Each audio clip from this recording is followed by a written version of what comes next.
In the 54th year of the Hidden Leaf Village, 3 years have passed since the tumultuous Ninetales incident. I must devise a means to survive. In the depths of the forest, Uchiha Ryōsuke engaged in his daily routine of training against a wooden training post. 3 years prior, the mysterious masked figure, suspected to be Uchiha Bito, had caused the Ninetales to run amok. The Uchiha clan's failure to intervene in that calamity had exacerbated the rift between them and the village, laying the groundwork for their eventual demise. Now, less than 4 years remained before the Uchiha clan would face annihilation. To avoid sharing the fate of his clan, Uchiha Ryōsuke relentlessly honed his skills. Even if he could only ascend to the rank of a genin, it would at least afford him the opportunity to leave the village on missions to become a rogue ninja was a preferable alternative to remaining behind and awaiting death. Uchiha Ryōsuke inhaled deeply and delivered a decisive punch to the wooden post, concluding his training for the day. Before awakening their Sharingan, most members of the Uchiha clan possessed only mediocre talents. Yet, he persisted in his daily workouts in the forest, returning to the Uchiha compound only at dusk to rest. This had been his routine for over a year. Although this forest lay within the bounds of the Hidden Leaf Village, he never anticipated encountering unexpected danger in such a place. In the once quiet woods, several unfamiliar figures emerged. There stood 3 ninjas. Haha, did you actually notice us, little Uchiha? The leader of the trio grinned wickedly, a deep scar marring his face, rendering his expression particularly menacing. Indeed, his visage was as fearsome as it appeared. Damn! Uchiha Ryōsuke's countenance darkened as he tensed, scrutinizing the 3 adversaries before him. Among them, a female ninja cradled a delicate little girl under her arm, who gazed vacantly in his direction. Through the enhancement of his Sharingan, Uchiha Ryōsuke easily discerned the pure, unblemished pupils of the girl. They were the innate Byakugan. Little brat, the scarred ninja sneered, malice glinting in his eyes. Blame your misfortune. In an instant, a shadow darted toward Uchiha Ryōsuke. Despite his best efforts to react, he was merely a 5-year-old child. Thud! Darkness enveloped Uchiha Ryōsuke's vision as he spat out blood, the crimson fluid choking his airway. Struggling to turn his head, he caught sight of a kunai embedded in his neck. Am I to perish? Is this what they mean by the ever-present danger of the Hokage? But I refuse to accept this. Uchiha Ryōsuke's vision began to fade, his body succumbing to weakness as he collapsed to the ground, blood pooling around him. The cold darkness filled his sight, and the warmth of life rapidly ebbed away. Death was drawing near, yet, in this dire moment, no one noticed the glaring crimson hue in Uchiha Ryōsuke's eyes, which were on the verge of closing forever. Ding! Host detected with intense emotional fluctuations. Infinite Plunder system initializing 1. The system is capable of recording all ninjutsu demonstrated before the host, who may expend experience points to acquire them. 2. The host has the ability to randomly seize a ninjutsu from slain enemies and learn it. 3. The system will periodically issue training missions to accumulate experience points for the host. Experience points can be utilized to learn skills or enhance the host strength. Beep. Newbie mission released. Open your eyes. As a member of the Uchiha clan, how could one not awaken their eyes? Beep. Congratulations to the host for completing the mission and receiving the task reward. 1,000 experience points. Character template. Ulquiorra Cipher Bleach. Host. Uchiha Ryōsuke. Comprehensive strength. Genin. Chakra. 300600. Current experience points. 1,000. Possessed template. Ulquiorra Cipher. Unlock progress. 1. Unlock skills. Rapid movement. An accelerated pace equivalent to a ninja's body flicker technique. Super regeneration. Except for fatal injuries to vital organs like the heart and brain, all other bodily parts can rapidly regenerate after being damaged, with the time taken, varying according to the severity of the injury. Chakra sensing. Perceives the chakra fluctuations of surrounding enemies, revealing their strength and precise location. Thump thump. What? The scarred ninja's pupils constricted in disbelief as he gazed at the child's lifeless body on the ground. He had distinctly felt the life ebbing away. Yet, why had the heartbeat not ceased? Thump thump thump. The heartbeat quickened and the life force that had seemingly dissipated returned once more to Uchiha Ryōsuke's being. He lifted his head in a daze, revealing his crimson eyes. Within those blood-red pupils, two Tomo slowly revolved. Empowered by super regeneration, his body had fully healed. Aside from the blood-stained clothing, there were no visible traces of injury. Uchiha Ryōsuke gradually rose from the ground. Sharingan. The scarred ninja's expression shifted slightly. It was known among the Uchiha elite that individuals of their clan could awaken the Sharingan during intense emotional upheaval. To the outside world, however, they claimed it was a secret technique. He hadn't anticipated being fortunate enough to witness such a scene. "Captain," the female ninja could not help but exclaim. "I know," the scarred ninja replied with a smirk, his gaze turning cold. "A pair of Sharingan holds far more value than Byakugan." Initially, he intended to interrogate the boy directly. But now, taking him back for some thorough torment seemed far more entertaining. "You wish for my demise? Then I shall first take your lives." Uchiha Ryōsuke's eyes blazed crimson. Even a cornered rabbit would bite. Moreover, he hailed from the land of rabbits. The three ninjas from Kumogakure greedily eyed Uchiha Ryōsuke, oblivious to the fact that several shuriken had quietly slipped from his sleeve. His blood-stained palm grasped them tightly.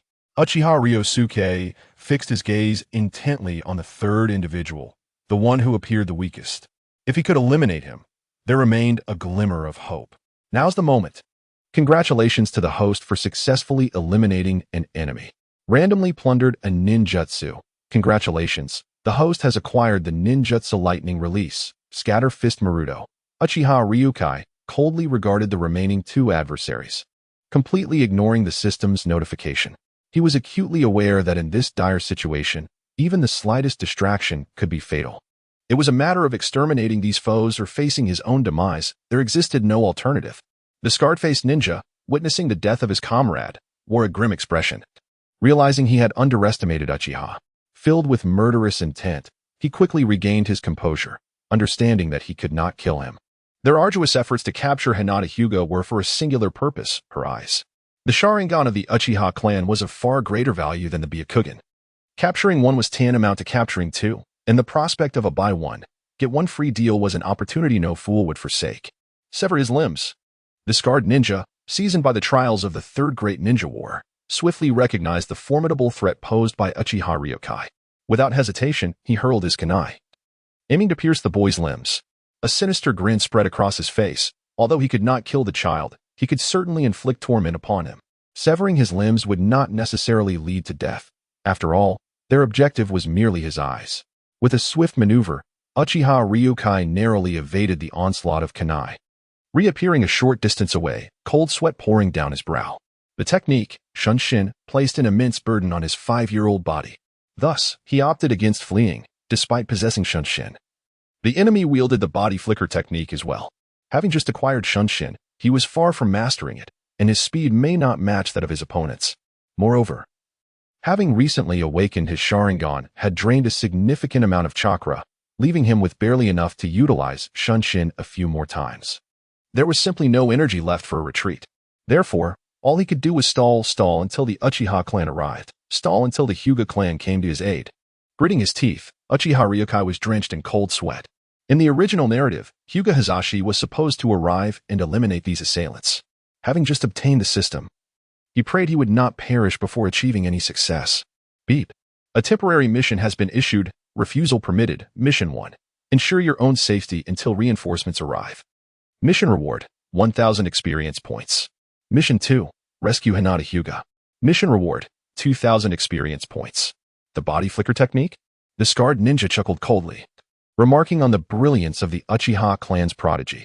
The Sharingan was truly the world's preeminent eye. The mere awakening of the Sharingan granted such astonishing combat prowess to this young boy. In truth, had it not been for the Hyuga clan's innate possession of the Byakugan and their overwhelming numbers, the awakening of the Sharingan is contingent upon chance. Not every member of the Uchiha clan is endowed with this ability. Moreover, those Uchihas who have already manifested the Sharingan are generally formidable, making them difficult to apprehend.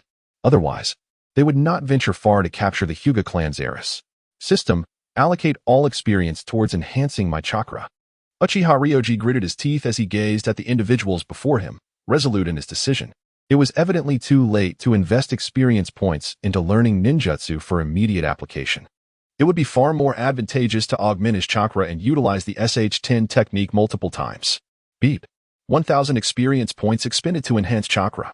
Experience points, 0. Chakra, 600-1100. A surge of vibrant life energy coursed through Uchiha Ryoji's body, elevating his chakra capacity while simultaneously replenishing some of his chakra reserves. Although he was a genius, this was where his progress halted. The scarred-faced ninja's expression sharpened, and he swiftly lunged toward Uchiha Ryoji. SH10.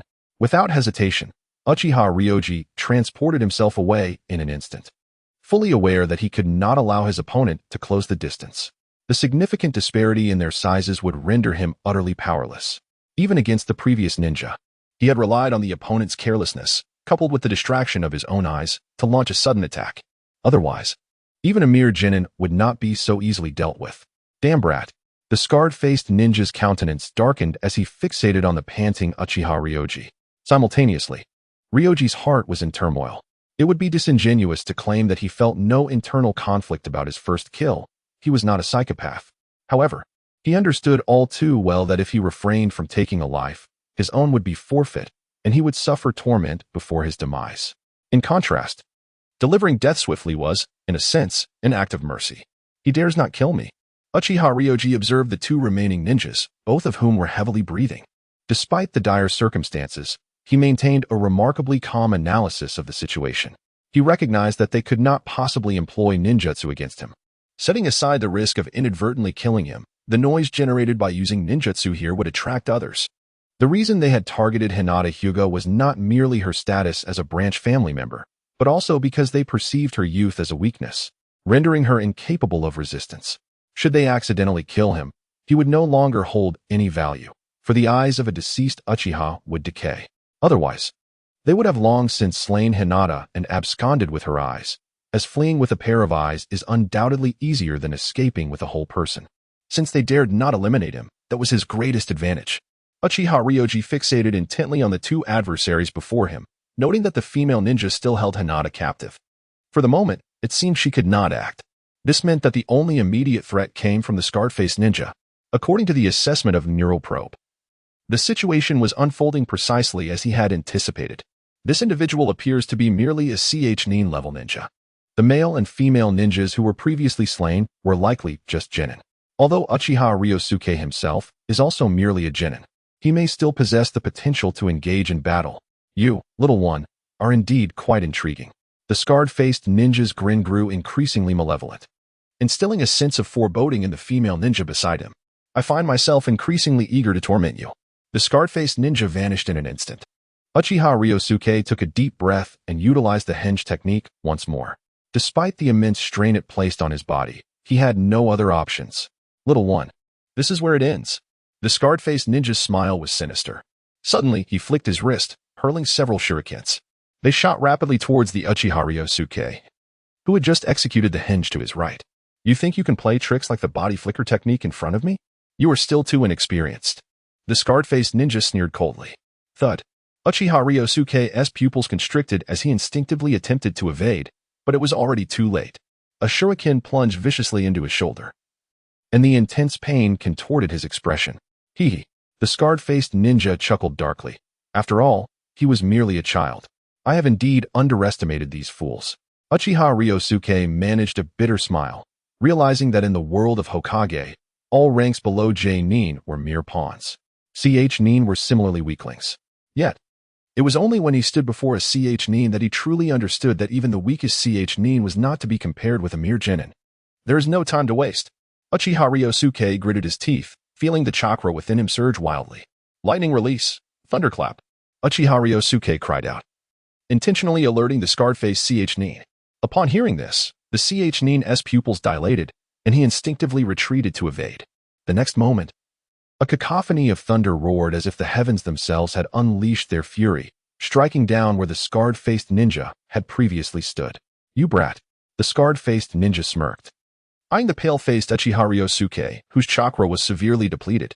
His eyes gleamed with greed, While he was aware that the Sharingan could replicate jutsu, he had never heard of it being able to mimic techniques never employed by others. Uchiha Ryōsuke's complexion was ashen, yet a smile tugged at the corners of his mouth. He had never envisioned that he could defeat a CH Nin with a single jutsu. Moreover, even if he were to vanquish the CH Nin, the remaining chakra would be insufficient to confront the final female genin. His intention in using the jutsu was never to inflict harm, it was merely to create a commotion. The noise generated by ninjutsu far surpassed the volume of his own voice. Surrender obediently, little one. The scarred-faced ninja cackled as he rushed swiftly towards Uchiha Ryōsuke. In response, Uchiha Ryōsuke summoned the last remnants of his chakra for one final hinge teleportation, narrowly evading the scarred-faced ninja's sudden assault. Such a commotion in the dead of night. If the Uchiha clan had not yet realized the situation, they truly deserved their annihilation. Resorting to summoning allies when outmatched was his strategy. Only a fool would confront a Chunin head-on. Who dares to cause turmoil in my hidden leaf village? A thunderous roar echoed, the anger in his voice audible from afar. The smile on Uchiha Ryukai's face grew increasingly radiant, while the scarred-faced man's expression shifted dramatically. Their insatiable greed for the Sharingan had clouded their judgment. Had they chosen to seize Hinata Hyuga and flee, they might have already escaped the village. Yet, they squandered precious time in their futile pursuit of Uchiha Ryōkai. Retreat. The scarred man gritted his teeth, disregarding Ryōkai, and commanded his subordinates to flee. However, it was already too late. Whoosh. A number of figures clad in high-collared fan-patterned robes encircled the scarred man and his companion. This sudden turn of events caused the scarred man's heart to plummet. The chakra emanating from the Uchiha members was far superior to his own, at least Jonin level. Double Tomo Sharingan. A middle-aged man, upon spotting Uchiha Ryūkai, glimmered with surprise. But his expression swiftly transformed to fury upon noticing the kunai embedded in Kira Yashiki's shoulder. With a glance at the two ninjas and the Hyuga Hinata held in the embrace of a female ninja, the situation became all too clear. They dared to target the Uchiha clan? Kill them. The middle-aged man commanded coldly, with a shared glance between the scarred man and the female ninja. They suddenly hurled Hinata towards the bewildered Uchiha Ryōkai.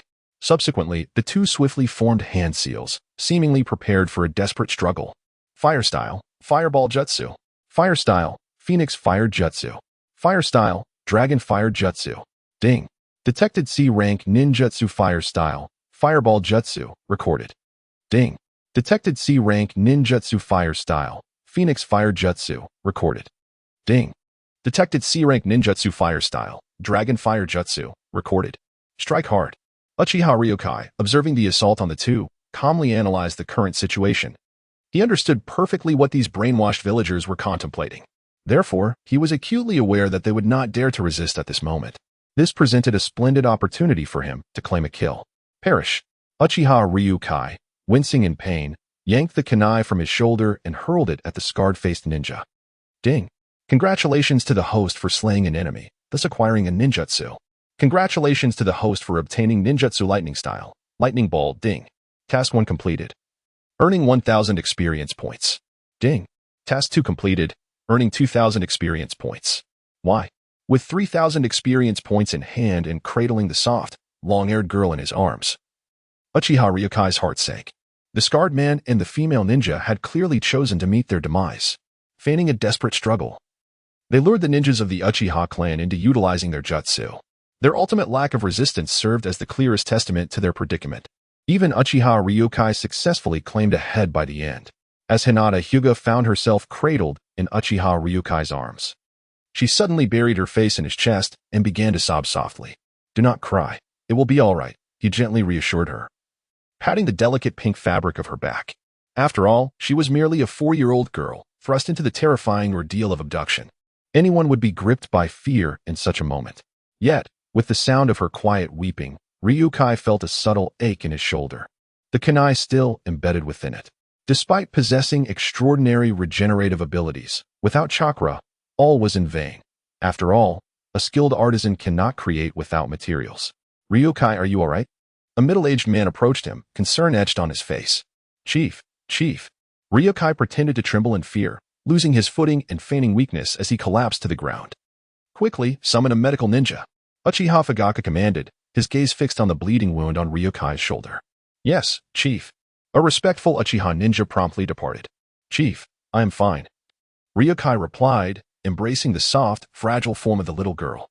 Suddenly, a realization struck him, and he hastily added, these individuals might be ninjas from the hidden cloud village. I implore you, Chief, to destroy any items on them that could confirm their identities. Uchiha Fugaku was momentarily taken aback, his expression shifting as he immediately ordered his subordinates to secure the bodies of the 3 individuals. Without a doubt, they discovered items that could indeed verify their identities. Observing this, Uchiha Fugaku wasted no time in incinerating the evidence with a fire jutsu. Hinata, a middle-aged man, adorned in fine garments, suddenly surged through the crowd, prompting the Uchiha ninjas to become alert. However, Uchiha Fugaku merely shook his head, allowing the man to approach, cradling the little girl in his arms. Daddy. Hinata's small frame trembled as she could no longer contain her cries. Damn it! Hearing his daughter's wails, Hyuga Hayashi's gaze fell upon the corpses of the ninjas on the ground, his eyes ablaze with murderous intent. Uchiha clan leader, he inhaled deeply, speaking in a low, solemn tone, I thank you for rescuing my daughter. For this incident, I owe you a favor. You are too kind, Hyuga clan leader. Uchiha Fugaku replied with a warm smile. You should not be thanking us, but rather Ryōkai. Had he not held those ninjas at bay, we could not have saved your daughter. Ryōkai, you say? Hyuga Hayashi regarded Uchiha Ryōkai, who stood bloodied and pale, the kunai still lodged in his shoulder. Barely able to stand. Respect washed over him, and he solemnly declared, for this incident, my Hyuga clan owes you a debt of gratitude. If necessary, feel free to approach the Hyuga clan at any time. The head of the Hyuga clan, Uchiha Ryōka, feeling overwhelmed, attempted to rise but instead languished weakly on the ground. Where are the medical ninjas? Uchiha Fugaku, witnessing this, could not help but scold. What are you all doing? As he spoke, Uchiha Fugaku prepared to personally carry Uchiha Ryōka in search of the medical ninjas. Uchiha clan leader, Hyuga clan leader. A masked ninja suddenly appeared, calmly stating, the Hokage requests your presence. What is it? Let me take Ryōka for treatment first. Uchiha Fugaku replied curtly.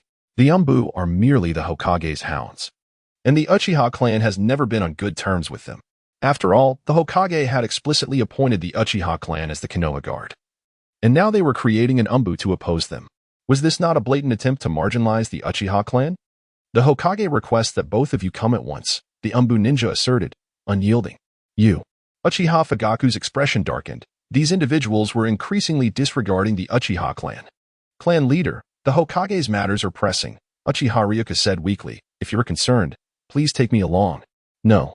Uchiha Fugaku initially intended to refuse, especially given Uchiha Ryōka's severe injuries. Let us go together, Hyuga Hizashi suggested calmly. It is timely, for I have matters to inquire of the Hokage as well. Very well.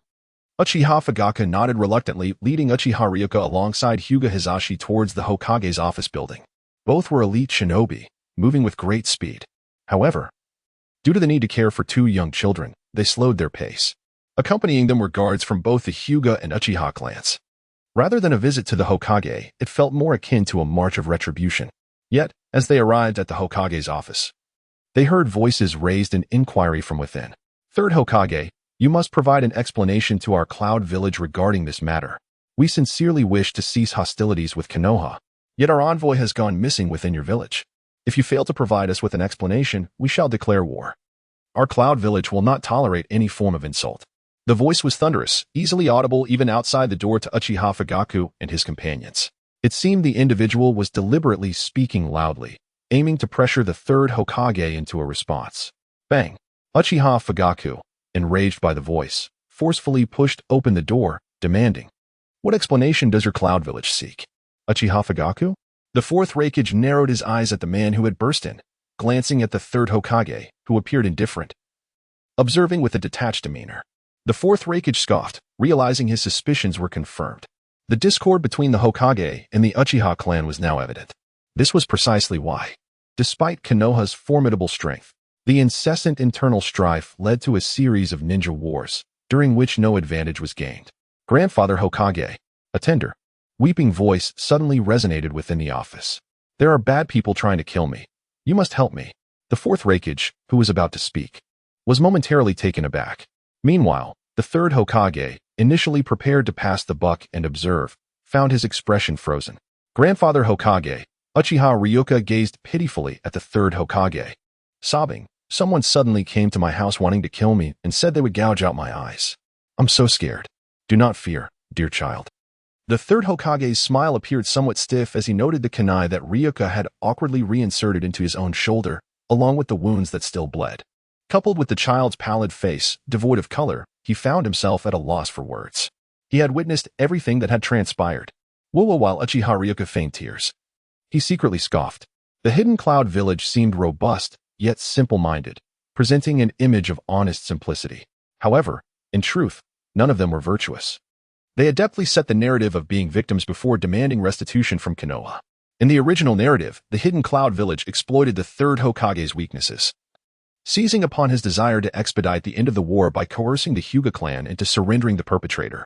Ultimately, Hyuga Hazashi was sacrificed in place of the true killer, Hyuga Hayashi, and his body was claimed by the hidden cloud village. The Byakugan was also transplanted into others. Furthermore, the Hokage was not a paragon of virtue. Setting aside the oppression of the Uchiha, which was merely a reflection of Konoha's political correctness, this old man exhibited no sense of responsibility as a leader. He professed that everything was for the sake of Konoha, yet was unhesitating in sacrificing anyone. Moreover, these sacrifices were often made at the expense of the diligent Hyuga clan. Uchiha Ryōsuke felt that Konoha was truly cursed to be under the leadership of such a useless third Hokage. The first Hokage was undoubtedly a figure of true merit. Although the second Hokage targeted the Uchiha relentlessly, he dedicated himself wholeheartedly to Konoha, never resorting to sacrificing his own people to negotiate for peace with enemies. Even in his final moments, he resolutely chose to cover the retreat, ensuring the survival of others. In stark contrast, the third Hokage could casually sacrifice others without inquiring if they were willing, exhibiting a reprehensible generosity with others' lives while maintaining a facade of benevolence. It was utterly nauseating to witness such hypocrisy. Ding! A temporary mission has been issued. Mission 1. Foil the hidden cloud village's conspiracy. Mission reward, 1,000 experience points. Mission 2. Undermine the third Hokage's authority. Mission reward, 500 experience points. Uchiha Ryōsuke rolled his eyes. The rewards were disappointingly meager. This indicated that the task would be simpler, implying that the third Hokage's authority was likely not very formidable. Do not change the subject. The fourth Raikage wore a grim expression as he stiffly stated, "What we are discussing now is the matter of the missing envoy. Grandpa Hokage, it hurts." Uchiha Ryōsuke pointed at the kunai embedded in his shoulder, tears of pain streaming down his face uncontrollably. "Good child, do not cry." The third Hokage, with an air of helplessness, yet compelled to maintain his benevolent image, reached out to wipe the tears from Ryukai's cheeks. "It doesn't hurt. Let me try inserting a kunai into your shoulder." Uchiha Fugaka scoffed derisively, disdain evident in his tone. "Ryukai has sustained such severe injuries. And you still insist I bring him here promptly? Or else you shall not be courteous to me. Now, you want even summon a medical ninja." The third Hokage's gentle demeanor abruptly froze on his face. He longed to unleash a tirade, questioning when he had ever instructed them to bring Uchiha Ryukai over. Was this a deliberate attempt to humiliate him? Nice. Uchiha Ryukai nodded in satisfaction, recognizing the clan leader's timely sharpness. "Go summon a medical ninja," the third Hokage commanded, taking a deep breath and speaking in a subdued tone. "Enough with the chatter," Uchiha Fugaka retorted coldly. "Hokage-sama, are you still the Hokage of Konohagakure? One of our Uchiha clan members is in danger of having his eyes gouged out. Will you take action or not?" The third Hokage wished to defer the discussion, yet Hyuga Hayashi interrupted abruptly. "In my Hyuga clan as well, just moments ago, an infiltrator kidnapped my daughter, intending to remove her eyes. Hokage-sama, will you advocate for us?" The third Hokage was rendered speechless, incredulity etched on his face as he glanced between the two. He was at a loss for words regarding the Uchiha clan, but now the Hyuga clan had allied with them. Hadn't they always been at odds? "Grandpa Hokage. It hurts so much," Uchiha Ryukai repeated, a mere echo, depriving the Hokage of any chance to ponder. "Grandpa Hokage." Little Hinata hurried over, her eyes brimming with pity as she gazed up at him. "Are you two in collusion to sweep this matter under the rug?" The fourth Raikage fumed, his voice rising in anger. "Third Hokage, you must provide us with an explanation regarding this incident." "Raikage-sama, this matter." The third Hokage, with no choice but to explain, truly wished to avoid further conflict with the Cloud Village. The costs were far too great. "Grandpa Hokage." Uchiha Ryukai suddenly widened his eyes, the blood-red tomo of his Sharingan gleaming brilliantly. Could it be that the ones who sought to gouge out Mai and Hinata's eyes were the envoys you dispatched together with the Reikage? The third Hokage's expression became utterly rigid, managing a strained smile as he tenderly stroked Uchiha Ryōsuke's head. How could that be? I am the Hokage. How could I partake in such acts? Heh. Uchiha Fugaku let out a cold laugh, feeling a surge of relief within. This old man, who incessantly targeted their Uchiha clan, was now left speechless by Ryōsuke's retort. Uchiha Fugaku's current mood can be succinctly described with a single word: elated. In essence, he is exceedingly pleased. When did the Hyuga and Uchiha clans become intertwined? The third Hokage felt a weight in his heart. The Uchiha clan had already become an unstable factor within Konoha. Yet, they were undeniably the foremost clan since the Senju. The Hyuga clan, without question, held the position of the second most prominent clan. What could the convergence of these two powerful families signify as they exert pressure upon him, the Hokage? It appears a warning to the Hyuga clan is in order. The third Hokage cast a cold glance at Hyuga Hayashi, the elder of the Hyuga clan's current generation. Such formidable characters seem excessive. Surely, one is sufficient? After all, a surplus of strength could pose a dilemma for him as Hokage. Where are the medical ninjas? The third Hokage inquired impatiently, eager to rid himself of the bothersome Uchiha Ryōma, a child of the Uchiha clan. In other words, Uchiha Ryōma lamented, "Grandfather Hokage, you cannot deny that the Reikage has sent envoys to pluck out our eyes, can you?" Why, Hinata does not wish to have her eyes taken. The little girl trembled slightly, her innocent face etched with fear as tears streamed down her cheeks. It's not me. The third Hokage nearly lost his temper, on the verge of striking the child. What nonsense are you spouting? Are you out of your mind? Grandfather Hokage, Uchiha Ryōma implored pitifully, you are the Hokage of Konoha. Surely, you wouldn't side with outsiders, would you? You must advocate for the people of our village, correct? The Cloud Village has treated us this way. You must teach them a lesson. Why are you silent? You wouldn't truly wish to allow outsiders to bully Konoha, would you? Enough. The third Hokage suddenly slammed his palm onto the desk, his previously benevolent expression taking on a more sinister aspect. However, his demeanor softened swiftly, adopting a colder attitude. Reikage, you have heard, haven't you? This matter requires an explanation from your side. The third Hokage spoke bluntly.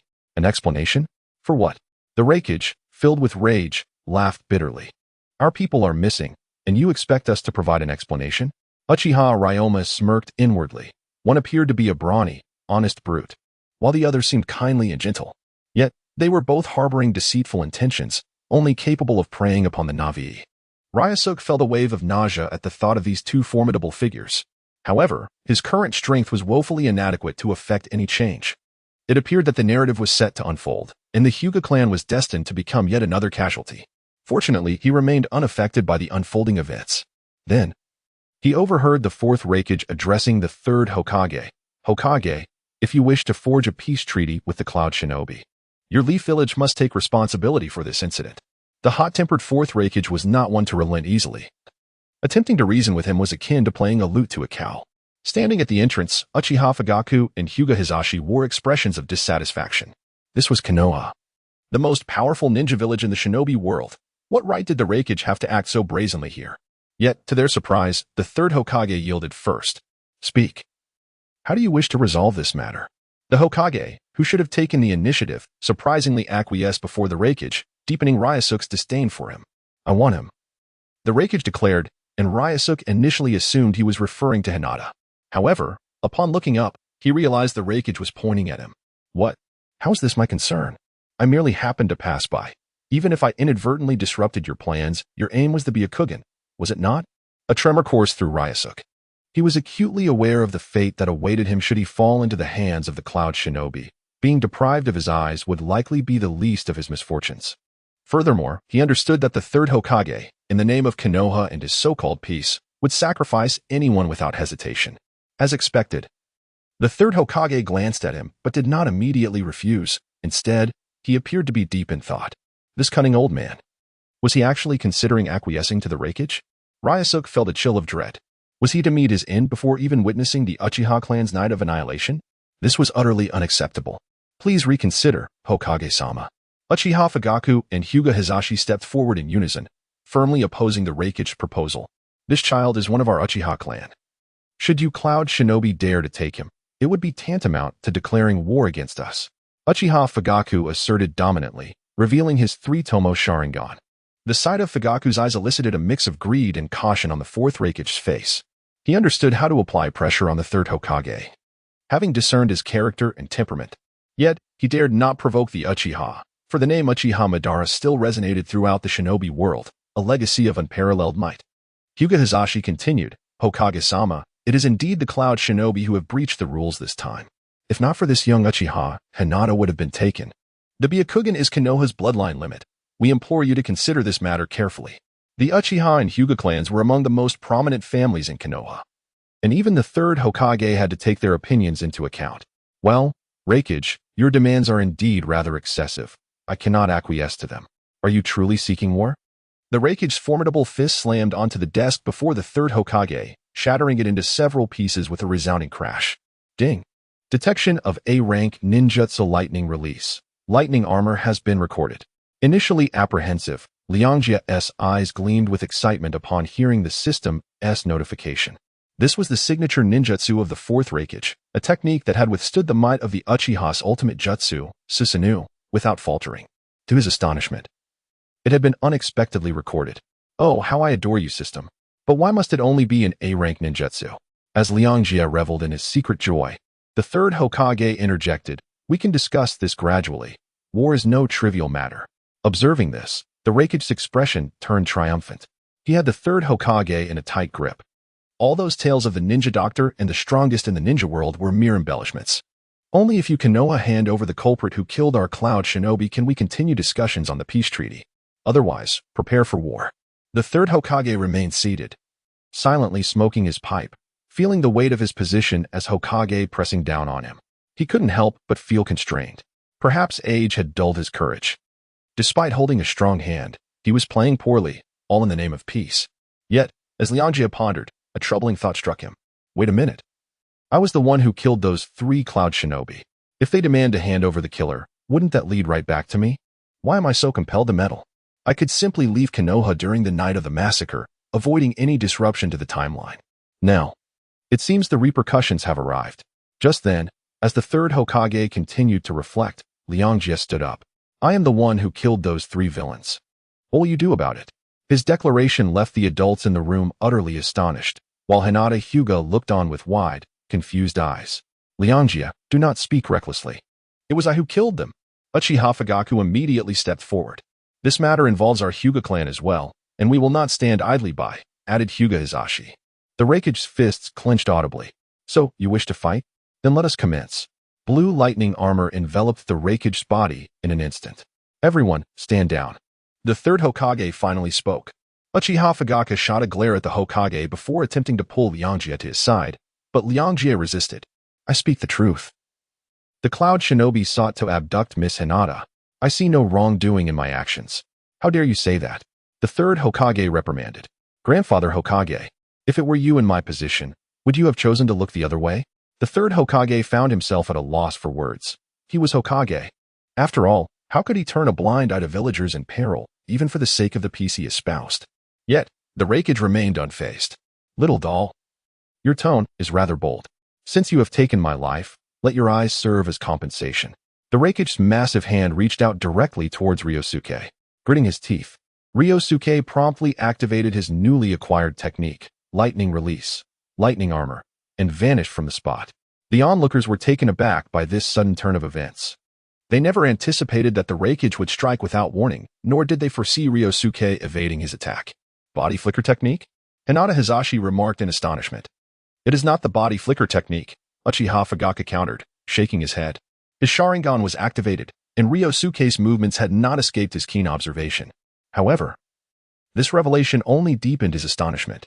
Ryōsuke had executed a technique identical to that of the Raikage. What is the meaning of this? The Raikage, taken aback by his own failure, felt the electricity coursing through him, threatening to erupt. Stand down, Raikage.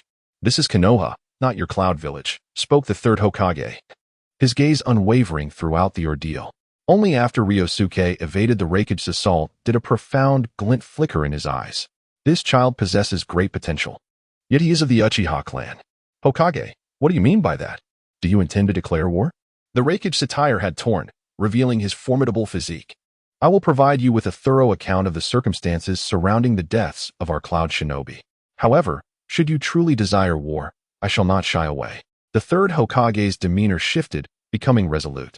The Reikage paused momentarily, perplexed by the Hokage's unexpected transformation. At that moment, the office door swung open, and a middle-aged man, bearing a resemblance to the third Hokage, entered. This man was Danzo, the leader of Konoha's root organization. Reikage-sama, it has been a long time. Danzo, you old wretch are still alive. The Reikage pupils constricted as unwelcome memories resurfaced. Have you come to issue a challenge? If so, I shall accept it on behalf of Konoha. And the grudge against the second Hokage shall be settled. Danzo replied languidly, you speak nonsense. The second Hokage's death had nothing to do with the cloud. It was the work of the rogue ninjas, Kin and Jin. The Reikage retorted loudly, if there is nothing else, then please take your leave. We must prepare our battle strategies. Danzo turned to the third Hokage. The Reikage's brow furrowed deeply. In his eyes, Danzo was far more formidable than the third Hokage. Very well, you Konoha are too overbearing. Prepare for war between our nations. With that, he forcefully uttered his threats and turned to leave. Upon seeing Danzo, the wrinkles on the third Hokage's face deepened. What brings you here? I came to see what you are willing to sacrifice this time to protect Konoha, Danzo replied, producing a child from behind him, none other than Ryōsuke. I mentioned I was lost earlier. You didn't truly believe I was lying, did you? Ryoji awkwardly spoke, intending to seize the opportunity to slip away.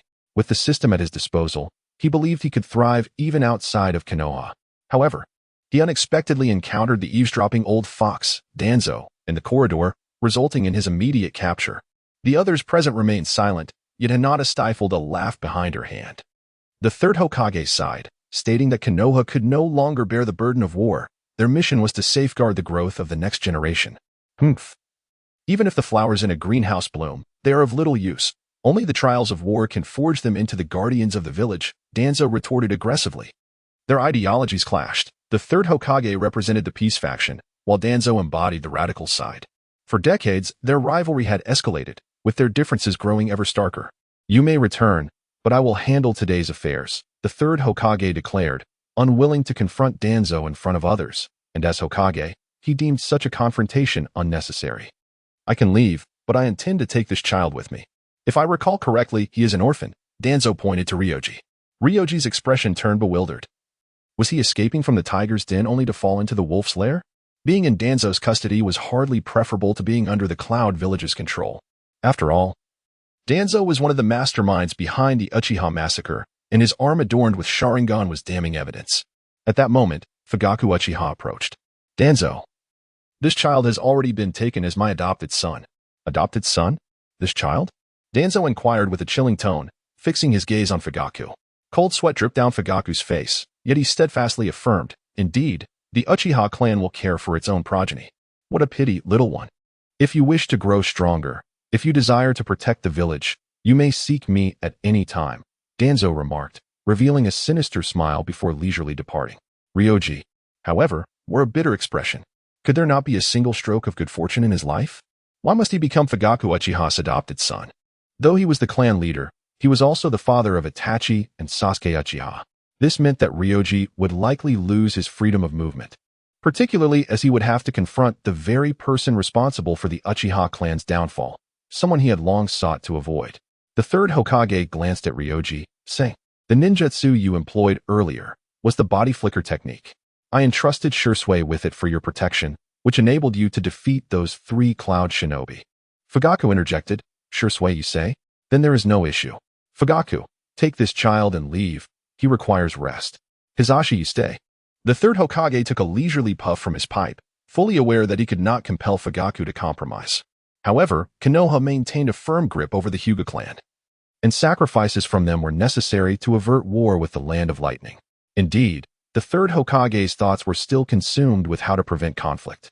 His previous actions merely a performance for Danzo's benefit. Tuanzo has long coveted the position of Hokage, yet he has never garnered sufficient support.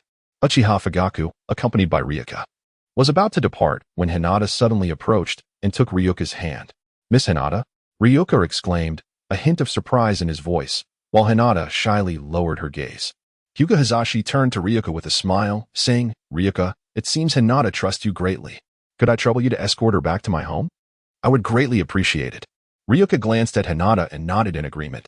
Thus, the three departed together. The third Hokage exhaled a puff of smoke, directing his gaze towards Hyuga Hisashi. Hisashi, you must understand my sincere intentions, do you not?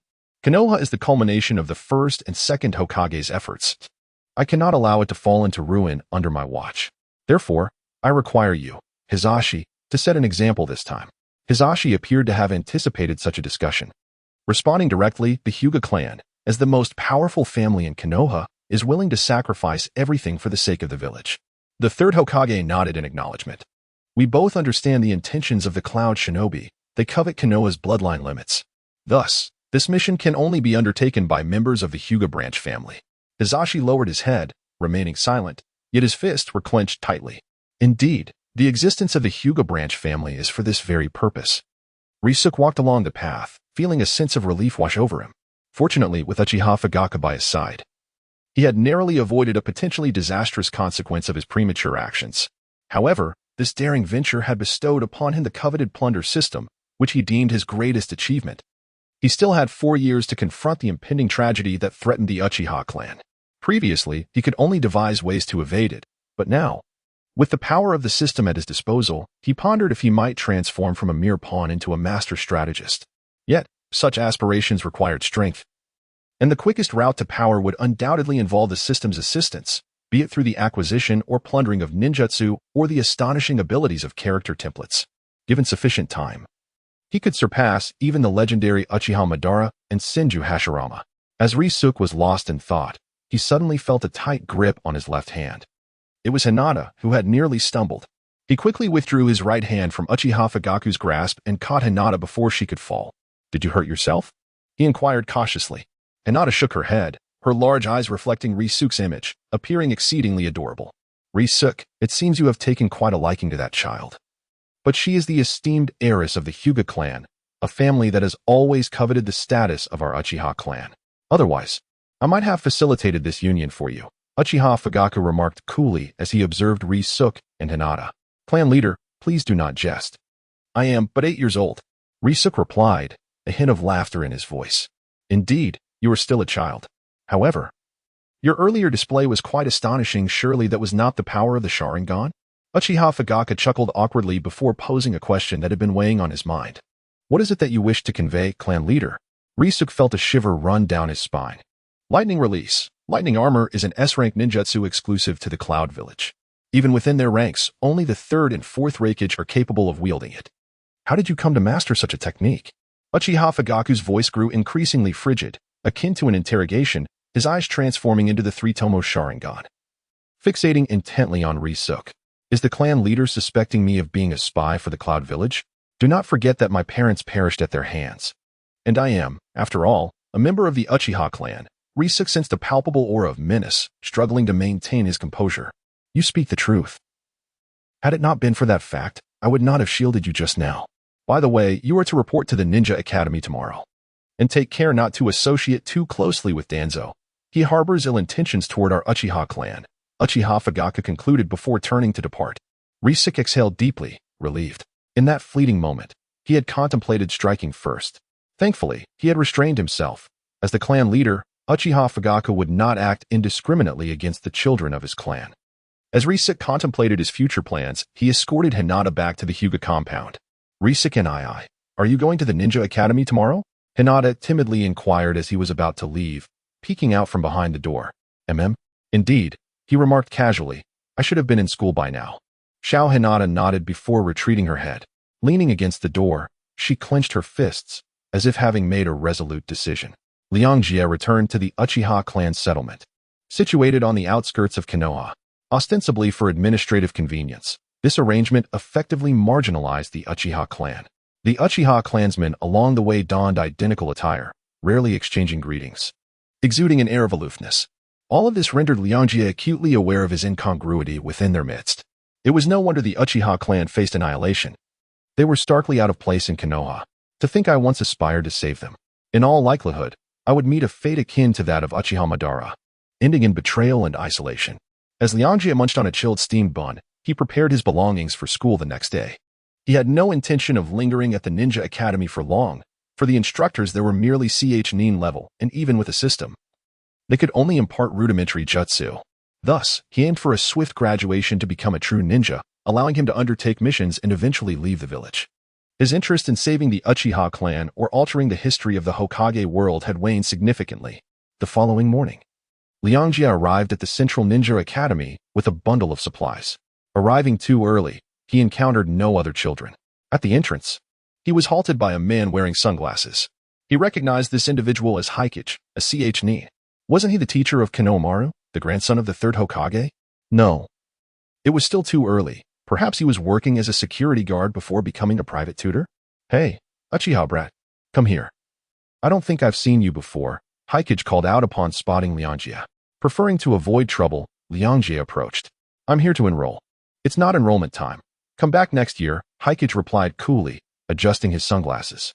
I have a recommendation from Lord Fugaku. If you don't believe me, you can check, Liangjie asserted loudly, harboring little fondness for this opportunistic fence-sitter. Fugaku? Which Fugaku? Are you referring to my father? A youthful voice inquired from behind Liangjie. He turned to see a small boy, a head shorter than himself, gazing curiously at Haikage. Ah, young Master Sasuke. Do you come to school early every day to practice ninjutsu? Truly diligent, Haikage instantly transformed his demeanor upon seeing Sasuke, bowing respectfully. Liangjie nearly felt nauseated at the sight. You must be Brother Liangjie. My father mentioned you yesterday. He advised me to learn from you, so I hope to receive your guidance. The 6-year-old Sasuke bowed slightly to Liangjie. Haikage's expression grew complex. Liangjie, Master Liangjie? Ah, it appears to be you. I did not notice at first. Please, come in. I shall assist you with the enrollment procedures immediately. Huishisho's features appeared to be tightly compressed together. Liangjie chose to disregard him and instead entered the campus alongside Sasuke. The ninja school was far larger than Liangjie had envisioned, predominantly comprised of training grounds for practicing ninjutsu. As he surveyed his surroundings, he inquired of Sasuke, Sasuke, where is your brother? Brother Liangjie, do you also know Itachi? He has already graduated from the ninja school and is now a nin. Father mentioned he works in the Umbu, Sasuke replied, a proud expression illuminating his face at the mention of Itachi. How remarkable that Itachi, merely a year older than Liangjie, had already achieved the rank of nin. Though he had anticipated this, he could not help but feel a pang of disappointment. Time was of the essence. Sasuke, brimming with enthusiasm, guided Liangjie on a tour of the campus. Upon their return to the classroom, they found it already populated with numerous children. To Liangjie's surprise, Hinata was among them.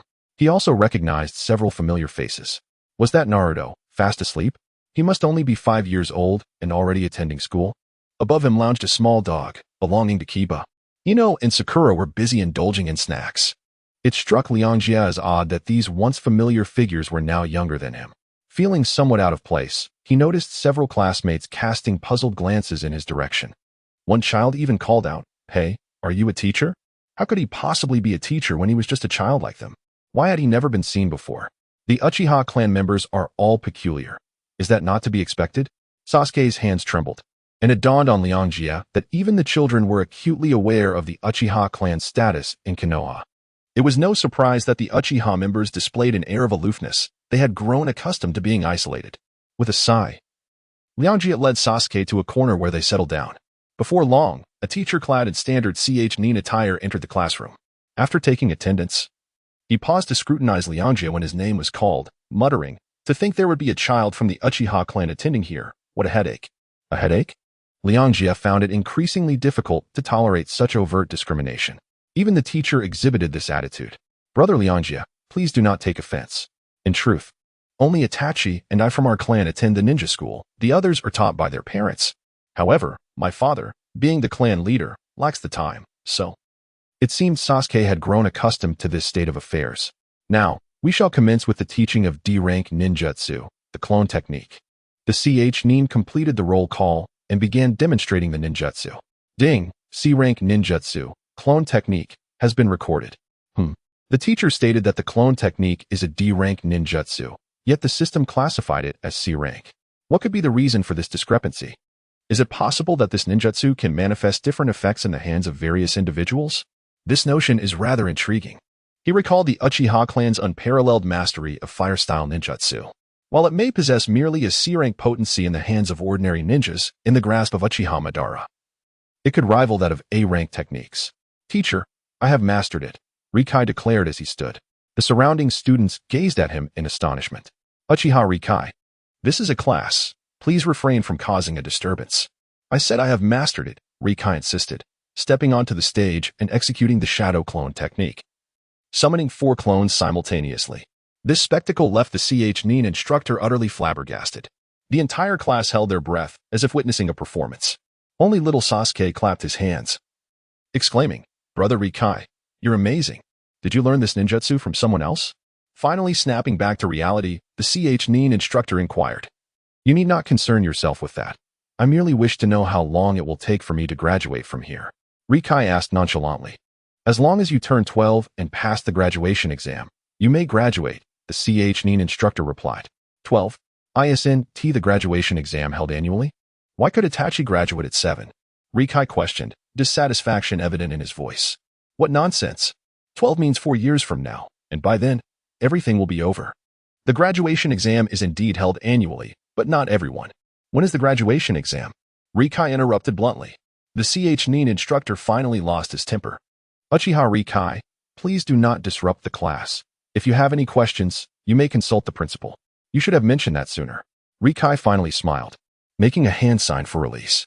With a resounding pop, he vanished along with his clones. The CH9 instructor's eyes widened in disbelief. A clone? How could a clone perform the shadow clone technique? Is this a skill an 8-year-old child can truly master? He scanned the classroom, confirming that Rikai had indeed disappeared. He could only stifle his anger and continue the lesson, resolving to report this incident to the principal. Meanwhile, Rikai found himself outside the principal's office. Come in. Before he could knock, a familiar voice resonated from within. He sighed. I should have anticipated this. The Hokage also serves as the principal.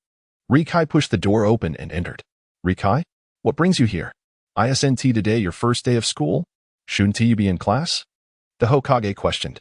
They have nothing to teach me. I wish to graduate quickly, Rikai replied candidly. Haha. I have yet to hear of anyone graduating on their first day of school.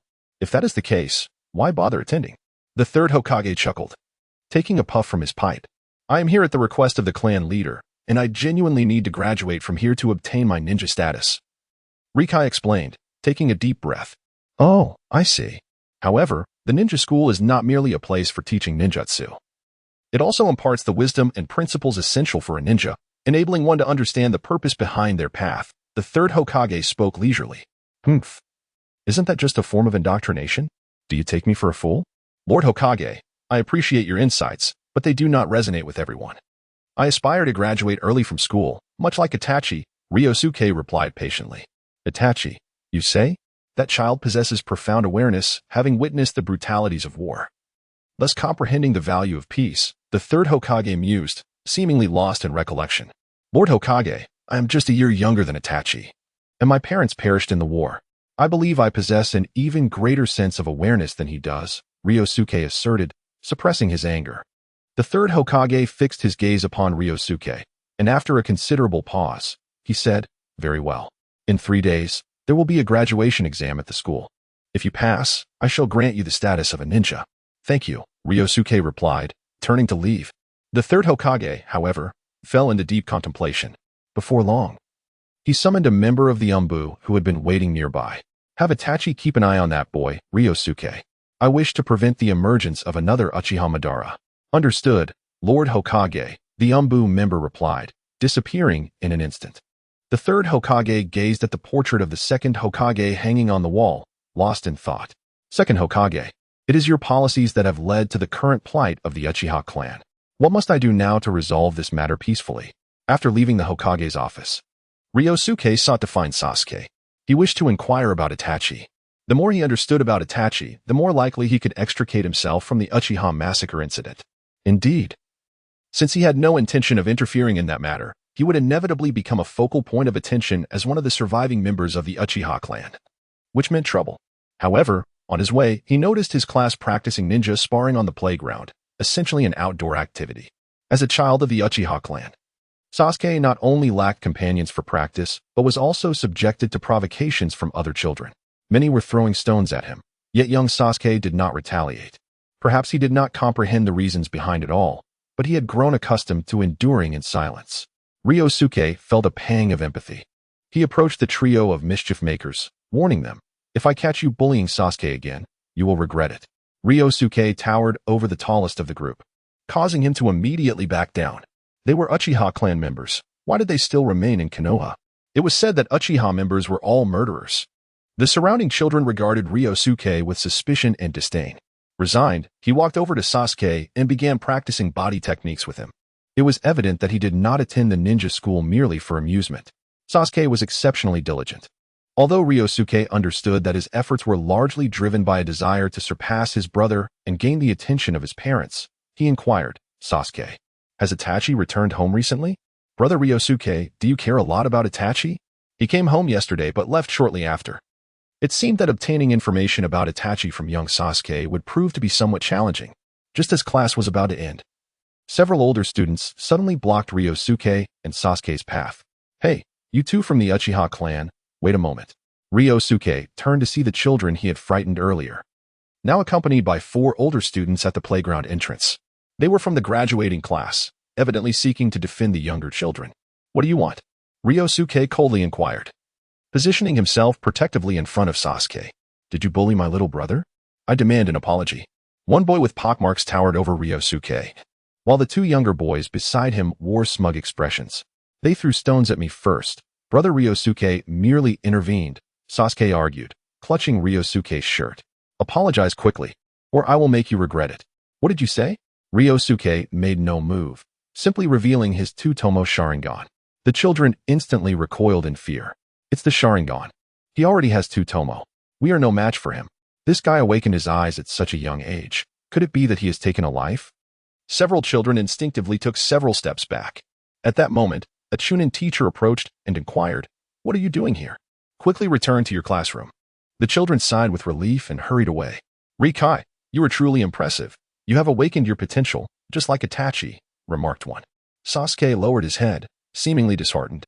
Despite his efforts, he felt he could not keep pace with his brother Itachi, and now even Rikai seemed to surpass him. Rikai, sensing Sasuke's turmoil, gently ruffled his hair and said, "You will eventually catch up to us. Let us strive together." Little Sasuke finally regained a flicker of confidence. The Chunin teacher, upon seeing the two, did not approach them but instead displayed a hint of apprehension. The two returned to the classroom together. With only 3 days remaining until the graduation exam, Rikai had already secured a promise from the 3rd Hokage, which naturally compelled him to take action. He utilized a shadow clone to visit the graduation class, wishing to observe the ninjutsu they were reviewing, and to confirm whether the techniques encountered would be recorded by the system. Half an hour later, seated within the classroom, Rikai dispelled the shadow clone technique. Ding! Congratulations, host, for acquiring the techniques Transformation Jutsu, Substitution Jutsu, Shadow Shuriken, Water Dragon Jutsu, Earth Dragon Jutsu. A series of notifications flooded in, all pertaining to the acquisition of various C-rank ninjutsu. It appeared that the shadow clone indeed activated the system, although the main body did not receive the information concurrently. Nonetheless, this was sufficient. The graduation exam would primarily assess these C-rank ninjutsu, which seemed to present no significant challenge. After school that day, Rikai first escorted Sasuke home before venturing into the forest to familiarize himself with the newly acquired ninjutsu. While the system recorded the techniques, he needed to engage in further study to master them. Moreover, certain ninjutsu required stringent conditions for learning. For instance, the lightning-based techniques he had previously acquired necessitated the activation of lightning attribute chakra. Otherwise, he could only use them once post-acquisition. Currently, Rikai possessed only fire attribute chakra, which was somewhat awkward. Fortunately, some foundational C-rank ninjutsu did not impose any elemental requirements. However, after only a brief practice session, his chakra was nearly depleted.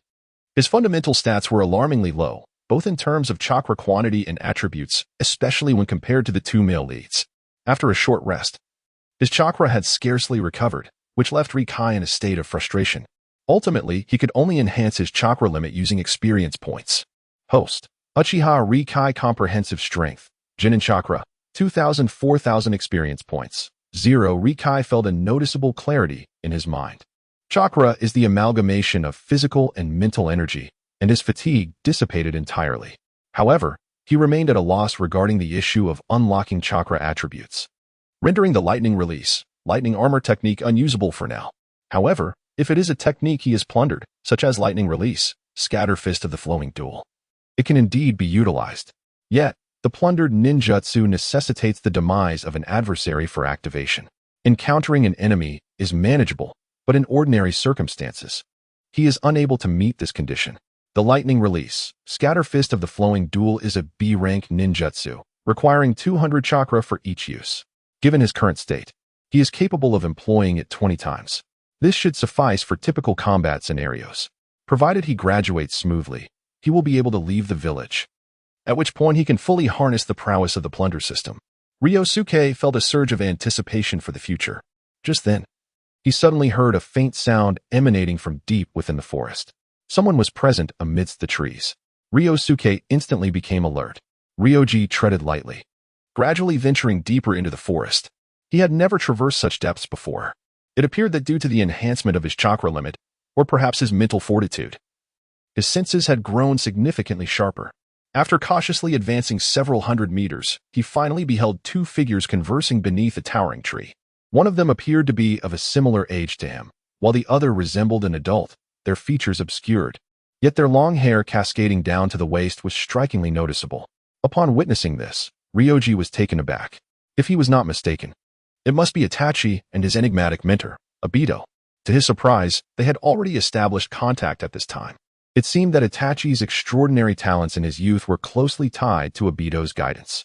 Had he known of their presence, Ryoji would never have dared to intrude, for being discovered could lead to dire consequences. He was no match for Obito, who had already awakened the three-tomo Sharingan. Hastily, he concealed himself behind a tree, holding his breath, intending to wait until they departed before making his exit. The forest was eerily silent, allowing Ryoji to hear the rhythm of his own heartbeat. He pondered how he would prevail if he were to encounter Obito. The Death God template might rival the regenerative capabilities of those who had assimilated Hashirama Senju's cells. Yet, Obito's Kamui could draw him into another dimension. Even if Obito could not slay him, he could leave him to perish from starvation within. Furthermore, Kamui, a technique exclusive to the three-tomo Sharingan, could only be utilized by someone of that caliber, even if the system could catalog it. His two-tomo Sharingan would likely be rendered useless if he attempted to employ it. Caught in this web of conflicting thoughts, Ryoji waited for over half an hour. Surely, they must have departed by now? He cautiously turned his head to glance in their direction, only to find a figure standing directly behind him. Lightning release. Lightning flash. Startled, Ryoji stumbled backward, unleashing his most potent technique in a desperate bid for time. "What are you doing here?" A cold yet youthful voice inquired beside him. "Itachi? Is that you?" Ryoji exhaled in relief, having feared he had encountered Obito. "I was chasing a rabbit but ended up lost," he admitted. "And you?" "I am here to train in ninjutsu," Itachi replied curtly before disappearing into the depths of the forest with a few agile leaps. That was close. Curiosity can indeed be perilous. Ryoji wiped the cold sweat from his brow and turned to leave, only to suddenly realize that he was, in fact, quite lost. I should not have ventured here. Several hours later, as night enveloped the land, Ryoji finally emerged from the forest, bearing the weight of a bear upon his back and sporting numerous wounds. This forest was undeniably treacherous. Ryoji kindled a fire at the edge of the forest and roasted several pieces of bear meat. Today felt especially perilous. He never anticipated that Obito had already established contact with Itachi. Considering the time, it seemed that Yahiko had also formed the Akatsuki organization. The world had indeed become exceedingly treacherous. After consuming a few bites of bear meat, exhaustion overtook him, and he lay down upon the grass. Yet, despite possessing a system, his rate of growth was still dismally slow. Even if he left the village, a chance encounter with a formidable adversary could spell doom for him. Regardless, he resolved to focus on passing his graduation exam first. Everything else could wait. Lost in thought, Ryoji inadvertently drifted into slumber upon the grassy expanse. Fortunately, the scent of the bear lingered nearby.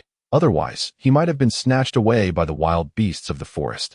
The following day, Ryoji awoke startled by the dew that had fallen upon his face. A glance at his watch revealed that class time had already elapsed. Perhaps it was best not to attend school. After all, it seemed futile. Instead, he pondered tracking Itachi to ascertain his activities. Intrigued, Ryoji considered the implications. Obito's identity was highly sensitive, and he likely would not frequent the vicinity of the Uchiha compound. Yesterday, in a moment of anxiety, he nearly forgot that he possessed the skills of shifting and neurodetection. Shifting was equivalent to a B-rank ninjutsu, consuming 100 chakra per use, while neurodetection was akin to an A-rank ninjutsu, requiring 300 chakra per activation. If he could master these two abilities, he should remain undetected by Itachi. With this decision made, Ryoji stealthily ventured back into the forest. He sought the location where Itachi practiced his ninjutsu while simultaneously familiarizing himself with the techniques of shifting and neurodetection. At last, when his chakra dwindled to a mere 1,000, he stumbled upon some clues. In a clearing within the forest, several trees bore circular targets affixed at various heights, each marked with the scars of shuriken. It appeared that Itachi had indeed trained here. Upon closer inspection, Ryoji realized there were over a dozen targets, several of which were concealed behind the trees. A smirk crept upon his lips. Had the 9-year-old Itachi truly become this formidable? Undoubtedly a genius. Without the system, Ryoji understood he might never catch up to his peer. Choosing the thickest tree, Ryoji leapt to its central trunk and concealed himself with the surrounding foliage. Surely, this would keep him hidden. He waited from morning until afternoon. Just as he began to drift into a light slumber, a figure emerged in the clearing. It had arrived. Ryoji rubbed his eyes and peered through the gaps in the leaves to observe Itachi's movements. Itachi stood there, holding a kunai with both hands. His eyes closed in concentration. Suddenly, he leaped into the air, twisting his body mid-flight, and released all the kunai simultaneously. The swift sound of the projectile slicing through the air was followed by the impact against the targets. With great effort, Ryoji activated his two-tomo Sharingan, barely managing to discern Itachi's fluid motions. The result was that a kunai was embedded in the center of all the targets. Even those behind the trees were similarly adorned. Although Ryōsuke had witnessed such scenes countless times, he had never felt such a profound shock in the moment. This was truly a prodigy. If not for the affairs of the Uchiha clan, Itachi might have been the unrivaled choice for Hokage. Yet, Itachi was dissatisfied with his training outcome, as one kunai had inexplicably fallen to the ground. He then commenced several rounds of practice until he made no mistakes. Only then did he turn and vanish from the spot. Nervous probe. Ryōsuke quickly activated his skill and swiftly pinpointed Itachi's location. Was that the Uchiha shrine? Following closely behind, a sense of unease began to creep into Ryōsuke's heart. The Uchiha shrine was the most enigmatic place within the Uchiha clan. Ryōsuke had often contemplated stealthily infiltrating it to glimpse the mysterious stone tablet, yet all his attempts had been in vain. This was due to the clan's elite, who maintained a 24-hour guard, their Sharingan possessing 3 tomo. Could it be that Itachi truly had a way to enter? Or had Obito informed him about the stone tablet yesterday? Regardless, Ryōsuke was determined not to let this opportunity slip away, whether for understanding Itachi or the stone tablet itself. Before long, Itachi approached the vicinity of the shrine. Contrary to Ryōsuke's expectations, Itachi did not utilize his status as clan leader to enter the shrine. Instead, he concealed himself behind a patch of grass, quietly observing the surroundings of the shrine. It seemed that Itachi's thoughts had diverged from those of the Uchiha clan. At this moment, it was unclear whether he was more influenced by the third Hokage or Obito. Nevertheless, this mattered little. Ryōsuke suddenly felt that even if he could not reverse the tragedy of the Uchiha clan's annihilation, perhaps he could still save Itachi from treading the sorrowful path he had once taken. From behind the grass, Itachi suddenly summoned a crow, sending it to create a disturbance behind the shrine. Upon hearing the noise, one of the Uchiha sentinels promptly went to investigate the source. Clearly, they had long been accustomed to such situations, and even leaving one guard behind was no trivial matter. Consequently, Itachi transformed directly into his father, Uchiha Fugaku, and stepped out. Ryōsuke was left astonished. It turned out that transformation jutsu could be employed in such a manner, and he greatly admired Itachi's courage. He was merely 9 years old. The remaining Uchiha, upon seeing Uchiha Fugaku, immediately bowed and said, "Clan leader, you have arrived. Everything is prepared." Ryōsuke, with his Sharingan activated, though unable to hear their words, could read their lips and comprehend their dialogue. Uchiha Fugaku nodded and then entered the shrine. Now it was Ryōsuke's turn to face a dilemma.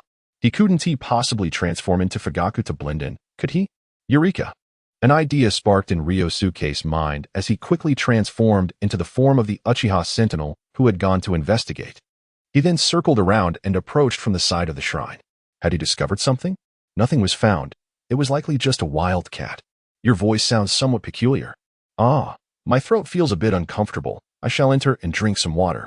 Ryoji wishes to evade scrutiny. Wait a moment. The Uchiha guard activated his Sharingan. What are you doing? Do you not trust me? Ryoji also activated his Sharingan. You may proceed. The guard, upon seeing Ryoji's Sharingan, let out a sigh of relief. Although the transformation technique allows one to assume another's appearance, it cannot alter voice or certain distinctive features. For instance, the Sharingan cannot be mimicked by those outside the Uchiha clan. Ryoji felt a sense of relief and stepped into the shrine. The shrine was much larger than he had anticipated. Inside, there were two statues, representing Izanami and Susanoo, symbols of the Uchiha clan, many secret arts being named after them. However, apart from the statues, there was nothing else. Yet Ryoji was aware that beneath the shrine lay a basement where the stone tablet resided. Itachi should also be in the basement. Ryoji was troubled. If he descended, Itachi would undoubtedly discover him, and he would find it difficult to explain himself.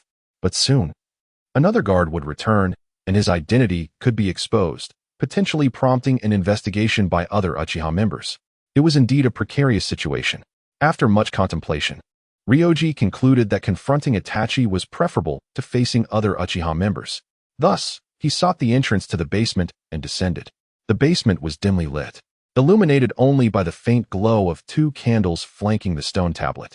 A small figure stood before the tablet. Itachi had dispelled his transformation technique. His expression was grave. Itachi, what are you doing here? How did you get in? Ryoji attempted to intimidate Itachi in his guise as a guard. However, Itachi turned, revealing his three-tomo Sharingan. Instantly, Ryoji felt his disguise dissipate. It's you again. Did you follow me? Are you also interested in this? Itachi said expressionlessly. Ryoji's lips twitched slightly. Despite their similar ages, Itachi exerted immense pressure upon him. He thought he had grasped everything about Itachi, yet before him, the boy appeared as enigmatic as a kaleidoscope. Ryoji approached Itachi and glanced at the stone tablet. It bore inscriptions concerning the myths of Izanami and Susanoo. It seemed ordinary, yet he knew the inscription was encrypted, visible only to those possessing the Sharingan. Ryoji activated his Sharingan, but to his embarrassment, the inscription remained unchanged. It appeared that only the three-tomo Sharingan could reveal the true text. What is written there? Ryoji inquired of Itachi. The true secret of the Uchiha clan. Though it holds no value for you, Itachi replied coolly. Ryoji suddenly understood. The true inscription detailed the method to awaken the kaleidoscope Sharingan, which necessitated witnessing the death of a beloved one, and to attain the eternal kaleidoscope Sharingan, one must transplant the eyes of a blood brother. Although Ryoji was aware that the inscription had been altered, he still felt a shiver of dread. After all, this inscription had deceived both Uchiha Madara and Itachi, directly leading to the catastrophic origins of the shinobi world.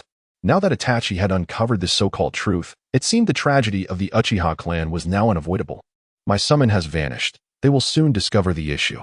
We must depart, Itachi said calmly to Ryoji. Why tell me? You could easily leave on your own, Ryoji inquired. Perplexed. Because I have a feeling that you and I are kindred spirits, Itachi replied, gesturing, causing his figure to vanish instantly. Ryoji realized he had been deceived by a mere shadow clone. It was then he comprehended why Itachi had seemed so self-assured, and to his astonishment, his own Sharingan had failed to detect Itachi's clone. Now, I must devise a way to escape, Ryoji thought, as footsteps echoed from above in the basement. He concealed himself in the shadows at the foot of the stairs. While darkness held no advantage against the Sharingan, it at least afforded him a fleeting moment of respite. And that moment was all he needed. The basement door swung open. In an instant, Ryoji's form vanished. Utilizing a technique akin to the body flicker technique, he reappeared just behind the two Uchiha guards who had entered. With another application of the technique, he found himself outside the shrine. That was close. I nearly got caught, Ryoji thought, avoiding lingering near the shrine and sprinting into the depths of the forest. However, he was soon confronted by a figure, Itachi. Another clone, perhaps? Ryoji remarked resignedly. Itachi fixed his gaze upon Ryoji. Who are you? How do you know about the inscription in the shrine's basement? The suspicion in Itachi's eyes was palpable. After all, he had learned of the inscription through Madara, and this child, Ryoji, who was even a year younger than him, had somehow infiltrated the shrine. I merely followed you inside, and I did not see the true writing on the stone. It requires a three-tomo Sharingan to discern, does it not? Ryoji attempted to evade the inquiry. There are numerous inconsistencies in your statement. Firstly, how did you know there was concealed content on the stone, and that a three-tomo Sharingan was necessary to see it? Who informed you of this?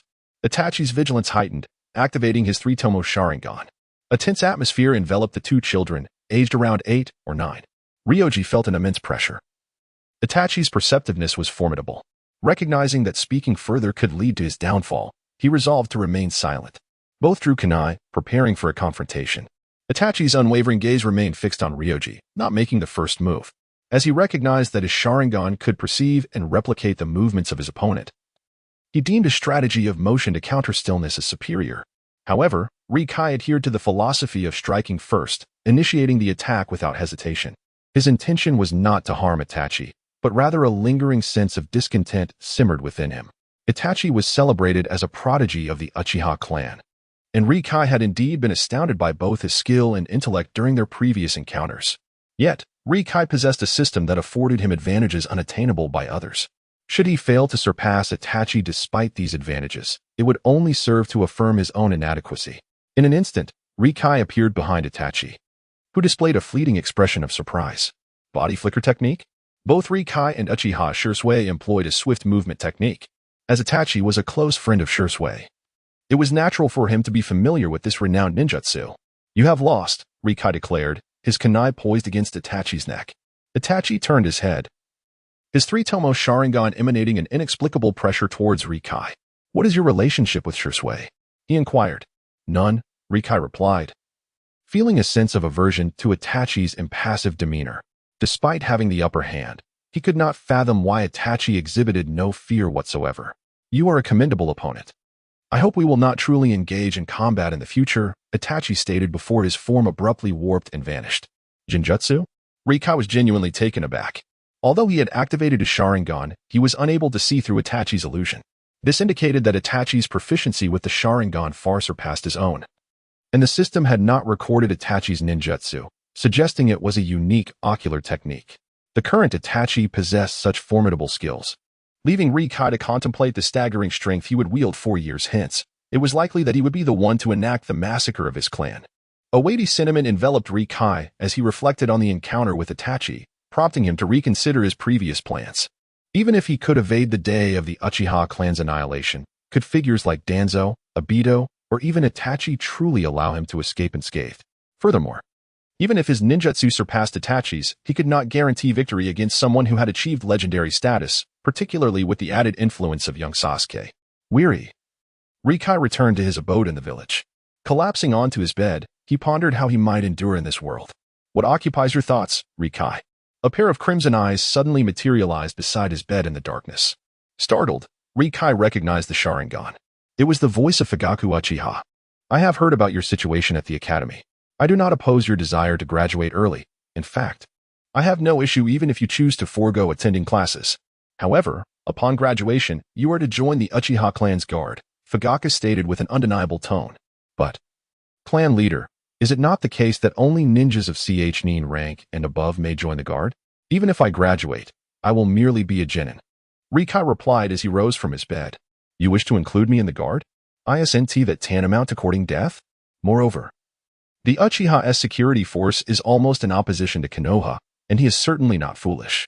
You possess remarkable talent, much like Itachi, however. He has already joined the Umbu, while you must remain within the clan and strive for the future of the Uchiha. Uchiha Fugaku turned his gaze towards the window and spoke. Goodness, there isn't a single sane person in this family. Each member possesses an exceedingly extreme personality. Rikai quickly assessed the current situation in his mind. Refusing Uchiha Fugaku's request could lead to dire consequences. Yet, if he acquiesced, he would not only lose his freedom but also likely become a target of hostility from the higher-ups in Konoha, ultimately meeting his end at Itachi's hands. Even if he were to survive by some stroke of luck, he would merely become a rogue ninja, which was in stark contrast to his plans. Esteemed clan leader, I fear I lack the talents you attribute to me. I implore you to grant me a period of training. Simply waiting 2 more years will allow me to become a CH9, after which I will join the clan's security force. Rikai devised a compromise. Uchiha Fugaku seemed taken aback by Rikai's defiance. He turned around, his eyes fixed intently on Rikai, who tightened his grip on his kunai, prepared for a desperate struggle. Very well, if this is your answer, I shall contemplate it. By the way, I previously mentioned adopting you as a son. You may come to live at my home, as it will facilitate my care for you, Uchiha Fugaku declared before departing through the window. Rikai exhaled a sigh of relief. He approached the bed, closed the window, and meticulously searched the room with his sensory skills, ensuring no one was concealed within before returning to the bed. Could it be that this old man genuinely wishes to adopt me? No, something is amiss. He must have seen the contents of the stone tablet. He merely intends for me to become a sacrifice for Sasuke's awakening. Rikai quickly realized this was a conspiracy. The stone tablet in the shrine's basement had been altered, becoming the tragic origin of the Uchiha clan. Their quest for power necessitated the sacrifice of brothers and beloved ones. Now, it was evident that Uchiha Fugaku had set his sights on him. Uchiha Fugaku's tone left no room for negotiation. Although Rikai discerned his intentions, the possibility of refusal was presently non-existent. If he wished to remain in the Uchiha clan in Konoha, he had to comply with Fugaku's demands. Fortunately, he still had time. If he could attain strength surpassing that of his adversary before the Nin exams, he would at least possess the means for self-preservation. Rikai felt uncertain about Uchiha Fugaku's abilities. He was unaware if Fugaku had unlocked the Mangekyo Sharingan. If he had, then with his 2 or even 3 Tomo Sharingan, Rikai would stand no chance against him. Even with the ninjutsu cataloged in the system, it would be exceedingly challenging. This was due to the fact that Uchiha Fugaku indeed perished at the hands of the 13-year-old Itachi during the clan massacre 4 years hence. While Itachi had only possessed the 3 Tomo Sharingan at that time, it cannot be ruled out that Uchiha Fugaku's demise was a result of plot contrivance. Or perhaps he surrendered to his fate out of consideration for Itachi. If it were Ryōsuke in his place, the circumstances would certainly not be as favorable. That night, wrapped in silence, Ryōsuke pondered many matters before succumbing to a languorous slumber. The following morning, he was unexpectedly roused by little Sasuke. Ryōsuke and father has asked me to call you. Let us go to school together. Gazing into the innocent eyes of young Sasuke, Ryōsuke comprehended that this was Uchiha Fugaku's method of monitoring his every move. However, he chose not to dwell on it. Let us go to school. We shall take care of everything that needs to be done today. With that, Ryōsuke leapt from the boat, stretched his limbs, and soon completed his morning routine. Before departing from home, he discreetly left a shadow clone concealed in the darkness. Although, given his current chakra reserves, the clone could only sustain itself for about 3 hours. That should suffice. On the way to school, the villagers of Konohagakure pointed and whispered about him and Sasuke, a situation Ryōsuke had grown accustomed to. Upon arriving at the classroom, he excused himself under the pretext of needing the restroom, instructing Sasuke to wait for him while he ventured to the graduation class. The Chunin instructor of the graduating class rubbed his eyes upon seeing him. Which class are you from? What are you doing here? I am here to participate in the graduation examination. I have received permission from Lord Hokage. If you doubt me, you may inquire with him. What a ridiculous jest. How old are you? Leave this place at once. The Chunin instructor was disinclined to entertain Ryōsuke and reached out to usher him away. In an instant, Ryōsuke swiftly appeared behind the Chunin instructor. Body flicker technique. The Chunin's eyes widened in disbelief as he regarded Ryōsuke. It was then that he noticed the Uchiha crest adorning Ryōsuke's attire. May I now participate in the examination? Not only the Chunin instructor, but also the other students in the room stared at Ryōsuke in astonishment. However, their gazes were laced with fear and wariness. Ryōsuke chose to disregard them and made his way to the last row. The Chunin instructor's expression shifted several times before he finally stated, "The examination will commence in 15 minutes. You all may wait here for a moment." With that, he exited, presumably to verify with the third Hokage. Ryōsuke paid little heed to this, instead settling into his chair and closing his eyes to rest. However, it was not long before a crumpled paper ball landed on his desk. Written upon it was the question, why has the Uchiha brat come to attend school in Konoha? Surveying the room, Ryōsuke noticed a little boy with braided hair, indulging in picking his nose while casting a disdainful glance his way. Judging by his attire, he appeared to be from the Nara clan.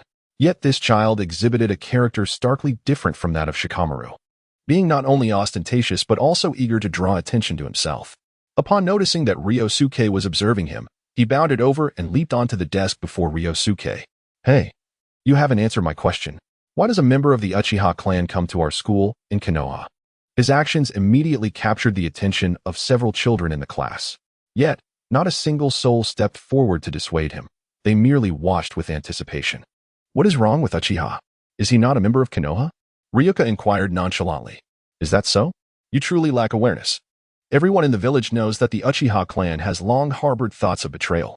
Otherwise, why would they be stationed in the furthest reaches of the village? A child remarked, hurling a wad of something he had picked from his nose toward Ryuka. Having already activated a Sharingan, Ryuka observed the boy's movement and clarity. However, just as he was about to retaliate, he found himself immobilized, as if bound by some unseen force. He quickly realized it was Nara's shadow imitation technique. Indeed, he almost simultaneously heard the system's notification, ding, B-rank ninjutsu shadow imitation technique detected and recorded.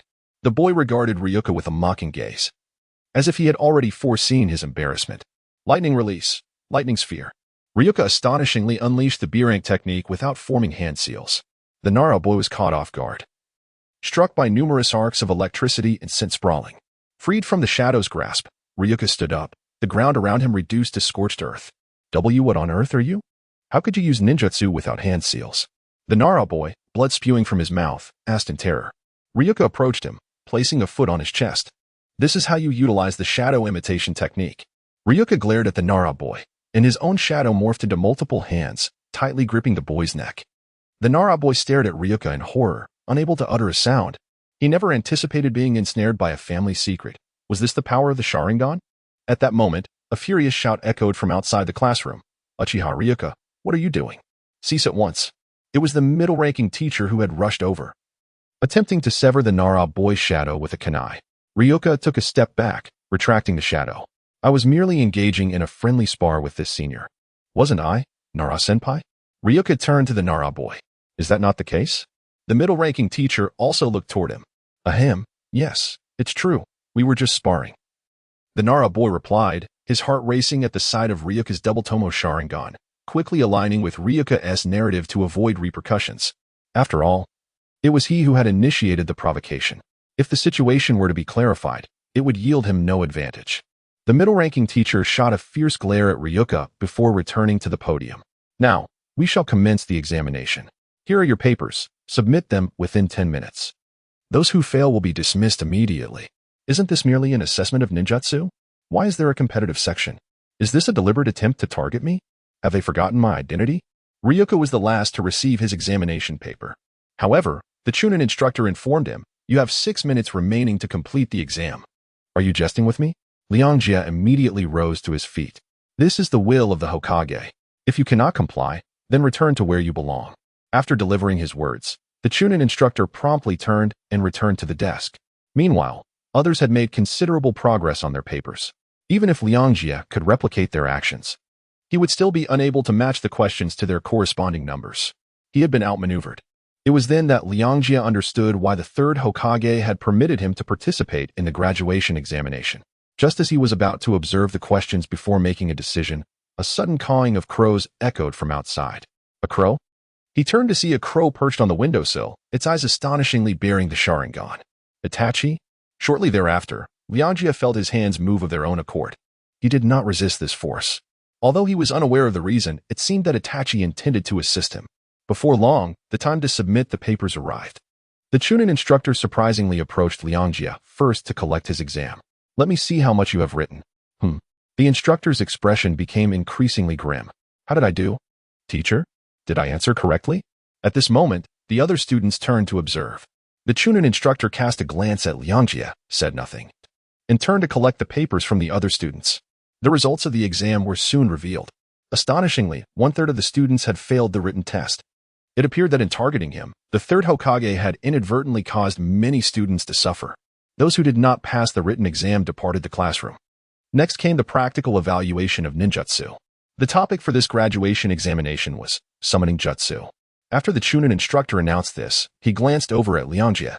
Liangjia was taken aback. The subject of summoning jutsu had not appeared in the exam topics he had previously researched. Was this yet another attempt to target him? The other students were equally astonished. No way. This is material we haven't learned. What is going on? How can I graduate like this? I've never heard of a genin using summoning jutsu. Most of the students began to voice their grievances. However, a few students remained remarkably composed. They were all from prominent clans in Konoha, evidently having received prior knowledge of the exam topics and prepared accordingly. Nara Shikamura was the first to step onto the stage. Summoning jutsu. With an exaggerated gesture, he executed a summoning technique, and an owl appeared on his arm. Pass. The Chunin instructor marked a check on his paper. Ding. A rank ninjutsu summoning jutsu detected, now recorded. Although the system had recorded the summoning jutsu, Liangjia felt no joy. Unlike other ninjutsu, summoning jutsu required a contract with a summoning beast to succeed in the invocation. But where could Liangjia possibly go to sign a contract with a summoning beast? System? Is there any way you can assist me in acquiring a summoning beast? Liangjia could only turn to the system for help. Yet, the system remained utterly unresponsive. Damn it. Failing me at such a critical moment. At that moment, the crow, which had been perched on the windowsill, suddenly opened the window with its beak and then hopped onto Ryōsuke's arm. Can you assist me? Ryōsuke inquired. The crow nodded and promptly pecked Ryōsuke's finger, drawing blood. Damn it! Ryōsuke exclaimed, but the crow abruptly transformed into a swirl of ink and vanished. Is that sufficient? Ryōsuke mused, rubbing his finger, which had miraculously healed moments later. Uchiha Ryōsuke, it is your turn now. The Chunin instructor finally called upon Ryōsuke. All the other students had completed their tests, and the results were dismal. Only 4 had successfully utilized the summoning technique. This was likely the cohort with the lowest graduation rate in the history of the Hidden Leaf Village. Is it truly necessary to target just me? Summoning technique. With a resounding bang, smoke dissipated, revealing countless shadows filling the classroom, all crows. Upon witnessing this scene, the Chunin instructor immediately covered his head and dashed out of the classroom. Teacher, did I pass? Ryōsuke shouted after him. You did pass. The rest is up to you to discuss with the Hokage. The instructor's voice echoed from a distance. Ding. Congratulations, host, on completing the main storyline and becoming a genin. Earning 5,000 experience points. A storyline mission? Why didn't I receive a system notification? Hearing the system's voice, Ryōsuke quickly retrieved the system list. To his surprise, he discovered a storyline mission section, with the first task, Become a Genin, marked as complete. The second mission, Complete the first ninja task, had now illuminated. So there are main storyline tasks after all. Damn it, system, why didn't you notify me? Ryōsuke grumbled before sprinting towards the Hokage's office. The other 4 students who had passed the 2 rounds of testing were already there. They looked at Ryōsuke with some surprise, particularly that Naruto kid. The Hokage's office was already shrouded in smoke. Upon seeing Ryōsuke enter, the 3rd Hokage's eyes flickered with a hint of astonishment. It seemed he had not anticipated that Ryōsuke would manage to overcome the challenge he had personally devised for him. Uchiha Ryōsuke, congratulations on becoming a genin. Now, you will need a 3-inch photo to attach to your personal resume. Here is your forehead protector. The 3rd Hokage retrieved a Leaf Village forehead protector from his drawer and placed it beside the other 4 on the table, indicating that he had not prepared one for Ryōsuke beforehand. Of course, his drawer contained more, which were meant for the other children in the graduating class but were now rendered unnecessary. Ryōsuke promptly picked up a forehead protector and exited the office. As soon as he stepped out, he sensed a familiar presence. Turning around, he saw Itachi standing in the shadows of the office building. Do you know the way to the photo studio? I'm not familiar with this place, Ryōsuke said to Itachi. Itachi remained silent, instead turning and slowly walking down the street. Ryōsuke followed suit. At that moment, Itachi was not wearing the Uchiha clan's distinctive attire, but was clad in umbu clothing, with a fox mask resting on the back of his head. Why did you help me before? Rikai suddenly inquired. I merely wish to ascertain whether you and I are kindred spirits, Itachi replied without turning his head. And now? Rikai pressed. The fact that you were able to forge a contract with a crow signifies that we share a commonality. Itachi abruptly halted, and they found themselves standing before a photography studio. Rikai secured his forehead protector around his left arm and stepped inside. Regardless, thank you. Itachi observed Rikai's retreating figure as the Sharingan manifested unexpectedly. He had, of course, received the 3rd Hokage's orders. However, he was also a member of the Uchiha clan, and Uchiha Fugaku had instructed him to look after Rikai. Having already perused the stone tablet beneath the shrine, Itachi was well aware of Fugaku's intentions. Yet, as a pawn caught between the conflicting forces of Konoha, the Uchiha clan, and Madara, an encounter with Rikai had illuminated a path through his previously bleak existence. Thus, he felt compelled to verify if Rikai was the individual he sought. It was astonishing for a 9-year-old to possess such depth. Even Rikai would likely be taken aback upon realization. Upon returning home, Rikai removed the forehead protector from his arm and placed it on his bedside table. He had achieved his initial objective. Now it was time to embark on ninja missions. This would not only maximize the system's efficacy and enhance his strength, but also allow him to evade the impending Uchiha massacre. However, It seemed that to undertake missions outside the village, a supervising instructor was necessary. Lost in thought, Rikai inadvertently drifted off to sleep. Suddenly, he felt an unusual heaviness in his body. Why can't I move? He pondered. Is it the shadow binding technique? No, there is no sensation of restraint. It feels more like my body has been commandeered. Could it be an illusion? In his slumber, Rikai became aware of his body's peculiar state. He attempted to open his eyes and utilize the Sharingan to dispel the abnormal condition, but he found himself equally unable to do so. Ding! B-rank ninjutsu. Binding technique detected and recorded. It was indeed an illusion, and a B-rank one at that, indicating he had encountered a skilled adversary. He had only seen Itachi rebound this technique before, yet it was far too advanced for Rikai. The number of illusion-type ninjas capable of such a technique was considerable. How had this one infiltrated the Uchiha stronghold? What of the Uchiha Sentinels? Damn it, a pack of incompetent fools. Or perhaps Konoha had already initiated a purge of the Uchiha clan. Had he unwittingly altered the timeline once again? But how could he be so oblivious? That didn't make sense. Only another Sharingan user could counter the Sharingan's power. Precisely for this reason, Danzo and Obito had chosen Itachi.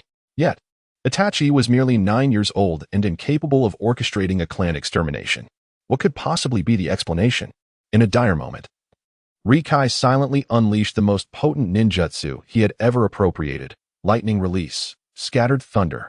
Countless arcs of blue electricity erupted within the room, with Rikai himself being the primary target. A wave of tingling pain coursed through his body, dispelling the illusions that had ensnared him. In an instant, he executed a swift maneuver, appearing at the doorway of the room, a kunai now gripped in his hand. His double Tomo Sharingan activated instantaneously, unleashing the skill of neural detection. To his astonishment, he discerned a shadow crouched upon the windowsill of his home, its pair of crimson 3-Tomo Sharingan gazing curiously at Rikai. Indeed, to dispel an illusion in such a manner suggests a certain familiarity with the art of genjutsu. Before the voice could fully dissipate, the figure on the windowsill materialized at Rikai's side, a hand resting upon his shoulder. Remarkably, Rikai's Sharingan failed to capture the movement of this individual. Fortunately, no malice emanated from the stranger. Who are you? Rikai inquired, though through his Sharingan, he had already deduced that the figure belonged to the Uchiha clan. Yet the number of Uchiha he was acquainted with was minimal. In our first encounter, I am Shursui, Uchiha Shursui, your instructor in Team 1. Shursui? Team 1? A look of astonishment graced Rikai's face, for he had not anticipated that Shursui would be his teacher. At this moment, Shenshin Shursui was not significantly inferior to the legendary Golden Flash, were it not for Shursui's mere 14 years of age and his Uchiha lineage. He might have been a more formidable candidate for the next Hokage. And what about earlier? Rikai asked, still bewildered. That was merely a test. A means to gauge the capabilities of a genius who has attended the Ninja Academy for only 3 days, Shursui replied, a warm smile illuminating his features. Rikai nearly succumbed to the charm of that smile, yet he swiftly reminded himself that Shursui, like the third Hokage, was a staunch pacifist. It was precisely due to this ideology that, despite mastering the Uchiha clan's most potent genjutsu, Kodo Amatsukami, he had allowed Danzo to seize his eyes. The tragedies of Shursui and Itachi had instilled in Rikai a sense of distrust towards Konoha, revealing that it was not as trustworthy as it appeared. Naturally, a significant part of this skepticism stemmed from his own Uchiha heritage. So when do we commence our missions? Rikai queried directly. Are you that eager? However, we must undergo a period of training first, Shursui responded. Training for what? Naturally, to enhance your survival skills in combat. It is crucial to understand that the mortality rate for novice ninjas is alarmingly high, and I have witnessed enough death to last a lifetime. Therefore, not a single member of the 2 graduating classes I have mentored has suffered any casualties, Shursui elucidated. Having experienced the Third Shinobi World War, Shunshin Shursui had gained renown during that tumultuous period, which only deepened his yearning for peace. Rikai nodded silently, choosing not to voice his thoughts. Perhaps he could acquire a wealth of ninjutsu from Shursui. Yet, a flicker of concern crossed his mind regarding Shursui's formidable genjutsu, Kodo Amatsukami. Surely, he would not resort to using it against himself. I doubt I hold such significance. And besides, that technique requires the accumulation of chakra over a decade. It would not be activated lightly. Should the Uchiha predicament prove unavoidable, it was imperative that Shursui's eyes remained out of reach from others. Ryōsuke quietly made a decision in his heart. Are you going to continue sleeping, or shall we go for a meal? It would be a good opportunity to meet your other 2 companions. Shursui extended an invitation to Ryōsuke. A slight smile tugged at the corners of Ryōsuke's mouth. He had almost forgotten about this matter. However, when he recalled that only 4 other students were graduating from the Ninja Academy, he worried that his 2 companions might not be among them. If he were to be placed in the same class as that Naruto kid, he genuinely feared that he would be unable to restrain himself from eliminating the other. Though hesitant, he ultimately donned his clothes and departed with Shirzue. The Uchiha clan, being remote from the main village of Konoha, had its own small marketplace. Despite the late hour, it did not affect the Uchiha clan members. The 2 arrived at a barbecue restaurant, and upon seeing them, the owner merely nodded, indicating that they had likely made prior arrangements. "This is the place. Let us enter," Shirzue said as he slid open the door. Inside, 2 children, a boy and a girl, both around 10 years old, stared at them with Sharingan eyes. To Ryōsuke's relief, they were indeed Uchiha clan children. However, he had no recollection of them, suggesting they were merely background characters who perished on the night of the massacre. Ding. Temporary task released 1. Build a good relationship with your companions. Experience points. 500. Temporary task 2. Gain recognition from Obito. Experience points. 1,000. As Ryōsuke took in the sight of the 2 children, he heard the system's notification. A mere 500 experience points would hardly suffice to even raise his chakra limit once. It appeared these companions were indeed insignificant. Nonetheless, fostering a bond with Shirzue was essential, as he was not only his teacher, but might also influence the main storyline. "Teacher, is this the 3rd companion you mentioned? Why is he just a child?" The boy in the room stood up, crossing his arms, regarding Shirzue with an air of aloofness. "Mikawa, he has dispelled my genjutsu," Shirzue stated succinctly, leaving the boy named Mikawa dumbfounded. "What? He actually broke your binding technique, sensei? How is that possible? You must have gone easy on him," Mikawa exclaimed loudly. "Hello. My name is Miyuki. May I ask your name?"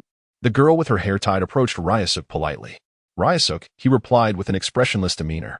"Ryōsuke-kun, please sit here. We are to be comrades from now on, so let us get along well. By the way, I'm not skilled in medical ninjutsu," Uchiha Miyuki said with a smile as she settled down across from Mikawa. In a ninja team from Konoha, it was customary to have someone proficient in medical ninjutsu to enhance the team's survival rate, typically a female member. Although their first squad adhered to the 4-person team model of Konoha, all members were from the Uchiha clan. The Uchiha were born for war. They were not trained in the arts of healing. Ryōsuke was about to speak when Mikawa interjected. "So, during missions, you mustn't get injured easily, or you'll only be a burden to us, and you might as well wait for your demise. Rest assured, I shall protect you all." Shirzue gently patted Ryosuke's shoulder. With the rapid regeneration template provided by the Grim Reaper, Ryōsuke found it exceedingly difficult to perish, barring extraordinary circumstances. However, he deemed it unnecessary to reveal his trump card in front of these individuals. Without uttering a word, he seated himself beside Miyuki. Her eyes squinted into crescent moons. Yet an icy aura of lethal intent enveloped her entire being. "If the teacher protects us in this manner, how can we grow?" she remarked. "Would you not agree, Ryosuke-kun?"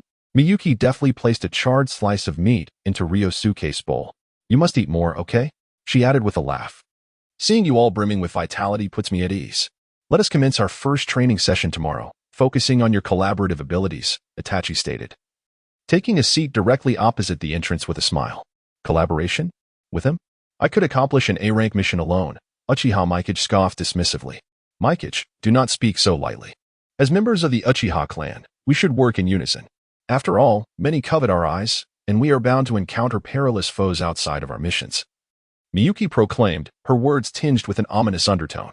Ryosuke's brow furrowed. His teammates appeared rather peculiar. Whether it stemmed from their upbringing or their inherent personalities remained uncertain. Collaborating with such individuals would likely only invite further complications. Meanwhile, Shirzue merely chuckled, playing the role of the affable mediator, which did little to enhance the trio's rapport. Ryōsuke, focused solely on his meal, had scant resources at his disposal, and unless he hunted for prey, he seldom indulged in meat. As midnight approached, the group dispersed at a street corner. Ryosuke patted his belly, feeling overly satiated, and suspected he would struggle to sleep for some time. Thus, he ambled toward the village's west, where a small river awaited, perfect for enjoying the night breeze and revitalizing his spirits. This night, the village was unusually tranquil, likely due to most Uchiha clansmen attending a gathering at the shrine. The frequency of these shrine meetings had escalated over the past 6 months. Yet, Ryosuke, being but a child, lacked the standing to participate. Perhaps he should seek an opportunity to sneak in and discern their preparations. If he were the Uchiha clan leader, he would contemplate seceding from the village rather than opting for rebellion. Even a victory would only yield a Pyrrhic triumph. As Ryōsuke shook his head, pondering the Uchiha clan's affairs, he continued his stroll toward the riverbank. Soon, the shimmering surface of the water came into view. Just then, several stones came hurtling toward him from various directions. Swiftly, Ryōsuke vanished from his spot. Had he triggered some sort of trap? That seemed improbable. Such a mechanism, relying solely on stones, would suffice only against wild dogs. Someone heightened vigilance. Ryōsuke immediately activated his Sharingan and unleashed his technique. The surrounding environment morphed into an expansive net before his eyes. A shadow concealed behind a large tree was peering out cautiously. His lips moved slightly, and Liangjie immediately read his words through the Sharingan. It was time to teach that boy a lesson for his audacious display in front of the teacher. Liangjie soon realized that the boy was none other than Uchiha Mikawa. He never anticipated that Mikawa would be so competitive and attempt to ambush him. Clearly, if he did not impart some discipline, they would be unable to coexist harmoniously in the future. With a smirk, Liangjie activated his skill once more. Mikawa's forte, aside from fire-release ninjutsu, was the shadow shuriken technique. The fact that he had just hurled a dozen stones in one breath was thanks to this very skill. However, what he did not expect was that Liangjie had vanished from the trajectory of his assured strike. Even with his two-tomo Sharingan activated, he could not locate his opponent. What was happening? Where had that coward hidden? He resolved to inform the teacher tomorrow and have him removed from Class 1. In frustration, Mikawa slammed his fist into the tree trunk. Hey, isn't it rude to speak ill of others behind their backs? Liangjie's voice suddenly emerged from behind Mikawa, causing him to stiffen momentarily before executing the substitution technique. Phew, what's with that guy? How did he discover my presence? Quite simply, your technique is exceedingly crude. Who taught you? Liangjie reappeared behind Mikawa, placing a hand on his shoulder. This gesture signified that Mikawa had lost in a real battle. His head would have been severed from his body by now. Who exactly are you? I have never encountered anyone so formidable among the current generation of Uchiha, Mikawa inquired, his face a mask of astonishment. If you have not witnessed such prowess, it merely reflects your limited exposure, Liangjie replied. So, do you now acknowledge my strength? He gave Mikawa's shoulder a reassuring pat, but Mikawa's expression flickered between uncertainty and silence. Suddenly, Liangjie turned around, producing a kunai that was perfectly aligned with Mikawa's neck. As he appeared behind him, a chain substitution technique. Quite intriguing, Liangjie remarked, observing Mikawa, whose eyes had transformed into the three-tomo Sharingan. This indicated that Uchiha Mikawa was indeed a skilled practitioner among the Uchiha clan. At only 12 years old, he was already a prodigy, 3 years older than Itachi. Yet still remarkable. It was astonishing to discover so many talents within the Uchiha clan. No wonder they resented being marginalized by Konoha. Your two-tomo Sharingan can see through my ninjutsu. You are quite impressive. I acknowledge you, Mikawa conceded, retracting his kunai. Liangjie followed suit and inquired, having awakened the three-tomo Sharingan. You are more than qualified for the Umbu or the guard. Why do you willingly remain a genin? That is not your concern. We both harbor secrets, do we not? I hope you will not disclose this matter to Teacher Shursui, Mikawa stated before vanishing in a swift motion. After employing his neurosensing technique, Liangjie discovered that his opponent was indeed no longer within his line of sight. Doubts began to creep into his mind. If even the minor members of the Uchiha clan had activated their Sharingan to the three-tomo level, then the awakening of the Manjiki Sharingan by someone should hardly come as a surprise. If that were the case, it would be improbable for the 13-year-old Itachi, for years hence, to single-handedly eradicate the entire clan. It was likely that Obito and the Root organization were also involved in this sinister affair. Although he had anticipated this development for some time, the arrival of more concrete evidence left Liangjie grappling with disbelief. Given the personalities of Danzo and Obito, it was hard to conceive that they would allow any Uchiha members to survive, aside from Itachi and Sasuke. Contemplating this, Liangjie lost any inclination to spread the news and returned home to stow away his ninja tools. The Uchiha clan members were exceedingly aloof. Would everything truly go smoothly tomorrow? As he lay in bed pondering this question, he soon drifted off to sleep. The following morning, he was unexpectedly awakened by little Sasuke. Liangjie and I. Father wants you to come home for breakfast. After school, you can move in with us. Sasuke exclaimed cheerfully. Liangjie nearly forgot about this. I'm sorry, Sasuke, but I've already graduated. I want to be able to attend school with you anymore. He gently ruffled little Sasuke's hair and pointed to the ninja headband on the bedside table. Really? Lianjie, you're amazing, just like brother Itachi. But now I'll have to go to school all by myself, Sasuke said, lowering his head, his voice growing softer. Lianjie could empathize with his feelings, yet felt helpless to provide solace. Sasuke, as long as I'm in the village, I'll take you to school. How does that sound? Lianjie said, bowing his head. Really? Sasuke asked, his ears perked up with excitement.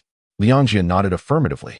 After freshening up, Lianjie escorted little Sasuke to school and then hastily grabbed a bite to eat before heading to the training ground outside the village. This was a designated area for novice ninja training, capable of accommodating several classes simultaneously. He quickly located the first class. Mikawa was absent, while Miyuki sat atop a wooden stump, enjoying a lollipop. Her hair flowed freely, and she had changed into casual attire. A gentle breeze brushed past, and she seemed to sense something, casting a fleeting glance in Lianjie's direction. The palpable aura of danger did not instill fear in Lianjie. Rather, it evoked a peculiar sense of beauty. Upon recognizing Lianjie, Miyuki instantly donned her familiar smile and performed a graceful backflip, landing effortlessly in front of him. Why, it's Lianjie-kun. You've arrived so early. How diligent of you, she remarked, reaching out to pat his head. Lianjie quickly sidestepped. I still want to grow taller. Please don't touch my head. Miyuki paused for a moment, then burst into laughter. Lianjie-kun, you're simply adorable. Would you like some candy from your older sister? Just remember to live long enough. That's what makes it interesting. Miyuki handed over a lollipop and then uttered a chilling remark. Ryuka cast her a sidelong glance before striding towards the 3 wooden posts. Each post stood 2 meters tall and was thick enough for a person to embrace. Surely, it couldn't be the same old routine of snatching the bell again? As Ryuka pondered the nature of the upcoming training, Uchiha Mikawa approached, rubbing his neck. You all have arrived. Where is Teacher Shizuka? Shouldn't he be the first one here? He inquired. Hey, what do you think we will train on today? Whatever it is. Just don't hold me back. Cough, cough. Such words should not be uttered to comrades. Mikawa, came Shizuka's voice from behind him, a hand resting on Mikawa's shoulder. Teacher, bear with it. The pain will pass swiftly. A crisp crack resounded, followed by Mikawa's anguished cry. Huh? It really doesn't hurt anymore. You're amazing, teacher, Mikawa exclaimed, moving his neck in surprise. Shizuka ignored him, casting a glance at Ryuka and Miyuki. Today marks the first training session for Class 1, and the focus will be on teamwork. The method is quite simple. You may employ any means necessary to seize the bells from my possession. Naturally, the optimal approach would be for the 3 of you to collaborate. Do you understand? Shizuka produced 3 bells from his hand and addressed the trio. Ryuka smirked, realizing the truth of the matter. What a bore. This game is hardly challenging. Teacher Shizuka, if I manage to snatch all 3 bells, can they withdraw from Class 1?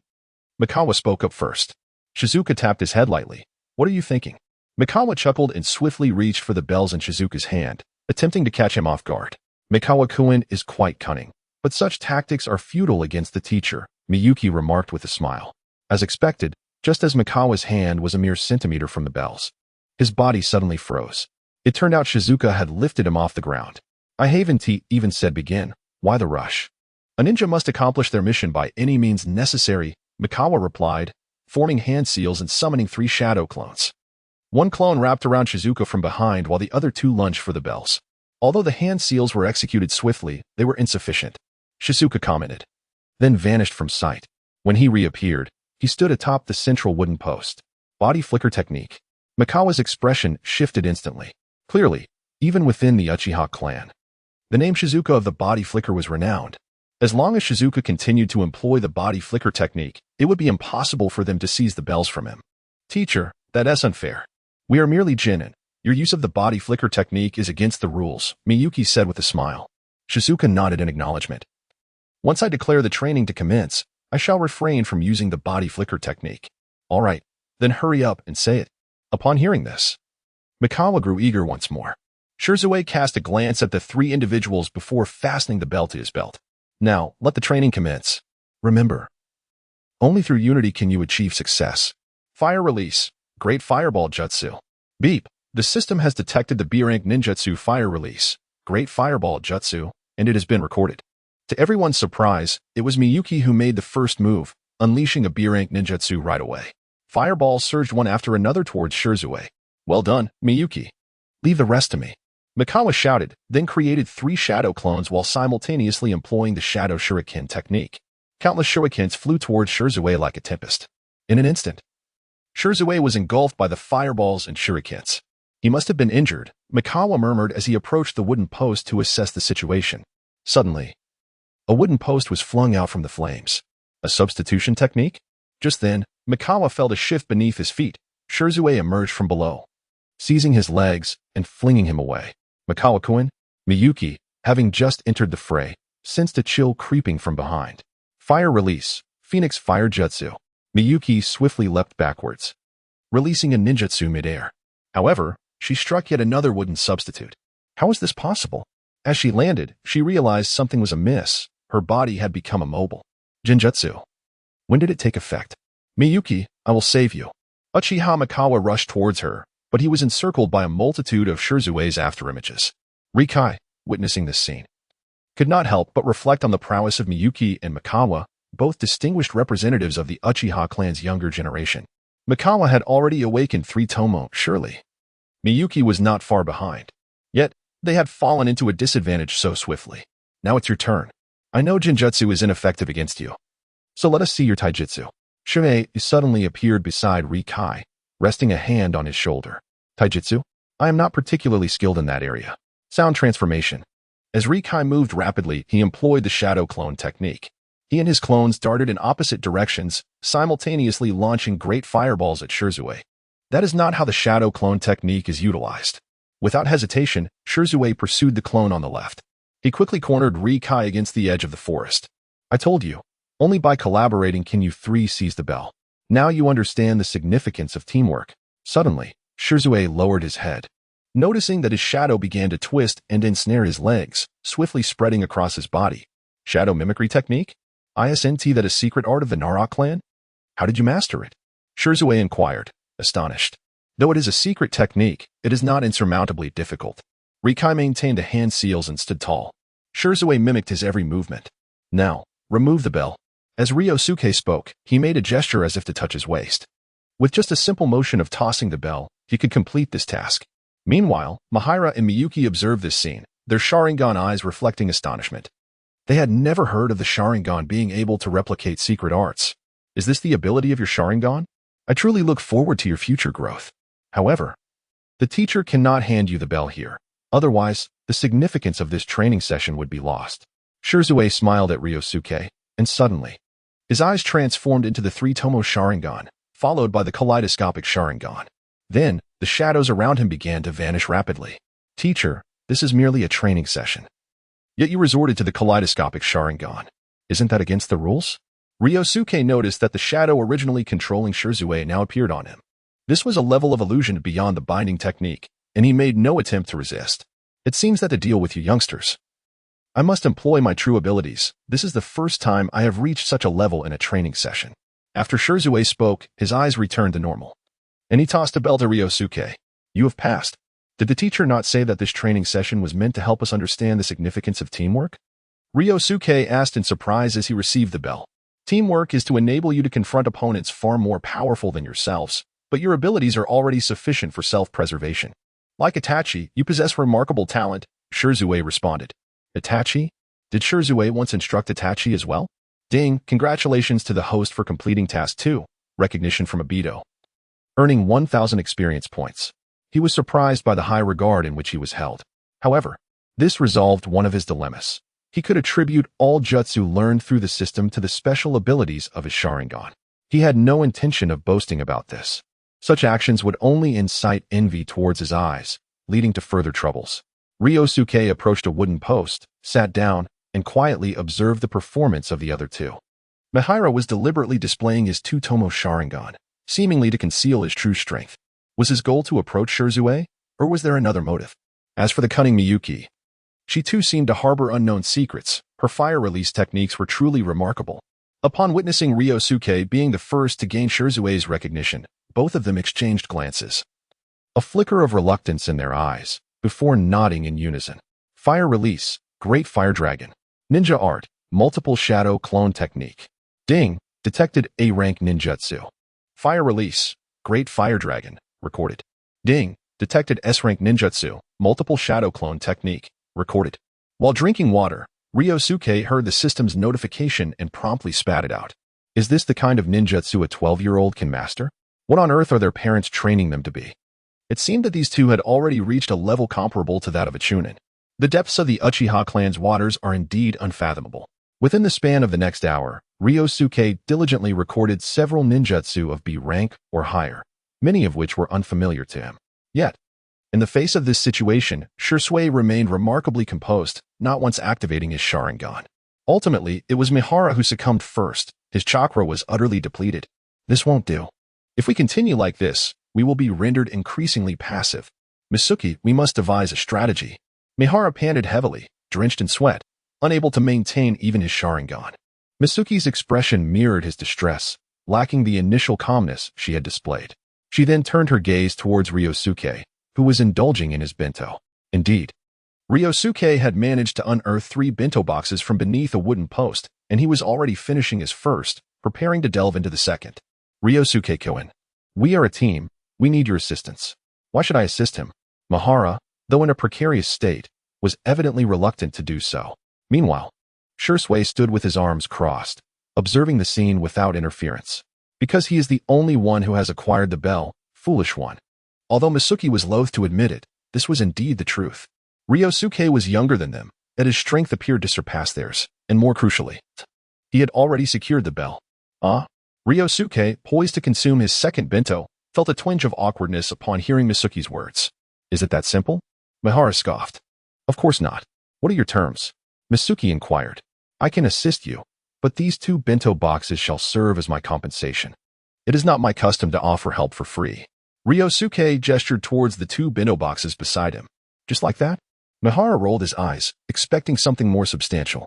Misuki, too, found herself at a loss for words. She had anticipated Ryōsuke would demand a favor in return, something akin to, you all owe me a debt of gratitude. Such favors could be as valuable as a life itself for a ninja, especially one from the Uchiha clan. So be it, Ryōsuke affirmed earnestly. I agree. Misuki nodded in agreement as well. Ryōsuke patted his stomach, stretched languidly, and approached the 2. What do you plan to do? Misuki glanced at Shisui, then quietly addressed Ryōsuke. You will feign an attack, and I will handle the rest. As he spoke, he handed his ninja tools to Mihara and presented Misuki with a soldier pill. What is this? Misuki stared at the soldier pill in her hand, momentarily stunned. Your chakra must be running low, yet the main event lies ahead. And the outcome will hinge on how well you two cooperate. Upon finishing his words, Ryōsuke formed hand seals, multiple shadow clone technique. With a series of bangs, over 20 clones of Ryōsuke materialized beside him. This was the utmost limit achievable after he had dedicated all his experience to enhancing his chakra capacity. In comparison to the mere 2,000 of the shadow clone technique commonly seen among the renowned, this hardly seems significant. Nevertheless, it still startled Mikawa. You two have mastered the shadow clone technique? Although this technique may not pose much of a challenge for a jonin, it nonetheless marks the threshold of S-rank ninjutsu. Ryōsuke chose to disregard him, bending down instead. It begins. Fire style, Dance of the Fire Phoenix. Miku was the first to unleash her ninjutsu, casting a vast range of flames that transformed the entire training ground into a sea of fire. Together with his shadow clones, Ryōsuke charged toward Shisui. A smirk crept upon Shisui's lips. This was precisely the scene he had been eager to witness. Yet, he did not dawdle. Several water dragons surged around him, gradually quelling the flames. At this moment, Mikawa also sprang into action. Countless shurikens soared toward Shisui. He sidestepped effortlessly, only to realize that these shuriken were tethered to explosive tags. Body flicker technique. Shisui vanished from his spot. Sound shift. Ryōsuke, utilizing neural probe to pinpoint Shisui's location, followed suit with the sound shift technique. However, Shisui swiftly turned and delivered a kick that sent him sprawling. With a loud thud, it was merely a shadow clone. A hint of surprise flickered across Shisui's face as he activated his Sharingan. It was then that he discerned something amiss. The shuriken strewn across the ground bore the characteristics of chakra. Could it be? Indeed, in the next instant, the shuriken morphed into Ryōsuke. The combination of shadow clone and transformation techniques? Quite innovative, yet lacking in depth. Shisui leaped into the air, spinning as countless shuriken shot forth. Ryōsuke's shadow clones were all struck. Meanwhile, the flames of the training ground had completely extinguished. Is it still insufficient? I told you that fellow is utterly useless. Mikawa knelt on the ground, biting his lip. Mika's complexion grew increasingly pale. There was no way around it. Our opponent is the body flicker Ryōsuke, the one among us closest to that individual. Mikawa fell silent, fully aware of whom Mika referred to as that person. Have we truly surrendered?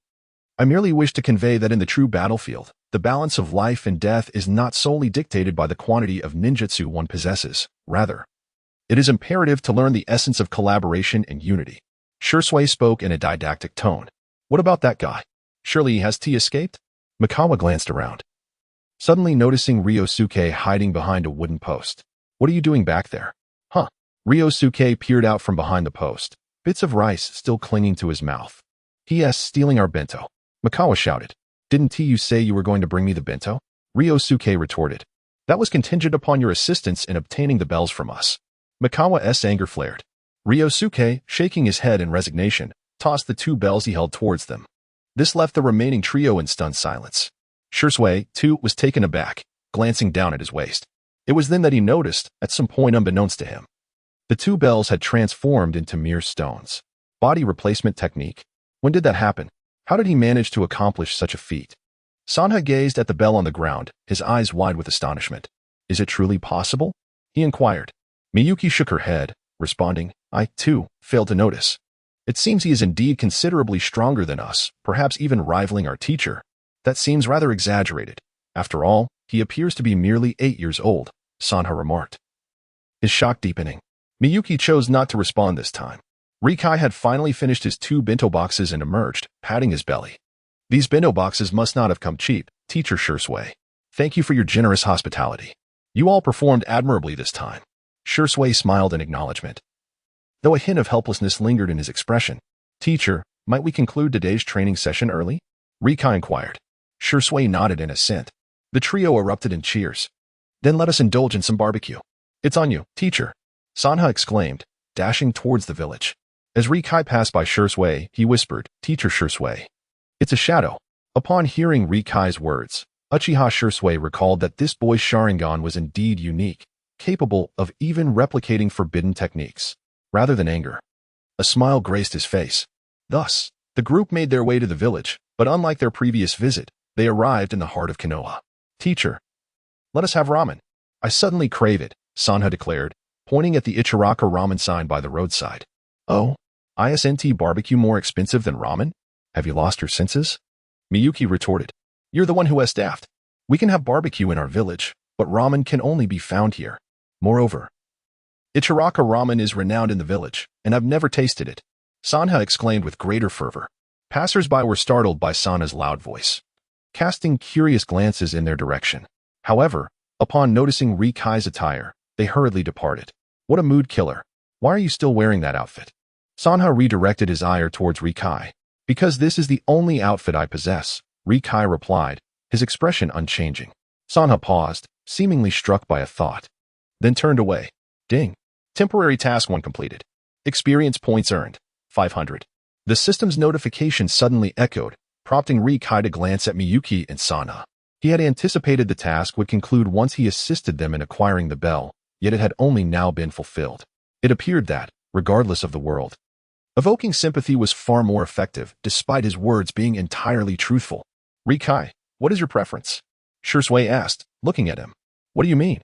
Do you wish to eat barbecue or ramen? Ryōsuke clarified. Sanha makes a valid point. Barbecue can be enjoyed elsewhere, so let us opt for ramen, Rikai replied. Excellent choice. You're quite discerning. I assure you, this ramen is exceptionally delicious, Sanha said, suddenly slinging an arm around Rikai's shoulders, evidently pleased with his support for the idea. Truly, he was a character whose emotions were easily read. Thus, the 4 of them entered the ramen shop together. The familiar figure of Uncle Ichiraku peeked out. Welcome. Ah, it's Ryōsuke. Is this a gathering? Indeed, Uncle Ichiraku, it has been a while since my last visit. These are my 3 students. As Ryōsuke settled down, he introduced Reikage and the others to Ichiraku. They are all elites of the Uchiha clan. The safety of Konoha will depend on you in the future. Today, allow me to treat you. Uncle Ichiraku replied with evident joy. As a businessman, he bore none of the prejudices held by others in Konoha, which brought rare smiles to the faces of Mikawa and Miyuki. Before long, 4 bowls of ramen were served. I began to eat, and Mikawa was the first to pick up his chopsticks. Miyuki and Reikage exchanged glances before joining in. Soon, the shop was filled with exclamations of delight. So delicious. What a delightful flavor. This ramen is truly the best. Reikage felt a twitch at the corner of his mouth, inwardly lamenting the naivety of these unworldly individuals. While he admitted that the ramen here surpassed much of what he had consumed over the past few years, it still fell short of the exquisite taste he held in his heart. If I were not of the Uchiha clan, perhaps opening a restaurant here would yield significant profits. What a pity. After the meal, the 4 departed from Konoha. Aside from Shursui, the others could not bear the feeling of being overly encouraged. Sensei Shursui, will we train tomorrow? Mikawa asked first. No need. I have received a mission from Lord 3rd Hokage, Shursui replied with a smile. Really? When did this happen? Mikawa exclaimed. Just while we were eating ramen. It's merely a C-rank mission, though not trivial for novices, Shursui explained. Reikage nodded quietly, acknowledging the truth of it. Typically, ninja teams began with D-rank missions. Perhaps being members of the Uchiha clan afforded them special treatment. Sensei Shursui, what is our mission? Miyuki inquired. This time, it's a reconnaissance mission toward the Land of Lightning, Shursui stated. The Land of Lightning? The Cloud Ninja? Is this truly a D-rank mission? Reikage murmured. Recalling the 4th Reikage, could this be a continuation of the previous incident? Yet, according to his understanding of events, hadn't the 3rd Hokage compensated the Cloud Ninja with members of the Hyuga branch? Were they still unsatisfied and seeking to instigate war? The reasons are somewhat complex. You need not concern yourselves with them. Just know this is a direct order from the Hokage, and we need only observe for any intruders from the Land of Fire. Shursui clarified. Indeed, in terms of mission difficulty, reconnaissance tasks were not particularly challenging, especially for the Uchiha clan, known for their exceptional observational prowess. However, Reikage felt an unsettling sense that this mission was not as straightforward as it seemed. Nevertheless, it represented an opportunity. Whenever he embarked on a mission, his abilities truly came to the fore, especially in the realm of lightning techniques, where he excelled. Recently, Ryōsuke had been grappling with the issue of chakra attributes, and perhaps this time would present the finest opportunity. All right, everyone return and prepare. This mission comes with a reward of 2,000, Shursui announced, waving his hand at the trio before vanishing from sight. Did I hear correctly? Did Shursui-sensei mention a reward of 2,000 for this mission? Miharu's eyes widened, taking on a pencil-like shape. This is merely a D-rank mission. It seems that earning as a ninja is rather effortless. Indeed, starting tomorrow, we shall be comrades in arms. Let us strive together, Miyuki remarked, casting a glance at Ryōsuke. Ryōsuke nodded silently, choosing not to respond. The trio then parted ways. Upon returning home, Ryōsuke located a small bag and placed a few meager ninja tools within it.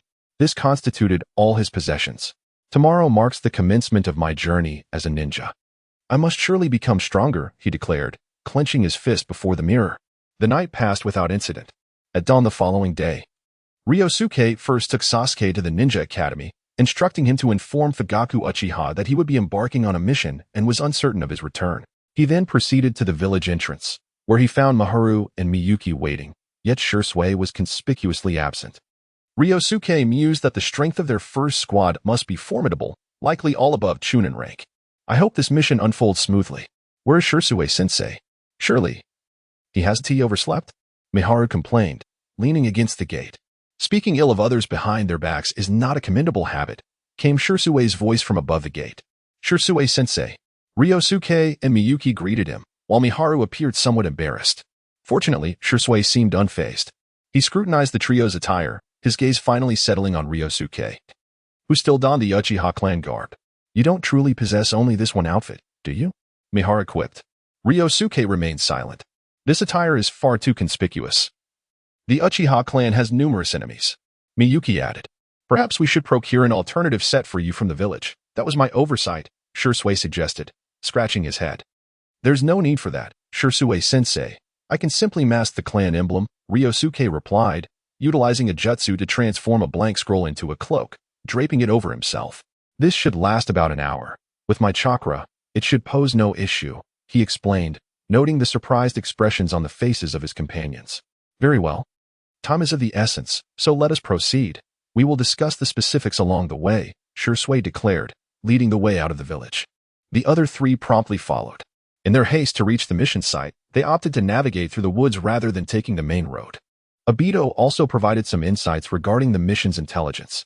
According to intelligence from the shadows, several villages along the border of the Land of Fire and the Land of Lightning have been attacked. At the scene of the assaults, the headbands of the Cloud Ninja were discovered, leading to suspicions regarding their involvement. Teacher Shirzue, could it be that someone orchestrated this to frame Cloud Ninja? Mikawa inquired. Shirzue glanced at him, then replied, "This is precisely the objective of our mission, to uncover the truth behind these events. Should it indeed be the Cloud Ninja responsible, we must investigate their motives and movements. If not, we will identify the true perpetrators."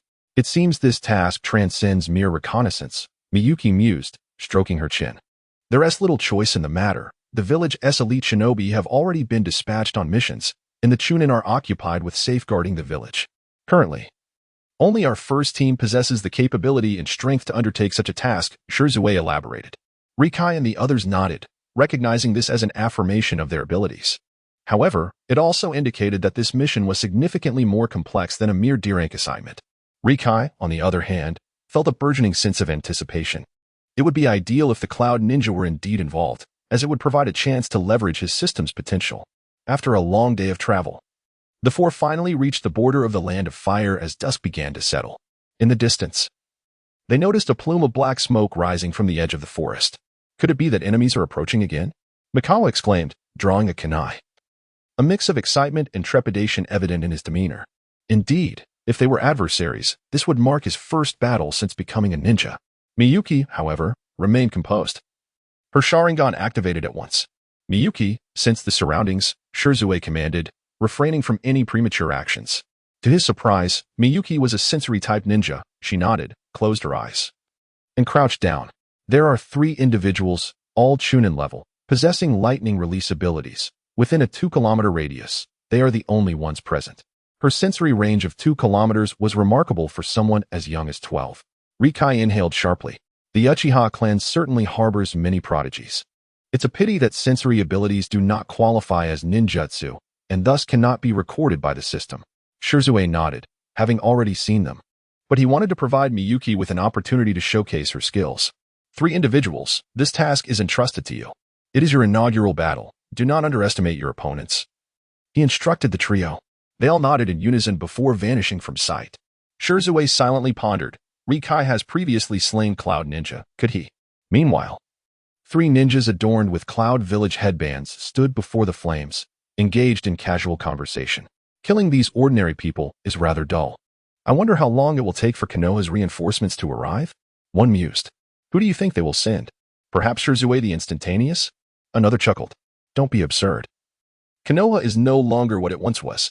The Golden Flash is gone, and the 3rd Hokage has aged. This is our era now, the Cloud Ninja. Suddenly, a massive fireball hurtled towards the 3 individuals. Quick to react, they dispersed in 3 different directions. Immediately, 3 figures obstructed their path. Ninjas from Konoha? Have they truly sent only 3 children? Is there no one else in Konoha? One of them remarked. Rising, do not underestimate them. Observe their eyes. They belong to the Uchiha clan, another shouted. How fortuitous. Lord Raikage has long desired the Sharingan. I wonder if these 3 little brats have awakened theirs. Let us see who is luckier, came the response from a loquacious individual opposite Rikai, who had been incessantly chattering since the encounter began. Fire release, great fireball technique. Rikai initiated the assault first. You underestimate me too much, little brat. Rising declared, effortlessly cleaving through the fireball with his hand, then lunging towards Rikai. It appeared he had mastered the unique ninjutsu of the Cloud Village. Rikai found himself grasped firmly by Rising. Rikai? Miharu was the first to exclaim. Focus. This is life or death, Miyuki urged as she began forming seals. TCH. Miharu wasted no time, employing the shadow clone technique with shurikens in hand. However, the opposing ninja quickly erected a wall of earth. Is this truly the Uchiha clan? They seem rather unimpressive, he scoffed. Earth release. Earth spikes. The foe formed seals with remarkable speed, causing numerous spikes to erupt from the ground, targeting Miharu. TCH, this annoying ninjutsu. Shadow clones. Miharu deployed the technique again, intending to overwhelm the opponent.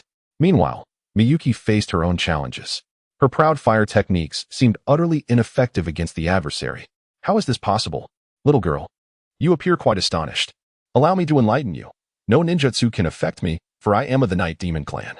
The opponent brandished a spear in his hand and hurled it towards Miyuki. She narrowly evaded the attack, but he was already upon her. I relish tormenting women, especially beautiful ones like you. Allow me to indulge myself. Ha ha ha.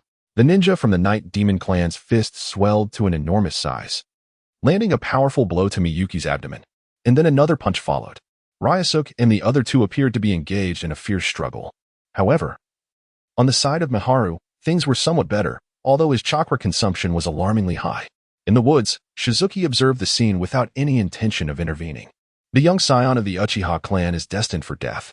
Reizu, who was battling Ryōsuke, initiated the attack first, twisting his hand and causing Ryōsuke's head to lean at an odd angle. Yet, the gruesome scene he had envisioned, with blood spilling everywhere, did not materialize. The Ryōsuke in his grasp transformed into a mere piece of wood. Body replacement technique? When did that happen? Reizu, astonished, glanced around in bewilderment. Suddenly, he felt a tremor beneath his feet, and he found himself plummeting into a pit. Help me, quickly, he cried out, desperately seeking assistance from the other two. But soon, the entrance to the pit was buried. Ryōsuke appeared above, dusting off his hands before casually producing an apple and beginning to eat. Beep. Congratulations to the host for eliminating an enemy and subsequently acquiring a ninjutsu. Lightning Release. Lightning Grave. Lightning Grave? This technique feels remarkably familiar. It seems to be a Suma's move. Shouldn't it be reserved for those of higher rank? Ryōsuke paused for a moment, then burst into laughter. It appeared fortune favored him. This was a ninjutsu that could be both offensive and defensive, likely no lower than B rank. He did not immediately test the acquired ninjutsu, but instead turned his gaze toward the other side of the battlefield. Miyuki and Miharu were entrenched in a grueling combat. Although both were elite members of the Uchiha clan, they struggled against the Cloud Ninja's Chunin without resorting to the power of their Sharingan. Particularly for Miyuki, the Night Demon clan's ninja had a distinct advantage over her. Fortunately, she had successfully utilized a shadow clone to withstand the first wave of attacks and was now engaged in a game of hide-and-seek with her opponent. On Miharu's side, a chaotic exchange of jutsu ensued. Ryōsuke received several system notifications. It seemed they were not inclined to reveal their full capabilities just yet. Thus, the battle would continue for a while longer. He decided to investigate for any additional clues. After finishing his apple, Ryōsuke made his way toward the blazing ruins. This was a small village consisting of merely a dozen households, now nearly reduced to ashes. Yet, he faintly heard the cries of a child. A child? He hesitated briefly, but ultimately chose to employ his sensory skills. With the assistance of his Sharingan, he quickly discerned a 4-year-old child sobbing in a corner of a basement beneath the flames. The basement was already filled with smoke, and if he did not act soon, the child would be suffocated. This time, Ryōsuke did not waver. He immediately created 3 shadow clones, and together they unleashed the Water Dragon Jutsu. However, the raging inferno proved insurmountable, and the water was swiftly evaporated. Nonetheless, Ryōsuke seized the fleeting moment, utilizing 2 swift rotations to appear within the basement. The surroundings were engulfed in fiery hues, and he felt his lungs burning. The little girl had already succumbed to unconsciousness. He had no time to assess her condition, and once more, relying solely on memory, he activated the jutsu twice in succession. Appearing outside, smoke billowed from his body, and his pant legs caught fire. The jutsu was merely a rapid movement technique and did not constitute space-time ninjutsu. Hence he was still burned. This is my last pair of trousers. Liangjie lamented momentarily, but he immediately commenced tending to the little girl. She bore no external injuries. Yet her complexion was ashen. Goodness, why can't I perform medical ninjutsu? What should I do? Artificial respiration? Or should I apply pressure to her philtrum? But where precisely is the philtrum? Faced with such a predicament, Liangjie was thrown into a state of panic. At that moment, a figure appeared beside him. Leave it to me. You go assist them, Jishui said with a smile, cradling the little girl in his arms. A green luminescence emanated from his hands. It appeared to be medical ninjutsu. However, Liangjie received no indication from his system. He exhaled in relief and nodded. He had initially approached this battle with a relatively relaxed demeanor until, through the Sharingan, he witnessed the harrowing scene unfolding in the village amidst the inferno. At that instant, his mindset underwent a subtle transformation. Miyuki was cornered by the enemy. Must I resort to that technique? She wiped the blood from the corner of her mouth, her eyes growing colder. At that moment, the body of the Night Demon Ninja suddenly froze. What is happening? My body?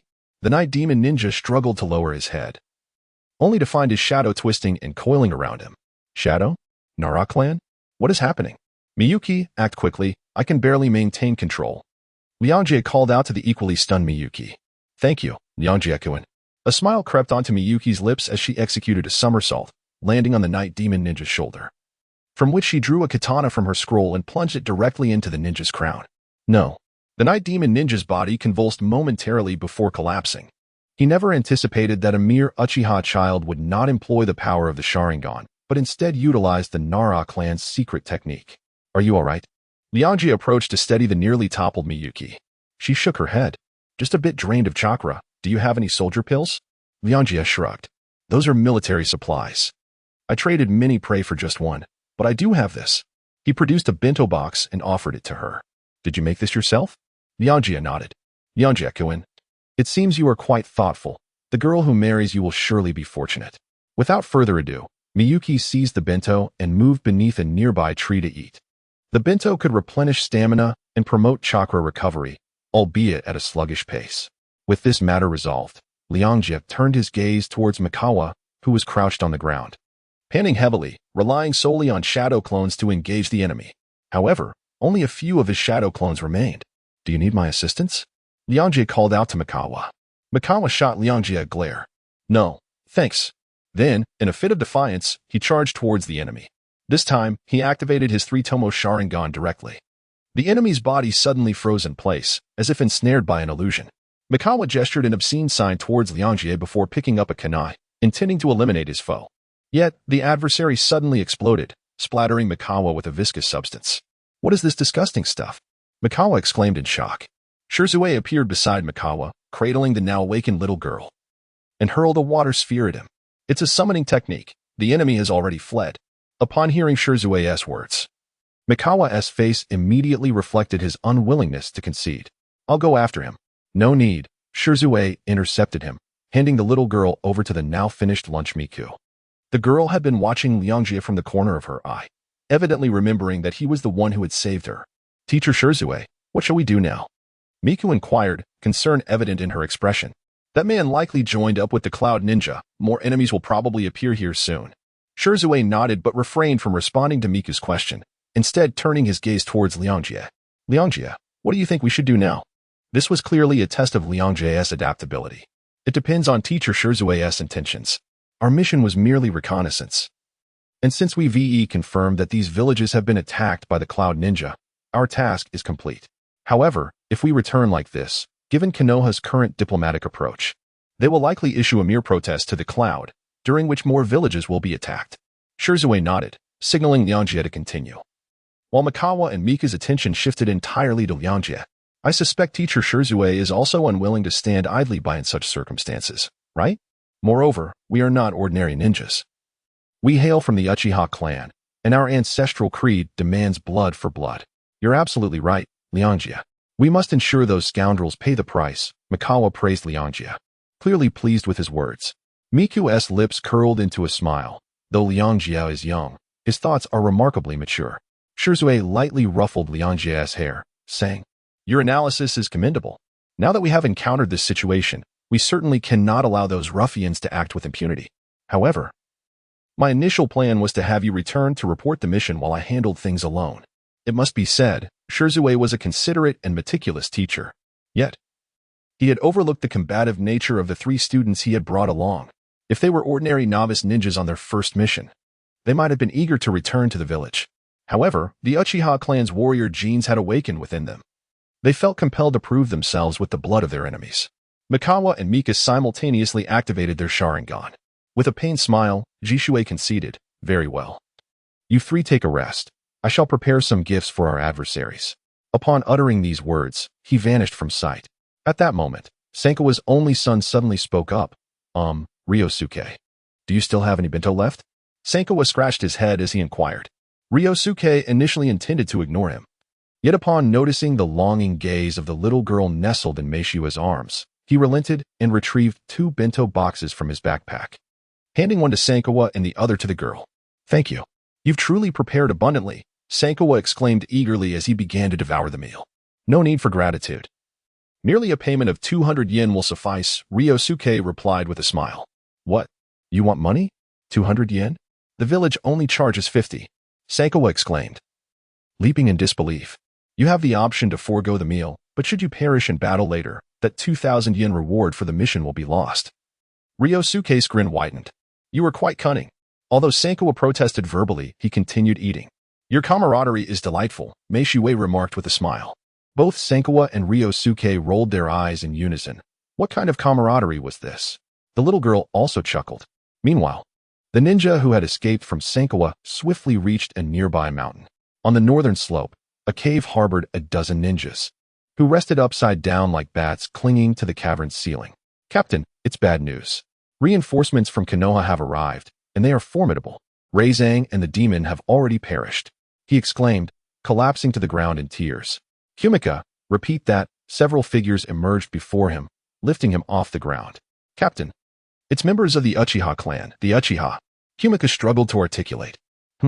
I initially intended to merely weaken Konoha's forces. But it seems we've hooked a big fish. If we Cloud Ninjas could acquire the Sharingan, it would undoubtedly enhance our might. All units, change the mission objective, commanded the captain. Understood, Captain, echoed throughout the cave. Moments later, a dozen figures surged from the cavern. Captain, this way, but will they still be there? Kumika asked with a grimace as he led the group. Do you not know how arrogant the Uchiha are? I've faced them on the battlefield. They're akin to reapers. Fortunately, only 3 children have come this time. If we can capture one of them. The masked captain's words trailed off when suddenly a member of the team let out a blood-curdling scream and plummeted from the air. The others halted in shock. What happened? It seems to be a trap. But we've traversed this path several times. Could it be a freshly laid trap? Damn it, it must be the work of the Uchiha. The Cloud Ninjas began to murmur among themselves. However, the captain's eyes gleamed with determination. If there is a trap, it indicates the enemy has not departed. Leave 1 to tend to the injured. The remaining 11 shall proceed. In the ensuing minutes, they triggered several traps in succession. Even the captain narrowly avoided injury. Originally a team of 11, only 7 remained, and that was without anyone left behind to tend to the wounded. Captain, the traps set by the enemy are exceedingly sophisticated. Could it be that there are still elite shinobi lurking nearby? Whispered the terrified Kumogakure ninja. The mere thought of an Uchiha elite sent shivers down their spines. Yet, the masked captain was intoxicated by the prospect of glory, convinced of his own experience in battling the Uchiha clan, and pressed onward with his comrades. This time, however, he opted for an alternate route, which indeed revealed fewer traps along the way. Soon, they arrived at the charred remnants of a village, where they unexpectedly spotted a young Uchiha warming himself by a fire beneath a tree, with a tent set up nearby. It appeared they were still oblivious to their presence. A smile crept across the masked captain's face. To him, with 7 on their side, 6 of whom were nin, and he himself an elite, capturing 3 mere jinin posed no challenge whatsoever, even if they were from the Uchiha clan. It was hardly a concern. Nevertheless, he recalled the earlier warning from Kumogakure, which suggested that a powerful Uchiha might be lying in wait. You 4. Go apprehend those 3 youngsters, he commanded the 3 shinobi behind him, while he and the remaining 2 stayed back, ready to confront any potential Konoha elite hidden in the shadows. Cloud Ninja were notoriously arrogant, despite having already lost 2 comrades and sustained several injuries. They swaggered toward the 3 by the fire. Hey, Uchiha brat, surrender at once, one of them declared, placing a hand on the shoulder of the unsuspecting Rikai. Yet, Rikai remained still, as if he hadn't heard a word. Had he been rendered speechless by fear? Just take him away. I can't believe this task is proving so effortless. The other 2 approached Mitsuki and Miharu, but they too exhibited no reaction, mirroring Rikai's stillness. Wait. Something feels off. The last ninja sensed a disturbance and promptly warned his companions. But it was already too late. Rikai, Miharu, and Mitsuki suddenly erupted into action. And a large net fell from the trees, ensnaring the 3 in its grasp. It's a trap. Help us. They cried out, struggling against the net. Hold on. I'm coming to save you. Wait, this net is strange. It absorbs my chakra. The 4th Cloud Ninja realized something was amiss the moment he made contact with the net. However, it was too late for him to withdraw. A kunai was already pressed against his neck. Be compliant, declared Shursui, revealing his 4-tomo Sharingan. Shursui? Among the Uchiha clan, only one possessed the 4-tomo Sharingan, and that was Uchiha Shursui. The 3 Cloud Ninjas trapped in the net were equally astonished. They could hardly have anticipated such misfortune. Their very first raid was met with the formidable Uchiha Ryōsuke, leaving them disheartened. Simultaneously, due to the web's entrapment, the four soon found themselves immobilized, having exhausted their chakra. The masked captain was evidently aware of the unfolding situation. Uchiha Ryōsuke. Konoha certainly plays its cards boldly. With that, he tore away half of his black veil, revealing a face marred by scars. Do you remember me? In a past battle, you took the lives of 3 of my comrades, leaving me with this. I do not recall, Ryōsuke replied calmly. His nonchalant demeanor instantly provoked his opponent. The assailant drew 2 short blades crackling with blue arcs of lightning and charged at Ryōsuke. You two handle the rest, Ryōsuke commanded, swiftly striking the neck of a nearby cloud ninja, rendering him unconscious, before engaging the Genin from the cloud. Meanwhile, Rikai and his companions leapt down from a tree, rushing towards the remaining cloud ninja. Leave that one to me. This time, I shall not let him escape. Mikawa declared, pointing at Kaisuke. How does that sound to you, Rikai-kun? Mayasuke inquired, glancing at Rikai before making a decision. Perhaps it is best if you two confront him. I will take care of the rest, Rikai said, positioning his kunai defensively. Very well, Mayasuke agreed without hesitation. The 2 cloud ninjas, seeing their opening, charged forward. The Genin's lightning blade clashed against Ryōsuke's kunai. You dare allow those 3 children to confront my subordinates? How audacious of you. It was they who eliminated your 2 subordinates last time, and I did not lift a finger, Ryōsuke replied with a smile. What? Those 3 children? The cloud Genin immediately sensed something amiss. He attempted to glance back at the battlefield, but his body suddenly froze. To be distracted while battling an Uchiha is quite audacious. I shall send you to reunite with your fallen comrades. Ryōsuke's Jinjutsu ensnared the Genin's body. Although he recognized the predicament as a Genin, he found himself powerless against Ryōsuke's ninjutsu. In astonishment, he watched as his hand, still gripping the lightning blade, slowly moved toward his own neck. Meanwhile, Rikai launched his attack with a shadow clone and 3 fire techniques. The opposing cloud ninja sneered, effortlessly breaking through the flames and lunging at Rikai. It seemed that the cloud ninjas deployed this time were particularly adept at countering techniques. Uchiha Sprat, perish. The cloud ninja's fist, crackling with electricity, aimed for Rikai's abdomen. I had hoped to exploit your remaining value, but it appears that will not be possible. Rikai sighed, swiftly forming hand seals as countless shadows coalesced into spear-like shapes, piercing through the cloud ninja's body. There was no way around it. After all, this individual excelled in the art of ninjutsu. Ryōsuke had not recorded a single technique. However, this served as a reminder that relying too heavily on ninjutsu against ordinary ninjas might suffice. But facing a master of physical techniques like the 4th Raikage would pose a considerable challenge. Ding. Congratulations, host. On slaying an enemy and subsequently acquiring a ninjutsu, lightning release, rampage. Once again, it was a technique unfamiliar to Ryōsuke, compelling him to experiment with it. Zzzzz. Several arcs of blue electricity radiated across Ryōsuke's body, filling him with an overwhelming sense of power. Wasn't this the very technique employed by that earlier adversary? Could it be a form of physical technique? Ryōsuke tested the technique again and was astonished to discover that this time, it consumed only 100 points of chakra, while his speed significantly increased. This was essentially a buff technique, although it paled in comparison to the Raikage's lightning release, lightning armor. It still held substantial potential for Ryōsuke's development. He felt a wave of satisfaction wash over him, casting a glance toward the battlefield where Mihara and Miyuki were engaged. He raised an eyebrow, pondering their situation. The area he referred to was not the conflict involving Shizuku, for that had already concluded. Rather, it pertained to his shadow clone's skirmish within the forest. It appeared that shortly after Shizuku's departure, while Ryōsuke and his companions were setting up this trap, he had conceived the idea of utilizing a shadow clone to address those ensnared in the trap, maximizing the system's value. Ding. Congratulations, host. On completing Task 1, eliminating 3 enemies and earning 3,000 experience points. Upon hearing the system's notification, Ryōsuke decisively dispelled the shadow clone technique. The intelligence gathered from the clone revealed that 2 enemies remained unaccounted for. One of them was unharmed, merely remaining behind to care for their trapped companion. Shizuka-sensei. There are still enemies in the forest. I will proceed to eliminate them. Ryōsuke called out to Shizuku from a distance before dashing into the woods. Shizuku paused momentarily, but chose not to respond. Ryōsuke dashed into the forest, drawing from the experiences garnered by his shadow clones, and arrived at the location of the two Cloud Ninjas. One of them was gravely injured, rendered almost incapable of combat, while the other exhibited formidable strength, having already dispatched one of Ryōsuke's clones. Albeit at the cost of revealing one of his jutsu, it turned out to be a rare illusion-type ninja, a sight not often encountered. Ryōsuke leaped onto a tree directly opposite the adversary, surveying from his elevated position. The defeat of his clone was primarily due to the limitations of chakra, which hindered the execution of numerous jutsu.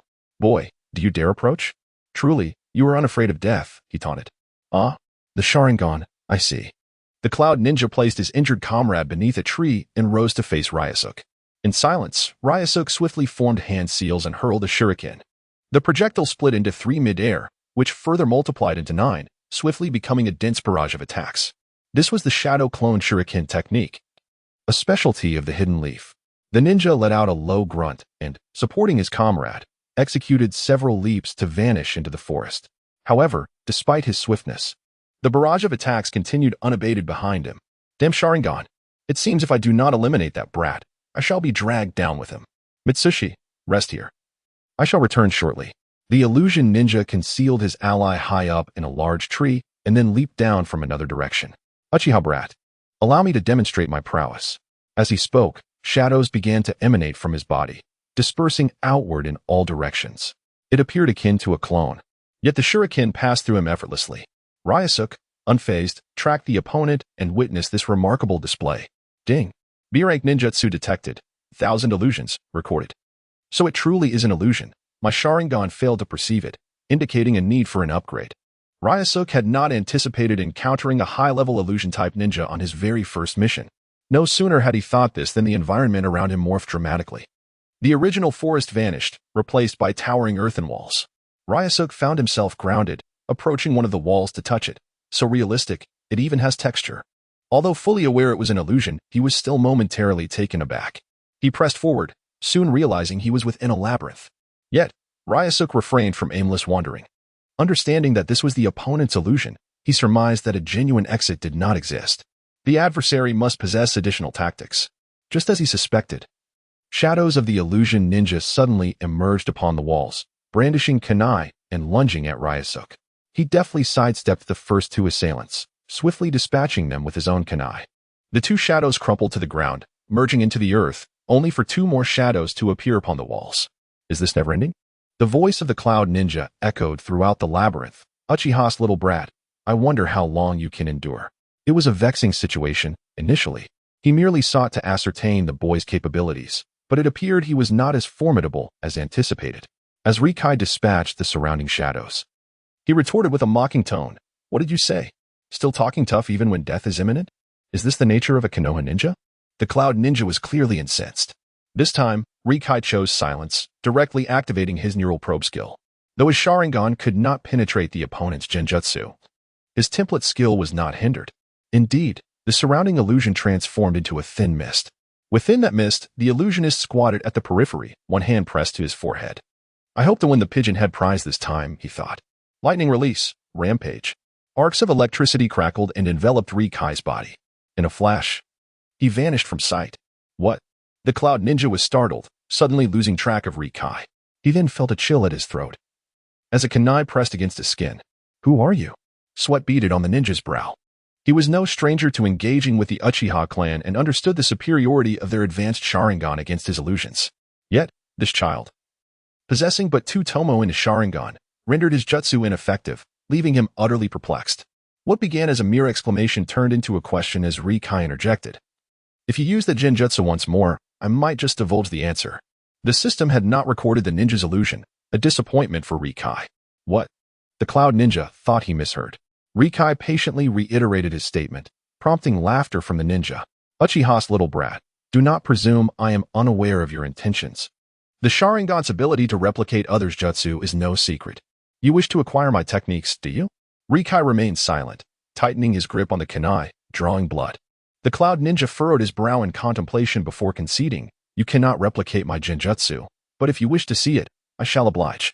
With that, he swiftly formed hand seals, conjuring a black cube in his palm.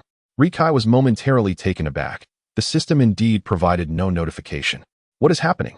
Am I still ensnared in his illusion? How could that be? He slapped his own face, feeling no pain. Damn it, I've been deceived. The opponent's genjutsu was unexpectedly potent.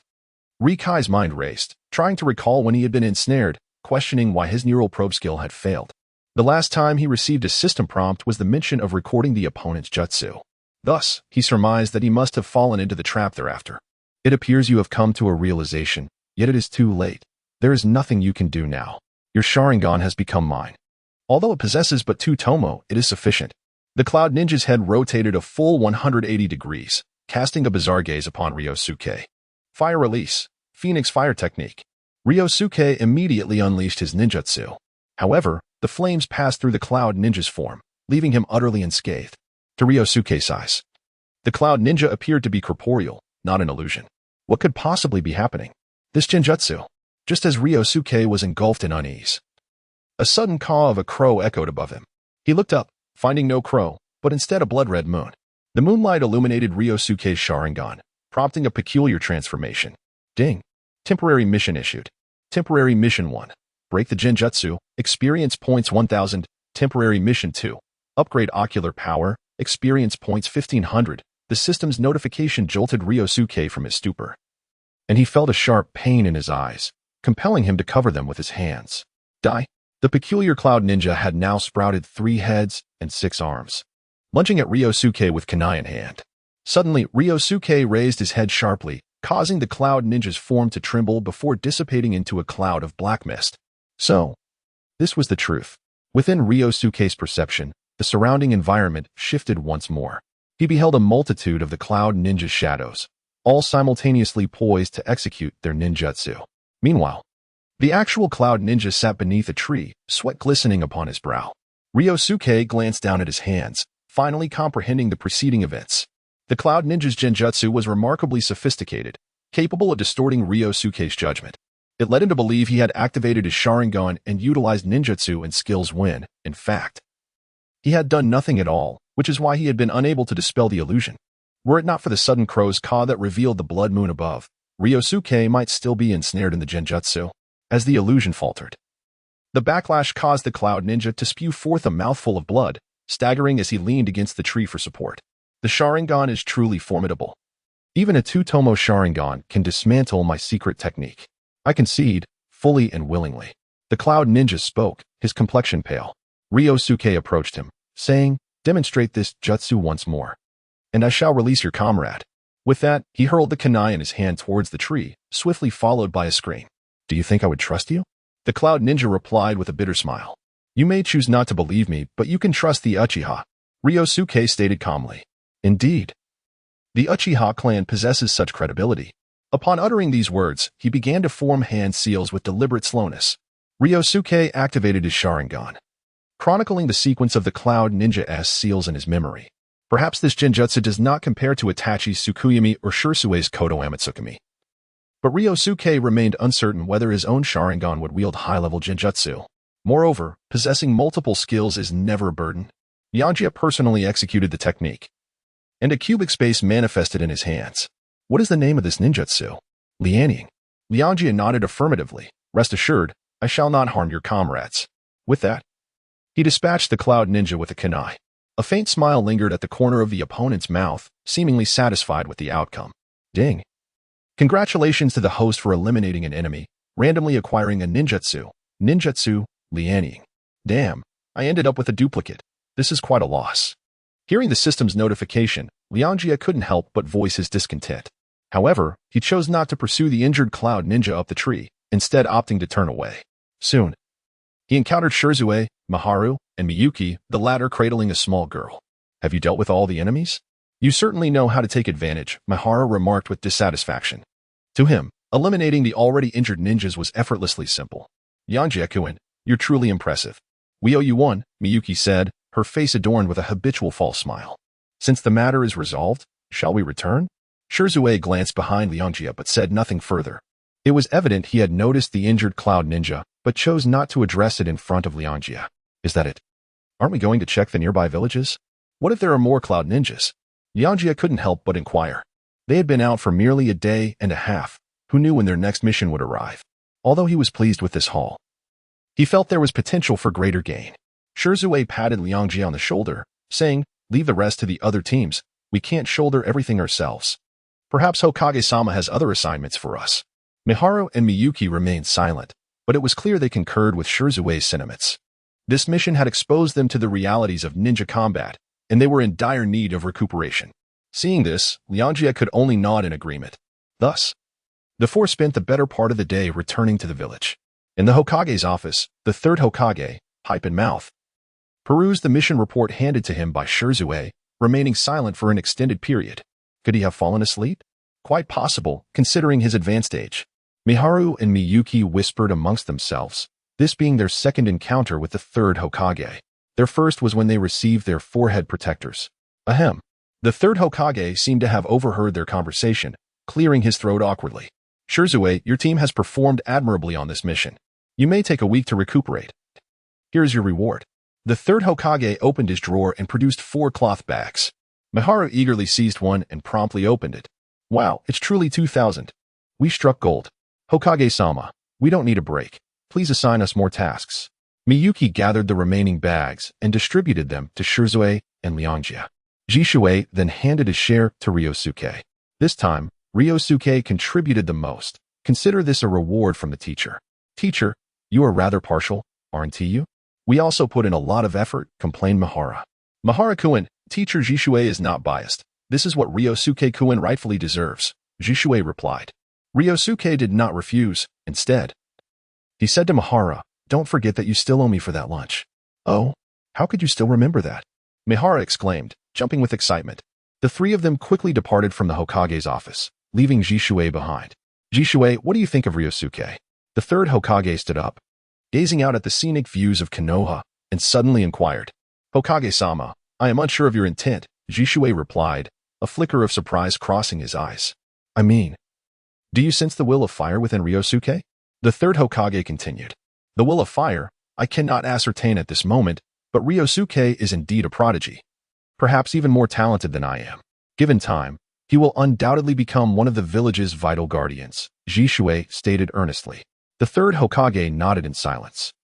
Outside on the streets, Mihara was chasing after Ryōsuke, urging him to treat them, while Miyuki was mediating between the two. It appeared to be a harmonious scene.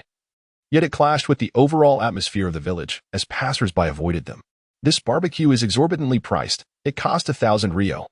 Ryōsuke lamented while counting the money in his hand, his mouth twitching slightly.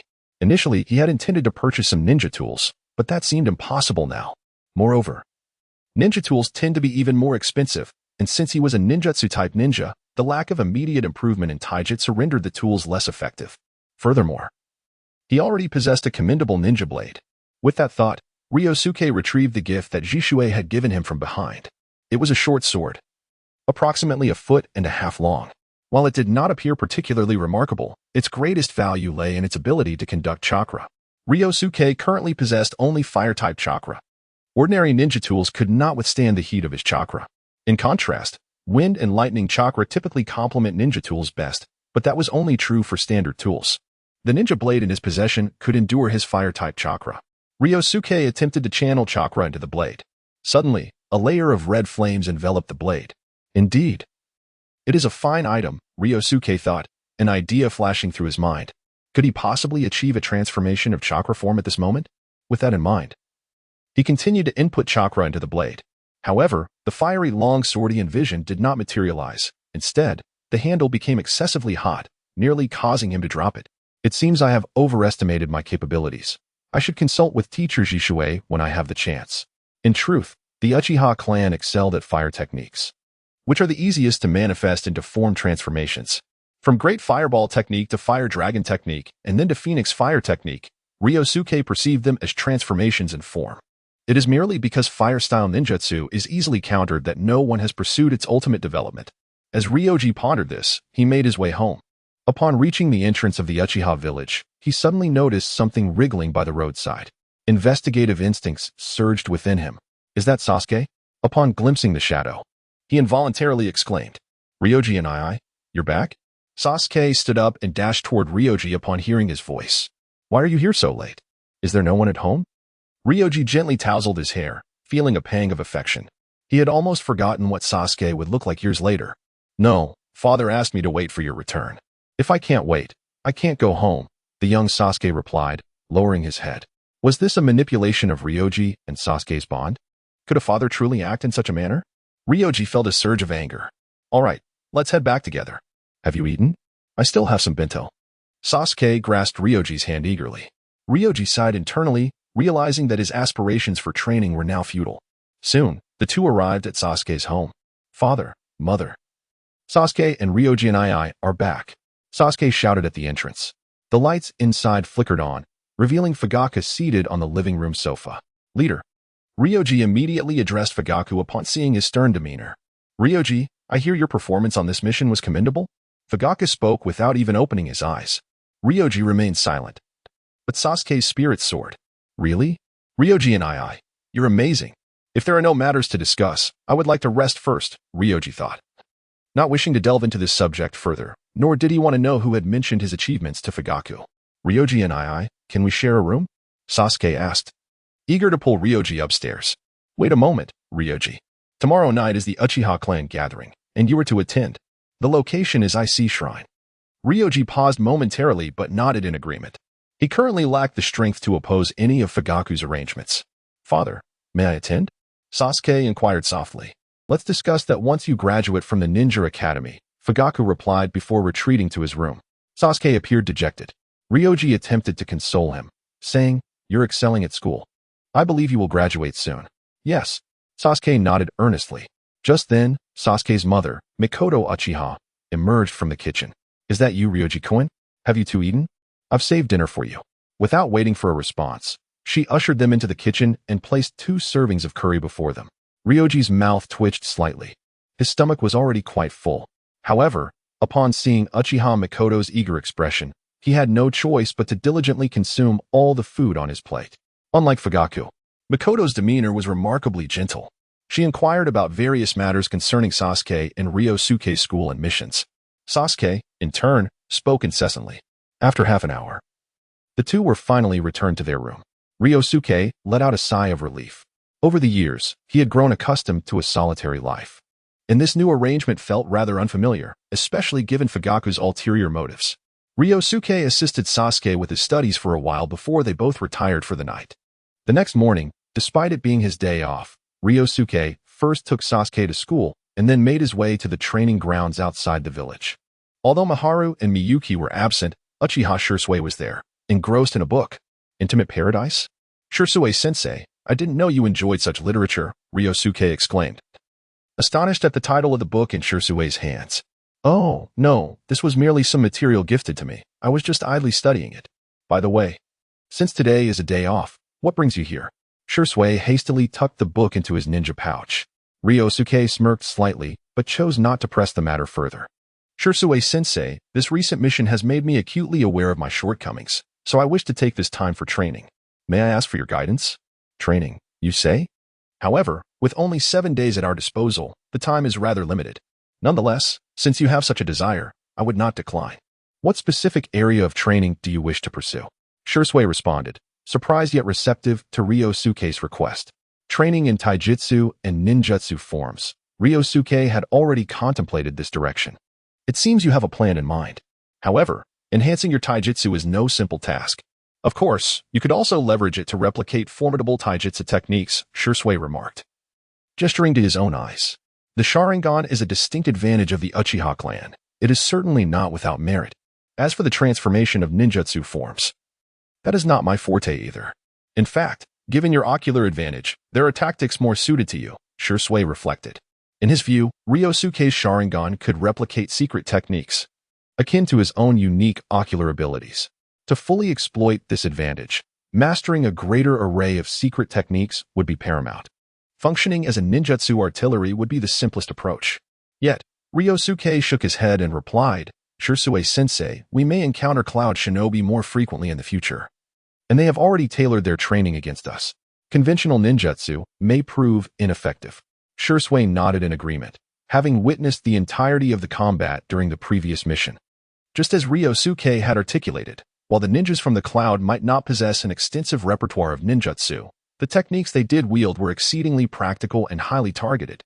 Had it not been for encountering this unique Uchiha squad, it is likely that even with a Jonin leading, the battles would have been exceedingly arduous. Since you hold such a perspective, allow me to devise a strategy for you.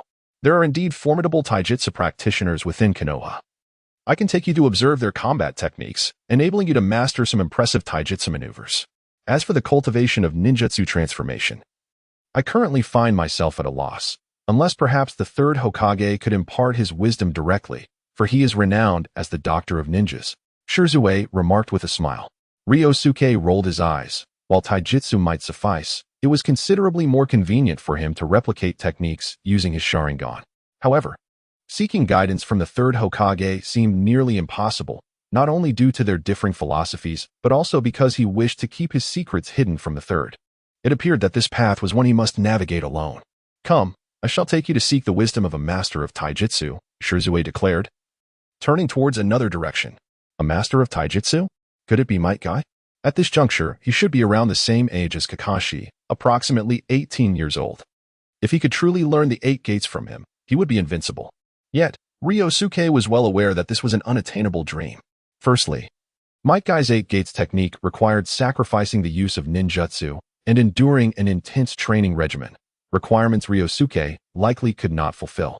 Before long, they arrived at a dojo within Konoha. Shirzue expertly pushed the door open and stepped inside. Is Mr. Guy present? Shirzue called out. Suddenly, a green figure appeared before them, startling Ryōsuke. Oh, it's Shirzue. Have you come to spar with me? He exclaimed, striking a pose. Shirzue glanced at Ryōsuke and said, Did I startle you? Mr. Guy has such a spirited personality, yet his taijutsu is quite famous in Konoha. The Blue Beast of Konoha? Ryōsuke murmured to himself. The Blue Beast? That is a splendid name. Very well, I shall henceforth be known as Konoha's Blue Beast. Roar. Might Guy howled and began spinning wildly within the dojo. Ryōsuke realized he had misspoken. Evidently, Might Guy had not yet transformed into the freak he would later become. By the way, Shirzue, what brings you here today? Guy suddenly reappeared before them after his exuberant display. Ahaha, I actually have a favor to ask of you, Mr. Guy. This is my student Ryōsuke. He wishes to enhance his taijutsu skills, so I came to ask for your assistance, Shirzue said with utmost politeness. Student? Indeed, you are already a Jonin, capable of leading a team. I wonder when I shall attain that rank, Might Guy pondered, resting his chin on his hand. It appeared that, at this time, Might Guy was not yet a Jonin. The three fell into a contemplative silence. Shirzue's mouth twitched slightly. So, Mr. Guy, may I entrust this matter to you? What matter? After a considerable amount of time, Shimizu finally elucidated the matter, primarily due to Kai's thoughts frequently wandering elsewhere. Had Ryuka not been aware of Kai's prowess, he would have truly preferred to be anywhere but here. Leave this matter to me. I shall transform you into a master of physical techniques, Ryuka declared. But, Teacher Kai, I only have 3 days. 3 days? Both Shimizu and Kai expressed their astonishment. Ryuka nodded. Indeed, 3 days is far too brief. Mastering physical techniques demands extensive training and extraordinary physical stamina to reach one's corporeal limits. Not to worry, I possess that. Ryuka activated his 2-tomo Sharingan. The Sharingan, ah.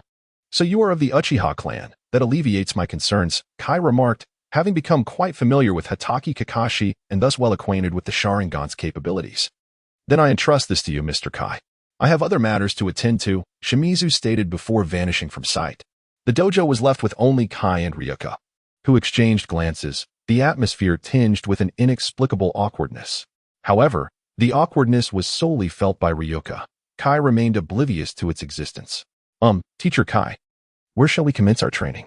Ryuka inquired. Ahem, well, you could start with 2,000 push-ups, 1,000 sit-ups, and then run 5,000 meters with weights. Before Kai could finish, Ryuka collapsed onto the ground. Is this truly training and not some form of torment? It was evident that Kai was already somewhat of an extremist at this juncture. What is the matter? Are you so frail at such a young age? You must intensify your training. Kai exclaimed, promptly lifting Ryuka back to his feet. Teacher Kai, I merely wish to learn some physical techniques, not to undergo rigorous training. Moreover, I genuinely have only 3 days, Ryuka replied, exasperated. Did you truly believe that possessing the Sharingan exempts you from hard work? Kai's tone shifted to one of seriousness. I am not. Enough. It appears you are unwilling to concede. Allow me to demonstrate my physical technique's profound essence, and you will comprehend, Kai proclaimed, clenching his fists. He shouted, the 8 gates, open. First gate, release. A powerful gust surged from Kai, causing Ryuka to shield his eyes with his arm. Beep. S-rank ninjutsu, 8 gates. Has been recorded. The system's notification startled Ryuka. It turned out that his system could indeed record the 8 gates, which, although categorized as a physical technique, was indeed a form of ninjutsu. This revelation filled Ryuka with elation. Initially, he had only intended to replicate some physical techniques to address his shortcomings. Now, he had genuinely recorded this formidable ninjutsu. Mastering the 8 gates would significantly enhance Ryuka's capabilities. Kai's figure transformed into a blur, darting through the dojo with remarkable agility. Ryuka's Sharingan struggled to keep pace with his speed, a predicament exacerbated by the fact that he possessed only the 2-tomo variant, while Kai had merely opened the first gate. This amply demonstrates the formidable power of the 8 gates. A minute later, Kai reappeared before Rikai.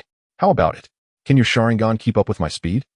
Rikai feigned shock, shaking his head in response. Observing this, Kai smiled and patted Rikai's shoulder, saying, "Do not be disheartened. Even Kakashi Hitaki with his 3-tomo Sharingan cannot achieve this. Would you like to learn this technique?" It became evident that Kai believed that if Kakashi, endowed with the 3-tomo Sharingan, could not accomplish this feat, Rikai would certainly struggle as well. He was merely showcasing his prowess. Rikai was indeed tempted to laugh, but ultimately nodded in agreement. This technique demands an extraordinary physique and unwavering determination from its practitioner. Otherwise, it would only lead to self-inflicted harm. Do you understand? Kai began to emphasize the importance of rigorous training. However, in the next instant, he noticed a green aura emanating from Rikai's body. What is this? Open the first gate, Rikai shouted, and suddenly felt as though his body had become weightless, with power surging from his limbs and core. Yet simultaneously, his muscles endured intense strain, and the pain was quite severe, as Kai had warned. Attempting the 8 gates without a robust physique amounted to self-torture. Nevertheless, he persevered, completing 2 laps around the training hall, his speed rivaling that of his lightning release, rampage state. However, he soon felt parched and utterly exhausted, collapsing onto the ground, gasping for air and drinking water, drenched in sweat. Even so, Kai regarded Rikai with an expression akin to that of a monster, his mouth agape in disbelief. Did you just use the 8 gates, Rikai? Kai asked, uncertainty lacing his voice. Rikai nodded. I suppose so. It's all thanks to your excellent instruction, Kai-sensei. Kai's face contorted in astonishment. He had been trained by his father for 8 years to master this technique, barely managing to open the first gate, while this Uchiha boy had learned it after merely observing his demonstration once. Is this truly the chasm between genius and the ordinary? Previously, Kai had dismissed the notion of genius, believing that hard work could forge talent. This conviction had fueled his challenges against Kakashi, seeking to validate his worth. Yet now, his faith began to waver. Kai-sensei, Rikai seemed to sense the shift. It's nothing, I'm fine. The first use of the 8 gates must place considerable strain on your body, Kai remarked, slapping his cheek and forcing a smile. Rikai nodded, saying, indeed. If I remain still, I can endure for 5 minutes, but once I engage in vigorous activity, I can only maintain it for about a minute. Kai breathed a sigh of relief. Rikai's words provided him with some solace. This underscored the impact of high-intensity training. The 8 gates impose a tremendous burden on the user. You must enhance your physical strength for this technique to become your signature move. There is little else I can teach you. From now on, you need only to continue your training. After Kai finished speaking, he walked dejectedly towards the lounge. Ryōsuke was momentarily taken aback, but quickly called out to him, Teacher Kai, thank you. However, I believe you possess many formidable physical techniques beyond just the 8 gates. Kai paused, turning back with a look of astonishment directed at Ryōsuke. Were it not for Ryōsuke's Sharingan, Kai would have suspected him of being a spy sent from another ninja village. Very well, since you are a student of Shursui, I shall teach you a few more techniques. I will demonstrate each move only once, so pay close attention. Kai declared with a confident smile before launching into a series of agile movements within the dojo. Ryōsuke activated his Sharingan, precisely capturing Kai's actions. Leaf Whirlwind. Leaf Great Whirlwind. Lotus Blossom, Ryōsuke observed. As anticipated, these physical techniques were not recorded in the system. Fortunately, with the Sharingan, he memorized every detail. After half an hour, Kai had completed the demonstration of all the moves, while Ryōsuke, too, was not without effort, beads of sweat trickling down his forehead. How much did you remember? Kai inquired while sipping water. Ryōsuke remained silent, instead performing all the techniques in succession. Impressive, Your execution is quite standard. But the power you can unleash will depend on your physical prowess, Kai remarked, flexing his biceps. Ryōsuke nodded in agreement, realizing that the effectiveness of physical techniques was indeed tied to the user's physical condition. It appeared he would need to enhance his training going forward. Since you have learned, let us spar for the remainder of our time. You are not permitted to use ninjutsu or the Sharingan. Only your physical techniques, Kai suggested with a smile. No Sharingan. Ryōsuke gasped in surprise, only to feel himself suddenly enveloped from behind by Kai, crashing down to the ground with a resounding thud. The dojo trembled with the impact. Kai emerged from the smoke, but as the haze dissipated, all that remained was a piece of wood. A substitution technique? Kai expressed a hint of disappointment. Teacher Kai, this is training. You need not be so serious. I nearly got taken out just now. Ryōsuke could not help but retort. One must treat training like a battlefield to survive on the actual battlefield. Brace yourself, Kai replied, lunging forward once more. Rasengan. Ryōsuke disregarded Kai's request to avoid ninjutsu, knowing he would be utterly overwhelmed otherwise. A body flicker technique? Shursui even entrusted this to you. It seems he holds you in high regard. How interesting. I haven't faced a Sharingan user in quite some time, Kai said, his interest peaked as he clenched his fists, azure light radiating from him. Open the first gate. Open the second gate. Open the third gate. Open the fourth gate. Kai unleashed 4 of the 8 gates in rapid succession. A powerful aura swept through the dojo, sending various items tumbling about. Ryōsuke recognized that Kai was now serious. Fire style, Phoenix Fire Jutsu. Ryōsuke could not afford to hesitate. Whoever initiated their control over the battlefield first would have the advantage. Yet, his movements were still too slow compared to Kai's. Just as his ninjutsu activated, he was struck hard from behind. With a sudden burst, Ryōsuke transformed into a wisp of smoke. Was it a shadow clone? How intriguing, Kai chuckled. Swish, swish, swish. Countless shurikens soared through the fiery inferno towards Kai. Yet, he effortlessly repelled the onslaught with the mere force of the air currents surrounding him. Lightning release, rampage. Neural probe. Ryōsuke dared not hold back, promptly enhancing his abilities with a buff while activating the probing skill. At last, Kai's figure became discernible, though still astonishingly swift. Empowered by the rampage buff, Ryōsuke's speed increased significantly. Although he still could not match Kai, he was now capable of evading his attacks. Kai, too, was taken aback. But in the state of 8 gates, his rationality was gradually supplanted by exhilaration. Before long, Ryōsuke found himself struck from behind by Kai's kick, sending him flying. Subsequently, Kai launched him upward. For an extended period, Ryōsuke remained airborne. Had it not been for the tremendous enhancements to his physical capabilities in the rampage state, coupled with the hyper-regeneration that mended his injuries, he would have surely succumbed to unconsciousness. Ryōsuke valiantly withstood the relentless barrage akin to a tidal wave from Kai. However, after half an hour, it was Kai who began to falter. Though the 8 gates did not deplete chakra, they did exhaust physical stamina. Now panting, Kai's azure mist grew increasingly thin until it vanished entirely. Ryōsuke sat on the ground, wiping the blood from the corner of his mouth. Kai-sensei, you are far too earnest, he remarked. Amidst heavy breaths, Kai gave a thumbs up. Your physique is truly remarkable. Today was exhilarating. Let us continue tomorrow. Coming again? At this rate, I might need a full day in bed just to recover from my injuries, Ryōsuke replied with a wry smile. What is the worry? I'll escort you to the rest area right now and teach you a method of meditative breathing. Kai hoisted Ryōsuke and carried him into the rest area. Thus, Ryōsuke spent the entire day in Kai's dojo. It wasn't until evening, when little Sasuke arrived at the dojo, that Ryōsuke remembered the Uchiha clan gathering scheduled for that night. He explained the situation to Kai, who expressed some regret but ultimately allowed him to leave. This day proved to be immensely fruitful for Ryōsuke.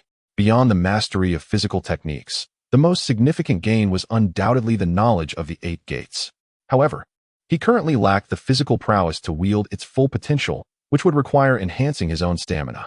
Additionally, he had acquired Kai's meditative breathing technique, which explained how Kai could sustain intense training without jeopardizing his health, thanks to a family heirloom method of recuperation. Now, Ryōsuke had also mastered this technique, marking another substantial achievement. After escorting little Sasuke home, Ryōsuke sat down for dinner, yet Itachi's presence remained elusive. Following dinner, Fugaka took Ryōsuke to the Uchiha clan's Icy Shrine. Along the way, they encountered numerous clan members, all of whom were part of the Uchiha Guard. These individuals bore serious expressions. acknowledging Fugaku with merely a slight nod of respect. This sparked a faint sense of unease within Ryōsuke. Soon, they arrived at the shrine, which was brilliantly illuminated inside and out. The Uchiha clan members stood waiting outside for Fugaku. "Is everyone here?" Fugaku inquired, nodding to the crowd, then addressing an elder. "Yes, clan leader, all 41 members of the guard are present," the elder replied. Fugaku nodded again, stating, "Leave 2 outside, the rest may enter." He took Rikai by the hand, navigating through the throng, leading the way. Before long, Fugaku reached the interior of the shrine, where he seated himself beneath the statue of Izanami. The other Uchiha clan members arranged themselves in 6 rows before him, heads bowed in deference. Fugaku picked up a document and began to read. Rikai cast a glance at it. It contained information about the younger generation of the Uchiha clan, including details about Miharu and Miyuki. "Only 1 clan member has awakened the 3 Tomo this month? That is far too slow," Fugaku remarked sternly. "The requirements for awakening are exceedingly stringent, especially in these times of peace," the elder interjected. The others nodded in agreement. Fugaku continued, "Recently, the Cloud Shinobi have been active along the borders. It appears they are up to something. If war were to ignite between the Land of Fire and the Land of Lightning, it would present an opportunity for our Uchiha clan." The crowd stirred with excitement, their faces alight with fervor. Rikai frowned slightly, realizing that the Uchiha clan indeed had a proclivity for war. At that moment, Fugaku cast a glance at Rikai and announced to the assembly, "This is Rikai. He has already awakened 2 Tomo and is a student of Shursui. His talent is nearly on par with Itachi's. I plan to have him join the guard once he becomes a nin." The crowd's attention shifted to Rikai, their expressions a mix of surprise, skepticism, and even envy. It seemed that Itachi's reputation as a genius was well known even within the Uchiha clan. The elder spoke again. "Clan leader, I believe this may not be the most prudent course of action." "Oh, Keita, do you have any insights?" Fugaku's tone clearly conveyed his displeasure. However, the elder persisted as if he had not heard. "Isn't Rikai still under 10 years of age?" Rikai nodded. "I am 8 years old this year." Keita continued. "Konoha is increasingly wary of us. While we have Shursui and Itachi providing us intelligence, it is still insufficient, particularly considering their attitudes towards Konoha, which concerns us greatly." "What are you worried about?" "Itachi is my son. He would never betray the Uchiha," Fugaku interrupted firmly. "But how long has it been since Itachi provided us with intel from the Umbu?" Keita pressed on. Fugaku fell silent, acknowledging the truth in Keita's words. Not only that, but Itachi had also been returning home less frequently of late. "What do you mean by that?" Fugaku sighed. "I propose that Keita, like Itachi, join the Umbu. This would not only provide us with another channel for intelligence, but also allow us to keep an eye on Itachi," Keita explained. "Kiryu is also a member of the Uchiha clan, and while the clan leader's considerations are not misplaced, Kiryu is still a child. Konoha will not pay him special attention. And I can discern that Kiryu possesses a remarkable quality that Itachi does not. He remains unaffected by the influence of the 3rd Hokage," Keita stated with unwavering certainty. His words startled Kiryu. What is this fellow's intention? Does he possess some semblance of mind-reading abilities? Is this a power of a Sharingan? Fugaku fell into a contemplative silence. "Kiryu, what are your thoughts?" "I will adhere to the clan leader's directives," Kiryu replied, bowing his head. "Excellent. I shall assign you a goal. You must swiftly attain the rank of nin and then apply to join the Umbu under the 3rd Hokage. Do you understand?" "Yes," Kiryu answered, lowering his gaze. "All of this is for the revival of the Uchiha clan." "Uchiha! Uchiha!" A fervent roar echoed within the shrine. Not far from the shrine, perched on a grand tree, Itachi leaned against the trunk, activating his Sharingan as he gazed toward the shrine. "Has father once again outpaced me? Kiryu, how will you ultimately decide?" If Kiryu were aware that Itachi was outside at this moment, he might have pondered further. After all, Itachi had once nearly come to blows with members of the Uchiha Guard due to differing stances. Yet, he is the son of the clan leader, while Kiryu, as a war orphan, lacks such standing. Because of Kiryu's obedience, Fugaku merely cast him a glance before turning to discuss other clan matters with Keita and the others. Kiryu sighed with relief. Before long, he was led out of the shrine. It appears they are about to deliberate on confidential matters. Kiryu thought as he made his way toward Sasuke's home. However, midway through his journey, he halted. "Itachi, is that you?" "Come forth," Kiryu said calmly. Itachi emerged a short distance away. "Have you agreed to join the guard and become a double agent for the village?" Itachi asked candidly. Kiryu's lips twitched slightly. "Something like that. Are you not as well?" Itachi paused momentarily before responding. If it is you, surely you can perceive that the Uchiha clan desires war. Kiryu remained silent. In truth, for him, war is perhaps the swiftest means to enhance one's strength. His plunder system allows him to acquire enemy ninjutsu only through their defeat. Yet, this is not the true reason for Kiryu's acquiescence. He is, in a sense, coerced. During our previous mission, you saved me, did you not? Thank you, Kiryu said as he brushed past Itachi. He genuinely wished to engage Itachi in a meaningful conversation. However, the thought of Itachi being the perpetrator of the Uchiha clan massacre quelled that desire. The more Itachi understands him, the closer he may come to death. Itachi observed Kiryu's retreating figure, lost in contemplation. So, you two have things you cannot let go of? Suddenly, an elderly voice resonated from nearby. Suddenly, a shadow materialized from a tree. It was a long-haired man adorned with a one-eyed mask and cloaked in a black hat. This was not a place for conversation, Itachi remarked as he sprinted deeper into the forest. Obito cast a fleeting glance at the spot where Liangjie had vanished, his Sharingan flickering momentarily. In the next instant, he too disappeared entirely. Liangjie, who had been walking along the main road, abruptly dissipated like a mere illusion. He reappeared behind the tree where Itachi had just been, the black cube in his hand gradually fading away. It appeared that this Jinjutsu was indeed impervious even to the powers of the three-tomo Sharingan. Itachi's ability to reflect Hinata's Jinjutsu must have stemmed from his Manjiki Sharingan. The Sharingan remained fixed on the direction Itachi had departed, choosing not to pursue. He held a profound wariness towards Obito, a sentiment rooted in respect for the formidable adversary.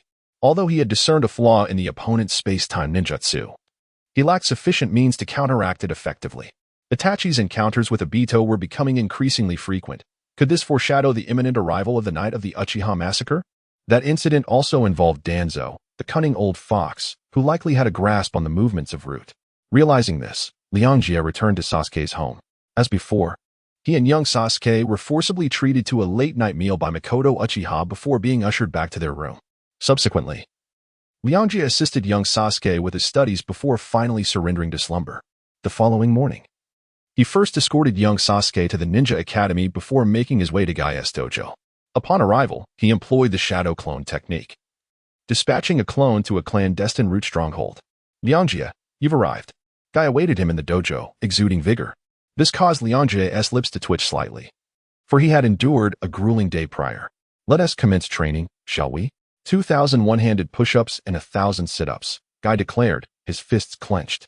This time, Liangjie did not decline. He had come to understand the significance of training and physical prowess. Thus, the two began their exercises within the dojo. Meanwhile, Liangjie's shadow clone had reached a base of Root. The two ninjas at the entrance, donning fox masks, spotted him and rushed over. One of them even whistled, presumably to alert their comrades. I am here to see Danzo. My name is Liangjie, Uchiha Liangjie, he announced, activating his double tomo Sharingan. Indeed, it is the Sharingan. Quickly, go inform Lord Danzo. One of them immediately instructed his companion. No sooner had he finished speaking than Danzo's voice echoed from within the chamber. Liangjie, you have finally arrived. I have awaited your presence for quite some time. Danzo, squinting and leaning on his cane, emerged from the room, followed by two masked ninjas. However, judging by their stature, they appeared to be mere children. I wish to join Root. If there are any tests, I am prepared to commence now, Liangjie stated directly. Haha. With your eyes alone and the fact that you have slain several cloud ninjas, that is more than sufficient, Danzo replied with a chuckle. Tuanzang's eyes widened slightly, revealing a glimmer of greed. Liangjie understood that, much like Orochimaru, Tuanzang harbored an almost fanatical obsession with the Sharingan. He was uncertain whether his actions would alter the course of fate, yet for the sake of his own safety, he deemed the risk worthwhile. Was this sufficient? What about my mask? Liangjie extended his hand. Tuanzang glanced at the child to his right, who unexpectedly removed his own mask and offered it to Liangjie. Upon seeing the boy's orange hair, Liangjie recognized him as a member of the Yamanaka clan.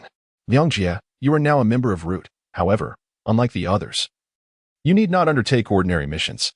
Your status remains that of a member of the 1st Division. I have but one demand. You must report all movements of the Uchiha clan to me, in every detail. Do you understand?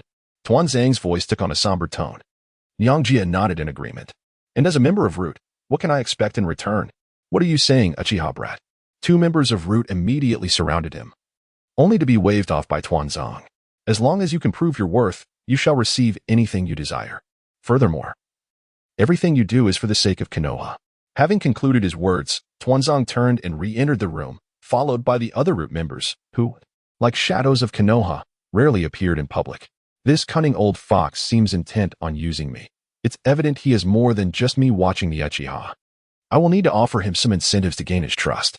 After reflecting on this, Liang Jie formed hand seals to dispel his shadow clone, vanishing from sight. Inside the room, the child from the Yamanaka clan spoke to Tuanzong. Lord Tuanzong, can we trust this Uchiha brat? Trustworthiness is of little consequence. It is his eyes that I desire. Of course, should he possess other value, I would not object to acquiring another loyal dog. At Kai's dojo, Kai and Liang Jie had begun their sparring session. Today, Liang Jie displayed considerable proficiency in the taijutsu he had replicated with the Sharingan, managing to counter Kai on occasion, which delighted Kai immensely. However, just as Liang Jie was about to execute Inner Lotus, he suddenly faltered, collapsing towards the ground. Remarkably, Kai remained oblivious to this. Haha. I've caught your flaw. Not only that, but he also delivered a flying kick to assist Liang Jie. Thud. Liang Jie landed heavily on the floor. Hey, are you all right? After waiting in silence for a while, Kai finally sensed something was amiss. Oh no, my floor. This will cost a fortune to repair. Kai's initial concern was for his floor, before he proceeded to pull Liang Jie out.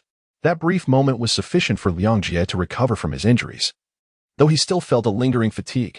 This was primarily due to the exhaustion from the shadow clone, which returned to him upon its dispelling, along with the repercussions of the events that transpired with the clone. Teacher Kai, can't you pay attention to the situation? If it were someone else just now, they would have been sent to the hospital by that kick of yours, complained Liang Jie as he stood up and brushed the dust from his face. I am well aware of that.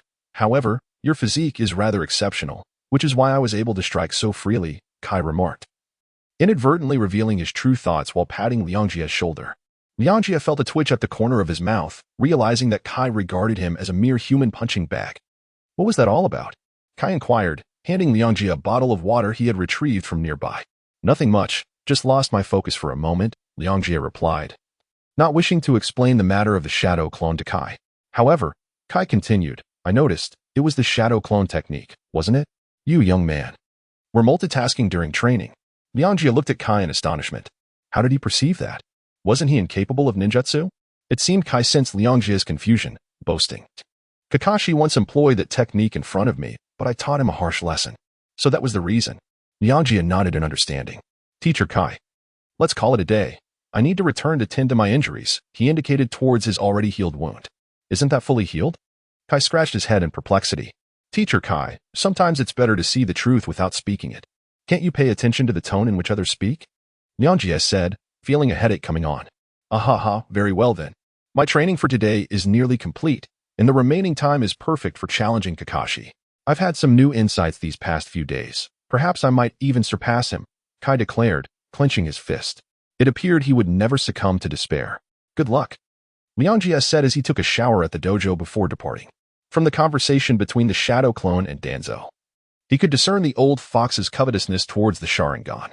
The so-called protection of the village was likely just a facade. Yet, how could he prove his worth to Danzo and infiltrate the roots? That way, he could ascertain Danzo's movements. Perhaps that possibility would forever elude him, given that he belonged to the Uchiha clan. At that moment, Danzo had not yet managed to recruit Shisui and Itachi. Suddenly, Liang Jie had a thought and rushed towards the training ground outside the village. Because of him, the timeline had already begun to shift. Liang Jie could not stand idly by and allow Shisui to have his eyes taken by Danzo again. However, upon arriving at the training ground, he found no sign of Shisui. Shisui-sensei, where are you? Liang Jie called out as he approached a wooden post, hoping to find some clues. What is the matter, Liang Jie? Are you looking for me? Shisui suddenly appeared atop the wooden post. He could even use the art of invisibility? Beep. B-class ninjutsu detected. Water style. Hidden mist technique. Recorded.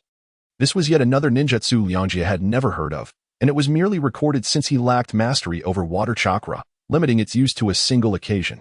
Shisui-sensei, are you acquainted with Danzo? Ryuka swiftly regained his composure and inquired of Shisui. What of Danzo-sama? What has transpired? Shisui rarely displayed such a serious demeanor. It is nothing. I merely wish to hear your thoughts on him, Ryuka elucidated. Danzo-sama, a disciple of the second Hokage, is the head of the Umbu's root. He has devoted himself to the village, albeit through somewhat dubious means. Ryōsuke, however, was reluctant to elaborate further. Ryuka nodded, as this aligned closely with his prior knowledge. Ryōsuke had once approached Danzo in an attempt to prevent the Uchiha clan's defection, only to have one of his Sharingan forcibly extracted as a result of his belief that Danzo could resolve the situation. Ryōsuke-sensei, if the Uchiha clan were to sever ties with the village, which side would you choose? Ryuka suddenly posed the question. Ryuka, are you aware of the implications of your words? Ryōsuke's gaze hardened.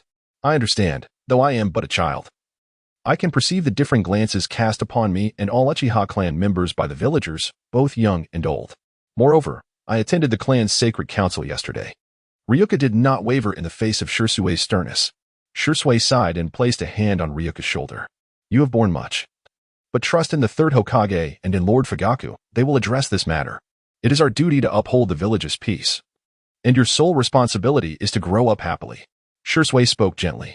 Ryuka hesitated to continue, genuinely concerned that Ryōsuke might employ Kodo Amatsukami to alter his thoughts. Ryōsuke-sensei, I understand. Very well.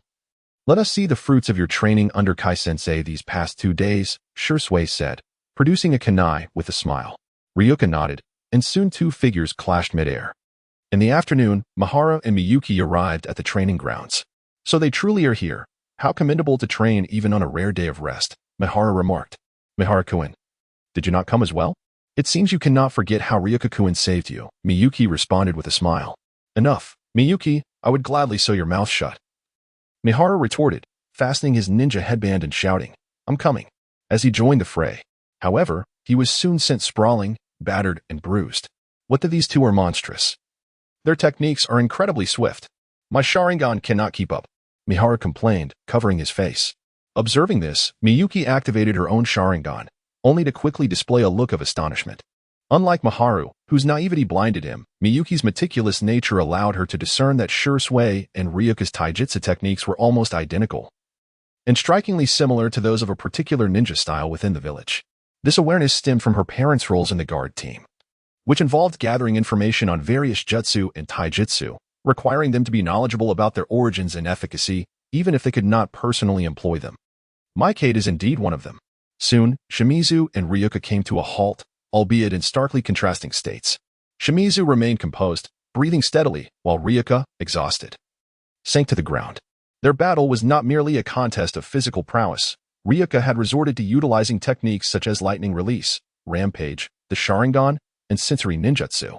This extensive exertion drained both his stamina and chakra significantly. It was a predicament he could not evade. At merely 8 years of age, despite his chakra having been expanded, he was still limited to a mere 8,000, falling short of even the standard level of a Chunin, let alone matching Shimizu's prowess. Who just kicked me? Mikawa. Noticing the two had paused, rushed over. What? Do you wish to fight? Ryuka did not indulge Mikawa's tendencies. Mikawa's lips twitched, and his eyelids fluttered uncontrollably. I was merely reminding you to go easy next time. Is your Sharingan blind? Mikawa-kun, you certainly did not say that earlier, did you? You mentioned wanting to settle the score with Ryuka-kun, Miyuki chimed in. Be quiet, Miyuki, Mikawa retorted, visibly exasperated. Observing their antics, Shimizu couldn't help but chuckle. Are you also free today? Not quite, Shimizu-sensei. In fact, we are here to seek your guidance on a matter, Mikawa responded earnestly, having caught Shimizu's attention. Oh? Do tell, Shimizu inquired with a smile. The third Hokage wishes for all of us in the first team to join the Umbu, Miyuki stated. Ryuka immediately perked up upon hearing her words. How could such a thing be possible? They have only graduated for less than a week, and already they are being considered for the Umbu? Although Ryuka perceived the Umbu's strength as somewhat mediocre, it did not diminish their esteemed status within Konoha. The Umbu was a direct arm of the Hokage, wielding considerable power. Shimizu was equally taken aback. When did you receive this news? This morning. An Umbu member came to our home to inform us. Our parents were present, but they did not say much, Mikawa replied, his expression darkening. Both Mikawa and Miyuki were profoundly influenced by their parents, who were members of the security force, and had always prioritized the honor of the Uchiha clan above all else. Very well, follow me to see the third Hokage. I will clarify this matter, Shimizu instructed the trio. They nodded in agreement. Ryuka, however, remained silent, unwilling to relinquish his current status as a regular ninja in the first team. This was not merely about the rewards from missions. It also afforded him the opportunity to leave the village for assignments. Once he became part of the Umbu, his freedom would be severely restricted. Unlike Danzo, the third Hokage, as the leader of Konoha, would not engage in any dealings with a mere child like Ryuka. Moreover, he consistently espoused the ideals of peace, often at the expense of others' beliefs, which stood in stark contrast to Ryuka's own principles. Shimizu led the three to the Hokage's office building. However, this time they did not encounter the third Hokage. It seemed that an important guest was visiting. Could it be someone from the Cloud Village? I heard that after their last defeat, they ceased to send people to harass the borders, whispered Mahara to Ryōsuke and Miyuki. How utterly dull. I had thought the Cloud Ninja were more daring, Ryōsuke scoffed. What, do you truly wish to engage in battle with the Cloud Ninja? Are you unaware of how many from our Uchiha clan perished in the last war? Mihara reproached Ryōsuke with a stern gaze. You need not remind me. My parents fell in that very conflict. I seek only vengeance, Ryōsuke retorted, glaring at Mihara. Mihara was about to say more when Miyuki intervened. Enough, Ryōsuke-kun. Such words must not reach the ears of others in the village. They are not kind towards our Uchiha clan, Miyuki cautioned. Ryōsuke fell silent this time. Teacher Shursui, what shall we do now? Miyuki turned to Shursui. There's a CAF over there. Let us have something to eat.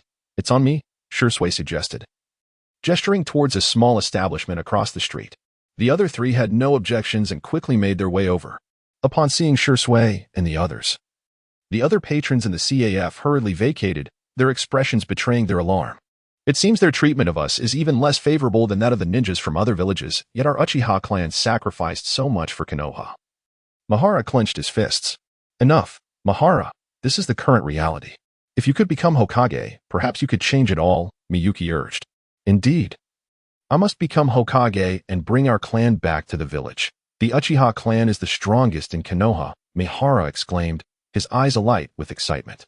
Shursui and Ryōsuke remained silent. Shursui gazed out the window towards the Hokage office, while Ryōsuke fiddled with his ninja blade. He then created a shadow clone, which departed the CAF and vanished around the corner. What is your shadow clone up to? Mahara inquired, having noticed this. It's just checking for good supplies at the ninja tool shop. You might as well change your outfit first. We're in this predicament because of your attire. Mahara couldn't help but retort.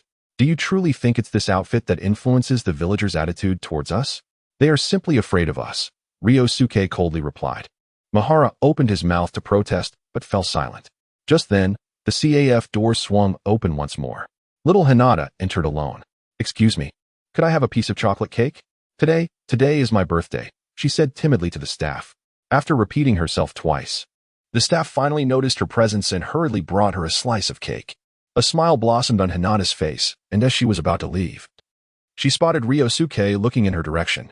Ryōsuke and it's been so long, Hinata said, her cheeks flushing as she hid the cake behind her back. Indeed. It has been a long time since we last met, and I never expected to encounter you here. Today is your birthday, yet why do you find yourself here alone? Lianji approached, gently patting little Hinata's head as he inquired. Everyone is quite occupied. No one remembers my birthday, the young girl replied. Who is this little girl? Lianjia. Do you know her? Surely you do not have a peculiar preference? Mikawa remarked with an air of disdain upon noticing the scene. Oh. So Lianjia-kun has a fondness for young girls, Miyuki said, touching her face and feigning disappointment. Startled by their expressions, little Hinata quickly hid behind Lianjia. Such a timid child. At your age, I was already climbing trees, Mikawa boasted, resting her chin on her hand and gesturing to Hinata's height with pride. At that moment, Shizuka turned around. Isn't this Hinata, the esteemed daughter of the Hyuga clan? What brings you here? What? A member of the Hyuga clan? The family known for their Byakugan? Mikawa exclaimed, immediately rising and striking a combat stance. The Hyuga clan has long proclaimed themselves as the foremost family in Konoha, seemingly disregarding the Uchiha clan. Although the Uchiha clan holds little regard for such a hollow title, there are still members who harbor resentment. Mikawa epitomizes this sentiment. The esteemed daughter of the main family? I didn't expect Lianjia-kun to be so fortunate. If he could marry into the Hyuga family, he would have a life of ease, Miyuki chuckled, her eyes narrowed. Though her coffee cup was now deformed from her grip, Lianjia felt exasperated. He wondered if these two were indeed of sound mind. He recounted the incident where he had inadvertently saved little Hinata. You awakened your eyes at that moment? How could that be? Isn't the condition for awakening them witnessing a loved one's death? Mikawa exclaimed in astonishment. Miyuki shot Mikawa a glare, prompting him to promptly fall silent. It turned out this was a secret within the Uchiha clan. Mikawa and Miyuki had learned of it through their parents, while for Liangjie, an orphan of war, this secret was indeed a mystery. Moreover, for the Uchiha clan, the conditions for awakening the eyes are not to be publicly disclosed. If the villagers of Konoha were to discover it, their fear of the Uchiha would only intensify. Liangjie chose not to comment. He had no desire to correct their misconceptions. He looked down at little Hinata and said, "Shall I take you home?" To his surprise, little Hinata shook her head and replied, "I do not wish to go home. Everyone is busy. May I stay with you today, Liangjie-Onaikin?" Her eyes shimmered with unshed tears, conveying that she would cry should he refuse. Now, Liangjie was not alone. He turned to Shizuka for support. "Teacher Shizuka, is it permissible?" With a smile, Shizuka replied, "Then you must protect her well. Otherwise, the Hyuga clan will not spare you." Liangjie nodded and lifted little Hinata onto his lap. "What would you like to do today?" "I shall accompany you in any activity." With the ability to utilize shadow clones, he can substitute his main body with them for any action that does not pose significant danger. He could even leave a clone behind, as he is merely awaiting news. Establishing a good rapport with Hinata would effectively mean fostering a relationship with the Hyuga clan, which, regardless of the future fate of the Uchiha, remains a pivotal force within Konoha. "I wish to visit the amusement park," young Hinata promptly declared after a moment of contemplation. "Is there still an amusement park in the village?" Ryōsuke inquired, his expression one of bewilderment. "Don't look at me. I have no idea." Mikawa hastily shook his head. "There is a small amusement park to the south of the village." "I shall accompany you," Miyuki offered. "No need. You should remain here." "Hinata, let us depart," Ryōsuke instructed, leaving a shadow clone behind as he followed young Hinata out of the CAF. With a loud bang, Miyuki's coffee cup shattered. "What are you doing?" Mikawa exclaimed, jumping up as coffee splattered all over him. However, upon noticing Miyuki's Sharingan, he promptly sat back down. Amusement parks are hardly a matter of great significance. "I could visit alone another time," Miyuki muttered to herself. "You look quite fearsome when angry," Mikawa remarked. "Can you please be quiet, Mikawa-kun?" "Here they come," Shursui, seated by the window, suddenly announced, prompting the gazes of the other three to turn toward the window. A short figure, adorned with a straw hat and possessing an unusually large nose, emerged from the Hokage building, escorted personally by the third Hokage. "Who is that dwarf? Why would the Hokage personally see him off?" Mikawa questioned, perplexed. "Did you not notice the belt at his waist?" "That is the Tsuchikage, Anoki of a Wagakure," Miyuki responded curtly. "What? The Tsuchikage? What brings him to Konoha? No wonder the Hokage did not meet with us," Mikawa pondered aloud. Shursui, however, wore a grave expression. He had an inkling of the situation but lacked sufficient clues to draw a conclusion. Soon, Anoki and the Iwagakure ninja vanished from sight along the street. Shursui then led the trio back to the entrance of the Hokage's office building. "The Hokage requires rest." A ninja at the entrance attempted to deny Shursui entry, but then quickly altered his stance, saying, "Please, come in." Upon entering the building, the ninja suddenly shook his head, perplexed, and muttered, "What just happened?" "Miyuki, refrain from using Jinjutsu on the villagers in the future," Shursui admonished earnestly. "Teacher Shursui, I merely sought to avoid complications, otherwise we might not have had the opportunity to meet the Hokage today," Miyuki retorted coldly. Her demeanor had shifted drastically since Ryōsuke left the CAF. Shursui chose to remain silent this time. The four ascended to the second floor and knocked on the door to the Hokage's office. "Come in." The third Hokage's voice resonated from within. The four entered the room. "Shursui, what brings you here?" The Hokage inquired.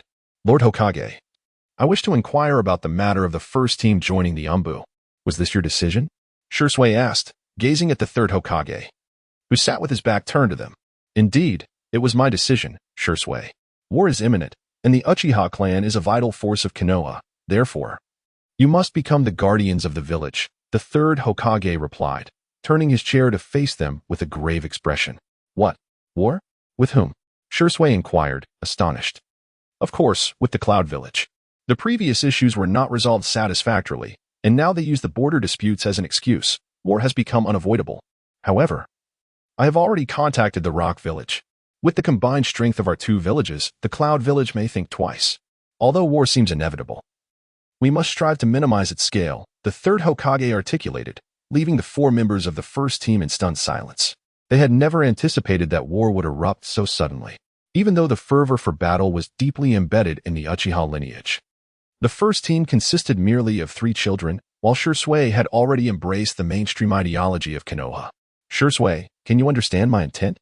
The strength of the Uchiha can significantly reduce casualties in the village, which is why I require your assistance, the third Hokage spoke. Momentarily shedding the authoritative demeanor of the Hokage and adopting a tone of earnest request. Lord Hokage, please do not say that. It is also my duty to protect the village, Shui replied, clearly under the Hokage's influence. A look of satisfaction crossed the third Hokage's face. However, what? However, they are still merely children. I hope they will not be forced into frontline combat. I am willing to bear more responsibility for that, Shui remarked. Glancing at his companions, Rikai, Maharu, and Miyuki. Regardless of his beliefs, he could not bear to see them in danger. Teacher!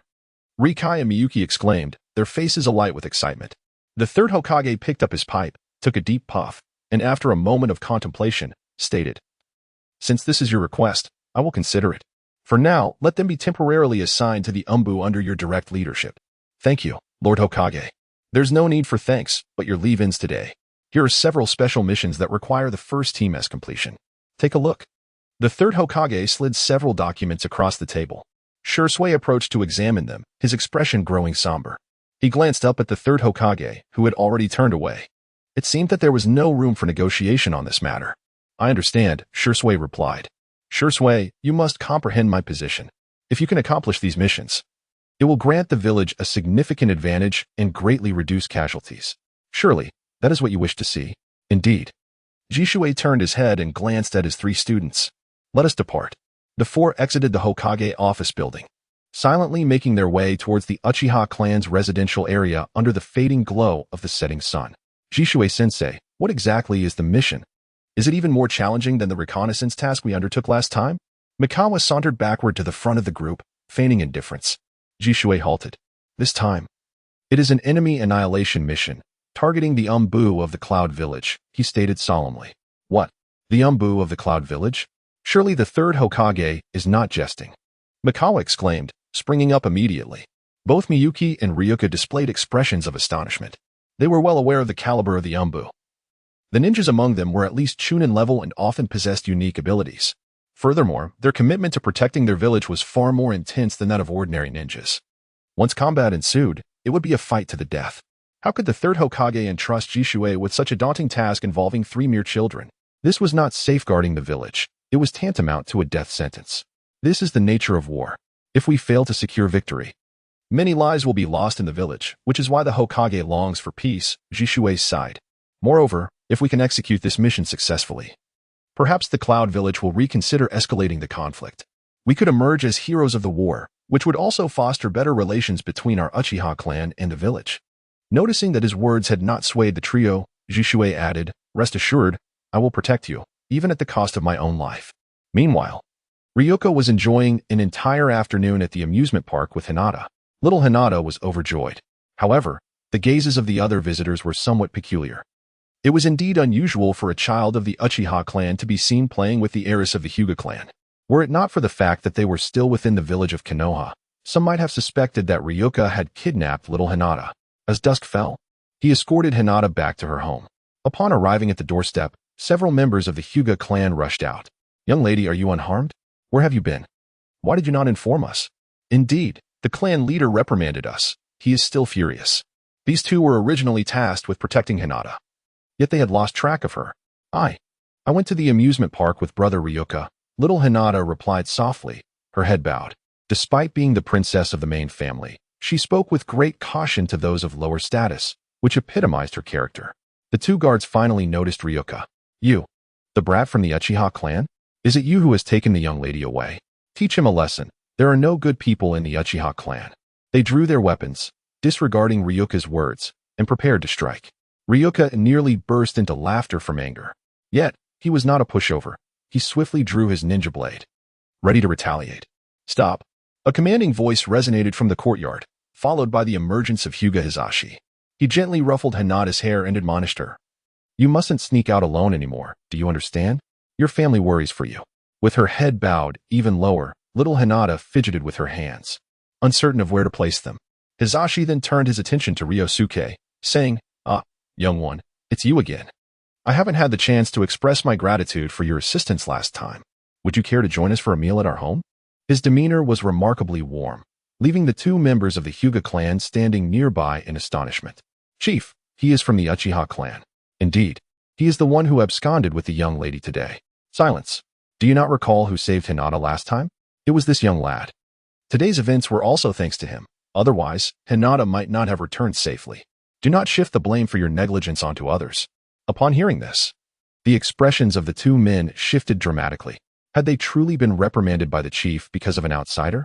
Yet, they soon comprehended that it was this Uchiha boy who had rescued the young lady. They promptly bowed and said, "We were in the wrong earlier. Lord Ryōsuke, please forgive our rudeness." "It's quite all right. I am accustomed to it," Ryōsuke replied, maintaining an impassive expression as he turned to leave. "Hisashi-sama, today is Hinata's birthday. No matter how busy you are, do not overlook this important occasion for her. Additionally, please do not place excessive pressure on Hinata. Though she is the heir of the main family, she is foremost your daughter." After Ryoji finished speaking, he turned and departed, leaving a few members of the Hyuga clan in a state of shock. Ryoji and Hinata clutched the rabbit plush toy she had won at the amusement park. A look of contentment crossed Hyuga Hayashi's face. That child is truly remarkable. "Hinata, I apologize. Your father forgot that today is your birthday. What gift would you like?" The two members of the Hyuga clan stared in disbelief at this scene. They had never witnessed their clan leader display such a smile or demeanor, nor had they ever heard him utter the words "I'm sorry." Could it be that the child's words held such significance in the leader's heart? Hinata desired nothing more. She simply wished for her father to spend more time with her. With a gentle shake of her head, Hinata expressed her wishes. Hyuga Hayashi patted Hinata's head, a troubled expression crossing his face. While this was not an unreasonable request, it seemed rather extravagant given the current circumstances. It was evident that Hyuga Hayashi had also received warnings from the third Hokage. With war looming, how could the leader of Konoha's strongest clan afford to remain at home with his children? Meanwhile, Ryoji, walking midway, dispelled his shadow clone. Instantly, a wave of fatigue and a multitude of information flooded his body. That cunning old fox, the third Hokage, had actually sent 3 children to engage in battle with the Cloud Village's Umbu? Was this not an incitement of discord between the Uchiha and the village? Despite the third Hokage's justification of minimizing casualties, could he truly sacrifice the Uchiha? In the eyes of the third Hokage, the safety of Konoha evidently outweighed the Uchiha clan's welfare. This sudden shift in the timeline left Ryoji deeply unsettled. Although he recognized that war was the fastest avenue for personal growth, it also entailed tremendous risk, particularly when their adversaries were the Umbu of the Cloud Village, who were hardly inferior to Konoha's own. After all, Itachi and Kakashi both hailed from the Umbu ranks. This thought caused Ryoji a headache. As the moon hung low in the sky, he finally returned to the Uchiha household. Upon entering, he spotted Fugaku, who was often absent from home, sitting on the sofa with his arms crossed. Mikoto was busy in the kitchen, while Sasuke knelt at Fugaku's feet, his head bowed. Ryoji's mouth twitched. What trouble had Sasuke found himself in now? Such was the burden of having a genius older brother, after all. The expectations from his parents were set against the standards of brilliance. Ryoji, just in time. You must have heard about the impending war between the land of fire and the land of lightning, Fugaku remarked, turning his gaze towards Ryoji with a cold stare. Ryoji nodded. It seemed that their earlier visit to the Hokage had already reached Fugaku's ears. This war presents an opportunity for our Uchiha clan. It will not only foster the emergence of numerous skilled members within our ranks but will also diminish the village's control over us, Fugaku continued. Ryoji nodded once more. Having already surmised Fugaku's intentions, you have now secured a position within the Umbu, correct? I have but one request of you, to vigilantly monitor the movements of the third Hokage. Should any information pertaining to our clan arise, you must inform me at once. Do you understand? Yes, Rikai replied. Very well, let us dine. Mikoto Uchiha exited the kitchen, smiling at the 3 of them. Rikai found this meal rather tasteless. Upon returning to Sasuke's room, he noticed the boy's demeanor was notably somber. Brother Rikai, are we going to war? Sasuke inquired. Rikai remained silent, tacitly acknowledging the matter. Father said that only through the baptism of war can one become a true man. I want to participate in this war, Sasuke declared, clenching his fists. At that moment, Sasuke was utterly unaware of the true nature of war. His heart was solely focused on gaining his parents' approval. Rikai felt a pang of sympathy for Sasuke, yet he was at a loss as to how to alter the boy's inner thoughts. When you grow up, you will become a man. War is not a good thing. You must take care of yourself. Rikai gently patted Sasuke's head. What about you, brother Rikai? Will you participate in the battle? Sasuke looked up and asked. Rikai sighed, gesturing towards the ninja headband on his arm. I am already a ninja. Ninjas are born for war. However, I assure you, I will be fine. After a considerable amount of reassurance, Sasuke finally felt at ease. Later that night, Rikai lay on the floor, unable to sleep. Suddenly, an odd bird call echoed from outside. He rose and peered out the window, spotting a man with a bird-like mask crouching on the windowsill, signaling a technique. It was either Itachi or Obito. No, it must be someone from Root. Rikai cautiously stood up, ensuring he did not disturb Sasuke, and opened the window. Lord Danzo has summoned you to a meeting. There is a new mission for you. Here's the address, the masked man stated before vanishing. Rikai looked at the note in his hand and couldn't help but smile wryly. He now clearly understood the torment Itachi felt before the fateful night of their clan's annihilation. He found himself caught between the Yumbu and the Uchiha clan, continually pressured by both sides. Now, Rikai faced pressure from three fronts. He composed himself and left a shadow clone in the room while he proceeded to meet Danzo. The rendezvous took place in a secluded forest between Konoha and the Uchiha clan. Danzo was accompanied by two Root ninjas. Rikai emerged from the shadows. You have arrived, Danzo remarked without turning. Lord Danzo, what is your command? Rikai asked. I have heard about the mission assigned to your team. Remember, your primary task is to protect yourself. If the others find themselves in peril, you are not to intervene, Danzo coldly instructed. Furthermore, should any of them perish in battle, you are to retrieve their Sharingan and bring it back to me. Rikai's brow furrowed. He had anticipated that Danzo would assign him some unsavory tasks, as was customary for Root. However, it was unexpected that he was so direct, instructing a child of the Uchiha clan to procure the eyes of his own kin. Was this a test of his resolve? The malicious intent behind it and the avarice for the Sharingan were evident. Is there a problem? Danzo finally turned to face Ryōsuke. No, but I cannot assure you of my survival, considering that the opponent is an operative of the Cloud Village's Umbu. Ryōsuke had no intention of sacrificing himself so readily. Even if it was a test, he would not comply. Rest assured, I have dispatched someone to covertly protect you. The Sharingan must never fall into the hands of outsiders.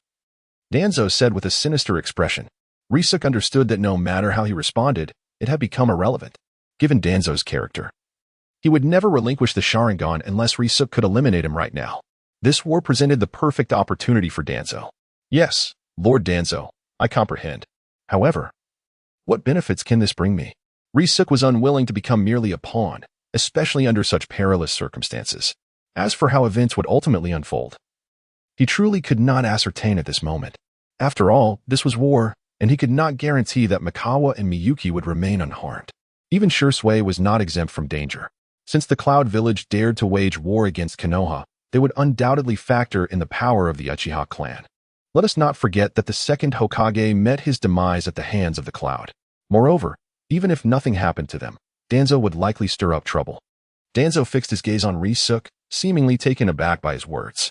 Within the ranks of Root, no one dared to defy his will or present him with conditions. What do you desire? Danzo did not directly offer any benefits but instead posed a counter-question. I wish to visit the Forbidden Jutsu Chamber. Or perhaps Lord Danzo could guide me in my training for a period. Ryōsuke replied calmly. The Forbidden Jutsu Chamber of Konoha housed all S-rank ninjutsu from the village's founding to the present, including advanced techniques acquired from other regions over the years. In the original timeline, Naruto obtained a forbidden scroll from this chamber, enabling him to learn the renowned S-rank technique, Shadow Clone Jutsu. If Ryōsuke could legitimately seize this opportunity, with his Sharingan and the capabilities of his system, he could master an extensive array of advanced ninjutsu in a remarkably short time. As for having Danzo instruct him in training, this was the most advantageous method Ryōsuke could conceive for learning ninjutsu transformation. It is worth noting that Danzo's wind-based ninjutsu was considered top tier in the ninja world. Although Danzo might not fully commit to teaching him, acquiring even a fragment of his expertise would be invaluable for Ryōsuke. Lord Danzo. The two Root members beside him immediately approached, evidently believing Ryōsuke's request was excessively audacious. However, Danzo raised a hand to halt them. Very well. If you can bring me a Sharingan, I shall consider your terms. No, Lord Danzo, mere consideration is insufficient. I require your solemn promise, Ryōsuke insisted. Uchiha brat. Do not overstep your bounds, admonished a Root member from the Yamanaka clan, his striking orange hair making him easily recognizable to Ryōsuke. Yet, Ryōsuke paid him no mind, continuing to address Danzo. The Sharingan is a crucial weapon of the Uchiha clan. If my fellow clan members discover my actions, they will undoubtedly expel me from the Uchiha. Therefore, I believe my request is not unreasonable. Danzo narrowed his eyes, scrutinizing Ryōsuke as if weighing his options. After a brief moment, he finally spoke. I can agree to your request, but first, you must procure what I desire. The deal was struck. With that, Liangjie turned and departed. Once Liangjie's figure had completely vanished, a core member of the Nakanishi clan inquired, Lord Danzo, why did you acquiesce to that brat's demands? If you seek the Sharingan, why not seize it just now? Danzo shot him a glare and replied, this is a critical period. How could I possibly act so recklessly? Moreover, his eyes possess merely 2 tomo and lack any extraordinary ocular power. They do not meet my requirements. Yes, I understand, the subordinate replied. Soon after, Danzo and his entourage exited the forest. Liangjie took an alternate route back to Sasuke's residence. However, upon reaching the window on the 2nd floor, he sensed a terrifying presence at the doorway. Back already? Uchiha Fugaku's eyes glimmered ominously in the dim light. Patriarch, Liangjie felt a chill run down his spine. It dawned on him how careless he had been. After all, this was the territory of the Uchiha clan, and how could root operatives enter and exit without being noticed? Uchiha Fugaku glanced at Liangjie and instructed, go back and rest. Do not venture out at night again. It is unsafe. With that, he turned and entered the house. Liangjie exhaled in relief, coupled with a lingering curiosity. Why did Fugaku not inquire about his activities? Did he already know, yet chose to remain silent? Suppressing his doubts, Liangjie leapt onto the windowsill and returned to Sasuke's room. Sasuke was soundly asleep, calling out for him and Itachi in his dreams. After lying down, Liangjie reflected on the events of the day, yet many questions remained unanswered. Nevertheless, he soon drifted off to sleep. Brother Liangjie, it's time to get up. The following morning, Liangjie was once again roused by Sasuke's voice. We're going to be late. We can't afford to be late, Sasuke urged, bringing Liangjie his clothes. I know, Liangjie replied. And together they rushed out of the house, ignoring the calls of Makoto behind them. After escorting Sasuke to school, Liangjie made his way to the training grounds outside the village. He was uncertain where to find Ryōsuke, Mikihara, and Miyuki. Generally, comrades would share their home addresses. But the Uchiha clan was an exception. Fortunately, Mikihara and Miyuki soon arrived at the training ground. Both clad not in the Uchiha clan's distinctive attire, but in green ninja uniforms. Surely you don't only have this single outfit? Mikihara remarked, unable to suppress his teasing. You earned quite a bit of money last time, didn't you? Not necessary, Liangjie replied, dismissive. Liangjie-kun, do you feel confident? Miyuki asked earnestly, gazing at him. Confident about what? About this mission. We are to confront the Umbu of the Cloud Village. Miyuki's voice lowered gravely. Mikihara, unusually, remained silent. Do not be so pessimistic. The third Hokage has not yet descended into madness to send us to our doom. I suspect our adversaries will be few, especially with Master Ryōsuke on our side. Just as Ryuka was about to finish his thought, he was interrupted by Miyuki. Ryuka-kun, we are comrades, are we not? Ryuka gazed at her, speechless. For he did not comprehend the meaning behind her words. I know that despite your youth, Ryuka-kun, your prowess far surpasses ours. Even the clan leader holds you in high regard. My parents have remarked that you are a genius ninja akin to Itachi and Master Ryōsuke. Thus, I implore you, should the need arise, please lend us your aid. Upon finishing her statement, Miyuki surprisingly bowed to Ryōsuke. Miyuki, what are you doing? Why are you asking him for help? I certainly don't believe he is stronger than I am, Miharu exclaimed, leaping up in protest. Miyuki remained silent, instead pressing Miharu's head down, urging him to bow to Ryuka as well. A twitch manifested at Ryuka's lips. You need not go to such lengths. We are all comrades of Team 1 and of the same clan. I will not stand idly by while you face peril. However, this is war, and I cannot guarantee my own safety. Therefore, I can only pledge to do my utmost. That is sufficient. Thank you, Ryuka-kun, Miyuki said, her eyes narrowing as a genuine smile graced her face. This was the first time Ryuka had witnessed her true smile, rather than a feigned grin. He merely nodded, choosing not to elaborate further. With this assurance, the three began cooperative training before Ryōsuke's arrival. They each revealed their respective strengths in ninjutsu. Miharu possessed a plethora of advanced techniques, albeit with a rather reckless approach. Miyuki, on the other hand, specialized in sensory and illusion techniques, excelling in the classic fire jutsu of the Uchiha clan, albeit with greater potency. As for Ryuka, he only mentioned the techniques he had previously demonstrated, including the shadow imitation technique and some taijutsu learned from Guy. Yet this was enough to astonish both Miyuki and Miharu. After all, they had never witnessed a clan member's Sharingan capable of replicating forbidden techniques. Even Miharu's gaze towards Ryuka was tinged with newfound respect. No wonder the clan regarded Ryuka alongside Itachi and Shursui as a prodigy. Itachi was most renowned for graduating from the Ninja Academy at the tender age of 7 and joining the Umbu at 9. Shursui was famed for his body flicker technique and the unique 4-Tomo Sharingan. Now, Ryuka, with his Sharingan's ability to replicate secret techniques, had become a notable figure within the Uchiha clan. Ryuka demonstrated some classic taijutsu techniques he had learned from Guy.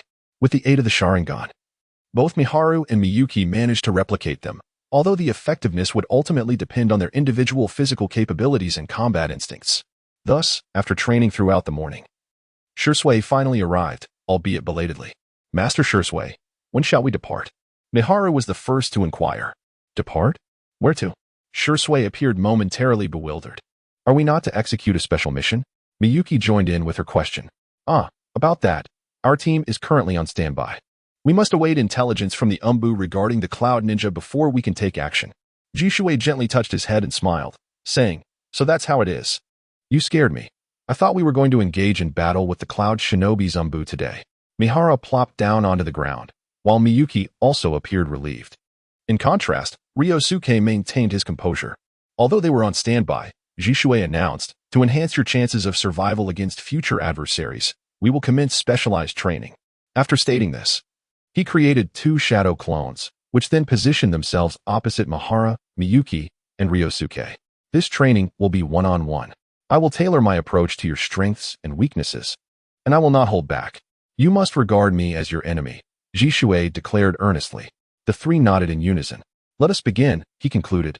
And both his original self and the clone simultaneously executed different ninjutsu, clearly targeting the trio with specific attacks. Miharu and Miyuki were forced back by the shockwaves, leading to their separation. In the outskirts of the Konoha forest, Itachi dealt with 3 Cloud Shinobi Umbu attempting to infiltrate the village. Come out, he said calmly, standing his ground. Madara emerged from behind a tree, praising Itachi. Your observational skills remain as sharp as ever.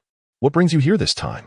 Itachi inquired, activating his 3-Tomo Sharingan. Despite Madara being considered a mentor of sorts, Itachi remained wary, aware of his hidden motives. Have you not realized? The Uchiha are preparing to rebel. What will you do? Will you side with Konoha and fight your kin, or will you join them against the village? Madara stated nonchalantly. Itachi fell silent. He had indeed sensed the brewing turmoil and had been contemplating ways to mend the rift between the Uchiha and the village. His decision to join the Umbu was a testament to his intent to demonstrate his loyalty to the 3rd Hokage.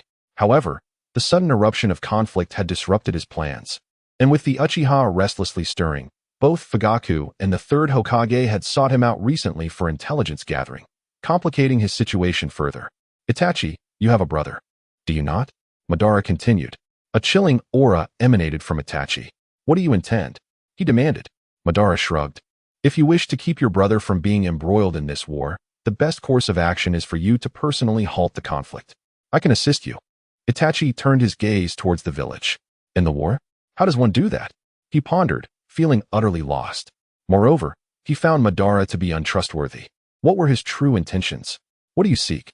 Itachi suddenly queried. Revenge and a spare Sharingan, Madara replied coldly. Their betrayal led to this current predicament. I merely wish for them to regret their past decisions. That is my vengeance. How can you be certain I will aid you against my kin? Itachi retorted. It is because of your brother, Uchiha, who was born for war.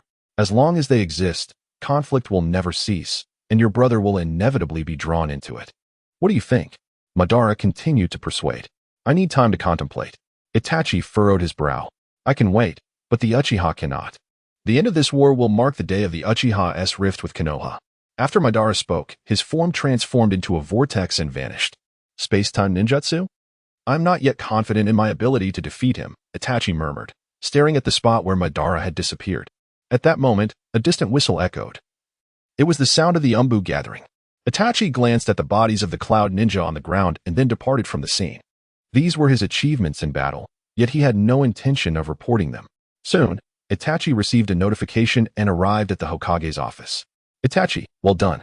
Here is the intelligence from the Cloud's Umbu. Please deliver it to Shursui. The third Hokage said, puffing on his pipe. Understood. Itachi accepted the scroll and was about to leave when the third Hokage continued, Itachi, I entrust you with the matters concerning the Uchiha. I do not wish to incite unrest at this time. Yes. Itachi took a deep breath and then vanished from the spot.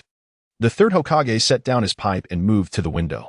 Fourth Reikage, I hope you will uphold your promise and cease once you obtain what you desire. The first team had trained all day without receiving any orders. Nevertheless, Ryōsuke instructed them to retain over half of their chakra for unforeseen circumstances. The next day, special training commenced once again. Even the usually vocal Maharu remained silent, as he too sensed the weighty atmosphere. The streets of Konoha had become devoid of ordinary people. Today, we will continue our special training. Ryōsuke had barely begun to speak when he turned to see Itachi approaching from the other side of the training ground. It's Itachi. Itachi-kun? What brings you here? Maharu, Aesthetics, and Ryōsuke all exclaimed in surprise. Only Rikai remained silent, observing the scene, having already deduced the situation. Shinch let out a quiet sigh. What was meant to come would eventually arrive. Itachi disregarded the others and walked directly to Ryōsuke, presenting him with a scroll. This is a lead provided by the third Hokage for your first team. You ought to know what to do. After delivering his message, Itachi turned to leave. Wait a moment, Itachi. Ryōsuke called out to him. Itachi halted but did not turn back. Thank you for your hard work, Ryōsuke said with a smile. Itachi took a deep breath and replied, do take care, before vanishing. Ryōsuke then opened the scroll to examine the intelligence. It was a map. Specifically a portion of the border of the Land of Lightning, marking several possible safe houses for the Cloud S Umbu. Their objective is to obliterate these safe houses in the Umbu station within. Teacher Ryōsuke, let us depart, Mikawa eagerly suggested. However, Ryōsuke appeared lost in thought. What is it? Teacher Ryōsuke, is there a problem? Mick inquired. Ryoka, what is your perspective on this map? Ryōsuke directed his gaze towards the taciturn Ryoka, who was busy packing his belongings. He had merely glanced at the map and felt an ominous premonition. We currently bear the identity of Umbu, and we are acting on the orders of the third Hokage. Even if he sends us to our demise, we cannot defy him, can we? Ryoka replied calmly. Ryoka, what are you saying? Mikawa chastised him. Yet, both Ryōsuke and Mick remained silent. It was evident that if this war had indeed been instigated by the Land of Lightning, then our mission should be one of defense and counterattack. Yet, we have been tasked with the offensive action of invading the Land of Lightning, which seems utterly illogical. Ryoka continued to elucidate. However, Ryokan, this is war. We cannot apply ordinary reasoning to such matters, Mick murmured, her voice tinged with uncertainty, as she wished to avoid contemplating the situation's darker implications. Ryoka, please proceed, Ryōsuke urged earnestly. Actually, this is merely my conjecture. When the Reikage visited Konoha, I witnessed the Cloud Shinobi's barbarism and insolence. They even attempted to abduct the daughter of the Hyuga clan during negotiations. Therefore, I suspect their target this time is the Sharingan, and we are merely peaceful sacrifices. Should the Cloud Shinobi acquire our eyes, this war will swiftly conclude, Ryoka stated matter-of-factly. The other three listened in astonishment. Ryoka, that's terrifying. Are you implying doubts about our village and the third Hokage? Mikawa exclaimed, his face a mask of disbelief. Despite the alarming nature of Ryoka's words, upon reflection, they held a certain validity.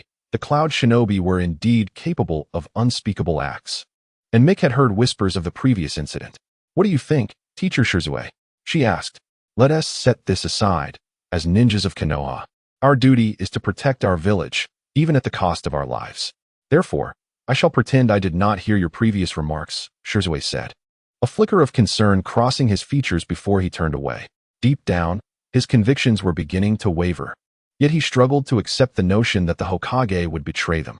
However, if it were for the sake of the village's peace, then everything might make sense. As for the reason behind contacting the Rock Shinobi, it was likely merely to prevent an escalation of war. The four fell silent as they gathered their belongings and proceeded towards the location marked on the map.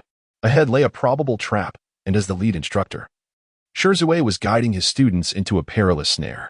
This thought gnawed at him incessantly. Miyuki maintained a pace identical to that of Ryōsuke.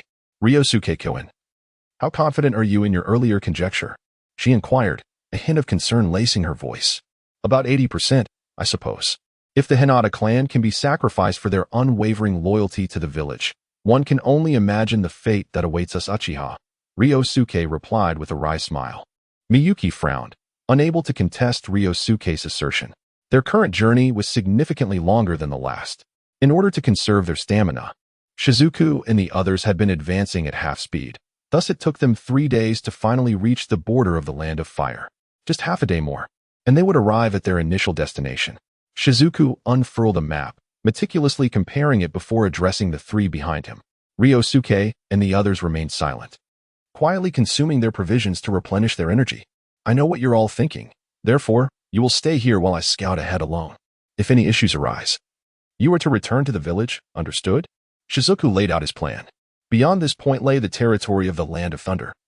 And as soon as they crossed into it, they would be deemed invaders, making any retreat a far more complicated endeavor.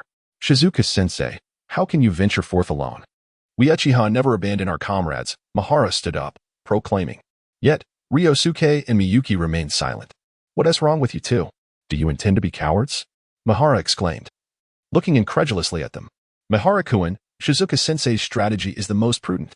He possesses the body flicker technique, allowing him to escape danger swiftly.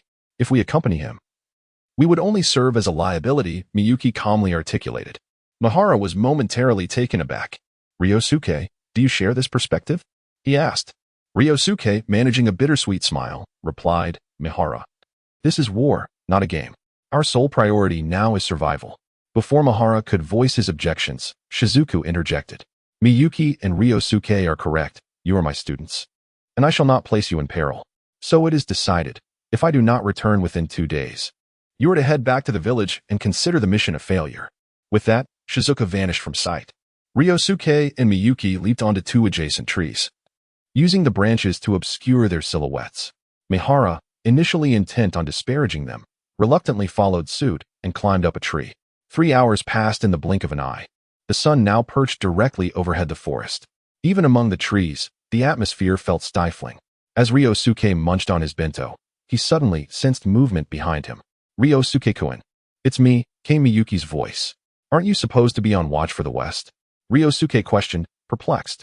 Haven't you noticed how eerily quiet this forest is? Not even a single bird chirp, Miyuki whispered. Ryosuke immediately grasped her implication. Moreover, as a sensory-type ninja, Miyuki's perception of the surroundings surpassed his own when he was not utilizing his perception nerve technique. He promptly activated the skill. Indeed, on the outskirts of the forest, a dozen figures were subtly converging in a web-like formation towards their location.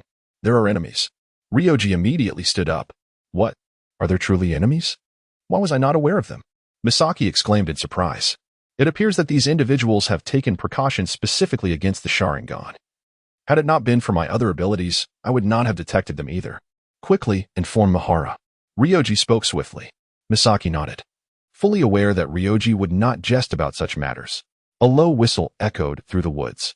Mahara's figure soon materialized beside them. What is the matter? He asked, rubbing his eyes. Mahara-kun, you weren't sleeping, were you? Misaki responded, exasperated. I just haven't been resting well these past few days. And there hadn't been any incidents, so I took a quick nap. Is there something wrong? Mahara scratched his head, slightly embarrassed. Ryoji-kun has detected enemies, and they are surrounding us, Misaki stated. Enemies? Surely not. Could they be reinforcements? Mahara activated his Sharingan, scanning the surroundings. Yet, he found nothing. Would reinforcements approach so silently? Let us not forget that we are still within the Land of Fire. Ryoji shot him a glare. But why can't I see anything? Mahara queried, puzzled. The adversaries possess measures to counter the Sharingan's detection abilities. If I am not mistaken, our whereabouts have been compromised, Ryoji stated solemnly. At this, both Mahara and Misaki lost their composure. If Ryoji's earlier statement was merely conjecture, the current situation was likely validating that suspicion. Could they truly have become sacrificial pawns in the peace between the Land of Fire and the Land of Lightning? Mahara found it difficult to accept. Impossible. How could Lord Hokage betray us? I refuse to believe it. You must have misinterpreted the situation. They must be Konoha's reinforcements. Do not let your imaginations run wild. Mahara shook his head. Then let us test it, Misaki suggested, beginning to form hand seals. However, Ryoji stopped her mid-motion. Ryoji-kun? Misaki looked at him in confusion. You intend to use the shadow clone technique? That would deplete too much chakra. Allow me to handle it instead. Ninjutsu. 1,000 illusions. Ryoji's hand seals were executed with remarkable speed, and in an instant, numerous shadows of Ryoji filled the surroundings. Without the Sharingan, Misaki and Mahara would have been unable to distinguish between these shadows and the actual clones. The shadows began to scatter in various directions. The three activated their Sharingan, closely monitoring the movements of the shadows.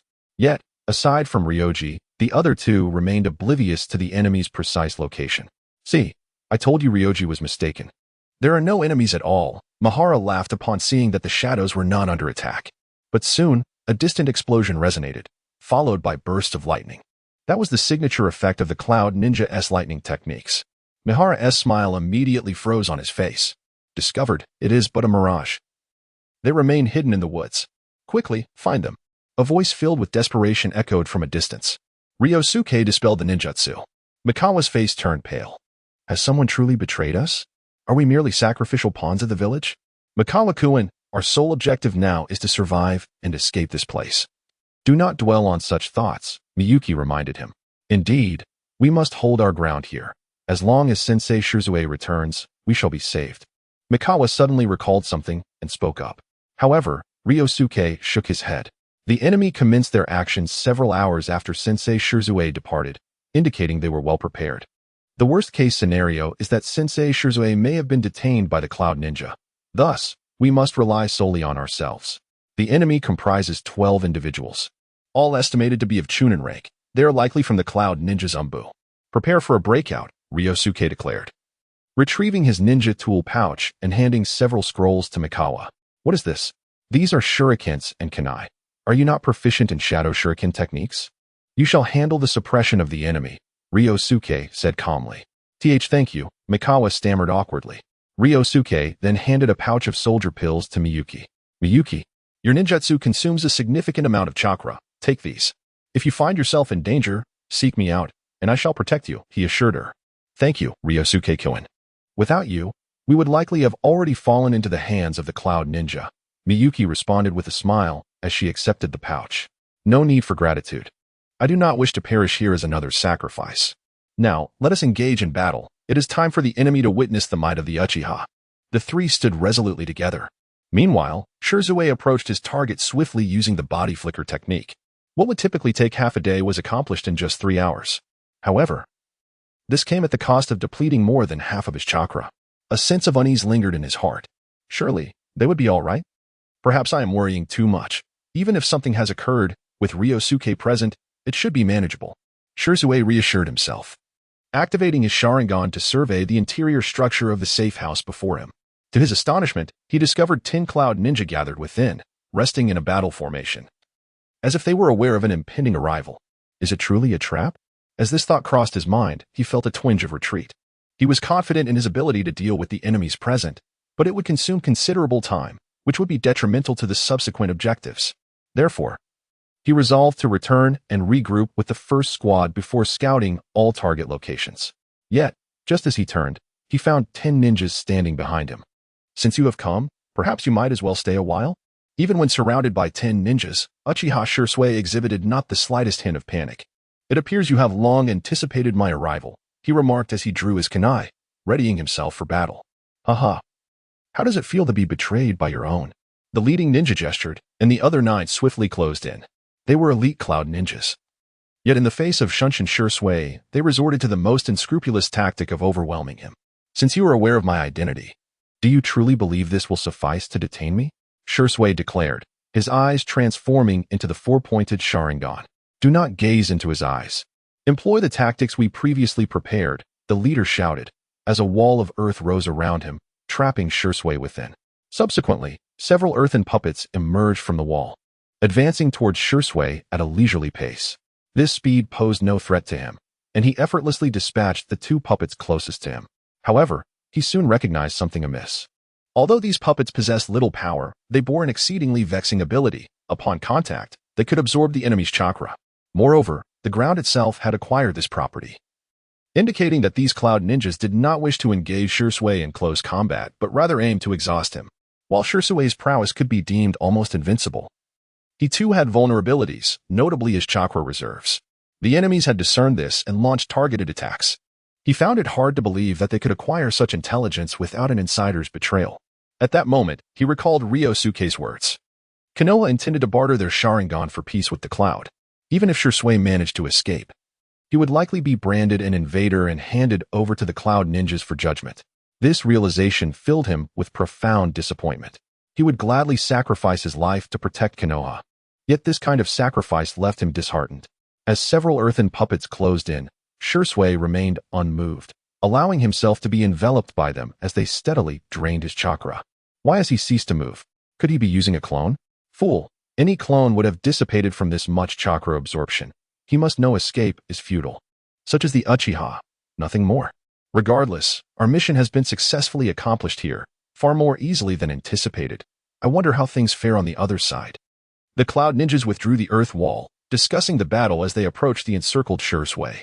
With a tremendous explosion, the puppets surrounding Shisui detonated, scattering into countless fragments of earth. Then, a towering purple-armored giant erupted from the ground. Atop its head stood Shisui. Though his Sharingan had now morphed from its four-pointed form into shapes reminiscent of shurikens. What is that? The dark division of Cloud Shinobi was rendered speechless by the scene before them. They had never been informed of such a technique wielded by Shisui. Some began to retreat, utterly uncertain of how to confront this formidable opponent. Others attempted to resist, launching a flurry of shuriken, yet these weapons proved utterly ineffective against the armored warrior. Shisui regarded the ants beneath him with disdain, choosing not to employ any other techniques. With a mere few steps, he crushed the once mighty Cloud Shinobi Dark Division into oblivion. Meanwhile, 100 miles away, Rikai and his companions were engaged in combat with the Cloud Shinobi's Dark Division. They had already dispatched 3 of their foes. Yet their chakra reserves were severely depleted. With 7 adversaries remaining, the situation appeared dire. Suddenly, the earth began to tremble, and an icy aura enveloped the area, leaving both sides in shock. What was happening? Surely there couldn't be a wild-tailed beast nearby? One of the Cloud Shinobi Dark Division members could not contain his skepticism. Fool! All tail beasts have been sealed within their Jinchuriki. Do not waste time. Completing the mission is paramount. Remember, we must capture them alive. The Dark Division leader shouted. Indeed, this was the reason they had not succeeded despite their numerical advantage. The Reikage had commanded them to capture their targets alive. Before identifying the suitable wielder of the Sharingan, they had to ensure its vitality.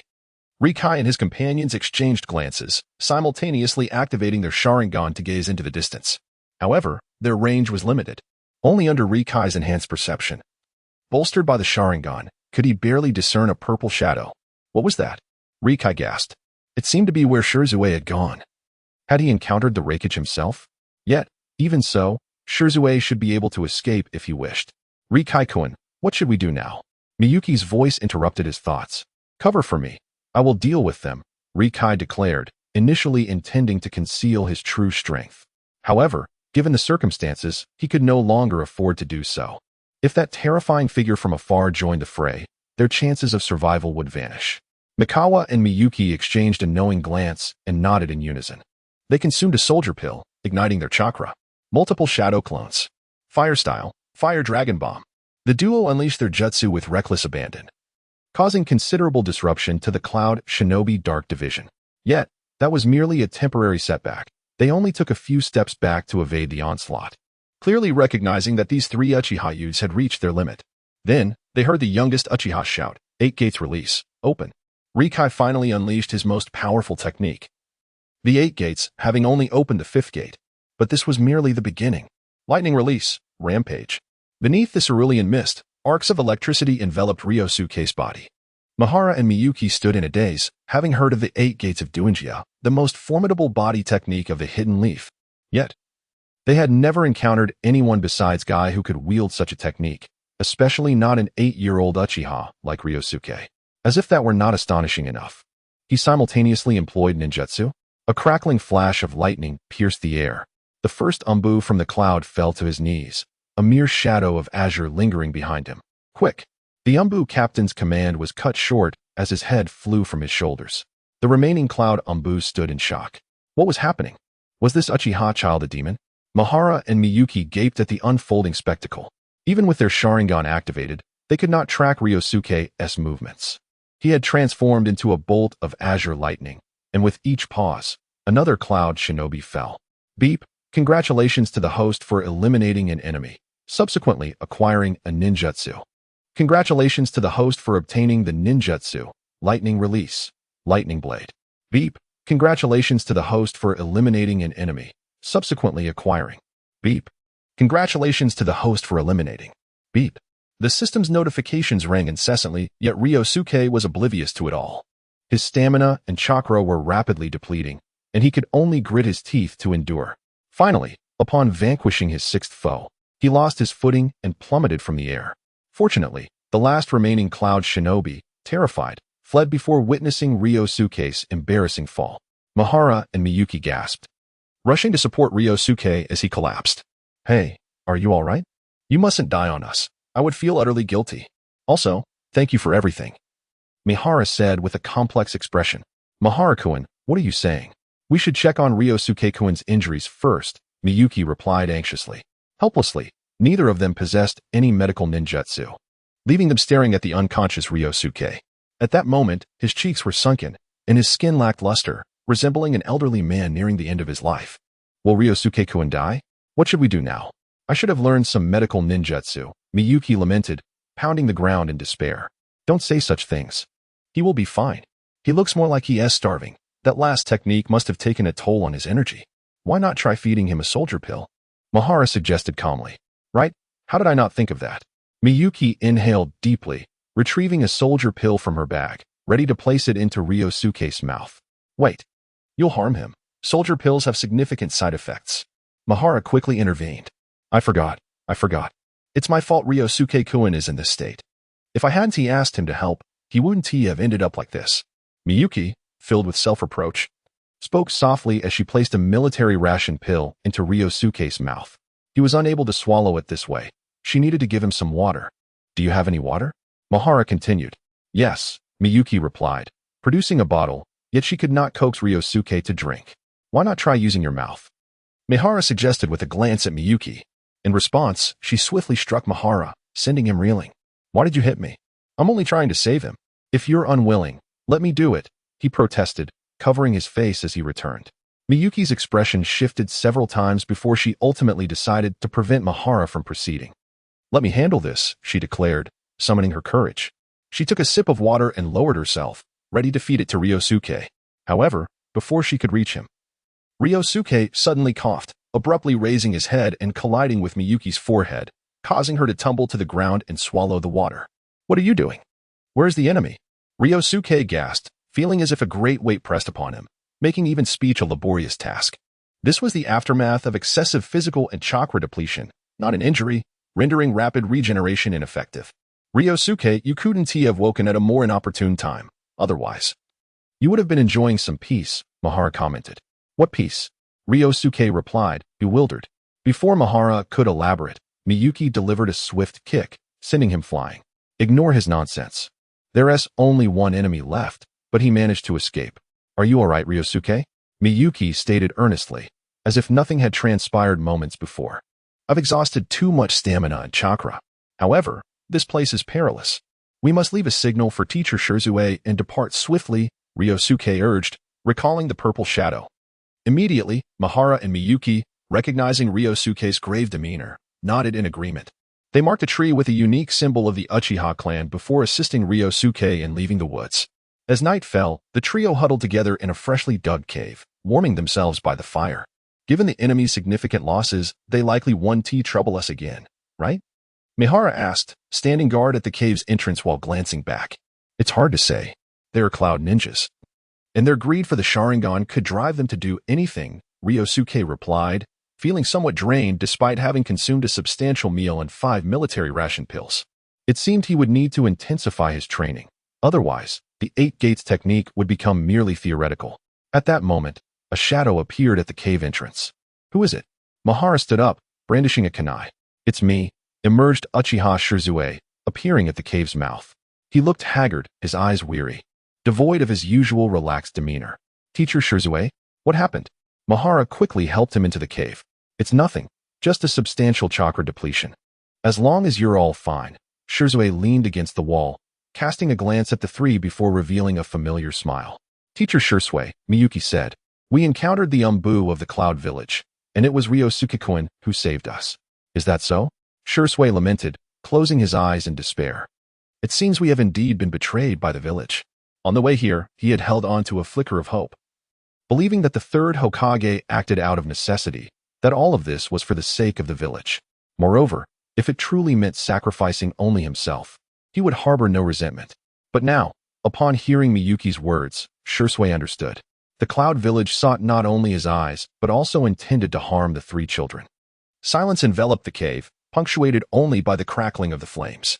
After an indeterminate period, Mikawa suddenly spoke up. Teacher Shisui, what shall we do now? Can we still return to the village? Shisui opened his eyes and gazed at the moonlight outside the cave. Of course we can, he replied, but first, we must complete the task entrusted to us by Lord Hokage. Let us personally bring this war to an end. The Uchiha Shisui exhibited an unwavering resolve. Yes. Mikawa and Miyuki nodded in unison, their trust in Shisui unquestionable. Only Ryōsuke remained silent, his head bowed in contemplation. Could they truly be the ones to end the war? Was it even possible? If they encountered the fourth Raikage, did they stand a chance? Although Ryōsuke harbored some reservations regarding Shisui's plan, he was acutely aware that this was far from the opportune moment to return to the village.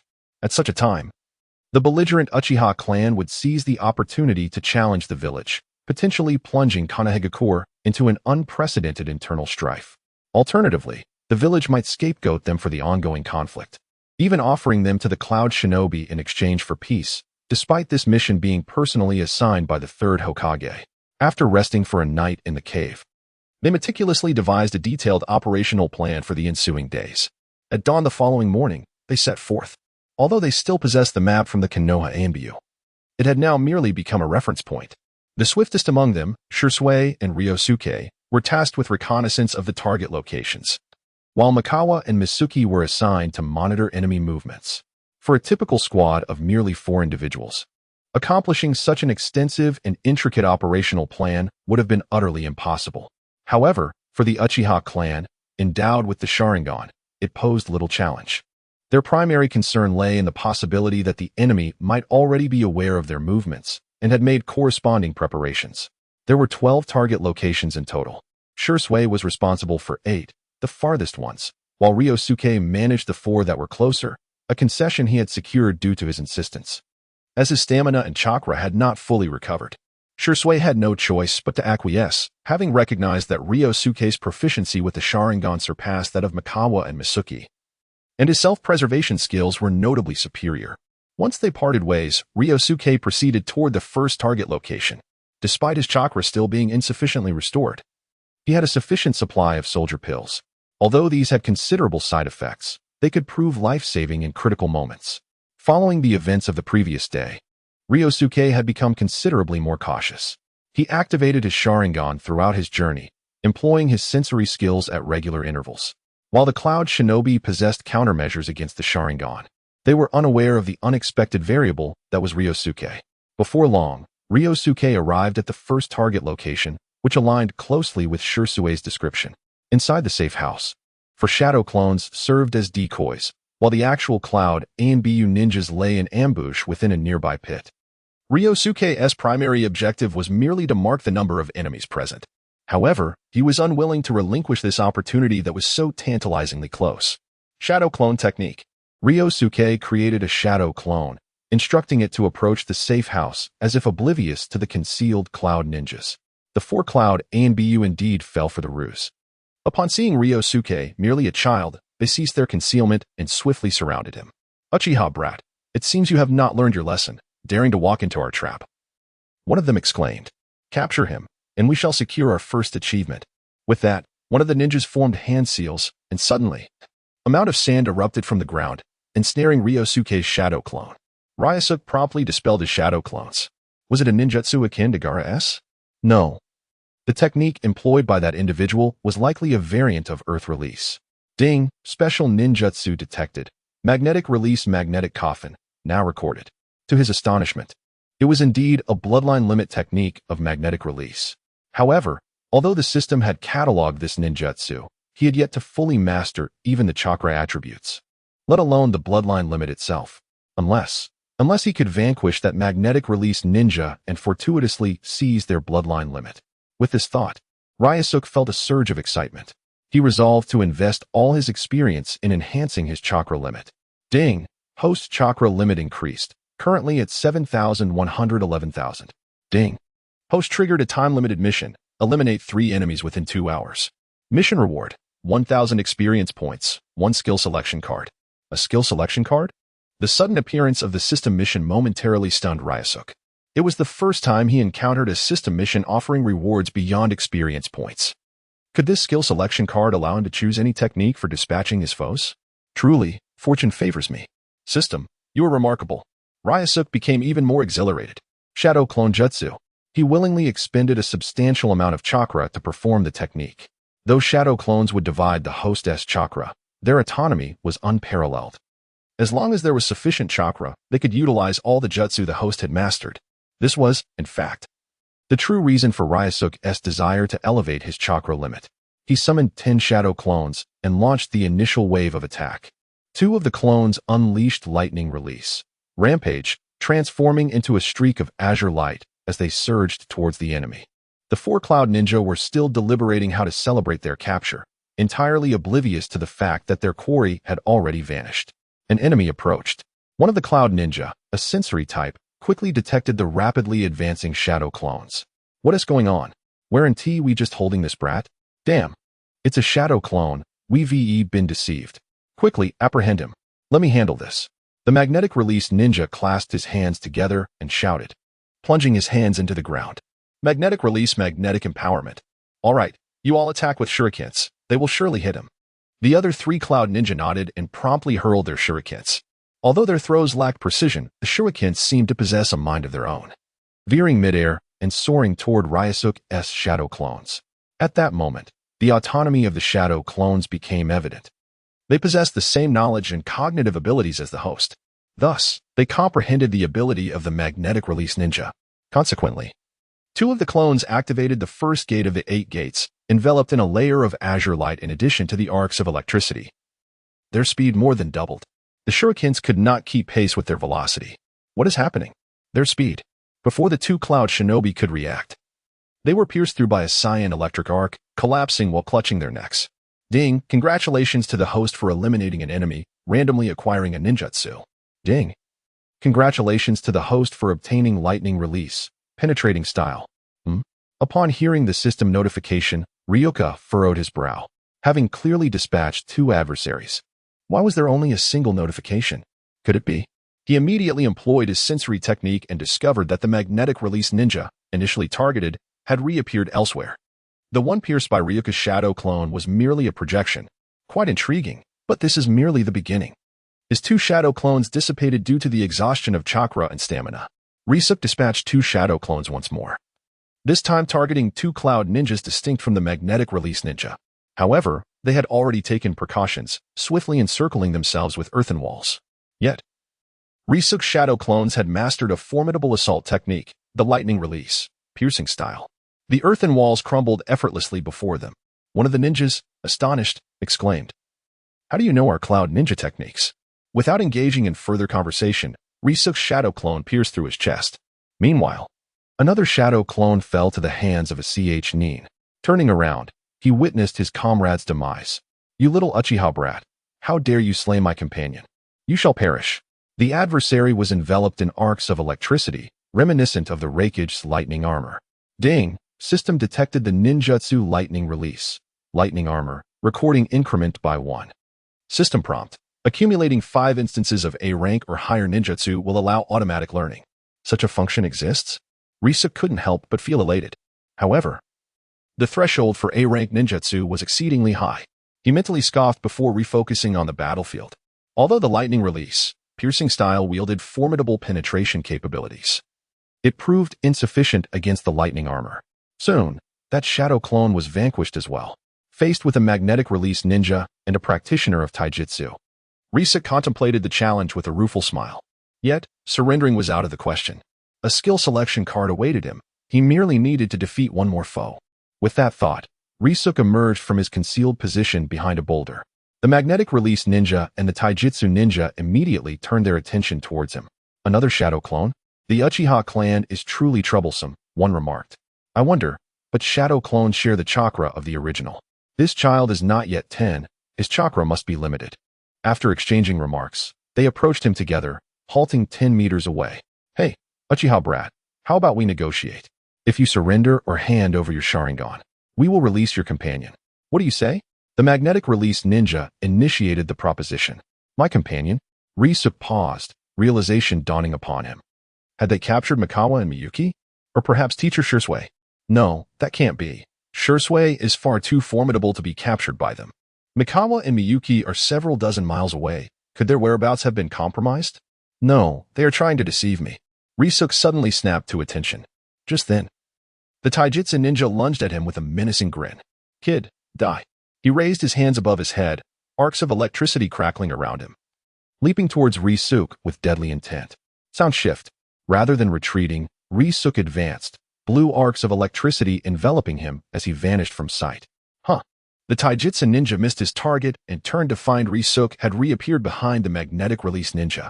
The magnetic ninja chuckled mockingly. You foolish child, you've been deceived. Suddenly, his form transformed into iron sand, coiling towards Ryoji. Fire style, Phoenix fire technique. Ryoji unleashed a fiery assault, pressing his face forward as he activated the 8 gates. Stomping downwards, a piercing scream echoed from below. Konoha whirlwind.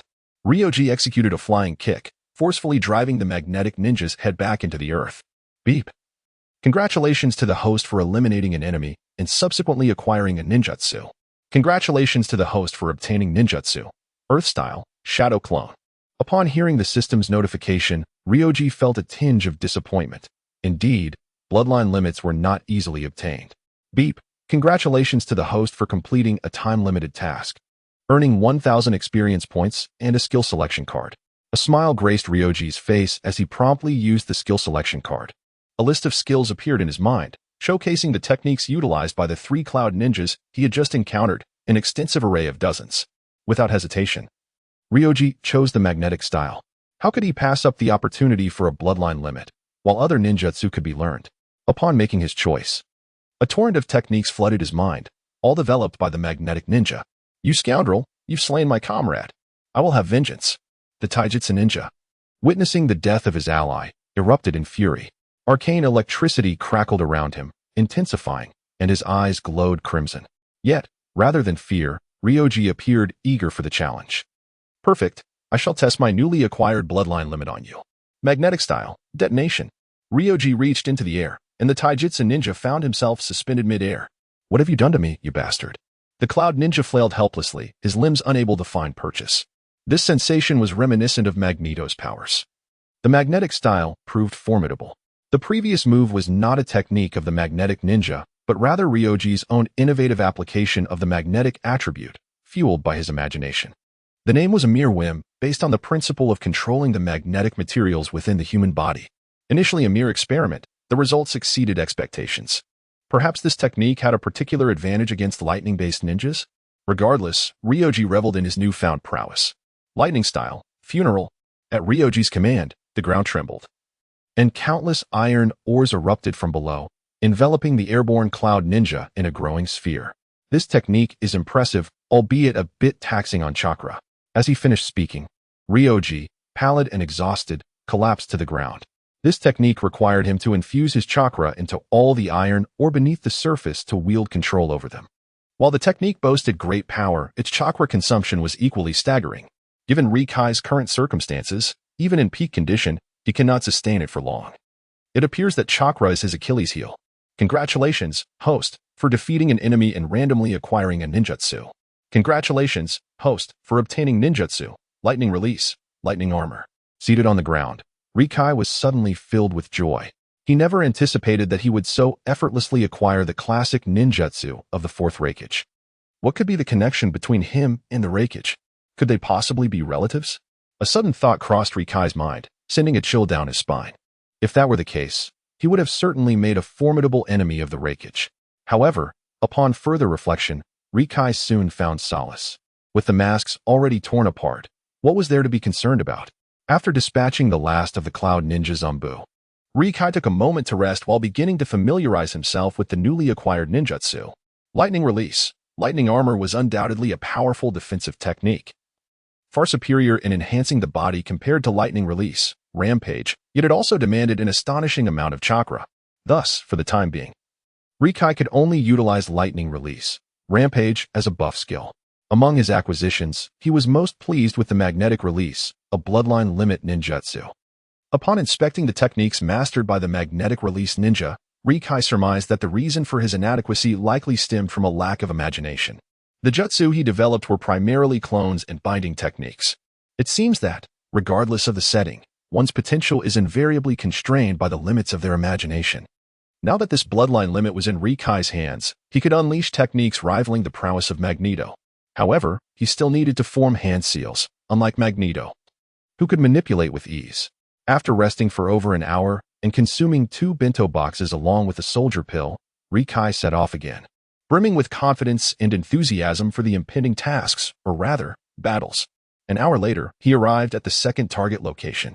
Similar to the first, the Cloud Ninja here employed shadow clones as decoys. However, there were 6 Cloud Ninja present, one of whom was a J-Nin. It seemed unlikely that there would be any bloodline limits in this vicinity, which somewhat dampened Rikai's enthusiasm. Nevertheless, since he was already there, it was not in his nature to depart so easily. After some contemplation, he decided to take a bold approach. Meanwhile, on the other side, the 6 Cloud Ninja were passively playing cards, with only one of them keeping watch. "Captain, isn't it my turn to play for a while? I've been on guard for 6 hours, and my eyes are starting to strain." "What are you talking about? As a ninja, how can you complain? Rest assured, upon the completion of this mission, I will prioritize your contributions." "Thank you, Captain. But do you think those Uchiha brats can actually make it here? No matter how formidable the Uchiha are, they are merely 3 children. What are the hidden ninjas playing cards?" inquired of the J-Nin. "Do not underestimate them, this time. They are led by Uchiha Ryōsuke, the master of instant body and still water, and they have already slain more than 10 of our fellow Anbu operatives, with only one managing to escape." The J-Nin set down the cards in his hand and spoke earnestly. "Instant body and still water, indeed. During the last conflict with Konoha, apart from that golden flash, he has claimed the most lives among our ranks." Another Cloud Ninja interjected. "Precisely. Which is why the Raikage specifically requested him as a condition for the peace treaty. If we possessed the Sharingan, would we not be able to wield all forms of ninjutsu?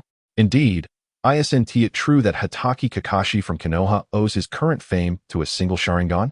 The Cloud Ninjas began to fantasize about the days to come, envisioning themselves wielding the Sharingan, entirely oblivious to the ground beneath them gradually sinking. Time passed, and suddenly, one of them let out a piercing scream. "Who threw a stone at me?" Upon looking up, he was instantly petrified and fell to the ground. "Captain, everyone, look. How did we end up in a pit?" The others were equally astonished to discover that they were encircled by walls. The earthen slope that had concealed them had now risen to several meters high. "How are you, fool? What were you doing just now? How could you not warn us of such a significant change?" The J-Nin pulled over the CH-Nin on duty, only to find that his eyes were entirely void of color. "This is bad. He is trapped in an illusion. It must be Ryōsuke's doing. Everyone, we must evacuate." The J-Nin shouted urgently. Immediately, the others sprang to their feet, attempting to leap out of the pit. But in the next moment, the earthen slope above them began to shift and came crashing down. With a thunderous boom, the ground that had previously sunk returned to its original flatness, and the cacophony ceased. "Congratulations, host. You have slain an enemy and randomly acquired a ninjutsu. Congratulations, host. You have obtained a ninjutsu, lightning release, lightning clone. Congratulations, host. You have slain an enemy and randomly acquired a ninjutsu." The unending stream of system notifications allowed Rikai to exhale in relief. He took a sip of water to regain his stamina. Moments ago, he had utilized magnetic release to extensively excavate the soil beneath the Cloud Ninjas. Simultaneously, he magnetized the earthen slope, orchestrating this astonishing spectacle.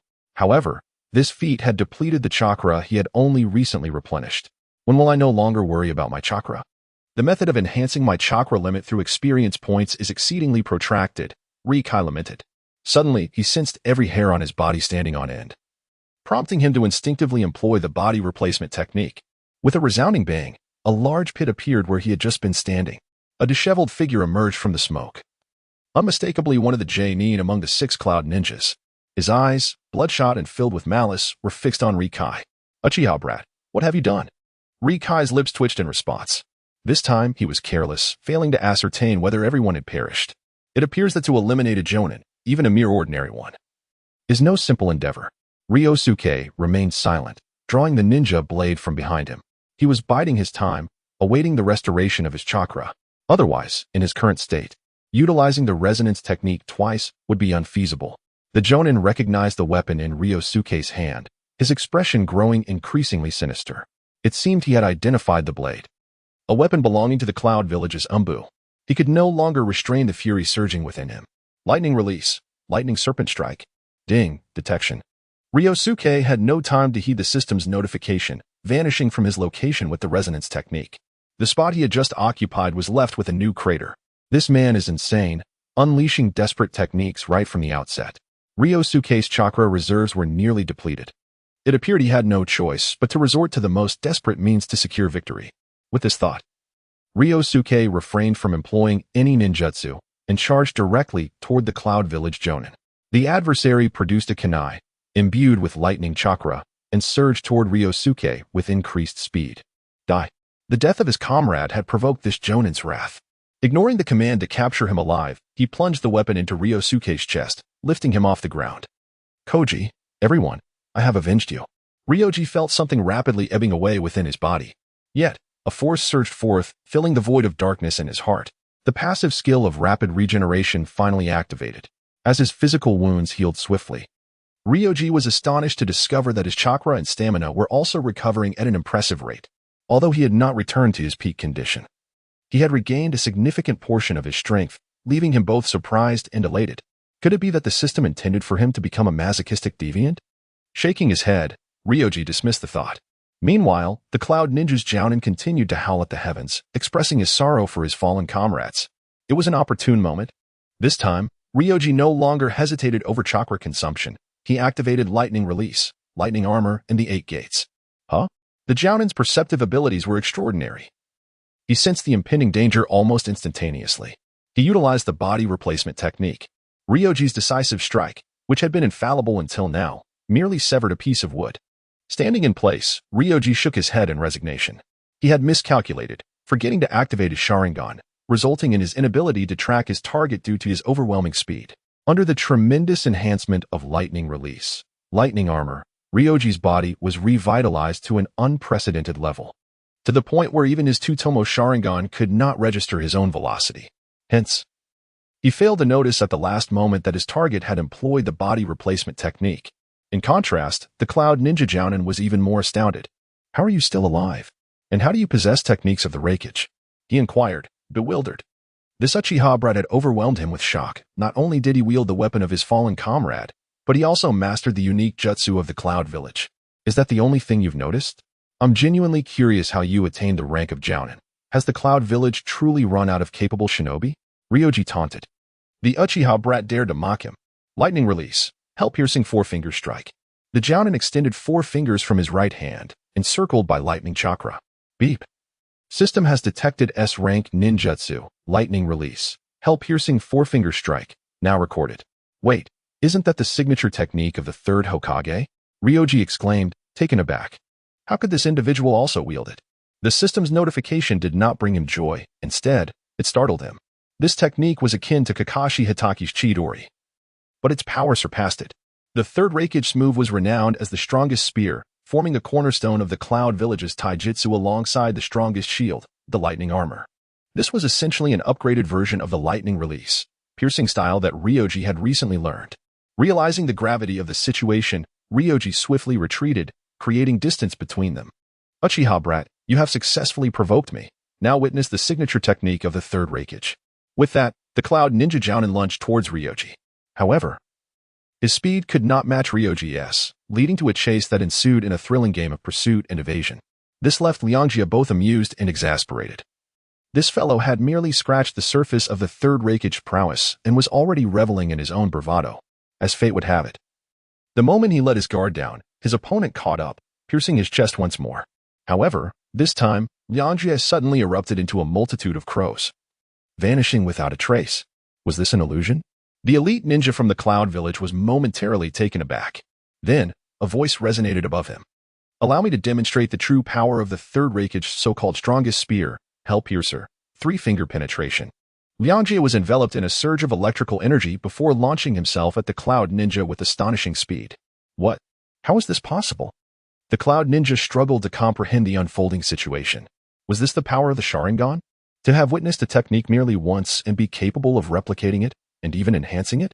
A burst of lightning erupted behind the Cloud Ninja, striking him despite having previously evaded the attack with a substitution technique. Defeated by a mere Uchiha brat, he spat out blood in dismay before collapsing lifelessly. Congratulations, host, for eliminating an enemy and subsequently acquiring a ninjutsu. Congratulations, host, for obtaining the ninjutsu, Lightning Release, Lightning Serpent Strike. Leandre grimaced. He found the spoils of this encounter rather unsatisfactory, as he had not acquired the Hellpiercer technique. He then plopped down onto the ground. Just moments ago, he had forcibly employed the newly learned technique Hellpiercer for finger penetration and had attempted to upgrade it. However, he had not anticipated that merely retracting a finger would double the chakra expenditure. Coupled with his usage of Lightning Release, Lightning Armor, the Sharingan, and the 8 Gates, he had consequently depleted 2/3 of his chakra reserves. What had barely recovered was now once again nearly exhausted.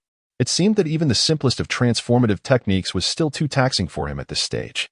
Leandria muttered to himself while sipping water. It appeared that mastering the Hellpiercer, dubbed the strongest spear, was beyond his reach.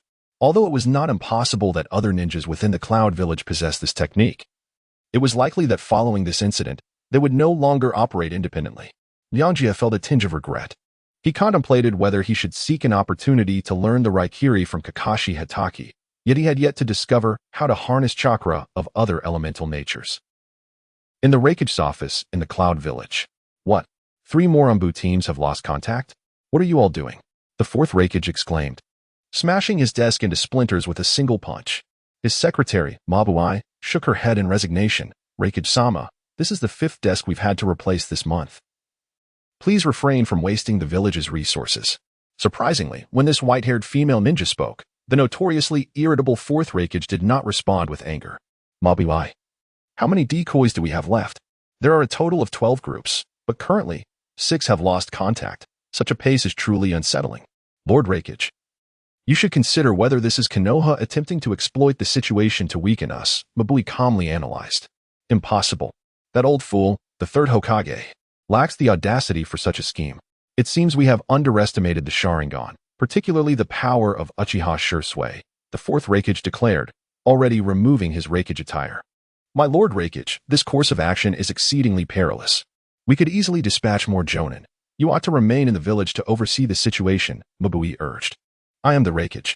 I cannot stand idly by while the elite of our village fall to the enemy one by one. Obey my orders, he commanded. Yes.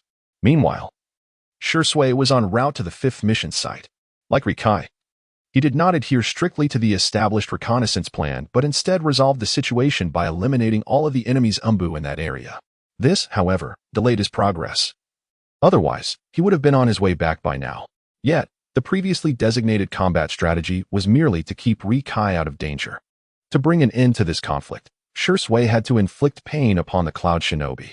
Otherwise, as Rikai had suggested, even if they returned alive, it would only exacerbate the tensions between the Uchiha and Konoha or lead to their sacrifice for peace.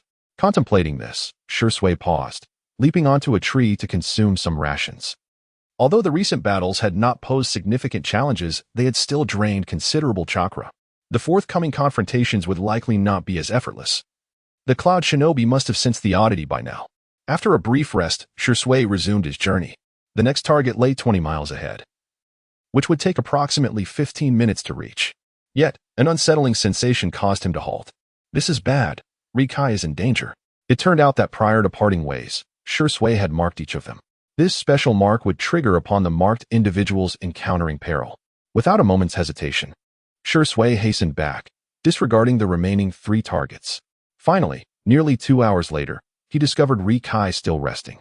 Are you all right, Rikai?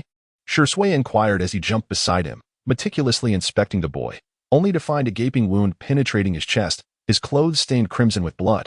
Yet, there were no corresponding injuries on the back. Teacher Ryōsuke, what brings you here? Have you completed your mission objectives? Rikai asked, astonished. For his counterpart had 8 targets while he had only just begun approaching the 3rd. I still have 3 target locations left to scout. What is the situation on your end? Ryōsuke queried. I successfully completed reconnaissance at 2 target locations. However, I was ambushed by the enemy, which consumed some time. This was undoubtedly the enemy's doing, Liangjie remarked, half seriously. He could not admit that he was the one to initiate the attack, but instead claimed to have fallen into the enemy's trap. This explanation seemed sufficient to allay Shishue's suspicions. Indeed, after confirming that Liangjie was unharmed, Shishue exhaled a sigh of relief. Nevertheless, only 5 target locations remained, prompting the two to decide on a joint venture. Yet, they had not ventured far when a sudden thunderclap echoed from above. Following this, an overwhelming aura enveloped the surroundings. Both Shishue and Liangjie activated their Sharingan, quickly discerning that a figure was ensconced within the earlier lightning. To their astonishment, the figure was none other than the 4th Reikage of the Cloud Village. The 4th Reikage? What is he doing here? Shishue exclaimed in disbelief. Liangjie furrowed his brow. Deducing that the 4th Hokage had transported himself to this location using his secret technique, the Heavenly Sin technique, although the technique had stringent prerequisites, typically allowing for the transportation of inanimate objects only, a sufficiently robust body or formidable regenerative capabilities could enable forced transportation. The 4th Reikage's lightning release, lightning armor, met this criterion. At last, I've caught you 2 Uchiha rats, the 4th Reikage declared, his form crackling with arcs of electricity as he advanced step by step toward Shishue and Liangjie. Liangjie, you must flee. I will handle this. Shishue decisively instructed Liangjie to leave immediately. No, I refuse to retreat. I will fight as well, Liangjie insisted. Nonsense. I have no chance of victory. Your presence here will only hinder me. Leave at once, Shishue admonished with an unprecedented severity.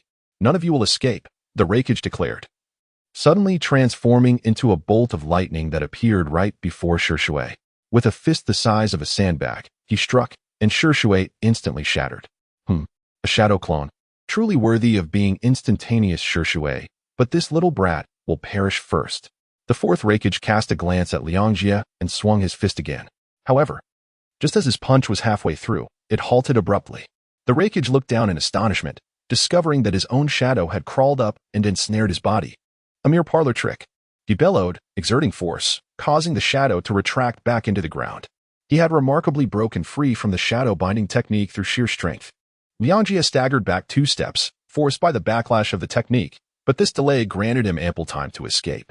Ninja art, 1,000 illusions. Countless shadows emanated from Liangjie, dispersing in all directions. The 4th Reikage scoffed, unfazed, and proceeded directly toward Liangjie's true form. Little brat, do you think such trivial tricks can fool me? Prepare to die. He swung his fist once more, but instead of the anticipated shattering scene, nothing of the sort occurred upon striking Liangjie.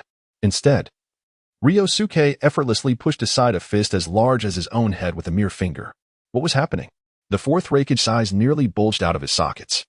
He began to launch punch after punch at Ryōsuke, yet the effect was strikingly minimal. It was as though an insurmountable barrier separated the two, rendering the force of his attacks utterly ineffective. Shizuka turned around, astonished to find the 4th Reikage standing immobile before Ryōsuke, as if he were asleep with his eyes wide open. Activating his Sharingan, he examined the chakra flow of his opponent and immediately realized that the 4th Hokage was ensnared in a genjutsu. Ryōsuke, did you do this? Shizuka exclaimed in surprise as he leapt forward. Ryōsuke, feeling somewhat weakened, nodded faintly. Shizuka-sensei, can you defeat him now? Shizuka shook his head. He is merely trapped in the illusion temporarily. Once provoked, he will swiftly break free. His lightning armor is exceedingly difficult to penetrate. Moreover, even if it were feasible, I have no intention of doing so. If the Reikage were to perish here, it would render an unavoidable war with the Land of Lightning. Indeed. Then let us depart post-haste. The Reikage has arrived, and I fear reinforcements from the Cloud Village are not far behind, Ryōsuke remarked with astuteness. Shizuka nodded in agreement, and the two swiftly took flight. Half an hour later, the 4th Reikage finally regained his mobility. He bellowed, Uchiha vermin, I will not let you escape. Though enraged, the Reikage lacked the sensory and teleportation abilities of his predecessor, and thus had no inkling of Shizuka and Ryōsuke's escape route. Fearing for the safety of the other decoys, he turned back towards the safe houses designated for them. Ryōsuke and Shizuka hastened to find Mihara and Miyuki.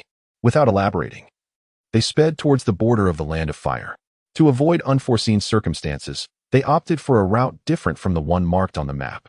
Finally, after a day's journey, they returned to the territory of the Land of Fire. Miharu and Miyuki collapsed beneath a tree, utterly exhausted. They had scarcely rested over the past day and night, let alone eaten or drunk, leaving them severely depleted in both strength and spirit. Although Ryōsuke felt fatigued, his mental state remained relatively sound.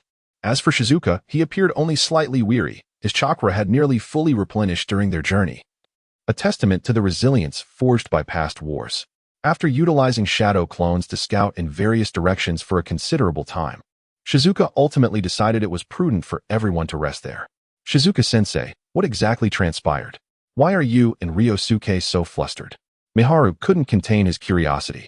We encountered the fourth Reikage, Shizuka replied succinctly, causing Mahara and Miyuki to widen their eyes in disbelief. Are you jesting? The Reikage would specifically mobilize against us? Mihara glanced back down the path, anxious that the Reikage might still be in pursuit. It is not against you, but rather against Master Shursui. It could also be against Ryōsuke. It seems that the disturbance you caused is quite significant, Miyuki said, her emotions a mixture of joy and concern. If it were not so, why would the fourth Reikage reveal himself? Their original plan was to impose unbearable costs on the Hidden Cloud Village, hoping to negotiate peace with Konoha afterward. However, it appears that while the Hidden Cloud Village is indeed suffering, their pain does not lead them to ponder its costs, but rather incites a desire for retaliation. Shursui glanced at Ryōsuke, then addressed Maharu and Miyuki, stating, "Our plan has only reached its halfway point. Yet it seems we are nearly there. I merely wish to understand how you survived. The fourth Reikage is an exceedingly formidable opponent," Miharu exclaimed with a face full of fear. "We owe our escape to Ryōsuke. It is all thanks to Master Shursui that we managed to break free." Ryōsuke interrupted Shursui, not wanting to draw attention to himself at this moment. It was not that he lacked trust in Mahara and Miyuki, rather. He was aware that should this matter reach the ears of the Uchiha, or even Konoha, greater troubles would inevitably ensue. Whether it be Fugaku Uchiha, Danzo, or even the third Hokage, who was secretly Madara, they would undoubtedly turn their gaze upon him. Shursui cast a glance at Ryōsuke, refraining from continuing the interrupted thought. "It is fortunate we managed to return. We can consider ourselves heroes of battle this time, correct? Master Shursui, should we not head back to the village now?" Maharu inquired, looking towards Shursui. After a moment of contemplation, Shursui nodded. "Indeed, we have accomplished what we could, if this is not enough to deter the village from its original intentions. It can only be said that all our efforts were in vain. Should that moment come, we would find no reason to fight for it." Uchiha Shursui, a man who has experienced war and understands the preciousness of peace, profoundly influenced by the third Hokage, after enduring this series of events, finally began to harbor doubts about Konoha. Upon hearing his words, both Miharu and Miyuki fell silent. Although they had been instilled with the belief from a young age to prioritize the Uchiha clan when faced with such a reality, they still felt that severing ties with Konoha was not a favorable outcome. Ryōsuke sighed inwardly, uncertain whether to feel relieved. With his presence, Uchiha Shursui, the tragic genius of the Uchiha clan, might have a new fate, yet the weight of such a condition was immense. The four rested for an hour before setting off once more. This time, however, they did not need to rush. As they drew closer to the village, they encountered an increasing number of other shinobi, including 2 squads from the Uchiha Guard. Yet their gazes towards the first team were far from friendly. Miharu and the others were puzzled. Had something transpired in the village during their absence? When they were merely a mile away from Konoha, Shursui halted. "Now you all wait here for me. I shall return to the village to assess the situation." "Master Shursui, is this truly necessary? Did we not receive the Hokage's orders to complete our mission?" Mihara questioned in confusion. Miyuki delivered a sharp punch to him. "You fool, after everything that has happened. Do you still not understand? The existence may have betrayed us, and Teacher Shursui is acting for our benefit." "Oh, I get it now. Could you please stop hitting my head? I'm already foolish enough," Sank lamented while cradling his head. Shursui observed this scene, yet he found no amusement in it. "Be cautious and protect yourselves. Do not trust anyone blindly. Wait for my return." With that, Shursui vanished from sight. The 3 immediately climbed a tree. "Ryōsuke, is what Miyuki said true?" Sank inquired of Ryōsuke, who stood atop the branches above him. "Whether it is true or not, we will only know for certain when Teacher Shursui returns. Can we go back to our village now?" Sank pressed on. "No, as you saw earlier. The village's security team has already been mobilized, and their demeanor towards us is far from cordial," Ryōsuke replied. "You are being overly sensitive. Our Uchiha clan has always maintained an air of aloofness," Sank countered. "Sankuin, this time you're mistaken," Miyuki interjected suddenly. "Fine, let's just wait for Teacher Shursui," Sank said. his spirits dwindling. Ryōsuke returned to the gates of Konoha, only to find that the number of guarding ninjas had doubled. He chose not to alert them and instead utilized the body flicker technique to enter the village. He swiftly arrived at the Hokage's office building and silently appeared at the door. Ryōsuke, is that you? Come in, the voice of the third Hokage called from within. Ryōsuke entered, his expression grave. Hokage-sama, I need an explanation. Indeed, this is what you deserve. The third Hokage replied as he set down his pipe and approached the wall beneath the portrait of the second Hokage. Ryōsuke, if you were the fifth Hokage, how would you protect the village? What? Ryōsuke was taken aback by the third Hokage's words. I am aware of what you have done, to be honest. It was beyond my expectations. The third Hokage turned to face Ryōsuke. Does this mean that Konoha has indeed reached some sort of agreement with the Cloud Ninja? Intending to use our first team to exchange for so-called peace? Was this scheme in motion from the very beginning? Ryōsuke's voice grew agitated, and his Sharingan activated involuntarily. The third Hokage did not deny it but instead resumed his seat. I never anticipated that even the Raikige's personal involvement would yield no results.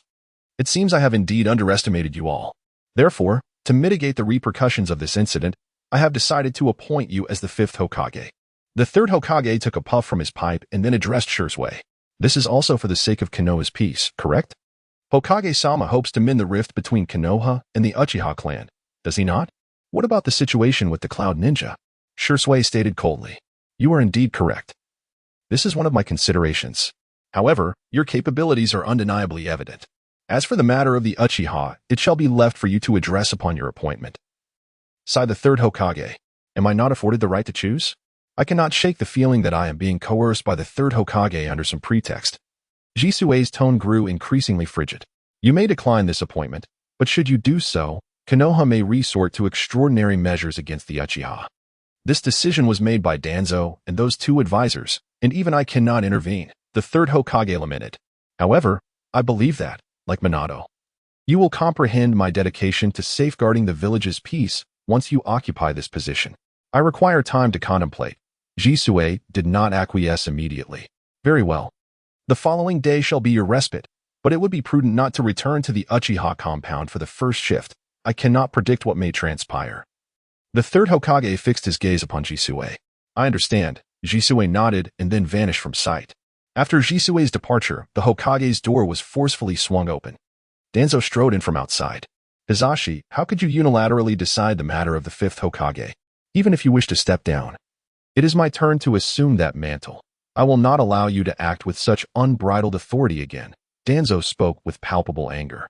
He only revealed his true self in the presence of the third Hokage. The third Hokage took a puff from his pipe and rose to his feet. Danzo, I have witnessed the efforts you and Rude have made for Konoha, and I thank you on behalf of the village. However, you are not fit to become the fifth Hokage. On what grounds? Have you lost your senses? I am also a disciple of the second Hokage. I am more qualified to be Hokage than you. You have taken everything from me, and now you dare to speak to me like this? Danzo's fury escalated, and his two subordinates suddenly appeared behind him, hands resting on the grips of their weapons. At Danzo's command, they would not hesitate to strike at the third Hokage. Yet the third Hokage appeared oblivious to their presence. Danzo, you remain as you were, utterly incapable of grasping the essence of the will of fire. If Konoha were entrusted to you, it would swiftly wither into a lifeless tree. Now leave. The third Hokage merely cast a sidelong glance at Danzo. Danzo's body began to tremble. Hizashi. Jisui arrived at the designated meeting place with Ryōsuke and the others. He emitted a distinctive bird call, prompting Ryōsuke and his companions to leap down from the trees. Teacher Jisui, what transpired? Did we misjudge the situation? Mikawa was the first to inquire. Jisui remained silent, directing his gaze toward Ryōsuke. Ryōsuke, the third Hokage wishes for me to become the fifth Hokage. Do you believe I should accept this proposition? What? That cannot be. Mikawa and Miyuki exclaimed in unison. This revelation was explosive. Should it reach the Uchiha, it would undoubtedly capture everyone's attention. Yet Ryōsuke appeared to have anticipated this outcome. The third Hokage's move is indeed a brilliant strategy. It not only alleviates tensions with the Uchiha clan, but also silences the Cloud Ninja's criticisms. However, I cannot make the decision for Teacher Ryōsuke. This ultimately depends on your own will, Ryōsuke remarked with a smile. I once possessed the resolve to sacrifice myself for the village, yet now that conviction seems to waver. I am uncertain if I am truly suited to become Hokage. Ryōsuke sighed, gazing at the three before him. Teacher Shirzue, why not? This is an incredibly rare opportunity. If you can ascend to the position of the 5th Hokage, the Uchiha clan will no longer harbor resentment towards the village, and the people of Konoha will cease to regard us with disdain, Mahara urged eagerly. Indeed. This is the paramount significance of Shirzue becoming the 5th Hokage, he continued. Mahara-kun, please maintain your composure. Teacher Shirzue has his own considerations, do not sway his decision. The issues you raise are indeed valid, but even if Teacher Shirzue were to become the 5th Hokage, these matters cannot be resolved swiftly, Miyuki interjected. Miyuki's words rang true. And the village's power dynamics are intricate. Not to mention the 2 advisors, there are also Danzo and his root organizations. I doubt the 3rd Hokage would relinquish his power or his umbu. Shirzue chuckled bitterly. Thus, even if Shirzue were to become the 5th Hokage, it would merely be a facade in the short term. He would need to establish his own umbu and engage in struggles against other power factions. It is not as simple as in other villages, where the leader's word is absolute. Additionally, the 3rd Hokage has advised us to refrain from returning to the Uchiha, as something may have indeed occurred. The more he insists, the more unsettled I become. Therefore, the 3 of you shall stay here overnight. I will return to investigate. Shirzue declared, preparing to leave when Ryuka halted him. Teacher Shirzue, allow me to handle this matter. The news of your potential ascension to the 5th Hokage may have already reached the Uchiha. They could act impulsively. Moreover, this place is not secure. You should remain to protect Mahara and Miyuki, Ryuka insisted. Ryuka? Ryuka-kun? The 3 gazed at him in astonishment. Shirzue paused momentarily, but a smile soon crept onto his face. Ryuka, you have truly impressed me. Very well, I entrust this matter to you. Ensure your safe return, he said, patting Ryuka on the shoulder with a note of concern. Mahara and Miyuki also regarded him with hopeful expressions. Rest assured, I shall not succumb so easily. Before dawn, I shall return, Ryuka asserted. Turning to dash towards the Uchiha clan's territory, Shirzue, Mahara, and Miyuki concealed themselves once more. The 3 exchanged some intelligence before settling down to rest. Ryoji, with familiarity, arrived at the Uchiha clan's territory. However, this time he noticed the presence of 2 additional members of the guard at the village entrance. All villagers were subjected to their scrutiny upon entry and exit. This situation indicated that the Uchiha clan had entered a state of wartime readiness. An unsettling feeling stirred within Ryoji. He circumnavigated to the opposite side of the village, intending to stealthily infiltrate. A towering isolation wall had been erected around the perimeter, patrolled by members of the guard. Yet, due to their limited numbers, their patrols occurred at intervals. While this might pose a challenge for ordinary ninjas, the vigilant guards, endowed with the extraordinary insight of the Sharingan, were not a significant concern for Ryoji at this moment. With a swift motion, he employed his skills twice and slipped into the village. This time, he did not head straight to Sasuke's residence but instead returned to his own home, where he had yet to tidy up some belongings. If a crisis were to unfold and he had to leave, he was uncertain when he might return. Under the cover of night, Ryoji swiftly reached the ground floor of his home. Yet, an ominous feeling gripped his heart. Such a sixth sense was no trivial matter in this world. He immediately deduced that someone was in his house and had already discovered his presence.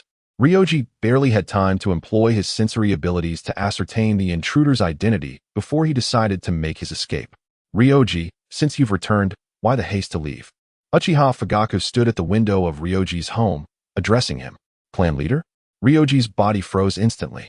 Moments later, Fugaku appeared beside him, placing a hand on his shoulder. This mission must have been arduous. I am already aware of the specifics.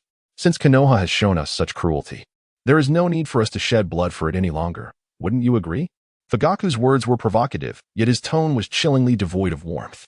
It felt less like consolation for Ryoji and more like a pretext to incite action. Lord Fugaku, you misunderstand. In truth, no need to elaborate. Simply inform me of Shirsue's whereabouts, Fugaku interrupted coldly. From Fugaku's demeanor, Ryoji inferred that the man was already privy to the 3rd Hokage's intention to appoint Shirsue as the 5th Hokage. Was he seeking to punish Shirsue, the so-called traitor?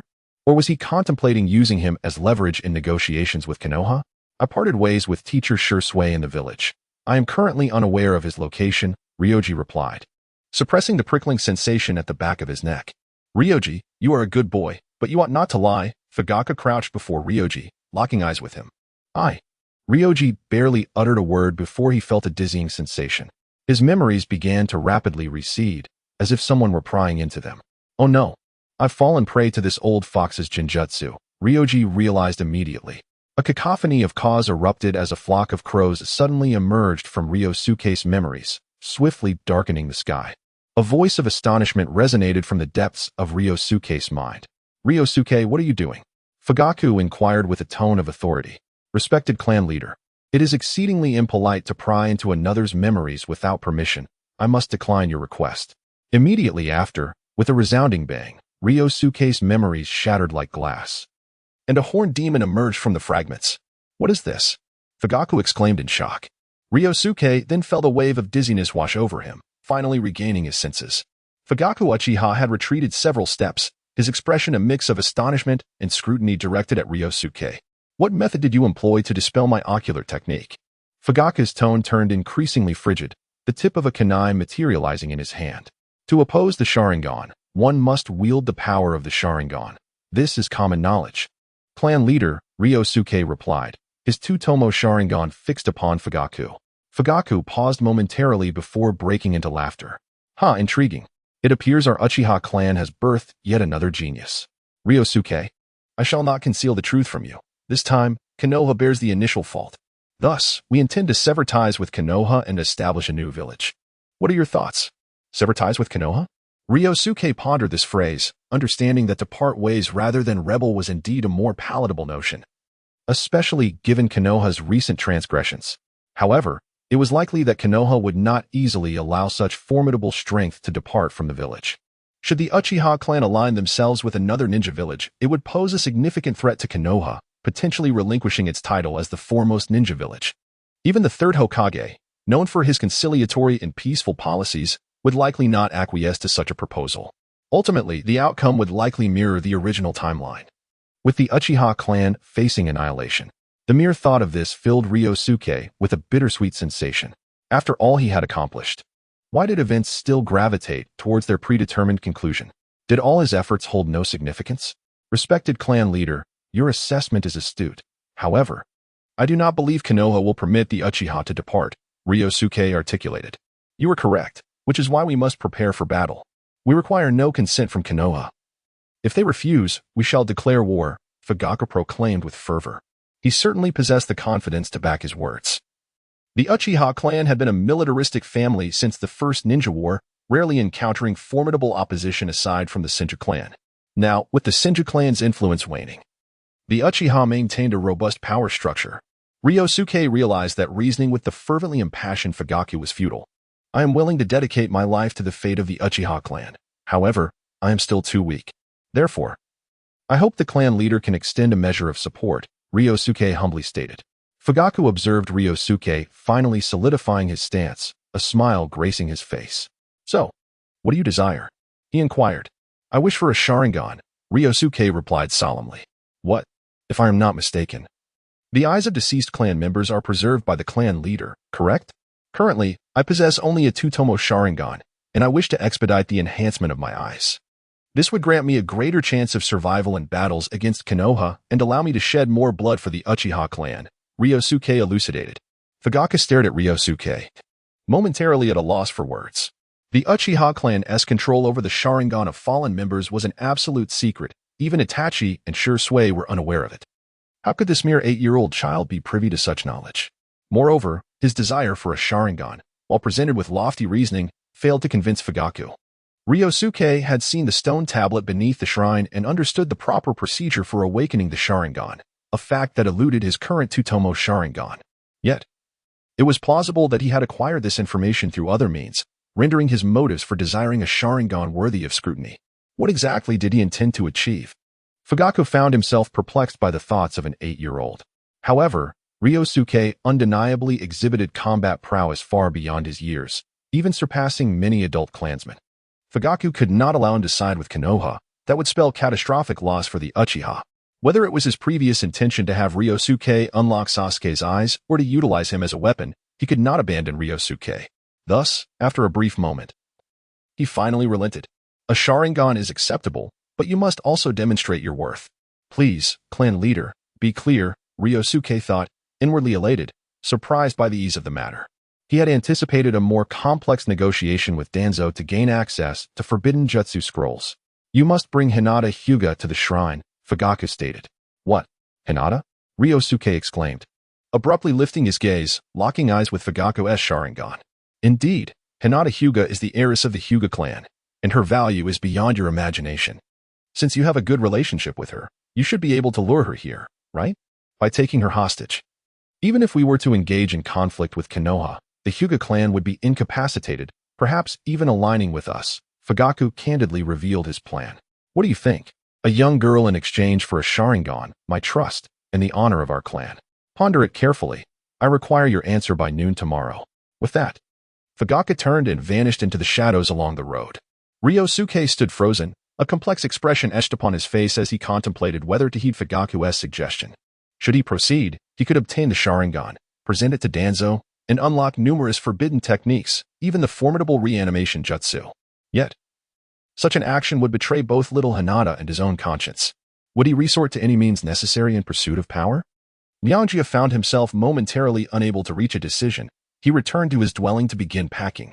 Half an hour later, he had gathered his belongings. After some contemplation, he opted to leave the village. Having encountered Fujiwara, the remaining information within the clan's territory held little value. It was best to hasten and meet with Shizuku and the others to explain the situation. Liangjie exited the village via the same path he had entered.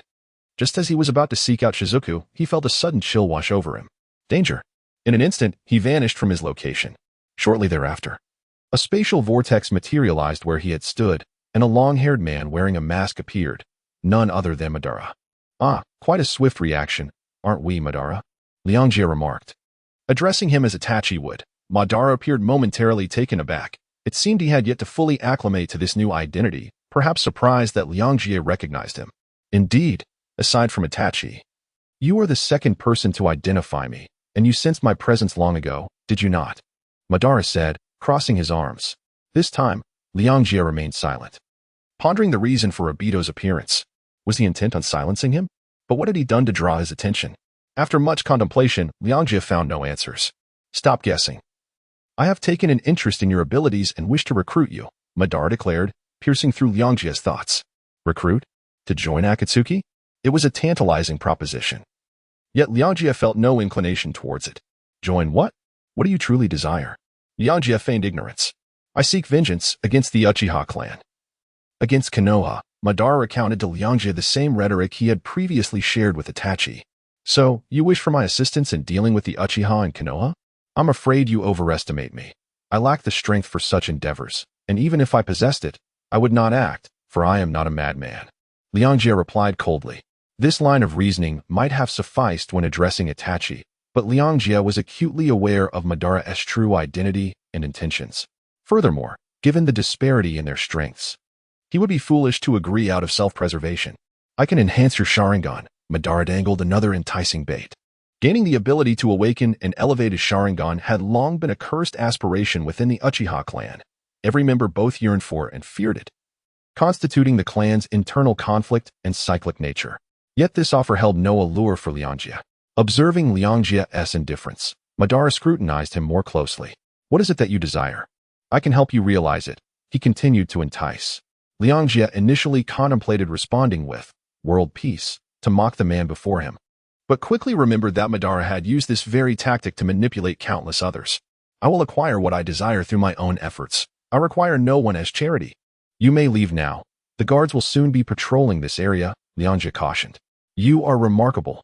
One day, you shall stand beside me. Ban wiped his body, and he vanished in a manner as bizarre as notes erased from a blackboard. Ding! SS-level space ninjutsu Kamui detected and recorded. Liangjie was momentarily taken aback. An SS-level space ninjutsu? This was the highest level of ninjutsu he had recorded thus far. It seemed that only the complete Susanoo of Senju Hashirama and the true Uchiha Madara could surpass it. However, regrettably, this was a unique ninjutsu that could only be used once and could not be learned unless he obtained Ban's Sharingan.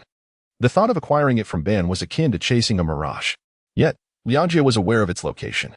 The mere thought ignited a surge of excitement within him. Should he sacrifice Hatake Kakashi for this super ninjutsu? With a swift turn, Liangjie vanished from his spot. Before reuniting with Shui and the others, he contemplated this matter. Initially, Kakashi could not unleash the true power of the Sharingan due to his lack of Uchiha bloodline. However, These were not obstacles for Liangjie. The precious Sharingan in Kakashi's possession was, indeed, a waste. This was Liangjie's genuine sentiment at that moment.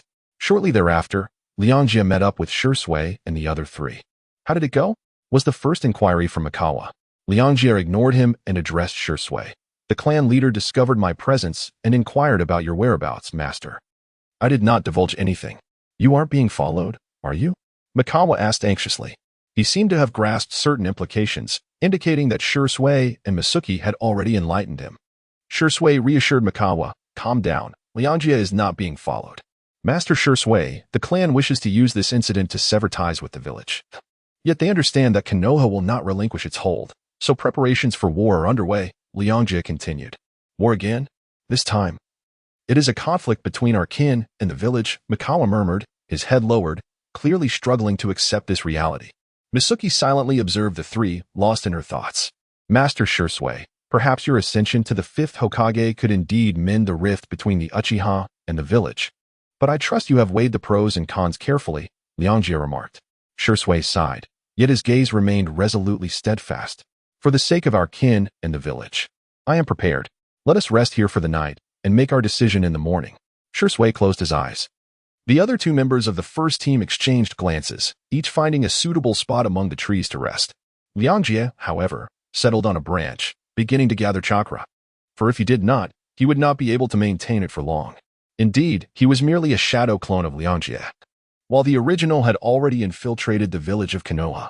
After much deliberation, he found that the conditions proposed by Uchiha Fugaku were not enough to sway him from his course. Even if he took Hinata away, he could provide her with special protection under the name of the Uchiha clan. Thus, that night, he lay in wait near the Hyuga clan's residence. The following morning, Hinata, accompanied by 2 Hyuga ninjas, set off for the ninja academy. This indicated that the so-called war was merely a fade, a ruse to deceive their first team. Ryōsuke sighed as he followed Hinata. It was not until they reached a corner of an alley that he suddenly struck, incapacitating the 2 Hyuga ninjas. Although they were both nin, Ryōsuke had grown significantly stronger. Brother Ryōsuke? Little Hinata exclaimed, her face lighting up with joy upon seeing him. Hinata, do you trust me? Ryōsuke asked her earnestly. Yes, I trust Brother Ryōsuke the most, she replied without hesitation, reaching for his hand, her cheeks flushing. Well then, I want to take you on a special game, but for this game, you must trust me completely, understand? Ryōsuke whispered, gently patting her head. Little Hinata responded seriously. Meanwhile, Hinata Hayashi received a note from the 2 clan members assigned to protect Hinata. It contained a single sentence, Hinata is safe now, do not spread the word. Within 2 days, she will be returned safely. The note bore no signature, and the 2 clan members had not noticed their assailant. There were no signs of a struggle. Although Hinata was only 4 years old, due to the strict traditions of the Hyuga clan, she had already begun rigorous training and had awakened her Byakugan. This indicated one thing, Hinata had an immense trust in this person. Reflecting on this and connecting it with recent events in the village, Hayashi had an inkling of the situation. Clan leader, the young lady has been abducted. We must report this to Lord Hokage. It could very well be the Cloud Ninja at play, one of the Hyuga clan members said excitedly. No need, Hinata is unharmed. You must not speak of today's events. For the outside world, say that Hinata is undergoing training within the clan, Hayashi commanded. Ryōsuke led Hinata back to the Uchiha compound via a narrow path. Upon seeing them, the 2 Uchiha guards immediately stepped aside, indicating that Fugaku Uchiha had already informed them. They proceeded without obstruction until they reached Sasuke's home. Little Hinata clutched Ryōsuke's hand tightly. He could sense her anxiety, yet she remained silent, a good child indeed, Ryōsuke thought to himself.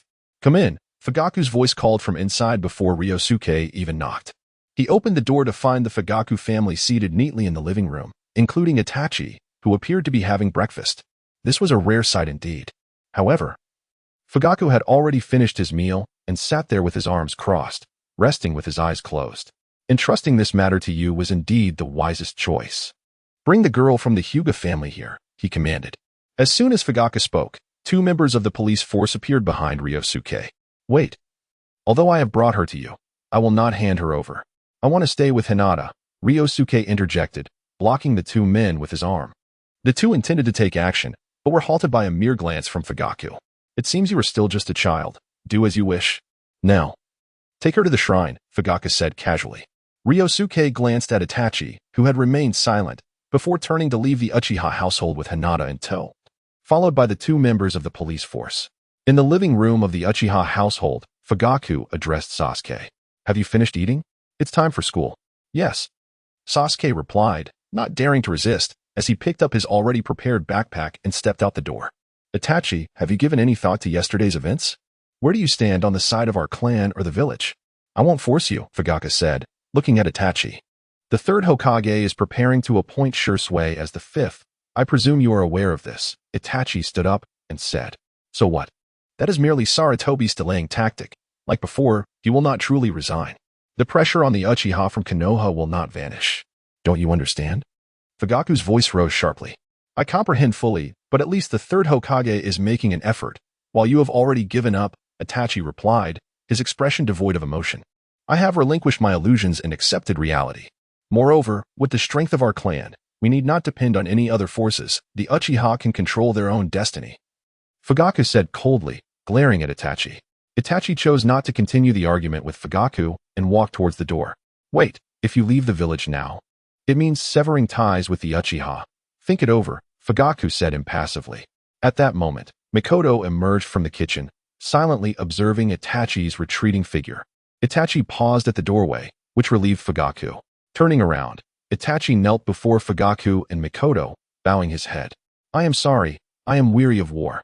With those words, Itachi vanished from sight. Fugaku abruptly stood up, his fist striking the table with force. That wretched boy. I should never have sent him to the ninja academy.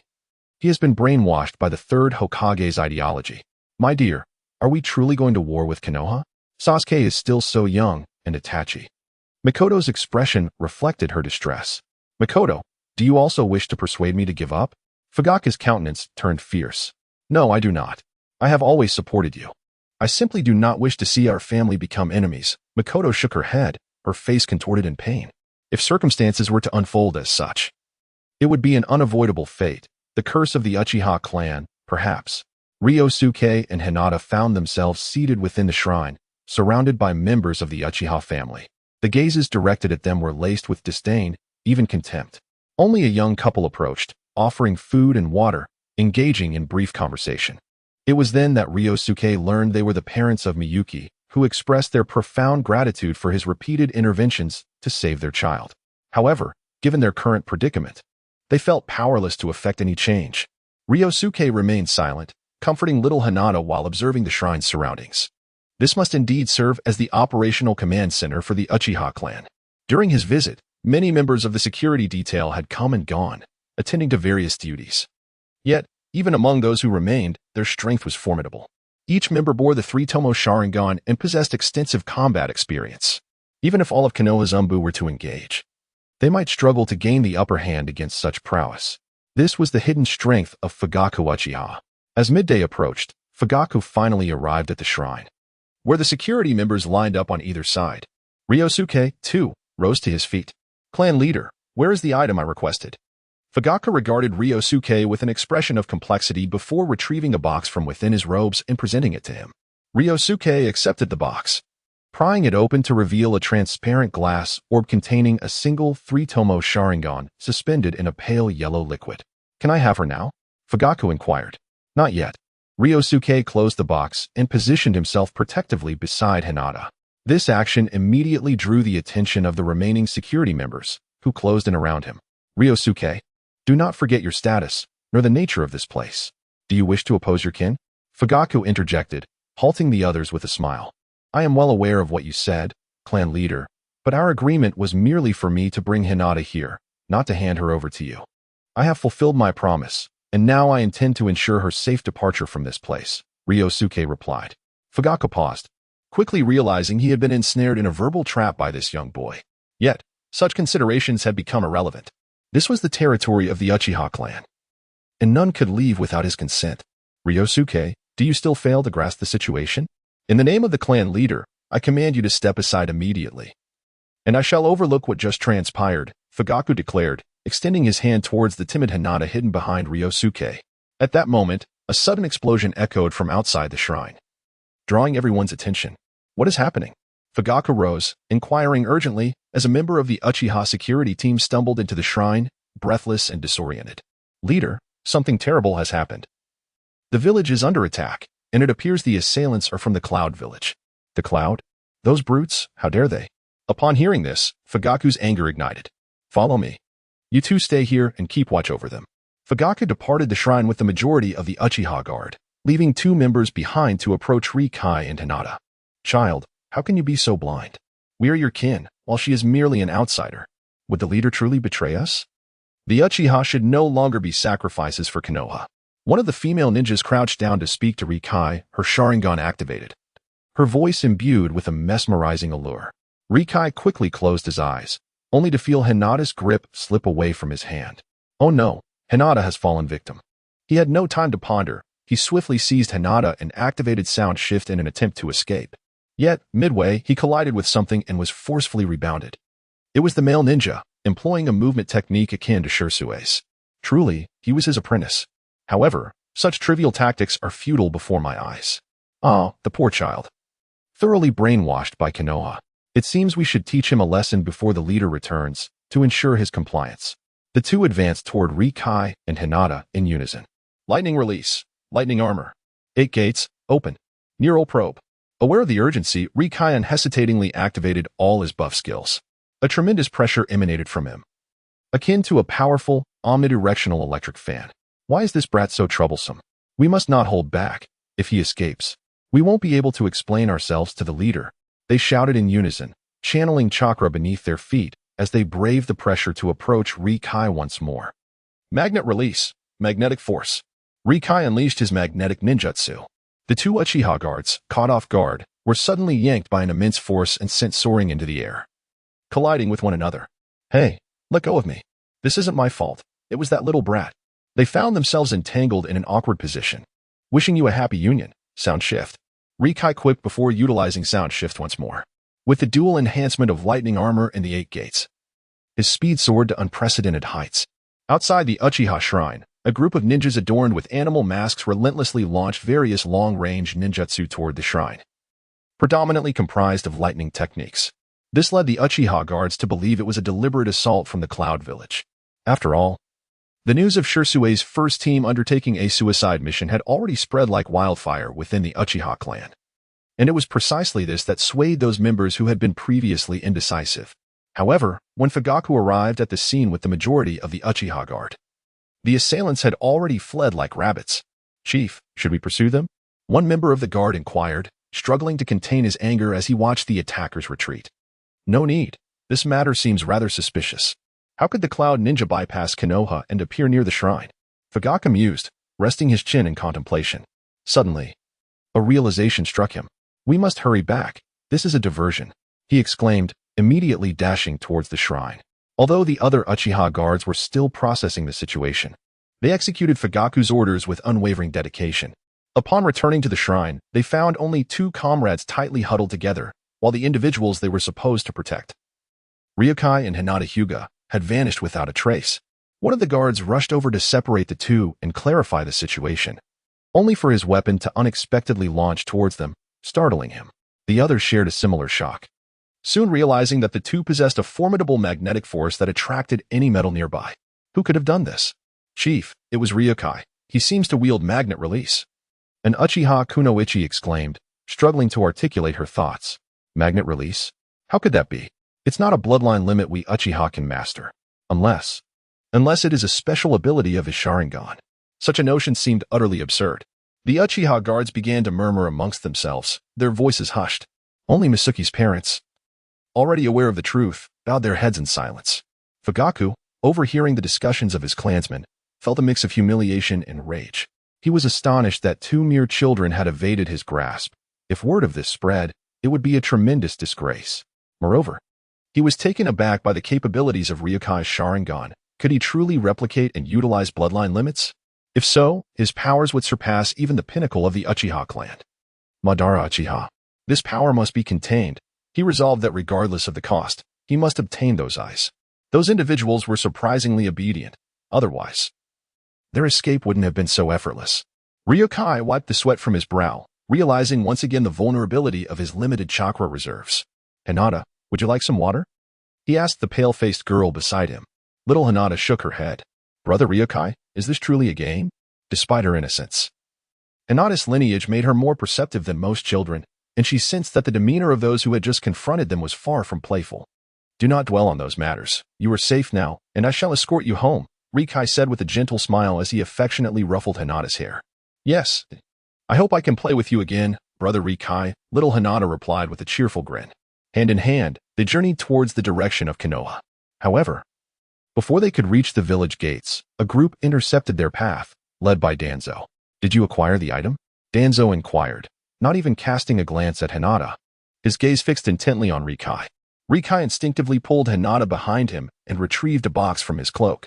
He opened it slightly, revealing the Sharingan contained within a glass vial. Danzo's eyes, which had been narrowed, widened in surprise. He took a few steps forward, seemingly to confirm the sight before him. But Rikai swiftly closed the box. Danzo's subordinates moved to advance, but he halted them. Hand it over to me, and I shall provide you with the key to the forbidden jutsu room. Danzo extended his hand, revealing a set of keys. Lord Danzo, though I may be young, I am not naive. I appreciate your assistance earlier, but that is merely one of the conditions for our collaboration. I must first inspect the forbidden jutsu room and remain there for a day before I can relinquish it to you, Rikai stated calmly.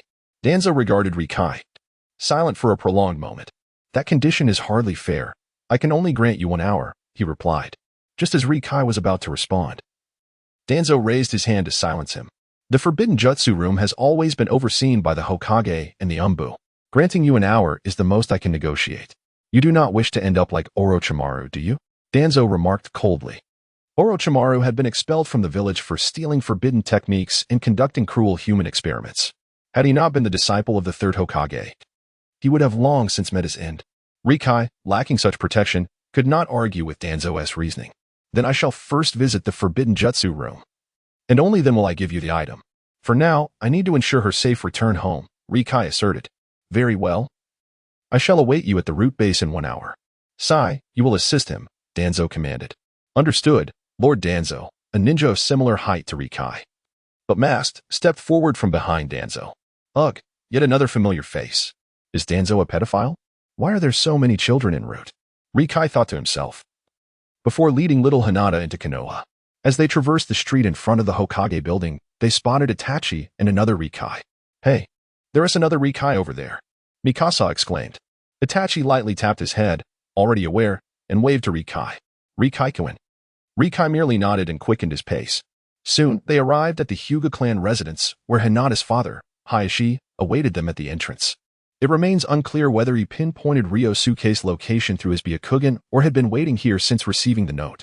Hinata, I have safely returned, Ryōsuke expressed. Haha. I knew it was you. Hinata is not one to easily trust others. Thank you for your understanding. Ryōsuke conveyed his gratitude to Hyuga Hisashi.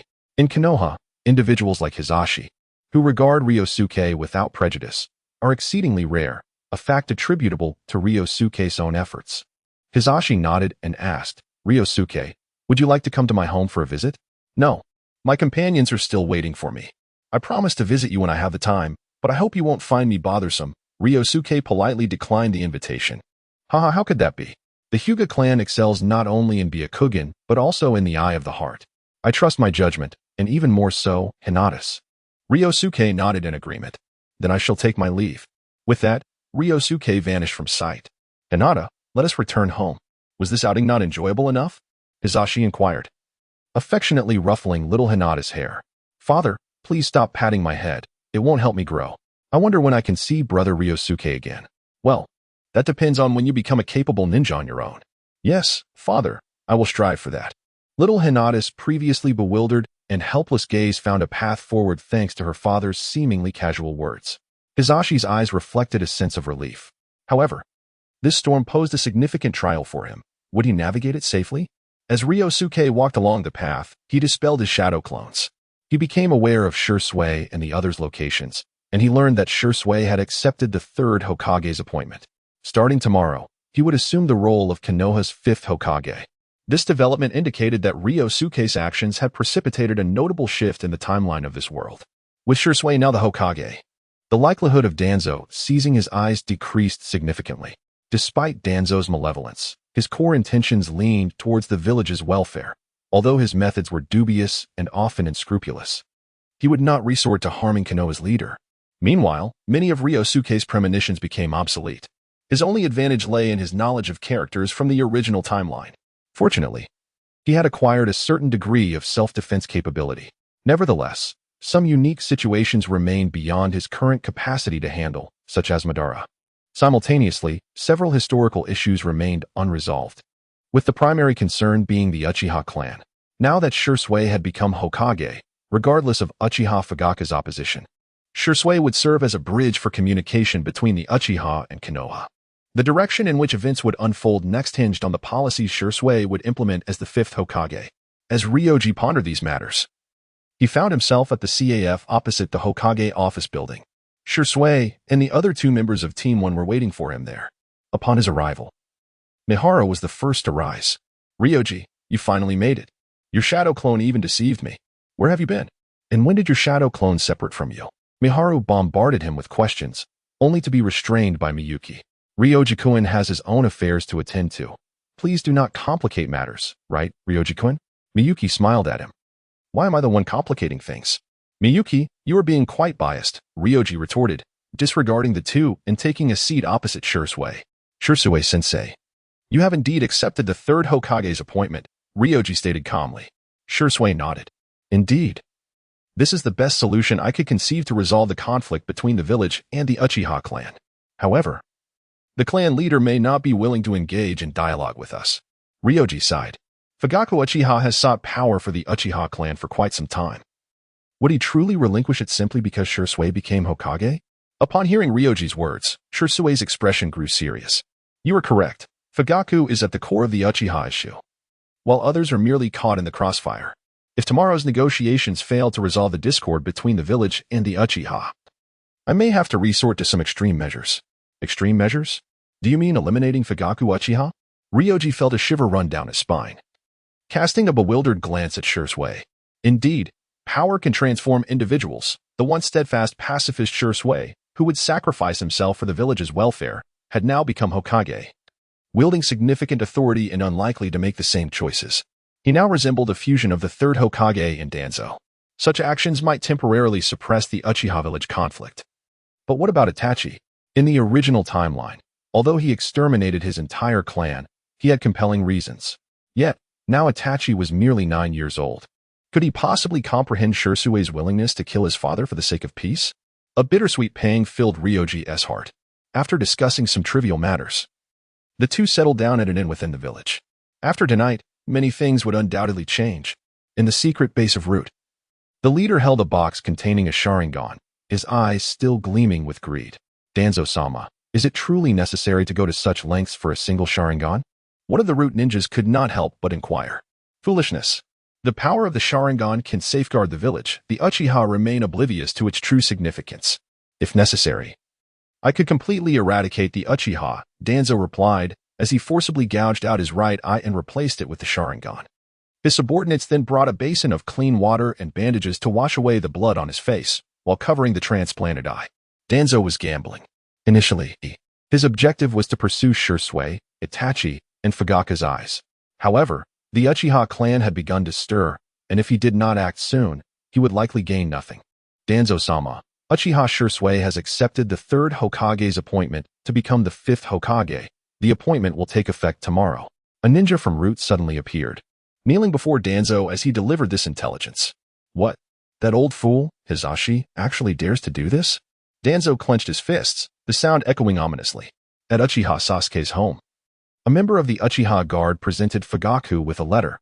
"Clan leader, Shisui has become the fifth Hokage. This is his invitation for you to discuss our clan's issues with the village tomorrow at the Hokage's office."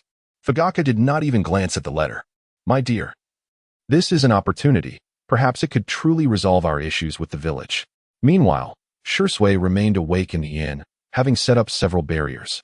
Waiting until Ryōsuke and the others had fallen asleep, he sensed that this night would not be tranquil. His intuition was correct. The news of his impending ascension to the position of fifth Hokage had reverberated across various factions, though none dared to act recklessly. Yet, the most unexpected presence appeared at the inn's entrance, Uchiha Itachi. He ensnared the innkeeper and all guests in a genjutsu before making his way to Shirsue's room. I didn't expect it would be you, Itachi, Shirsue remarked as he opened the door. Through the crack, he could see Ryōsuke and the others sprawled on the floor, with Mikawa even resting his feet on Ryōsuke. Only Miyuki slept soundly, curled up in a corner. Itachi surveyed the room before addressing Shirsue. I thought you would decline the Hokage's appointment. This is perhaps the best choice for both the Uchiha clan and the village, Shirsue replied earnestly. You may be right. Perhaps this is beneficial for everyone, but what about you? Itachi stepped closer, a complex expression crossing his face. Me? Becoming Hokage is a dream for every ninja, isn't it? I should feel elated, Shirsue sighed. Itachi, you stand with me, don't you? Shirsue inquired. I don't know. Perhaps the curse carried by the Uchiha is destined to lead us to a tragic end, Itachi murmured, lowering his gaze. Do you believe in this so-called fate? Fate is in the hands of. Shirsue's words faltered as he realized that if fate were truly in his hands, he would not be facing his current plight. I know you care deeply for your brother. For his sake, so that he does not end up like Ryōsuke, we must strive forward. Shirsue turned to glance at the sleeping Ryōsuke, finally allowing a smile to grace his face. Indeed, this is one of the reasons I have genuinely accepted this appointment. Itachi also cast a glance at Ryōsuke, a responsible expression settling on his features. Shirsue was the one who understood him best, and the one he admired the most. Yet now a divergence has arisen between the two regarding the path they should take. Itachi, trust me. I will exert every effort to resolve the issues between the village and our clan, and you shall be my successor, Shirsue said, patting Itachi's shoulder. Itachi's pupils widened in astonishment. At the tender age of 9, despite having matured prematurely due to the burdens he bore, what child does not harbor dreams of becoming Hokage? If it comes to that, if your actions are indeed just, I will bear the weight for you. Itachi's words trailed off, leaving unspoken what that step entailed, as well as what he meant to shoulder for Shirsue. He then turned and departed. Get up. I know you haven't fallen asleep, Shirsue remarked, glancing toward the room. Rikai and Miyuki had both risen, while only Mahara remained ensconced in a cacophony of snores. Sometimes I envy him, carefree and untroubled, letting others resolve the difficulties. Shirsue mused. I apologize, Shirsue-sensei. I did not mean to eavesdrop, Miyuki said, bowing to Shirsue. Rikai, however, remained silent. Do you have nothing to say? Shirsue inquired. Looking at Rikai, I merely wished to avoid an untimely demise. I did not expect tonight to be so quiet. It seems they are unprepared? Rikai pondered thoughtfully. To him, whether it was Danzo, Uchiha Fugaku, or even Madara, all had motives to act. After all, if Shirsue were to become the 5th Hokage, the relationship between the village and the Uchiha clan might indeed undergo a significant transformation. Both Danzo and Madara harbored an almost obsessive greed for the Sharingan. They would not relinquish this opportunity lightly. As for Fugaku, he might worry that Shirsue's influence within the Uchiha clan would surpass his own if he ascended to Hokage. Would there still be those who would heed his command if that were to transpire? Regrettably, none of these three factions had made an appearance. Instead, Itachi had come to meet Shirsue. Shirsue-sensei, what did Itachi's words imply? What are his intentions? Miyuki was more concerned about Itachi's remarks. Shirsue gently ruffled her hair, saying, You need not worry about Itachi. He will manage things well. I have faith in him. Upon hearing Shirsue's assurance, Miyuki nodded in acceptance. There were still 2 hours until dawn, and none of the three felt drowsy. They began reminiscing about the past. Although the first squad had only recently formed and had undertaken but 2 missions, each had been fraught with peril. Miyuki expressed her gratitude and admiration for Shirsue's care and Rikai's strength. Rikai and Shirsue discussed the future of the Uchiha clan in greater depth. Shirsue also touched upon the matter of the stone tablet in the shrine's basement, yet he did not share the unwavering belief of other Uchiha regarding its inscriptions, as his awakening had not followed the normal process chronicled therein. So, Rikai, do you still intend to keep from me what you were doing yesterday? As their conversation drew to a close, Shirsue could no longer refrain from inquiring about the events of the previous day. Rikai let out a deep sigh. Very well. I can confide in teacher Shirsue about everything, rather than resembling the 5th Hokage. I hope that upon hearing this, you will not hold it against me. Ryōsuke felt a burgeoning sense of dependence on Shirsue. He even began to wonder how he would have fared had another teacher been in charge of the first class. Shirsue nodded. Ryōsuke cast another glance at Miyuki. Ryōsuke-kun, I will not disclose anything, of course, if you prefer that I do not hear it. I can close my senses and take my leave, Miyuki declared, raising her hand. Ryosuke disregarded her and turned to Shisui, saying, in truth, I have forged a certain agreement with Danzo to procure a Sharingan, and I happen to know who possesses an excess of them, namely, the clan leader. Thus, I struck a deal with him. Using Hinata Hyuga as leverage to obtain the Sharingan, Ryosuke succinctly recounted his recent entanglement between the two major factions. Although his expression remained stoic, Miyuki had already covered her mouth in shock. Shisui frowned. Upon hearing the conclusion, he nodded. What are the terms of your agreement with Danzo? I requested to study the Forbidden Jutsu scrolls in the Forbidden Techniques room, and I also asked Danzo to assist me in refining my ninjutsu transformations, Ryosuke replied candidly. Ryosuke, your obsession with ninjutsu astonishes me. You bear a striking resemblance to Orochimaru, the disciple of the third Hokage, who has now become a rogue ninja of Konoha. Orochimaru? Miyuki interjected, her eyes widening with fear.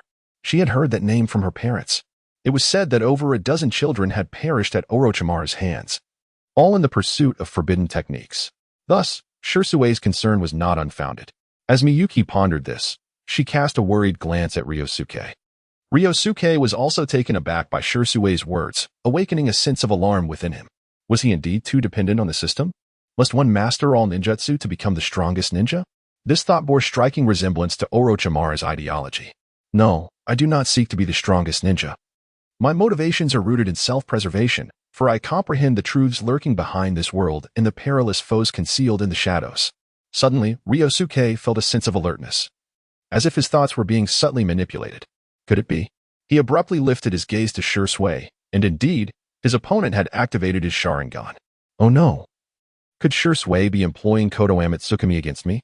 Am I already ensnared? Ryosuke found himself unable to ascertain whether Shisui had unleashed his technique upon him or if he had been affected in any way.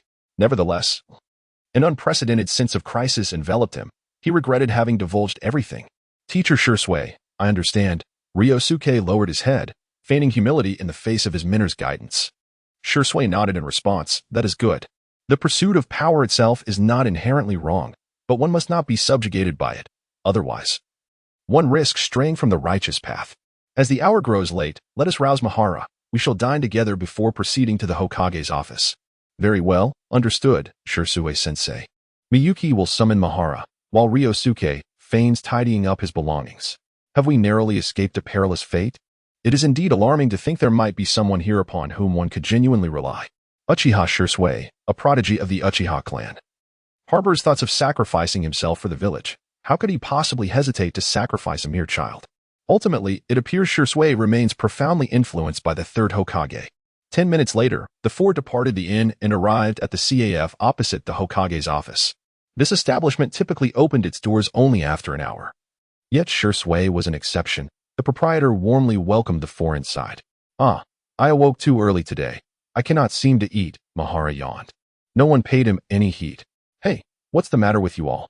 Why the silence? You didn't stay up all night, did you? Mahara jested, yet still. No one responded. The Hokage has arrived, Miyuki suddenly exclaimed as breakfast was being served. Ryosuke glanced outside. Indeed, the third Hokage had entered the CAF alone, clad in his Hokage cloak and hat, a pipe clenched between his lips. Shisui, you're here quite early today, the Hokage remarked. Sir, smoking is prohibited here. Am I not exempt as the Hokage? He retorted. I sincerely apologize. Under the insistence of the CAF owner, the third Hokage reluctantly stowed away his ever-present pipe and took a seat at the table beside Shisui and the others. I must apologize. The inauguration ceremony for the fifth Hokage has been postponed due to the declaration of war from the Cloud Ninja, the third Hokage stated. Is this truly the case? Shisui inquired. Shisui, do you not believe me either? Truth be told, I planted the seeds of this calamity myself. I should never have acquiesced to them. The third Hokage glanced at Ryosuke and the others, realizing he had overshared, and chose to remain silent. Leave this matter to me. Third Hokage, after I resolve the issues pertaining to the Uchiha, I shall personally bring this war to an end, Shisui declared. I trust you to handle this matter competently. By the way, what are your intentions? The third Hokage asked, rubbing his hands together, seemingly uncomfortable without his pipe. I have arranged a meeting with Uchiha Fugaku in the office for negotiations, Shisui replied. The third Hokage nodded. I am confident you will manage this situation well. The peace of the village rests in your hands. By the way, Do you require my assistance in arranging anything with the Anbu? The third Hokage rose to leave but paused to inquire. That will not be necessary, third Hokage.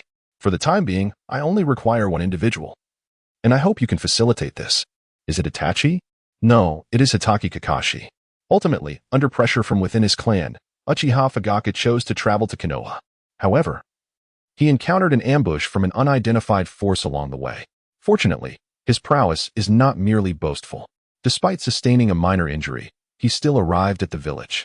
Thus, when Shisui encountered Fugaku, he was confronted with an expression of anger as Fugaku exclaimed, "Shisui, it was you who sent someone, wasn't it?" "What?" Shisui abruptly rose to his feet. Fugaku revealed the injury on his arm. "If you truly wish to resolve this issue, why resort to such measures? It seems your heart has already settled in Konoha, so let us speak through our strength." With that, Uchiha Fugaku turned to leave. However, as he took a step, his body froze in place. "Chieftain, there appears to be some misunderstanding between us. You must believe that I genuinely desire to foster reconciliation between the village and the Uchiha. Therefore, I implore you to remain and continue our negotiations." Shisui cast a glance at Kakashi, who stood to the side. Kakashi rolled his eyes but nevertheless approached and pulled out a chair from across the desk. Shisui then loosened his hold on Fugaku. "It has been quite some time. Your ocular prowess has indeed intensified, Shisui. I am uncertain whether to feel relieved or mournful." Uchiha Fugaku sat down across from Shisui, his demeanor icy. "Speak. What do you wish to discuss? The dissolution of the Uchiha Guard, or perhaps the revocation of the Uchiha clan's territory and even its name?" Shisui shook his head in resignation and pushed a document towards Fugaku. "This is my proposal. Should you agree, I can confer with the third Hokage, and we can implement it shortly." Reluctantly, Fugaku opened the document before him, only for astonishment to soon shadow his features. "What? You intend to incorporate the members of the guard into your Anbu? I must be mistaken, right? Would Sarutobi-sensei ever consent to this?" Uchiha Fugaku scoffed derisively. "The Anbu is no ordinary organization. They wield the power of life and death. Their status surpasses that of most ninjas within the village. Konoha has historically been wary of the Uchiha, and now, with Shisui's recent appointment, he seeks to integrate the Uchiha Guard into the Anbu. I fear the third Hokage, along with Danzo and those two advisors, would not acquiesce." In response to Fugaku's scornful mockery, Shisui maintained an air of tranquility. "I am now the fifth Hokage, which means the third Hokage is in retirement. My decisions carry the weight of Konoha. I am negotiating with the leader of the Uchiha clan in my capacity as Hokage." Kakashi observed Shisui with surprise but refrained from comment. Uchiha Fugaku set the document down, crossing his arms. "So, you are not jesting? And what if I refuse?"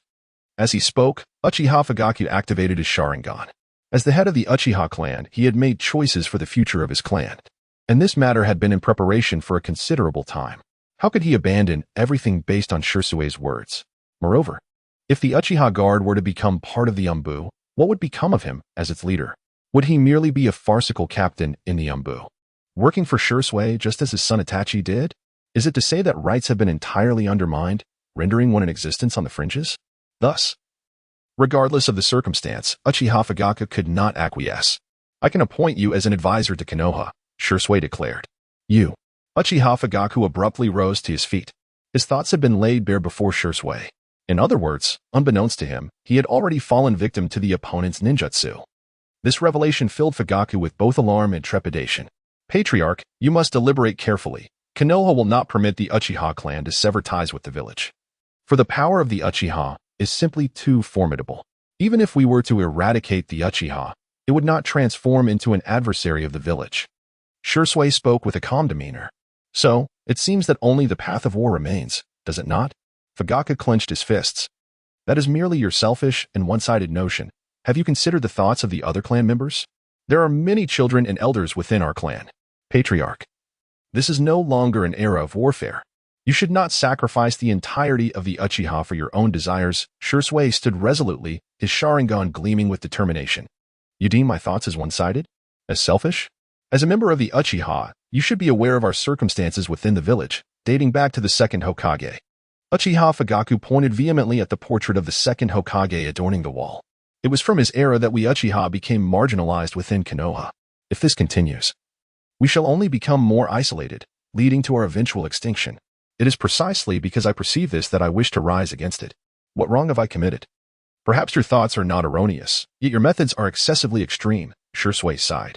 The village has already made concessions. My ascension to the 5th Hokage is intended to mediate the discord between the village and the Uchiha. The mistakes of the 2nd Hokage will be rectified by myself and my successors, and your son, Itachi, will ascend as the 6th Hokage. Itachi, you say?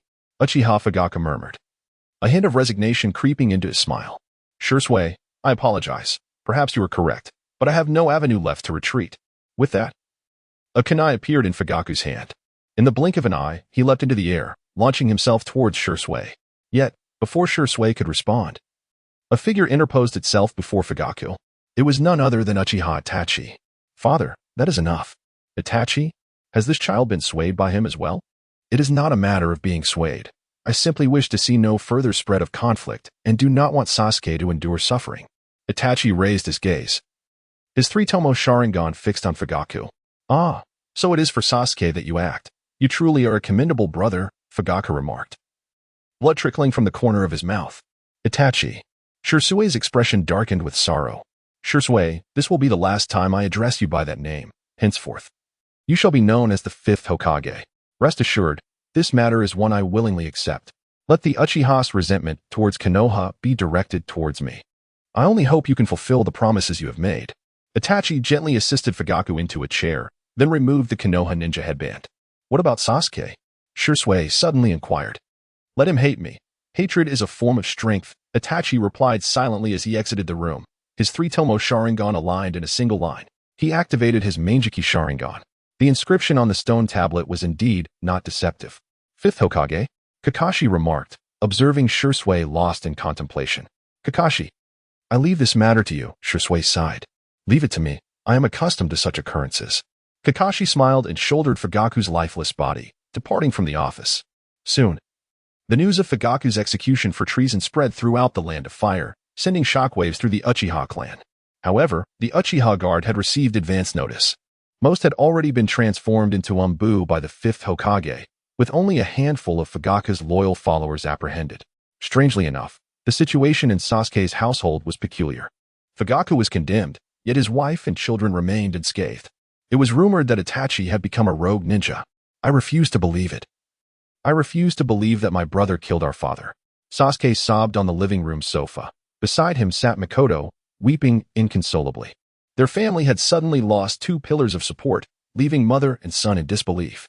Even more challenging to bear was the gaze of their clansmen. The discussions surrounding the Uchiha's departure from the village had been held exclusively among Fugaku and the guard members, with the majority of ordinary clan members oblivious to it all. Now, with Ryōsuke as the 5th Hokage, Fugaku condemned, and Itachi branded a rogue ninja, the status of Sasuke's family plummeted from revered to reviled. Suddenly, the door to the Uchiha residence swung open. Ryōsuke stepped inside. Ryōsuke, is everything all right with you and Aunt? Sasuke looked up, astonished to see him. Upon witnessing the state of the two, Ryōsuke was at a loss for words.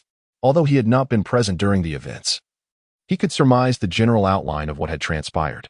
Yet, he could not openly share his thoughts with Sasuke. The sight of Sasuke's anguish tugged at his heartstrings. It was a tangled situation, indeed.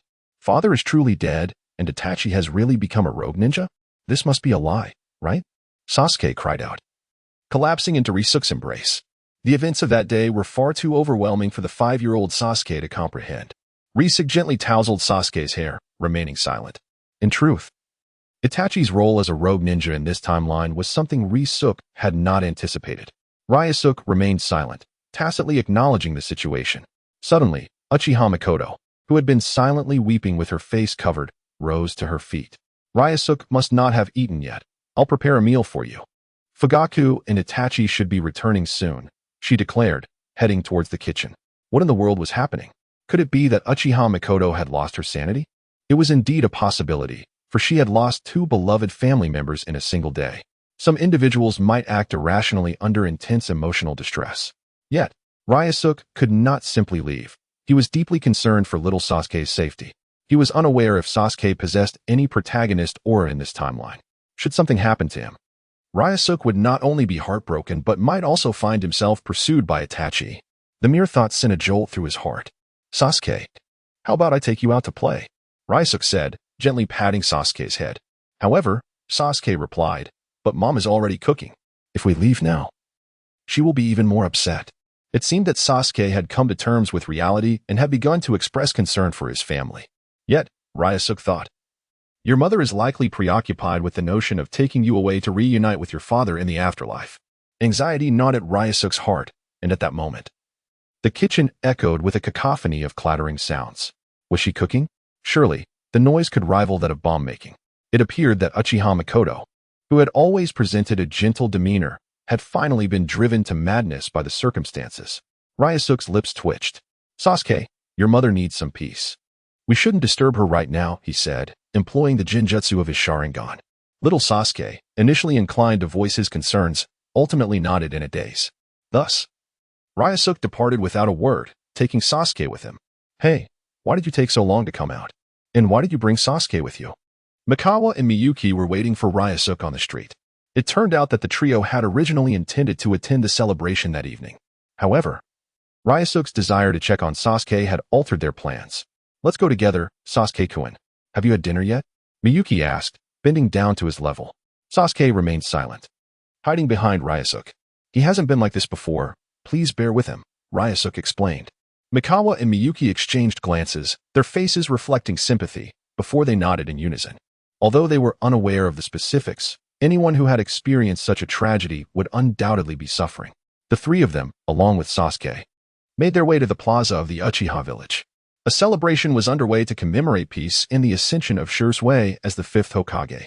The Uchiha clan was acutely aware of their relationship with the village, with Fugaku, the instigator of chaos, now deceased, and Ryōsuke installed as the new Hokage, having incorporated most of the guard into the Umbu. The situation seemed to be improving.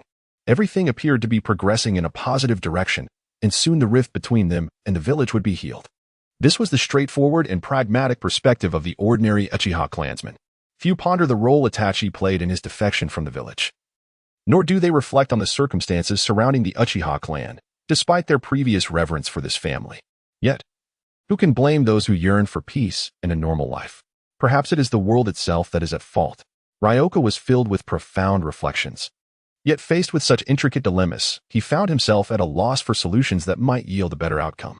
Were their positions reversed, he might have acted similarly. Perched on a high branch of a tree outside the Uchiha clan, Itachi silently observed the scene before him. He beheld Ryōsuke and Sasuke by his side. Forgive me, Sasuke. All I can do is minimize your suffering. Direct your hatred towards me. After all, we are brothers, and tragedy has been predetermined. Have you made up your mind? Are you willing to join Akatsuki? Madara appeared behind Itachi. Indeed, I find myself without alternative, Itachi replied coolly. I fail to comprehend why, knowing the Uchiha embody tragedy itself. You do not join me in ending this cycle? Madara's tone was tinged with dissatisfaction. The situation had spiraled beyond his control, and his soul pawn appeared equally elusive. More critically, he sensed a deep-seated inscrutability within Itachi's true intentions. Furthermore, Itachi had activated his Manjiki Sharingan, a power that instilled trepidation in Madara. Itachi has provided me with a more promising answer. I will keep a vigilant eye on him, and if no change occurs, I shall personally bring it to an end. With that, Itachi turned and departed. Madara cast a silent glance towards the Uchiha clan's domain, emitting a cold snort. Peace? Even the Sharingan cannot unveil the truths of history. You may indulge in this fleeting joy. True peace will be forged by my own hands. With those words, Madara vanished. Meanwhile, by the bonfire in the Uchiha square, Ryōsuke turned to gaze in the direction from whence Itachi and Madara had disappeared. Have they finally left? Their presence was quite overwhelming. Yet now, with Fugaku deceased, who would ascend as the next clan leader? The Uchiha police force had been entirely absorbed, marking the clan's power at an unprecedented low. Should the Cloud Ninja choose this moment to strike, they would likely return satisfied. At that moment, a cloaked ANBU ninja, masked and shrouded, appeared behind Ryōsuke. Are you Ryōsuke-kun? The fifth Hokage requests your presence. Upon turning, Ryōsuke glimpsed the Sharingan peering through the mask's eye holes, revealing a new addition to the ANBU from the Uchiha clan. He nodded and entrusted the slumbering Sasuke to Miyuki. If I do not return, let him sleep at your home tonight. Ensure he does not go back. Miyuki glanced from Ryōsuke to young Sasuke, hesitating to speak but ultimately nodding solemnly. She watched as Ryōsuke and the ANBU member faded into the night. Half an hour later. Ryōsuke, you have arrived. Jisue rose to his feet, stretching languidly, A weariness etched upon his face. I sincerely regret not being able to attend the clan celebration today. There were simply too many matters to attend to. Liangjie nodded in understanding. By the way, Liangjie, I wonder if you would be interested in becoming the leader of the Uchiha clan.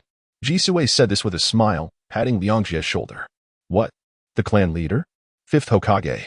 You must be joking. I am only 8 years old.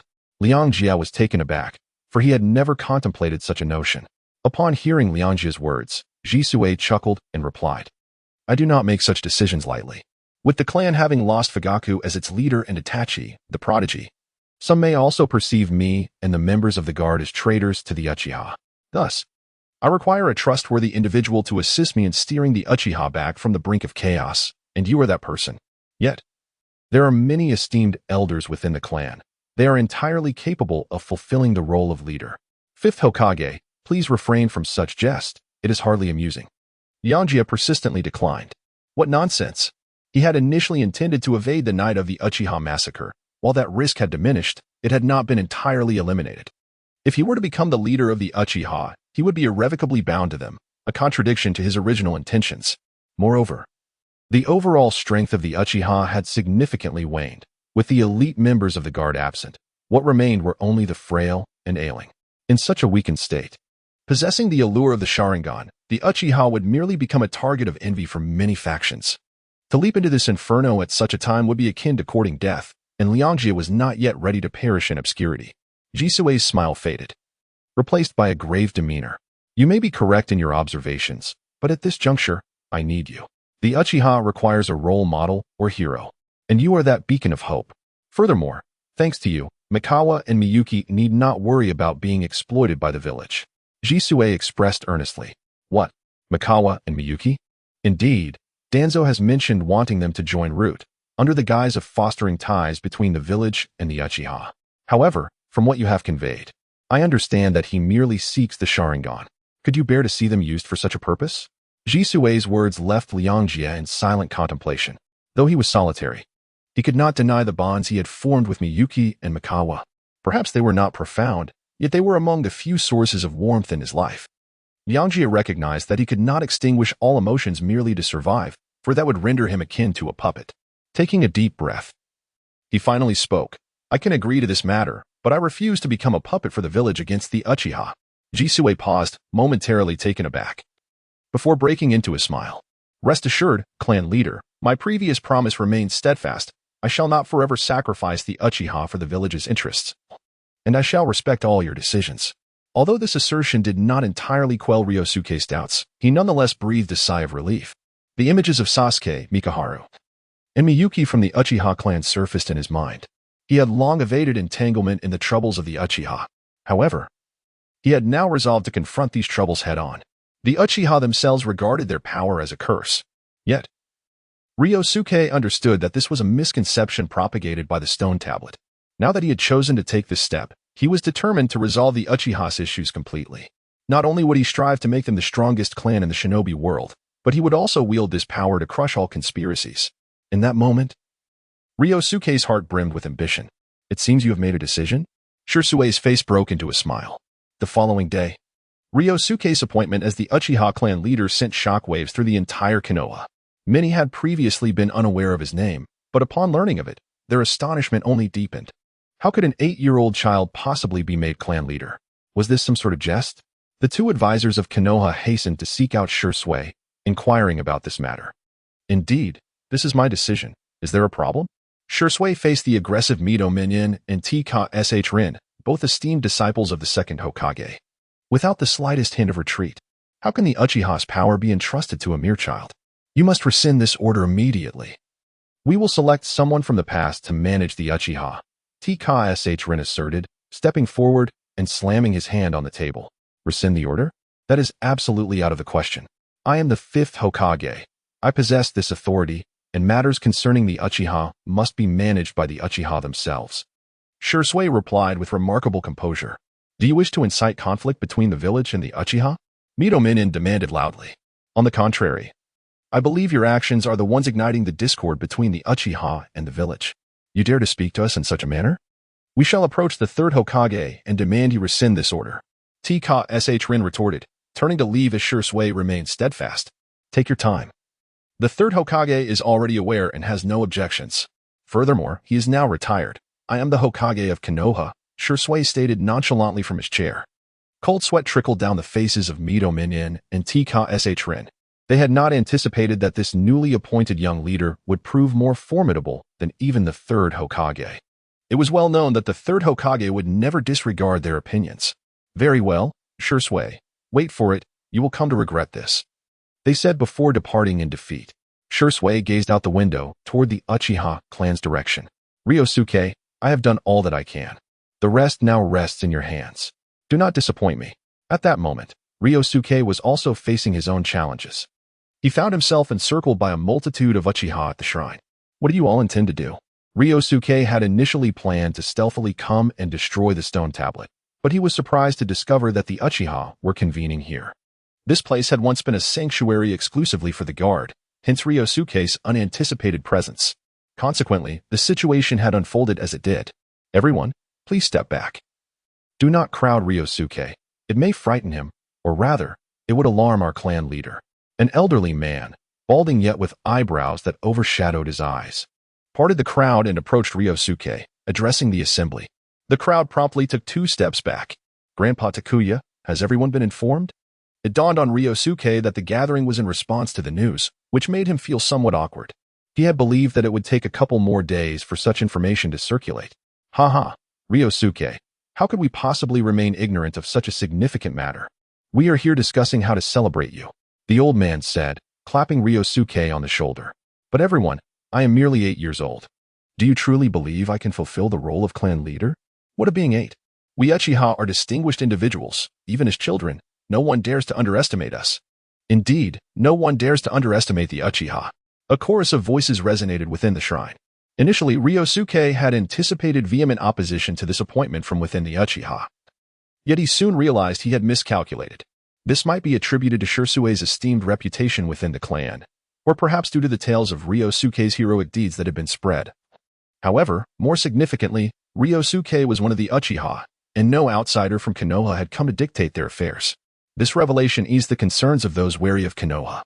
Thus, under the support of the Uchiha, Ryōsuke partook in a simple inauguration ceremony as clan leader within the shrine.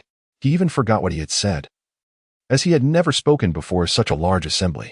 Nevertheless, the Uchiha members bestowed upon him a warm round of applause, regardless of the circumstances. Following the Fugaku incident, the Uchiha felt a sense of relief. Ryōsuke was escorted home by a throng of people. As he was about to drift into slumber, he suddenly remembered that Sasuke was still at Mika's house. However, he presumed everything would be all right. In a daze, Ryōsuke closed his eyes and fell asleep. The next morning, he was abruptly awakened by a loud voice.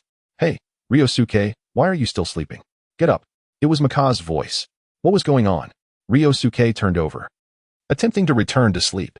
Yet, a sudden realization struck him. Mika's usually slept soundly, so how could he be outside Ryōsuke's home, awake before him? This was utterly impossible. In an instant, Ryōsuke sprang upright from the floor. Rubbing his eyes, he activated his Sharingan, confirming that indeed, Uchiha Mika stood outside the window. What brings you here? It is barely dawn. Ryōsuke glanced at the clock on the table. It was still not yet 6 o'clock.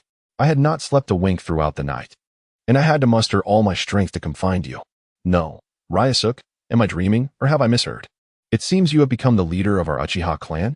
Mihara leaped through the window and settled beside Ryōsuke, scrutinizing him closely as he spoke. Is this the matter at hand? Could you please refrain from bothering me? I had an exceedingly restless night. Ryōsuke pulled the blanket over himself and lay back down. So, it is true then? On what grounds did they choose not to select me? I am 4 years your senior. You have yet to fully mature. Wow. Before Mihara could finish his sentence, he found himself kicked against the wall by Raya. All right. I won't teach just anymore. I have heard about this. It is the order of the 5th Hokage, after all. However, this is understandable. It is all for the sake of the village. But what are your plans moving forward? The village's guard has already been integrated into the Umbu. Mihara jumped down from the wall, speaking earnestly. Ryōsuke sat up once more. To be honest, he had contemplated this issue, yet he had not anticipated it would materialize so swiftly. The power of the Sharingan was coveted by many, and with the absence of Fugaku and the elite members of the guard, it was likely that those factions would soon make their move. Danzo and the Cloud Shinobi posed the most immediate threat, not to mention the enigmatic Madara who could appear at any moment. I intend to re-establish a guard unit. Both you and Miyuki must join, along with other children from the village and a few loyal former members of the guard who served Fugaku. Ryōsuke articulated his plan. Really? That would be splendid. In fact, I came here to persuade you to allow me to join the guard. Previously, the positions were limited, but now is the perfect opportunity. Mahara grinned foolishly. Ryōsuke shot him a glance and said, "This is no jest. The duty of the guard is to ensure the safety of the village and its clansmen. Even if you're allowed to join, you must quickly enhance your abilities. Oh, but you have seen my prowess. Ordinary Nin are no match for me. As long as I don't encounter any freaks or Nin, I can manage just fine," Mahara replied impatiently. However, our adversaries are indeed formidable, with the Cloud Shinobi posing the greatest threat at present. Ryōsuke stated calmly, deliberately omitting any mention of Danzo and his route. No way, the Cloud Shinobi again? Do they even dare to come? Mahara was taken aback. You still underestimate their covetousness for the Sharingan, especially now that the Uchiha are at their most vulnerable. Can I withdraw now? I was merely jesting. Shisui had indeed not forgotten his original intentions. He allocated a plot of land within Konoha for the Uchiha clan, hoping to facilitate their relocation. However, this required the approval of the clan leader, namely Ryōsuke. Ryōsuke's response was that all elderly Uchiha could move there, but the others were to remain in their ancestral land. Shisui did not object. Consequently, over the next 2 days, the Uchiha clan commenced a significant relocation. Hundreds of elderly Uchiha have taken residence in Konoha village, leaving behind merely over 100 ordinary Uchiha individuals and children. These common folk have never awakened their Sharingan that cannot even be classified as shinobi. Among them, the remaining half consist of children, the youngest being merely 5 years old and the eldest 14. Ryōsuke's first decree was that all children must attend the Ninja Academy to receive systematic training in ninjutsu. However, to prevent them from being indoctrinated by Konoha, they were also required to gather at the shrine after school each day for meetings, where they would exchange insights on ninjutsu and engage in practice. Among the children, those over the age of 10 would become members of the newly formed Uchiha Guard, which currently includes 12 members, comprising Mikawa and Miyuki. All the children voiced no objections. They had previously received ninjutsu education from their parents at home. Although they harbored some trepidation towards the outside world, this was a collective initiative of all Uchiha children. Fortunately, Konoha's Ninja Academy is free of charge. Otherwise, Ryōsuke would have been burdened with worries about tuition for so many children. The subsequent task was to persuade a few of Fugaku's staunch supporters, who were currently imprisoned by Konoha's Umbu. Ryōsuke, along with Miyuki and Mikawa, arrived at the prison bearing Shisui's official documents. The inmates here were all classified as extremely dangerous shinobi, and the 5 Uchiha members were particularly isolated in a small dark cell, deprived even of outdoor time. Ryōsuke understood that this was not Shisui's directive, but rather the private punishment of the prison warden. It appeared that changing the common people's fear of the Uchiha would require considerable time. Ryōsuke presented the official document to the prison guard, who confirmed it several times before granting them entry.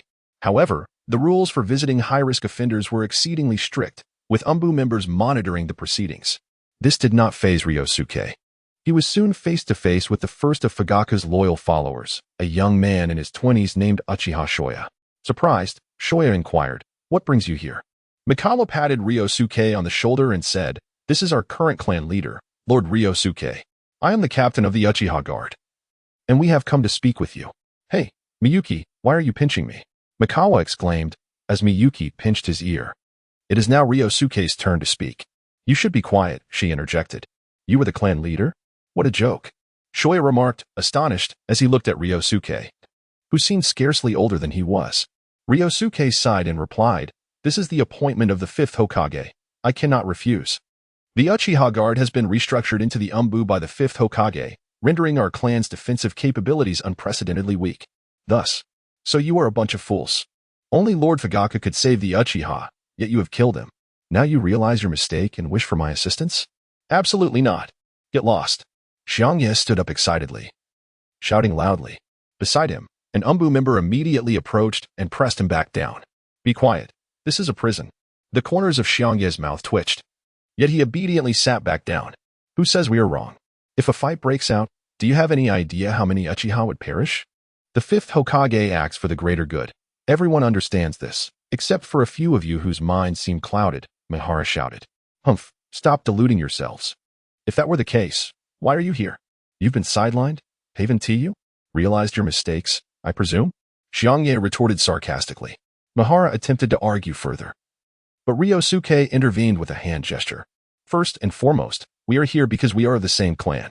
We do not wish to see our kin squander their lives here. Have you not considered your family? Ryōsuke continued, moreover, I can comprehend your perspective. Yet I cannot endorse your actions. The Uchiha indeed requires your strength now, but that does not validate Fugaku's methods. I offer you one last opportunity, either perish here, and your Sharingan will become a mere trophy for others, or accompany me and contribute your abilities to the Uchiha. Ryōsuke rose and fixed his gaze on Xiangye. Xiangye's heart raced. Ryōsuke's mention of his family and his potential fate struck a nerve.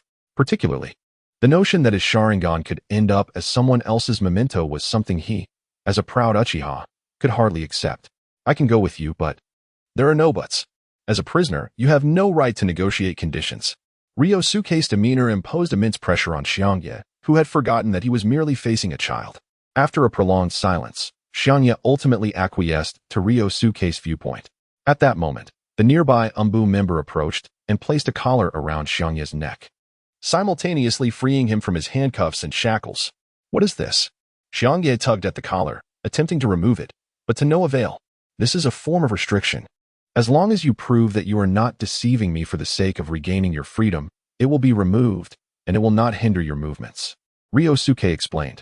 With a sigh, Xiangye reluctantly nodded in agreement. The subsequent encounters bore a striking resemblance to one another. Among the five, only one remained adamantly opposed to Ryōsuke's suggestion, expressing a willingness to endure imprisonment to the end, demonstrating unwavering loyalty to Fugaku. For such an individual, Ryōsuke found himself at a loss. Consequently, he led the four to the warden to complete their release procedures, and together they returned to the Uchiha clan. Ryōsuke assigned them the task of serving as instructors, training the new security team in traditional Uchiha ninjutsu. However, he forbade them from imparting any knowledge regarding the awakening of the Sharingan to these children. Although the four were puzzled, they did not object. Thus, the Uchiha clan, despite the loss of a patriarch and all its security personnel, eventually began to regain its vigor. In the Hokage office, Shursui observed the documents handed over by Kakashi and nodded in satisfaction. Thus far, Kakashi had performed commendably. His name is Rikai, is it not? The feats he has accomplished are far beyond what one might expect from an 8-year-old, Kakashi remarked. Shursui glanced at him and smiled. Rikai is not like an ordinary child. Having lost his parents at a young age, he has to strive harder for survival. Much like yourself, wouldn't you agree? Kakashi fell into silence. By the way, have there been any developments from the Cloud Village? Are they continuing to bolster their forces at the border? Shursui shifted the conversation. So far, no. However, they have dispatched an envoy, hoping to clarify the recent incursions by Konoha, Kakashi replied. Clarification? We are the ones who require an explanation. Nevertheless, we must ensure security this time. We cannot allow a repeat of last time, Shursui stated earnestly. Understood, Kakashi responded before departing. Another envoy. One wonders who the Cloud Village will send this time. In the Cloud Village, the Raikage had completely ravaged his office. He had not anticipated the situation would escalate to this extent. Despite his personal involvement, he had failed to capture the Uchiha mice. To make matters worse, upon their return to Konoha, they had transformed into the fifth Hokage. Sarutobi Hiruzen had outmaneuvered him. With Uchiha Shursui now the fifth Hokage, it was unthinkable for Konoha to relinquish him. Furthermore, Shursui was no ordinary individual. He had managed to resolve the Uchiha dilemma that had plagued Konoha for decades in a single day. This infuriated the Raikage even more, as he harbored an almost fanatical obsession with the ocular prowess of Konoha. After failing to acquire the Byakugan, he had turned his attention to the more formidable Sharingan. However, his schemes had backfired. Have we selected the envoy? Regardless, we must ensure the Sharingan is returned to me, the Raikage instructed Mabuai. Lord Raikage. This is truly the best opportunity to ease tensions with Konoha, Mabuai replied. I am the Raikage. Are you instructing me on how to proceed? A layer of electric arcs enveloped the Raikage. Yes, the envoy has been chosen. Lady Waiki, the host of the Two Tails, Mabuai sighed but fulfilled her duties as secretary. I hope she does not disappoint me.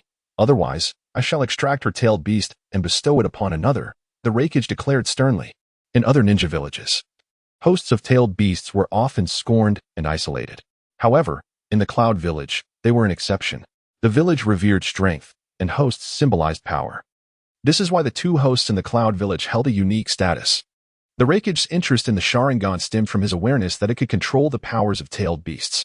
With the Sharingan in his possession, he could seize additional tailed beasts as weapons, thereby intimidating other ninja villages and achieving dominance over the ninja world. Yumarin is a stunning beauty with chestnut hair, a seasoned jonin of the Cloud Village.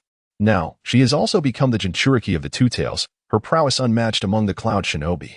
Mabui's decision to dispatch her as an envoy to Konohagakure is indeed a prudent one. Yumarin, do you comprehend my orders? The Reikage proclaimed from a position of authority at the entrance of the Cloud Village. I demand the Sharingan of the Uchiha, by whatever means necessary. Tell me, Reikage, would you truly accept the loss of the Two Tails in exchange for the Sharingan? Yumarin replied, crossing her arms and tilting her head, her demeanor devoid of any respect. The surrounding Cloud Shinobi instinctively took a step back at this exchange.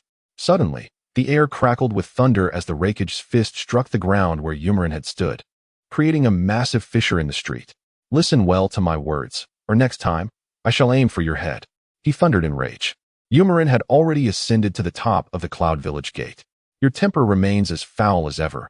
I have grown weary of it. Perhaps I should simply offer myself in exchange for the Uchiha Sharingan. I've heard that Konohagakure holds women in high regard, she scoffed. What did you just say? The Hokage's fury ignited upon hearing Yumarin's words. Mabui, witnessing the escalating tension, swiftly utilized the heavenly sending technique to transport the fourth Reikage away. She then addressed Yumarin. Enough of this commotion, Yumarin. You are well aware of the Reikage's temperament. This mission is of utmost importance, otherwise, I would not have selected you. Now that sounds more like it, Sister Mabui. When will Uncle Reikage learn to be a little more endearing? Yumarin, halt. The roar of the fourth Reikage echoed from a distance. Yumarin frowned. I must take my leave now, farewell. She and her two accompanying shinobi swiftly departed from the Cloud Village. No sooner had they left than the Reikage materialized before Mabui. Where are they? They have gone. Mabui, should you ever disregard my orders and employ the heavenly sending technique on me again, I shall see to it that you. A sharp crack echoed as the fourth Reikage vanished once more. All right, everyone disperse. You all have work to attend to, Mabui instructed. Yes, yes.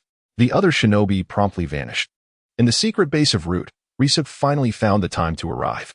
The Root shinobi were familiar with this youngest clan head of Konohagakure. They did not impede his entrance and swiftly informed Danzo. Shall I refer to you as clan head Ryōsuke? Danzo inquired, his tone laced with mockery. Call me what you will. I have come to demand that Lord Danzo fulfill his promise, Ryōsuke replied unhurriedly. Humph, the previous conditions were exclusive to members of Root. Are you still a member of Root? Tuanzo coldly remarked, I never stated my intention to withdraw. Or do you imply that Lord Tuanzo simply wishes to go back on his word? Liangjie felt no surprise. Oh? As the current leader of the Uchiha clan, would you betray the interests of your own people? Tuanzo's interest was piqued by Liangjie's words. Why not, provided the stakes are enticing enough? My only concern is whether Lord Tuanzo can present conditions that satisfy me, Liangjie replied, his expression impassive. Haha, splendid. You indeed possess courage. No wonder I have taken an interest in you. For this reason alone, I shall not renege on my word. However, I must stipulate that you have only half an hour this time. Come with me, Tuanzo declared as he turned and strode deeper into the base, with Liangjie promptly following. Yet, he inwardly cursed. Initially, they had agreed on a full hour, which had now been mercilessly compressed to a mere 30 minutes. He was well aware of the vastness of the forbidden technique room. Half an hour would likely prove insufficient to locate the jutsu he sought. However, he dared not refuse. Should the need arise, he could simply remain inside and not emerge. Tuanzo guided Liangjie through a labyrinthine underground passage, eventually climbing up from a certain point. To Liangjie's astonishment, it led directly to the Hokage's office building. He marveled at the infiltration capabilities of Root. Even the third Hokage would likely be oblivious to this fact. Tuanzo brought Liangjie to the end of a corridor on the third floor. The two Umbu guards at the entrance paid Tuanzo no mind. He placed his hand on the forbidden technique room's door, and the seal glowed briefly before the door swung open. Step inside. You have but half an hour. Once the time is up, the air here will be evacuated and replaced with toxic gas. Do not say I did not warn you. Tuanzo warned before merging into the wall. How intriguing, Liangjie thought, realizing such methods existed. No wonder incidents in the forbidden technique room were rarely reported. Only individuals like Orochimaru and Naruto, blessed with fortune, had been fortunate enough to witness the forbidden scrolls. Yet those two were indeed exceptional. Despite his misgivings, Liangjie entered without hesitation. He had no desire to squander time. The forbidden technique room was as expansive as a large classroom, filled to the brim with at least 10,000 scrolls. Liangjie was rendered speechless. Half an hour? Even 6 months would scarcely suffice to peruse all the materials here, let alone master any of them. Tuanzo, that old fox, had outwitted him this time. However, Liangjie was not without preparation. Multiple shadow clone technique. He expended all his chakra, creating 30 shadow clones, his absolute limit. Each clone would last less than an hour and had little practical use in battle, but they were perfectly suited for the current predicament. Let's not waste time. Begin, Liangjie commanded, and all the shadow clones immediately dispersed, diligently sifting through the scrolls and books before them, maintaining a prudent distance from one another. Each moment was crucial. This was a matter of his future potential, and he could not afford to delay. Thus, merely perusing the forbidden technique scrolls will not activate the system's recording function. Moreover, these forbidden techniques are far more arduous than Ryōsuke had envisioned. He had previously relied too heavily on his Sharingan and the system. 10 minutes elapsed, yet Ryōsuke and his shadow clone had not mastered a single advanced ninjutsu, let alone any forbidden techniques. Ryōsuke's original self was tasked with monitoring progress and overseeing direction, which caused him considerable anxiety. To make matters worse, he had yet to locate any of the specific ninjutsu he was focused on. Would this venture prove fruitless? Surely, he must discover at least one. Found it. Found it. Original. Look at this. One of Ryōsuke's shadow clones shouted from a corner. Ryōsuke instructed the other shadow clones to continue their studies. While he approached the clone that had called out, detailed explanation of the forbidden technique invented by the second Hokage? My goodness. Can this even be used as a teaching material? Ryōsuke glanced at it and immediately recognized that he had indeed found his target. Upon flipping through the pages, he discovered numerous ninjutsu he was familiar with, including the two most influential techniques from the original timeline, Edo Tensei and Flying Thunder God. With 15 minutes remaining, he called out, "Everyone, gather here." Ryōsuke shouted, summoning all his shadow clones. You are to memorize this portion, even if you must resort to rote memorization. Ensure that you are familiar with every step and hand seal. This is your responsibility. Ryōsuke tore out the sections regarding Edo Tensei and Flying Thunder God, distributing them among his shadow clones.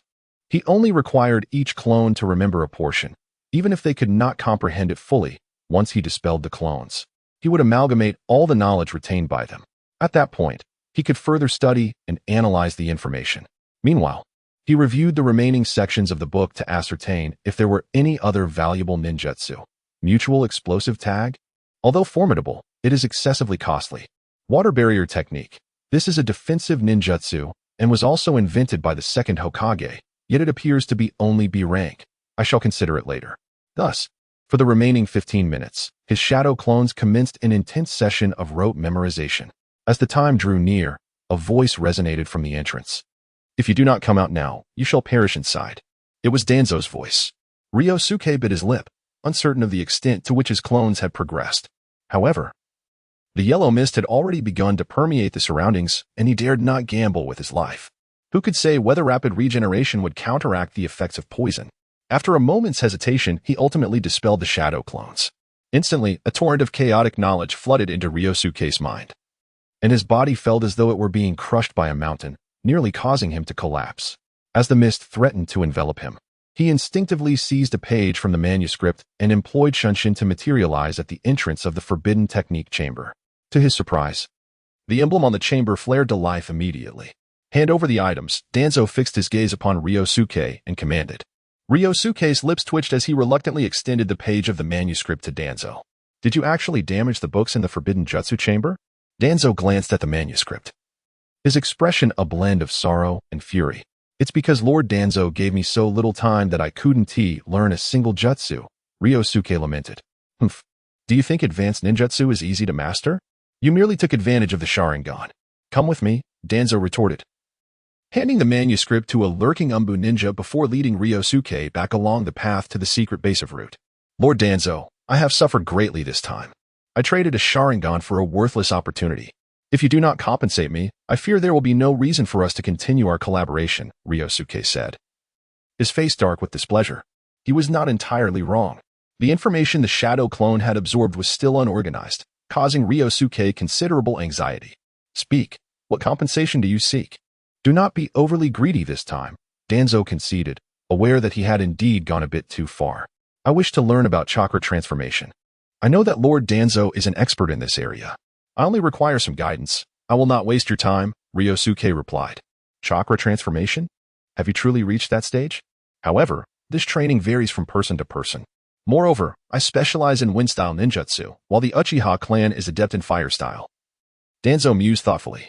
Although chakra attributes differ, there is still commonality in experience. I hope Lord Danzo will generously impart his knowledge.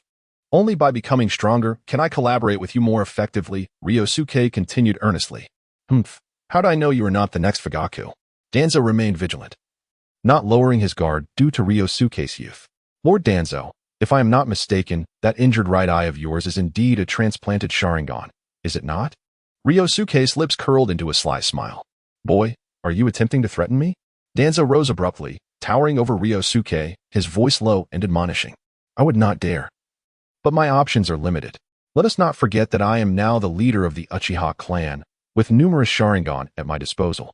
If Lord Danzo is dissatisfied with your current Sharingan, I could easily provide you with another, Ryōsuke replied with a grin. This time, Danzo was at a loss for words. Ryōsuke's remark struck a nerve. He had yet to fully uncover the unique abilities of the Sharingan and felt a twinge of unease. Although the Uchiha clan was renowned for its prodigies, even within their ranks, special Sharingan were a rarity. Very well, your words have convinced me. But remember, if you dare deceive me, I shall ensure your demise is most unpleasant, along with that of the Uchiha clan, Danzo warned, producing a worn scroll from his cloak. This is a compilation of my notes from my youth. You may find it beneficial. It seemed that Danzo had long prepared this item, merely waiting for the right moment to offer it. The conditions proposed by Ryōsuke were indeed something he could not refuse. What caused some unease in Danzo was the realization that this 8-year-old Uchiha child was far more troublesome than he had anticipated. Thank you, Lord Danzo. If there is nothing else, I shall take my leave to rest. An early rise and early sleep are essential for good health, Ryōsuke declared as he snatched the scroll from Danzo's hands and, with a swift motion of sound shift, vanished from sight. Lord Danzo, shall we not monitor his movements?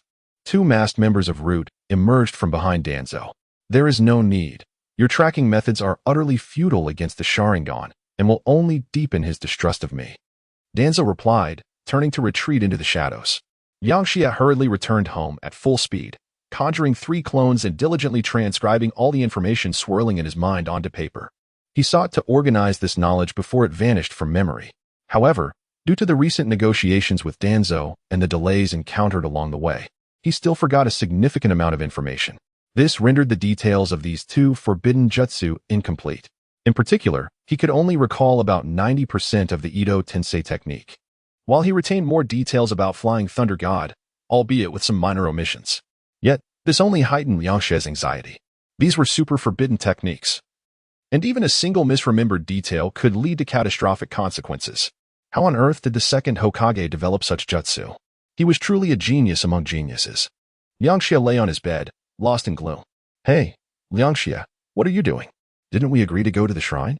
Mihara called out, perched on Yangxia's windowsill, tapping on the glass. Oh, I completely forgot. Just give me a moment. Yangxia quickly tidied the pile of papers on his bed, then bit into an energy pill before departing with Mihara. He had exhausted too much chakra and needed the pill to sustain himself. Before long, they arrived at the Uchiha shrine. The children of the Uchiha clan had already gathered there, including Sasuke. However, unlike the other excited children, he appeared rather dejected. Yangxia sighed inwardly, unsure of how to console Sasuke. Excellent. Everyone is here. Now, let us welcome our instructors, announced Shoya, as 4 former members of the security team stepped forward. Why are they here? Weren't they captured? The children gasped in surprise at the sight of the 4. The 4 members exchanged awkward glances. Yangxia stood up and explained, they have turned over a new leaf and are willing to lend their strength to the Uchiha. Our clan's defensive capabilities are currently quite weak, and we need their guidance in practicing ninjutsu. But our parents are in the Umbu. They haven't left. So why can't they teach us? One child interjected. The other children nodded in agreement, echoing his sentiment. Liangxia sighed and continued, you may have a point. But they are now part of the 5th Hokage's Umbu. They are not only busy with their duties but also responsible for the safety of the entire village. Would it not be too much to ask them to instruct us as well? His words silenced the children, who indeed had not considered this aspect. More importantly, you are the future of the Uchiha clan. The responsibility of protecting our clan will soon fall upon your shoulders. No, it must begin now. Liangxia spoke earnestly. Leave it to us. We will surely protect the Uchiha. The Uchiha are the strongest. The children felt an unprecedented sense of responsibility, yet they responded with remarkable enthusiasm. Sanha gently patted Ryoji's shoulder, saying, well said, I feel inspired. Miki made an okay gesture towards Ryoji. Thus, the initial gathering was satisfactorily concluded, and Ryoji let out a sigh of relief. Subsequently, Sho and the others began instructing the children in the art of ninjutsu, while Ryoji accompanied Sanha and Miki to the basement. Ryoji, this is your first visit here, isn't it? In fact, this place is the heart of the shrine. Sanha remarked to Ryoji. Ryoji said nothing but walked directly to the stone tablet before him. Miki spoke, this tablet actually holds hidden content, which can only be deciphered with the 3 Tomo Sharingan. Allow me to read it for you. No need, Ryoji interjected, raising his hand to stop Miki. Then, to the astonishment of both, Ryoji unsheathed his ninja blade. In an instant, flames erupted from the blade, and he swung it towards the tablet. This spectacle startled Sanha and Miki. Ryoji, what are you doing? This is an important artifact of the Uchiha clan. It must not be damaged. The two immediately attempted to intervene, but Ryoji had already struck the tablet 3 times. To his surprise, the stone remained unscathed, not even a hairline fracture. Goodness! What material is this made from? Sanha and Miki sighed in relief upon seeing the tablet unharmed, then positioned themselves in front of it to prevent Ryoji from going mad again. Ryoji sheathed his blade.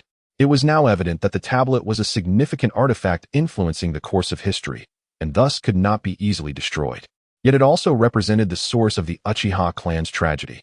If Ryoji wished to alter the fate of the Uchiha, he must obliterate it. Otherwise, it would become a chain binding the Uchiha ever tighter, potentially leading to the reoccurrence of tragedies like that of Fugaku and the annihilation of the clan. Ryoji sighed. Do you understand why I am doing this? You've lost your mind, Ryoji-kun? Surely, you have all seen the contents of the tablet, haven't you? Even without seeing it. I can guess its contents. It details the origins of the Sharingan and the conditions required to awaken it, especially the Manjiki Sharingan. Ryoji spoke slowly. How do you know? You couldn't possibly have seen the contents. Did Shursue-sensei tell you? Sanha exclaimed in surprise. Ignoring him, Ryoji continued. The Uchiha are renowned as the most combative and skilled clan primarily due to the Sharingan. Yet the process of awakening it is so brutal that it inevitably leads to tragedy, no matter how the clan develops. How can that be? Ryoji-kun. Sanha and Miki looked at Ryoji in astonishment, struggling to accept his words. My intention to destroy this tablet is to break this fate. My reasoning is that the Sharingan does not require the sacrifice of loved ones to awaken. I am like this, and so was Shursue, no? The 5th Hokage was the same. Ryoji continued. Regardless of the circumstances, this is a significant relic of our Uchiha clan. Moreover, you wish to express that the Sharingan is our clan's most vital asset. Without the Sharingan, we would inevitably descend into the ranks of second-rate families, would we not? Ryōsuke remarked, gazing at Mikawa. Although I am reluctant to admit it, I cannot shake the feeling that this is indeed the case. The awakening of the Sharingan is exceedingly arduous, and in this regard, the Byakugan proves to be far more practical, Mikawa whispered.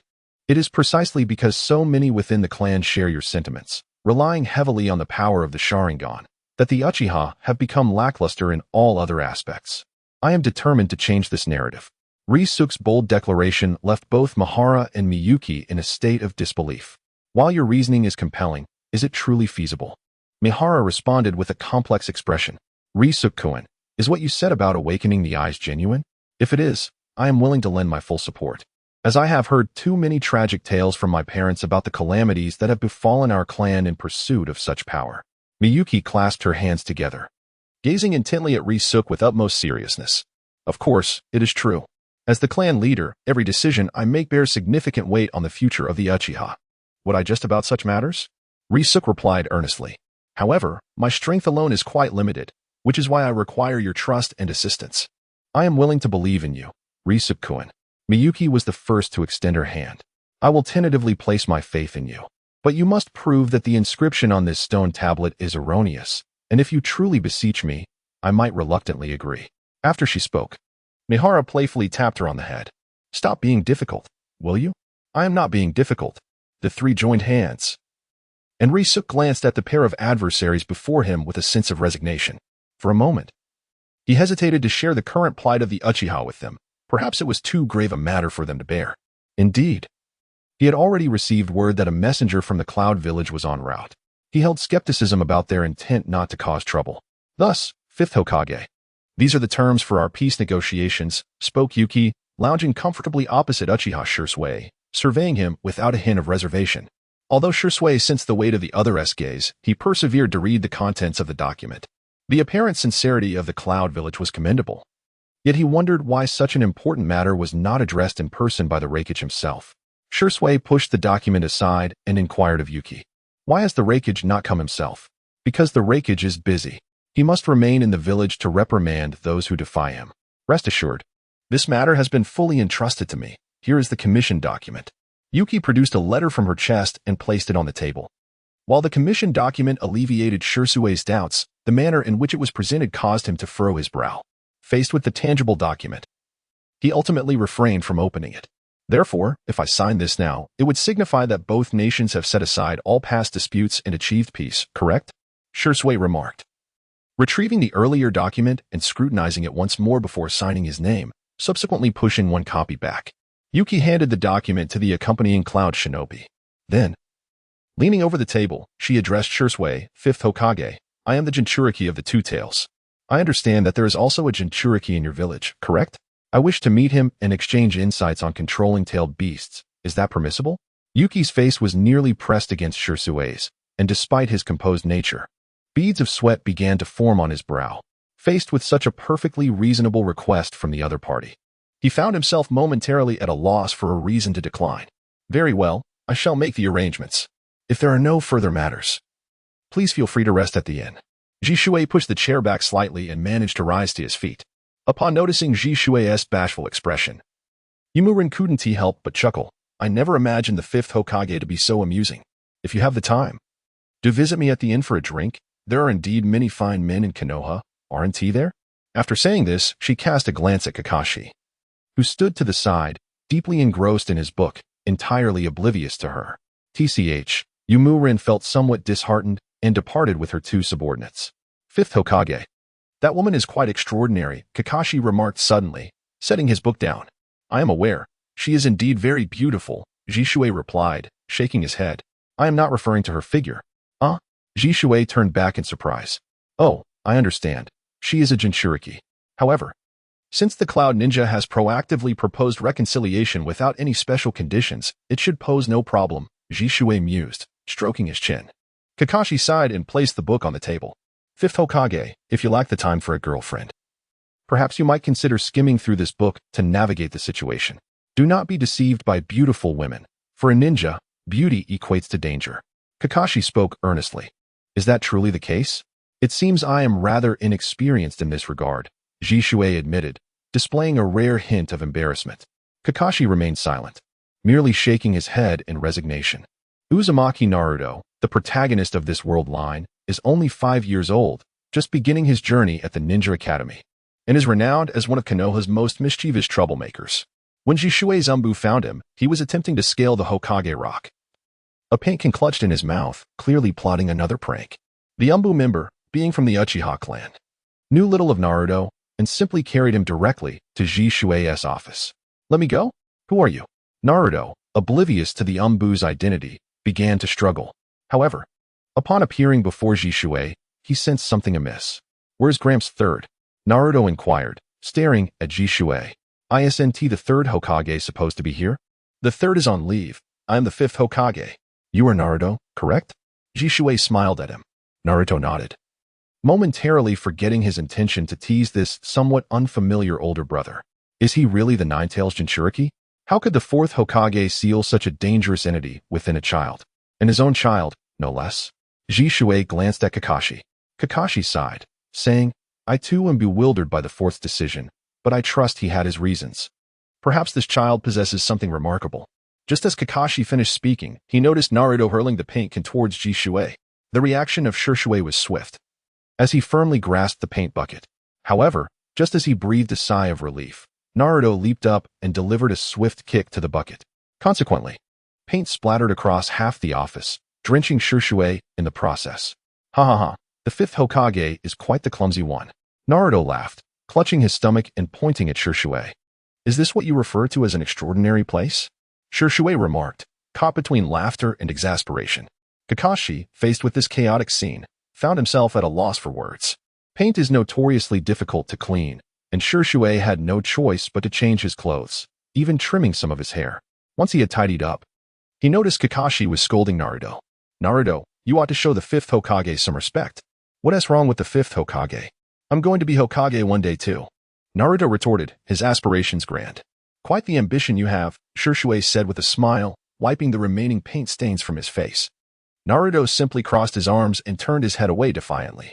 Shisui and Kakashi exchanged glances, both realizing that Naruto, this mischievous child, was proving to be a source of frustration for them. It seems we are ill-suited to communicate with children. Perhaps we should enlist someone more adept at handling him. Kakashi, why don't you go and fetch Rikai, or rather, the first squad? Shisui suggested, looking at Kakashi. The first squad? Kakashi replied, somewhat taken aback. He had heard of their exploits and had even met the child who became the Uchiha clan leader at the tender age of 8. That child exuded an enigmatic depth that made Kakashi uneasy about entrusting Naruto to him. Shisui nodded. The Cloud Shinobi are still awaiting our response. If Naruto were to cause any further disturbances, it would tarnish the village's reputation. Or do you wish to supervise him personally? Shisui chuckled. Me? I think not, Kakashi mused. Though he secretly cared for Naruto, he felt incapable of truly managing the boy's antics. Thus, he made his way to the Uchiha clan's residence. After some inquiries, he finally located Rikai, who was currently in a meeting at home with Mikawa and Miyuki. They were discussing preparations for providing the village's children with some ninja tools for practice. However, their budget was limited, and the ninja tools available in the village were exorbitantly priced, leaving the trio somewhat distressed. Hey, is Uchiha Rikai home? Kakashi called from downstairs. Rikai, it seems someone is calling for you, Mikawa shouted as he approached the window. It's Hatake Kakashi. He must have been sent by the fifth Hokage, Miyuki remarked, closing her eyes as her keen sensing ability confirmed the identity of the caller. Upon hearing Kakashi's name, Rikai felt a stir of interest.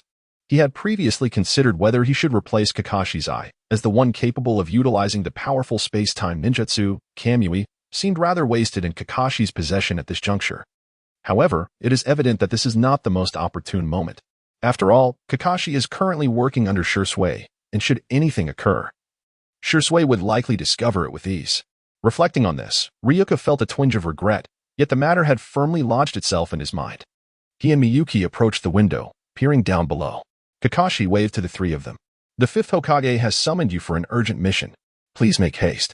With that, Hatake Kakashi vanished. Hey, we have pressing matters as well? Mikawa shouted loudly. TCH, Shisui-sensei is indeed something. He is the Hokage now. Yet has he forgotten that Ryuka is the clan leader? We cannot neglect the matters of the Uchiha clan simply because of village affairs, Mikawa complained. Alright, since it is the fifth Hokage calling for us, it must be of great importance, and perhaps we can also resolve the funding issue in the process, right, Ryuka-kun? Miyuki consoled Mikawa, and then turned her gaze to Ryuka. Ryuka nodded. Miyuki is correct. This presents a splendid opportunity to request funding from the village. Let us proceed. After their discussion, the three leaped from the window and made their way toward Konoha.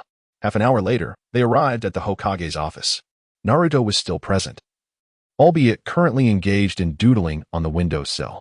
Shisui watched this scene with a pained expression, contemplating casting a Jinjutsu on Naruto to quiet him. You have finally arrived. Your mission is to look after this child for 2 days. No, 1 day will suffice. Shisui indicated toward Naruto, addressing Ryuka. Shisui-sensei, no, fifth Hokage. We also have serious matters to attend to, Mikawa interjected first. Ryuka restrained him, having recognized the child scribbling away as Naruto Uzumaki, the original timeline's primary protagonist. His yellow hair and facial whisker marks were unmistakable, not to mention his mischievous demeanor. Fifth Hokage, may I inquire as to why we are suddenly tasked with caring for him? Ryuka inquired calmly. Shusui's expression grew significantly more serious. The envoy from the Cloud Village has arrived at Konoha, and she is a Jinchuriki. We have signed a peace treaty, which means she is now considered a distinguished guest of Konoha, and she specifically requested to meet the village's Jinchuriki, namely Naruto. A Jinchuriki, you mean this child? Miyuki exclaimed, glancing in astonishment at Naruto, who was still fervently doodling away. Although the Nine-Tails incident occurred primarily in Konoha, the Uchiha clan also felt the repercussions. The fourth Hokage, Minato Namikaze, perished during that event. Konoha suffered greatly, yet it is said that they obtained the most powerful of the tailed beasts, the Nine-Tails. The Uchiha clan, due to their Sharingan's ability to control the Nine-Tails, found themselves increasingly alienated from the village. However, children like Miyuki had no knowledge of whether the Nine-Tails was sealed or how it was handled. It now appears that the Nine-Tails has also met the fate of being sealed within a human vessel. Sanha exhibited a look of astonishment. Both individuals were fixated on Naruto, a child bearing such a heavy destiny, reminiscent of the Uchiha clan. However, Ryōsuke turned to Shusuke and inquired, is this envoy the Jinchuriki of the Two Tails or the Eight Tails? You seem quite knowledgeable about Jinchuriki, Shusuke replied. This time, it's the Two Tails Jinchuriki, named Yujito ni, a remarkable beauty. Ryōsuke sighed with relief, as long as it wasn't the Eight Tails Jinchuriki. Killer Bee. Although in the original timeline, Killer Bee appeared quite amiable, this was largely due to Naruto's protagonist aura and his identity as a Jinchuriki. One must not underestimate the formidable strength of the opponent, comparable to that of a Kage, if he were to arrive, bearing some order from the Reikage. Even an attempt to seize the Sharingan would be futile for Ryōsuke and his companions to thwart. Moreover, Shusuke would likely be constrained by the peace treaty, rendering any intervention ineffective. This would place them at a significant disadvantage. I understand, Fifth Hokage. We shall accept this mission, however, we require some form of compensation. As the Uchiha clan is currently facing financial difficulties, Ryōsuke stated slowly. I should have anticipated this. I've been rather preoccupied lately. Rest assured. The village will allocate a monthly aid to the Uchiha clan until the next generation of ninjas is nurtured, Shusuke assured, eliciting a collective sigh of relief from Ryōsuke and his companions. Although this matter was trivial for Konoha, if Shusuke were not the fifth Hokage, obtaining such assistance would likely be a far more arduous task. With the promise secured, Ryōsuke turned his attention to Naruto. Naruto Uzumaki.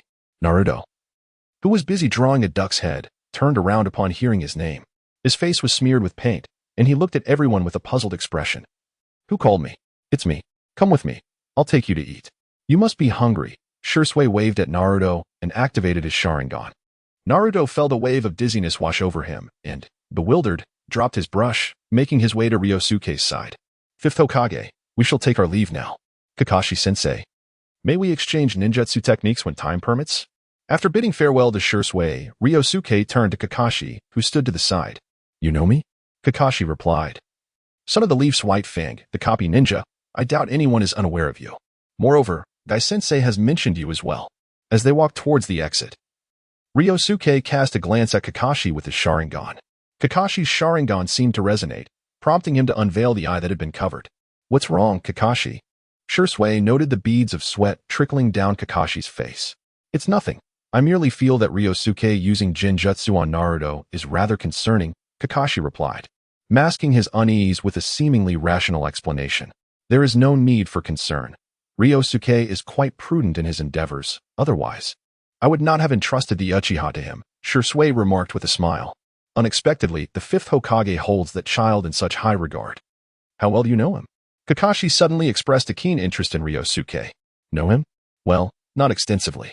Within the Uchiha clan, Ryōsuke is somewhat of an inconspicuous figure. However, after he rescued Hinata Hyuga from the clutches of the Cloud Ninja, he transformed entirely. He graduated from the Ninja Academy in just 3 days and exhibited exceptional prowess during 2 missions. Shusuke seemed to drift into reminiscence as he recounted Ryōsuke's story.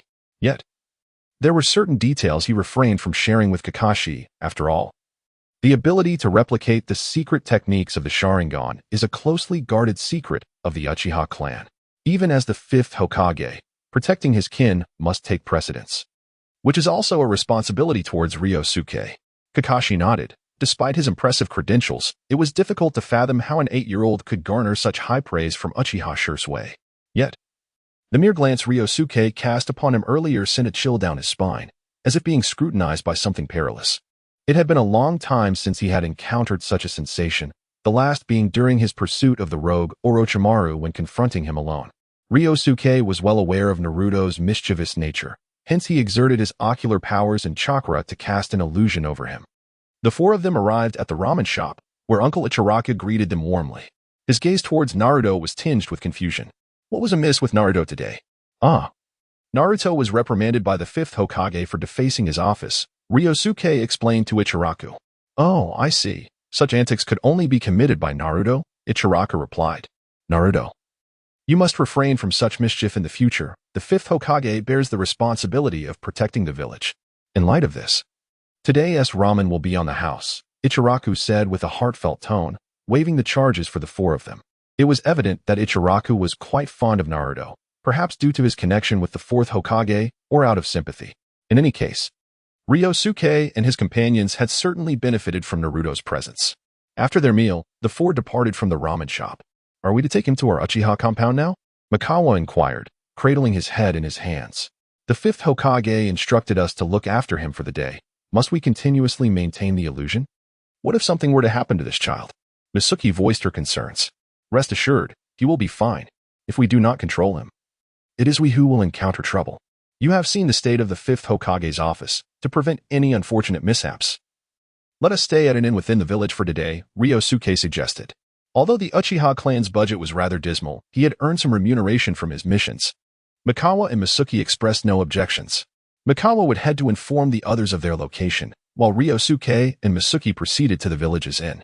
Upon noticing the two children, the innkeeper was somewhat taken aback. He initially intended to advise them against excessive play, but upon seeing Naruto, he was genuinely startled. Are you planning to have this child stay here? I'm afraid we are fully booked. Ryōsuke was taken aback by their rejection. He had used his detective nerve to assess the situation and found that the inn had at least half of its rooms available. Yet, they were unwilling to accept money due to Naruto's presence. This indicated that Naruto was regarded with even more disdain in the village than the Uchiha clan. Let's head to Naruto's home instead. We can help him tidy up, Ryōsuke suggested. Miyuki had no objections. Ryōsuke skillfully made his way to Naruto's residence. Upon opening the door, a foul odor of spoiled food assaulted their senses, causing both Ryōsuke and Miyuki to frown. However, Naruto seemed unfazed, indicating he had grown accustomed to it. Although they were both children who had lost their parents, it was clear that Naruto had yet to reach a level of self-sufficiency. Miyuki stepped inside first, changed into casual clothing, and summoned several clones to begin cleaning. Ryōsuke-kun, please wait outside for a moment. It won't take long, she instructed. Ryōsuke nodded and stood in the corridor, observing Naruto's somewhat vacant expression, feeling a pang of empathy. Naruto's resistance to illusions was remarkably weak. After a moment's contemplation, Ryōsuke snapped his fingers, instantly rousing Naruto from his stupor. Who are you? Where is this? My home? How did you get here? Naruto inquired, attempting to dash into the house, only to be restrained by Ryōsuke. The fifth Hokage entrusted you to me. Is there something you wish to do? As long as it's not too outrageous, I can consider it. Really? Can you accompany me to graffiti the Hokage Rock? Naruto immediately latched onto Ryōsuke's words. That won't do. Do not expect me to partake in any mischief. Upon hearing this, Naruto made a face and turned to flee. However, another Ryōsuke blocked his path. Startled, Naruto exclaimed, Shadow clone technique? Indeed. Would you like to learn it? Ryōsuke replied with a smile. No need for your instruction. We learned that in the Ninja Academy. Naruto retorted, feigning indifference. You have a point, but how do I know that the shadow clone technique seems to be your weakest ninjutsu? Ryōsuke's smile grew wider. How would you know? Naruto asked, astonished at the insight. So, do you wish to learn? No strings attached. Naruto smirked but subtly nodded in agreement. Very well. While Miyuki-ne is tidying up your room, I shall take this opportunity to impart the essence of the shadow clone technique to you. Ryōsuke believed he had successfully engaged Naruto and could deepen their relationship. As the protagonist, he thought it wise to bask in the glow of Naruto's status. However, before he could finish his thought, upon hearing that someone was in his home, Naruto dashed inside. Hey, don't touch my things. Ouch. Within the room, the sounds of heavy objects colliding and Misuki's startled exclamations reverberated. Ryōsuke was taken aback and hurried inside. There he found Naruto rubbing his head while clutching a box. Casting a wary glance at Misuki. Misuki had fallen to the ground, drenched in water, with a bucket overturned beside her. Fortunately, she was clad in her ninja attire, sparing her from any embarrassment. "Are you all right?" Ryōsuke inquired as he helped Misuki to her feet. She shook her head and then glanced at Naruto. "How did you break his illusion?" "Controlling him with illusions is not a sustainable method. I merely wished to communicate with him, but I did not anticipate this outcome." "What is in that box?" "It seems to be of great significance to him," Ryōsuke questioned, perplexed. "Aside from an empty wallet, there are just some magazines. And the food in his refrigerator has spoiled. We should." "What magazines?" Ryōsuke-kun. "Oh, I was just asking casually. I'm not interested in such things." "You are correct. We should prepare some food for him, but the funds must come from the village," Ryōsuke said, scratching his head, feeling somewhat embarrassed. After a while, the two of them had finally tidied up Naruto's home thoroughly. Naruto approached them, looking slightly bashful. "I did not ask for your help. You chose to do this on your own," he pouted, displaying a hint of pride. Misuki chuckled and waved at him. "Naruto-kun, you are so adorable." I am a boy.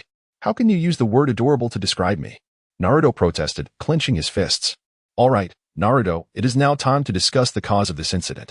While taking care of you is our duty, the focus of this mission is you," Ryōsuke said earnestly. Naruto displayed a look of impatience.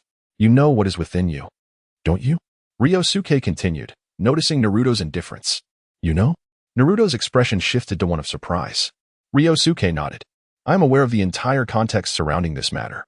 But I cannot disclose everything to you at present, for there is something more pressing. A woman, who, like you, bears a tailed beast sealed within her, wishes to meet you, but I suspect her intentions may not be benign. Is there someone else like me?" "Ryōsuke-kun, are you serious?" Both Naruto and Misuki looked at Ryōsuke in astonishment, albeit with differing concerns. Naruto was surprised to learn there was another person with a monster within them, while Misuki felt apprehensive about Ryōsuke's conclusion. Considering that the matter had received the 5th Hokage's personal approval, surely there could be no issues. Ryōsuke turned to Misuki. "I will explain this matter to you later, but for now, I need Naruto to understand that we are here to protect him." Yet, Naruto remained in shock. He had always thought he was the only one of his kind. The sudden revelation that others shared his plight brought him an unexpected sense of joy. Ryōsuke, observing the smile on Naruto's face, inferred his thoughts. He sighed, for the child had been lonely for far too long. All he did was seek the attention of others. "Naruto, I understand your feelings. After this mission, I will continue to care for you. But please, listen to me carefully. The adversaries are the Cloud Ninjas. They have previously taken many lives in our village and may harbor ulterior motives. This time, the target is likely you," Ryōsuke stated gravely. Naruto, awakening from his reverie, asked, "Is that so? Do they wish to obtain the beast within me? Then let them have it. I never wanted this thing anyway," he muttered, lowering his head. Ryōsuke stepped forward and enveloped him in an embrace. "I am aware of all you have endured. Like me, you have lost your parents, so I can empathize with your feelings. Together, we shall grow into exceptional ninjas, all right?" Ryōsuke attempted to persuade Naruto using his most adept verbal skills. But Naruto coldly pushed him away. "You only care about completing the mission. You don't genuinely care for me. You all see me as a monster," Naruto retorted before turning and running outside. "Naruto-kun." Miyuki rose to pursue him, but Ryōsuke halted her. "Ryōsuke-kun?" Miyuki looked at him in astonishment. "Do not worry. I have marked him and can track him at any time. For now, let him have some time to calm down. He will come to understand that we have his best interests at heart," Ryōsuke sighed. He had initially thought that persuading Naruto would be a simple task, given his thorough understanding of Naruto's circumstances. However, he soon realized that the reality was far more complex than he had anticipated. What he knew pertained only to Naruto's experiences in the original timeline, and he lacked knowledge of Naruto's childhood. Moreover, his so-called concern, no matter how well disguised, appeared more like pity, making it difficult to reach Naruto's heart. Not to mention, Naruto had grown accustomed to mischief, making it challenging for him to accept the goodwill of others. This was a source of considerable frustration for both the 3rd Hokage and Kakashi Hatake. Nonetheless, Ryōsuke believed he would eventually convince Naruto and safeguard him, for Naruto was the pivotal protagonist. Even though the timeline had undergone significant changes, that fact would likely remain unchanged. Meanwhile, as Naruto dashed outside, he suddenly collided with something. He was knocked backward, landing on the ground. The woman before him, holding a bottle of alcohol, regarded him with impatience. What is this? Just a little brat, she scoffed. The woman whom Naruto had bumped into was none other than a cloud ninja, who had ventured out in search of a drink. Though she trained diligently as a cloud ninja, it did not mean she would maintain that demeanor upon arriving in Konoha. On the contrary, she had found a reason to unleash a different side of herself. She had heard tales of many fine men in Konoha.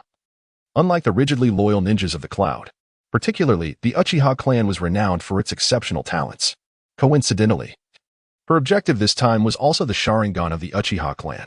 If something memorable were to occur, her trip to Konoha would not be in vain. However, after wandering around Konoha for half a day and visiting several taverns, she encountered only unremarkable ninjas, not a single Uchiha member in sight. Was it not said that Konoha had reconciled with the Uchiha? Yet, where were the Uchihas? This left Yomiuri quite disheartened, prompting her to indulge in solitary drinking, contemplating a relaxing evening before meeting the Jinchuriki of Konoha the following day. Thus, the earlier scene unfolded. When Naruto accidentally bumped into her, she could no longer suppress her grievances. It appeared that Konoha held no admirable men. Indeed, rumors were often unreliable. Are you not from Konoha? Naruto, having picked himself off the ground, finally noticed the distinct symbol on her ninja headband that differed from what he was accustomed to. Oh, me? I'm a ninja from the Cloud Village. What did you say? This little brat is the Jinchuriki of the Nine Tails. As Yomiuri spoke, her mind echoed with the voice of her two tails, alerting her to the presence of the Nine Tails. Instantly, she sobered up considerably, bending down to scrutinize Naruto with newfound confidence. She could scarcely fathom that Konoha had sealed the most powerful tailed beast, the Nine Tails, within a mere child. It was well known that her own two tails was fiercely contested before attaining such a status. The Cloud Village regarded tailed beasts as weapons. It seemed Konoha had approached the matter differently. This meant that if she were to bring this child back to the Cloud Village, she would effectively fulfill her mission? Yomiuri pondered, stroking her chin. Should she proceed with this plan? Konoha and the Cloud Village had recently signed a peace treaty. If she were to abduct this child, it was likely that tensions would reignite between the two factions. Even disregarding that concern, she had yet to achieve another goal, the Sharingan. Yet, she had not encountered a single member of the Uchiha clan.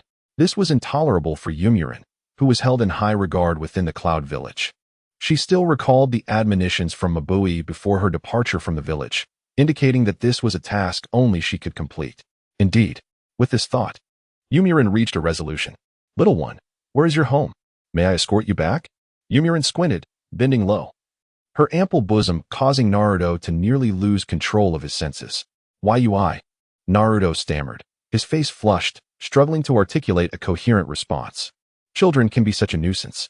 Deciding to take matters into her own hands, Yomiuri lifted Naruto by his clothing and returned to the tavern, inquiring among the patrons. Excuse me, does anyone know where this child resides? The previously boisterous tavern fell silent in an instant. Is that child? How did she bring him in? What a buzzkill. Let's leave. Soon, the tavern was emptied of its patrons. Yuki found herself somewhat bewildered. Just moments ago, these individuals had greeted her with warmth. Yet their demeanor had shifted so swiftly. It soon dawned on her that their attitude was influenced by the child in her arms. Naruto, too, displayed an expression of profound anger. Ah, I comprehend now. You are not particularly favored in Konoha, are you? I had completely overlooked that detail. Yuki gently set Naruto down in a chair and patted his shoulder, saying, Little one, it appears that no one here cares for you or recognizes your true potential. How about this? You come with me to the land of clouds, and I shall adopt you. There, no one will look down upon you. Instead, you will be regarded as a hero. What do you say? Although Yuki spoke the truth, it did not alter her desire to take Naruto under her wing. Furthermore, should Naruto consent, she could legitimately petition the fifth Hokage, at worst signing another agreement to have the Land of Clouds care for the Jinchuriki of Konoha. Is what you say truly so? Naruto gazed at Yuki in disbelief. Of course, you harbor a beast within you, do you not? I have one inside me as well. In the Land of Clouds, no one dares to underestimate me, and soon you will be treated just the same. Yuki proclaimed, patting her chest with pride. Naruto swallowed hard. Reflecting on the years of hardship he had endured since he could remember, during which few in the village had looked upon him with kindness. Many regarded him as a pariah. He had often contemplated leaving the village, yet he remained uncertain about how he would survive beyond its borders. Now, with someone willing to take him away, he felt an immediate inclination to agree. Wait a moment. I cannot simply ignore what you have said. Naruto belongs to Konoha. No one can take him without permission. Ryōsuke and Miyuki entered the tavern, interrupting their conversation. Oh, so, as long as Naruto and the fifth Hokage agree, I may take him with me, correct?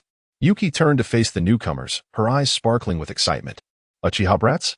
What incredible fortune! I did not expect to encounter two targets so swiftly. As for the remainder of the situation, it would be quite simple. Regardless of their consent, she could take them without hesitation. Naturally, if they agreed, that would be even better. Dear child, what is your name?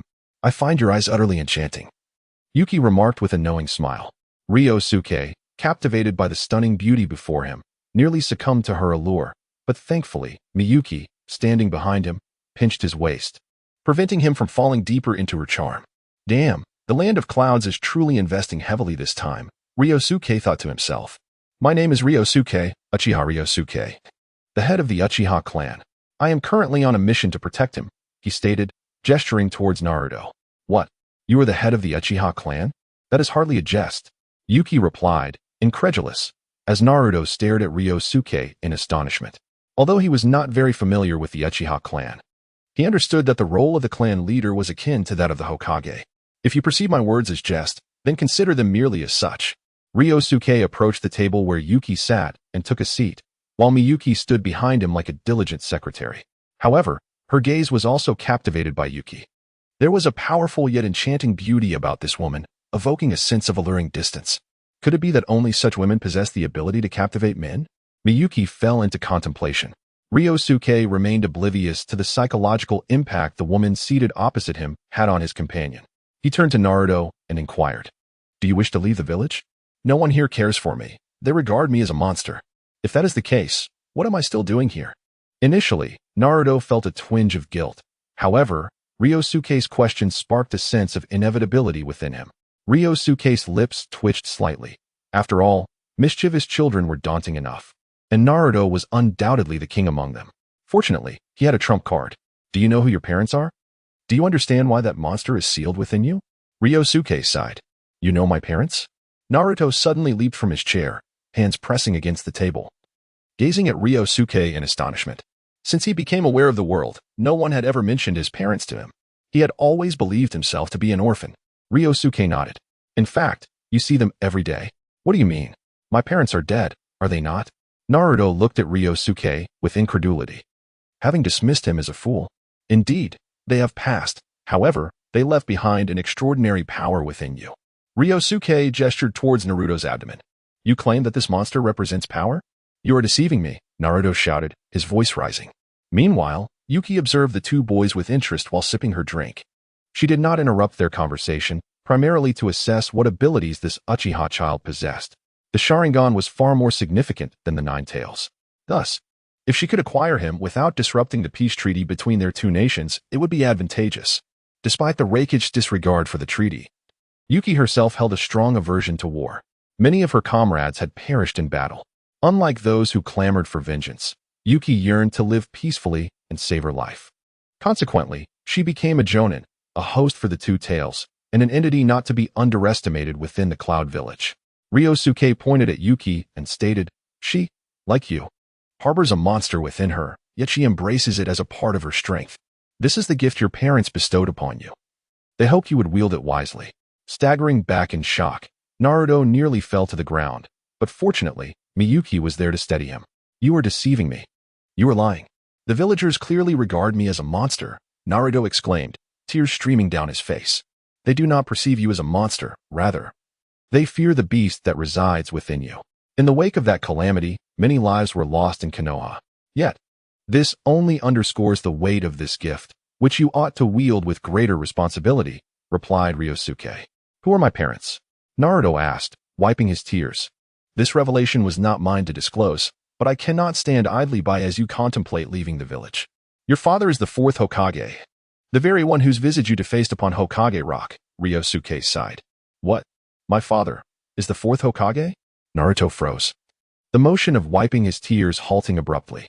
The news was almost too much for him to bear. He suspected Ryōsuke was fabricating this tale.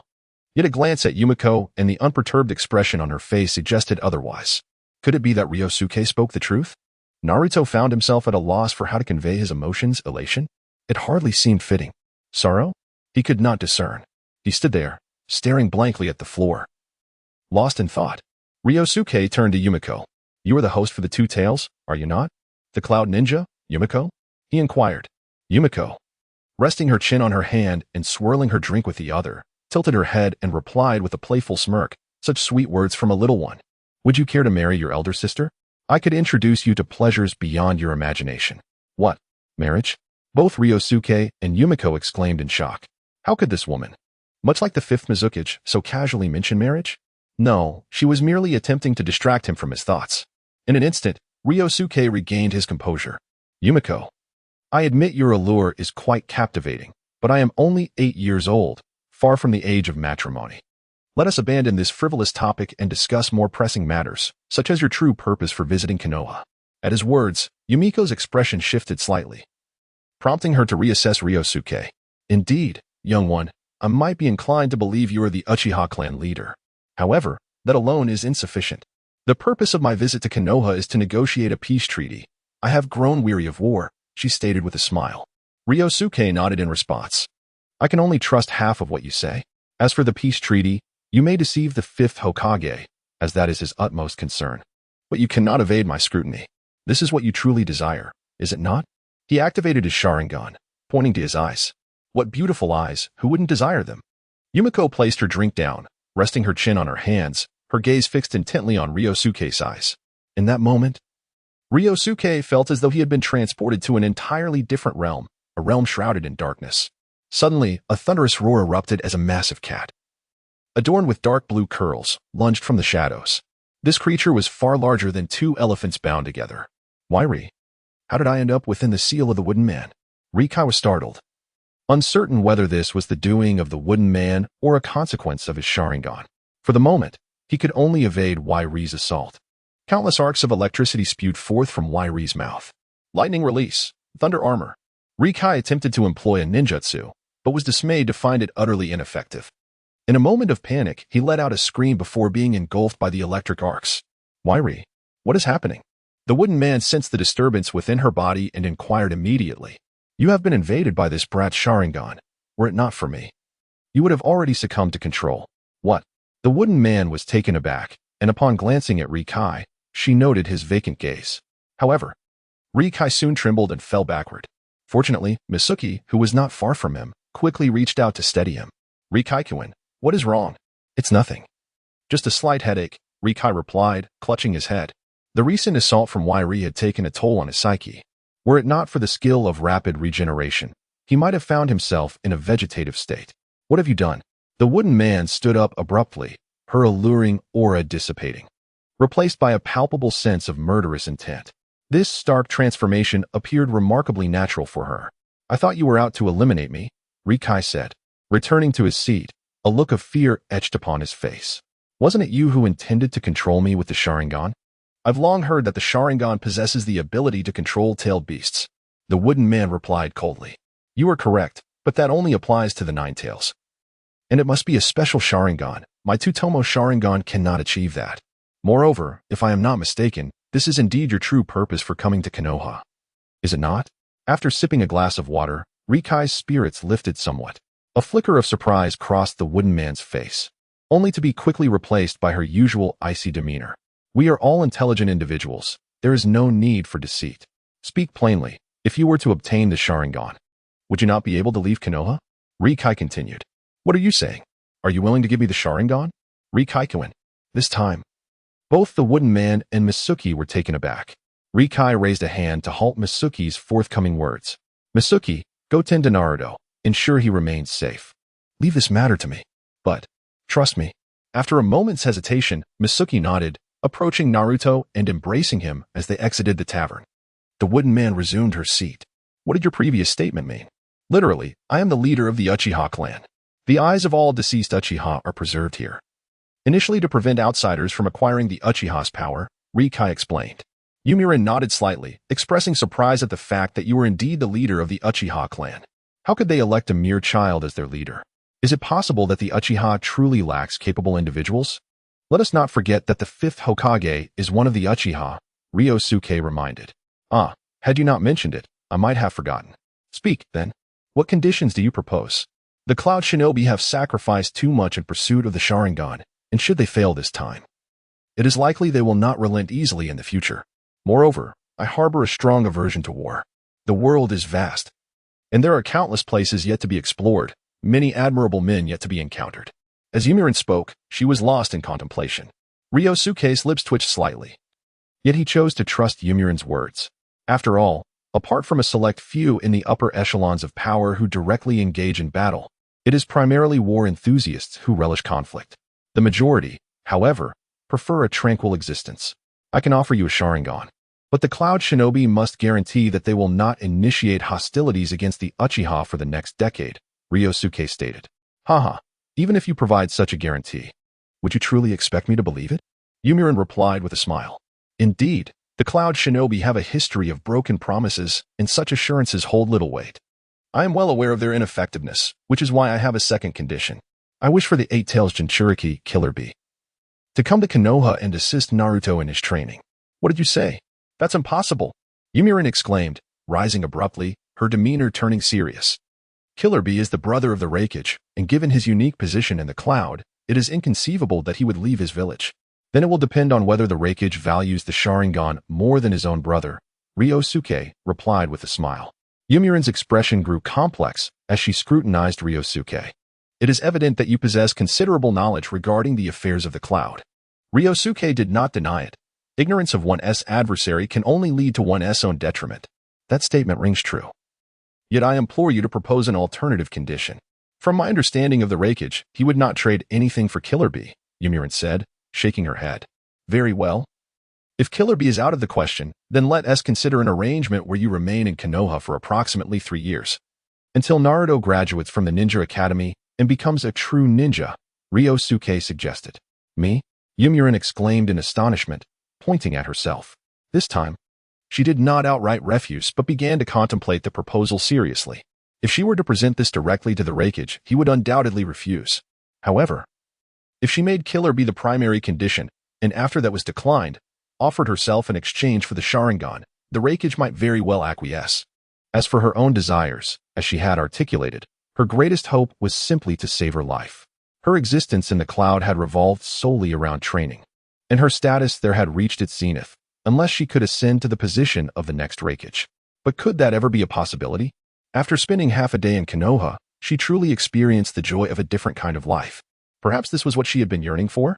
Noticing the hesitation in Yumu's expression, Ryuka added, with your guidance, perhaps in less than 3 years, Naruto could become an exceptional ninja.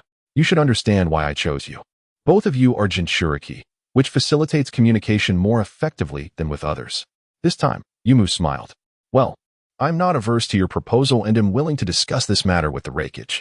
However, whether he agrees will depend on your willingness to accompany me to the Cloud Village, as that might significantly increase our chances of success. Accompany you to the Cloud Village? Upon hearing Yumu's words, Ryuka's first instinct was to refuse. How absurd. He had killed so many Cloud ninjas, the Reikage might want to skin him alive. How could he possibly present himself at their doorstep?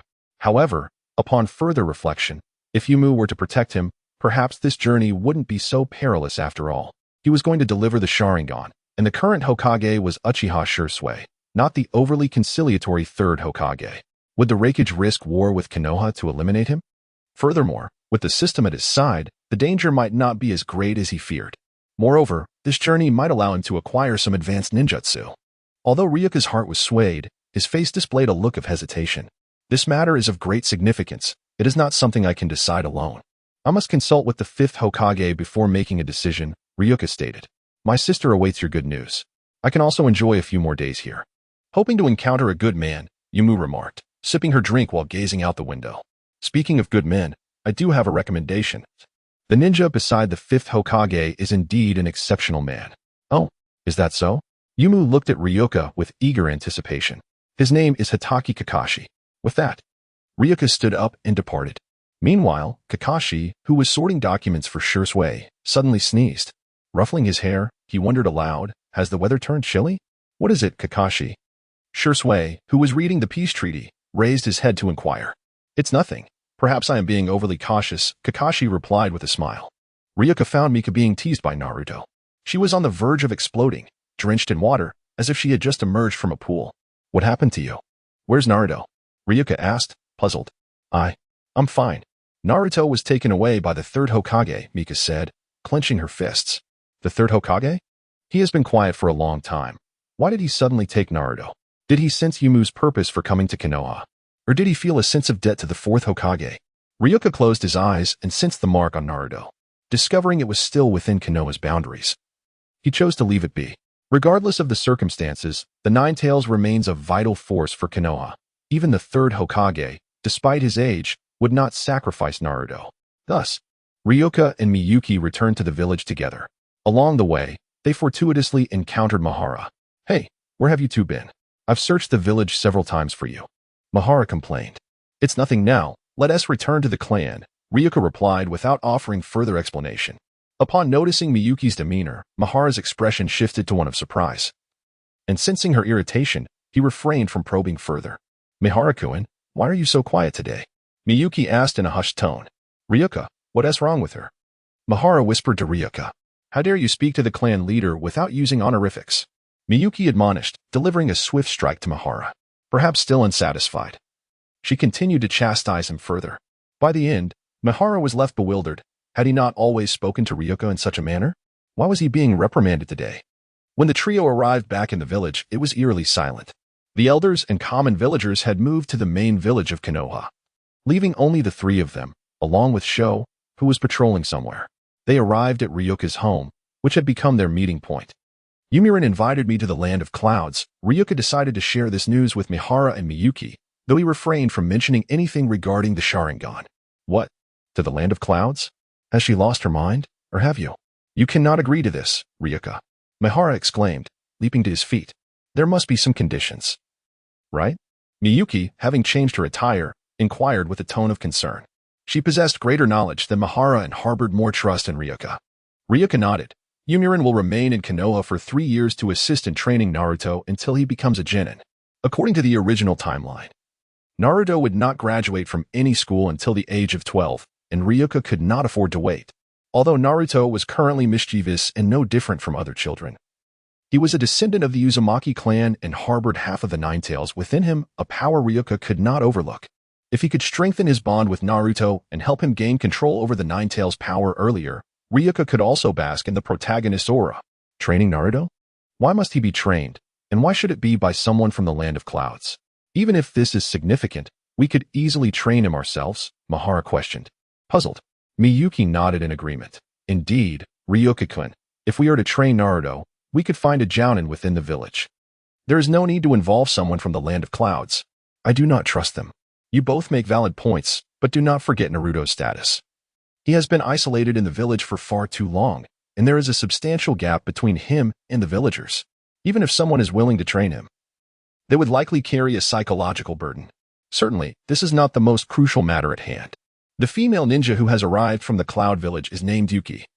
And like Naruto, she is a Jinchuriki, possessing the two tails beast sealed within her. Currently, she serves as a high-ranking ninja in the Cloud Village. Under her tutelage, Naruto is poised to swiftly master the power of the tailed beast, and he will not harbor any aversion towards Yuki. As for us, the affairs of the Uchiha clan are enough to keep us occupied. Moreover, can you endure Naruto's presence? Rikai's words rendered both individuals silent, especially Miku, whose temper has been quite commendable. However, Naruto has managed to breach her defenses. If tasked with training Naruto, she might very well lose her sanity in the process. Nevertheless, this endeavor is fraught with peril. I cannot consent to you embarking on this journey to the Cloud Village alone. If you must go, I shall accompany you. Mika stated earnestly. Indeed, I shall join as well. Let this be considered our first mission together. You cannot act recklessly. Do not forget that you are the leader of the Uchiha clan, and your significance far surpasses ours, Miku asserted with utmost seriousness. Rikai had indeed intended to venture alone to the Cloud Village, as he believed that with his prowess, even the Raikage would find it a challenge to detain him. However, bringing along Miku and Rikai would only serve to hinder him. Yet, at this moment, witnessing the earnest expressions on their faces, he understood that should he refuse, they would not easily relent. Even if he attempted to slip away clandestinely, it was likely that they would pursue him to the Cloud Village. Rather than face such circumstances, it would be more prudent to bring them along directly. Very well, I shall discuss this matter with the fifth Hokage tomorrow.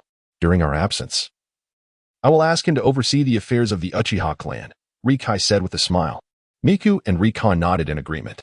The trio then began deliberating on what provisions to bring along and the precautions to take. They also assigned tasks to SH and the others, as they were not entirely at ease with the arrangements made by Shursui in their absence.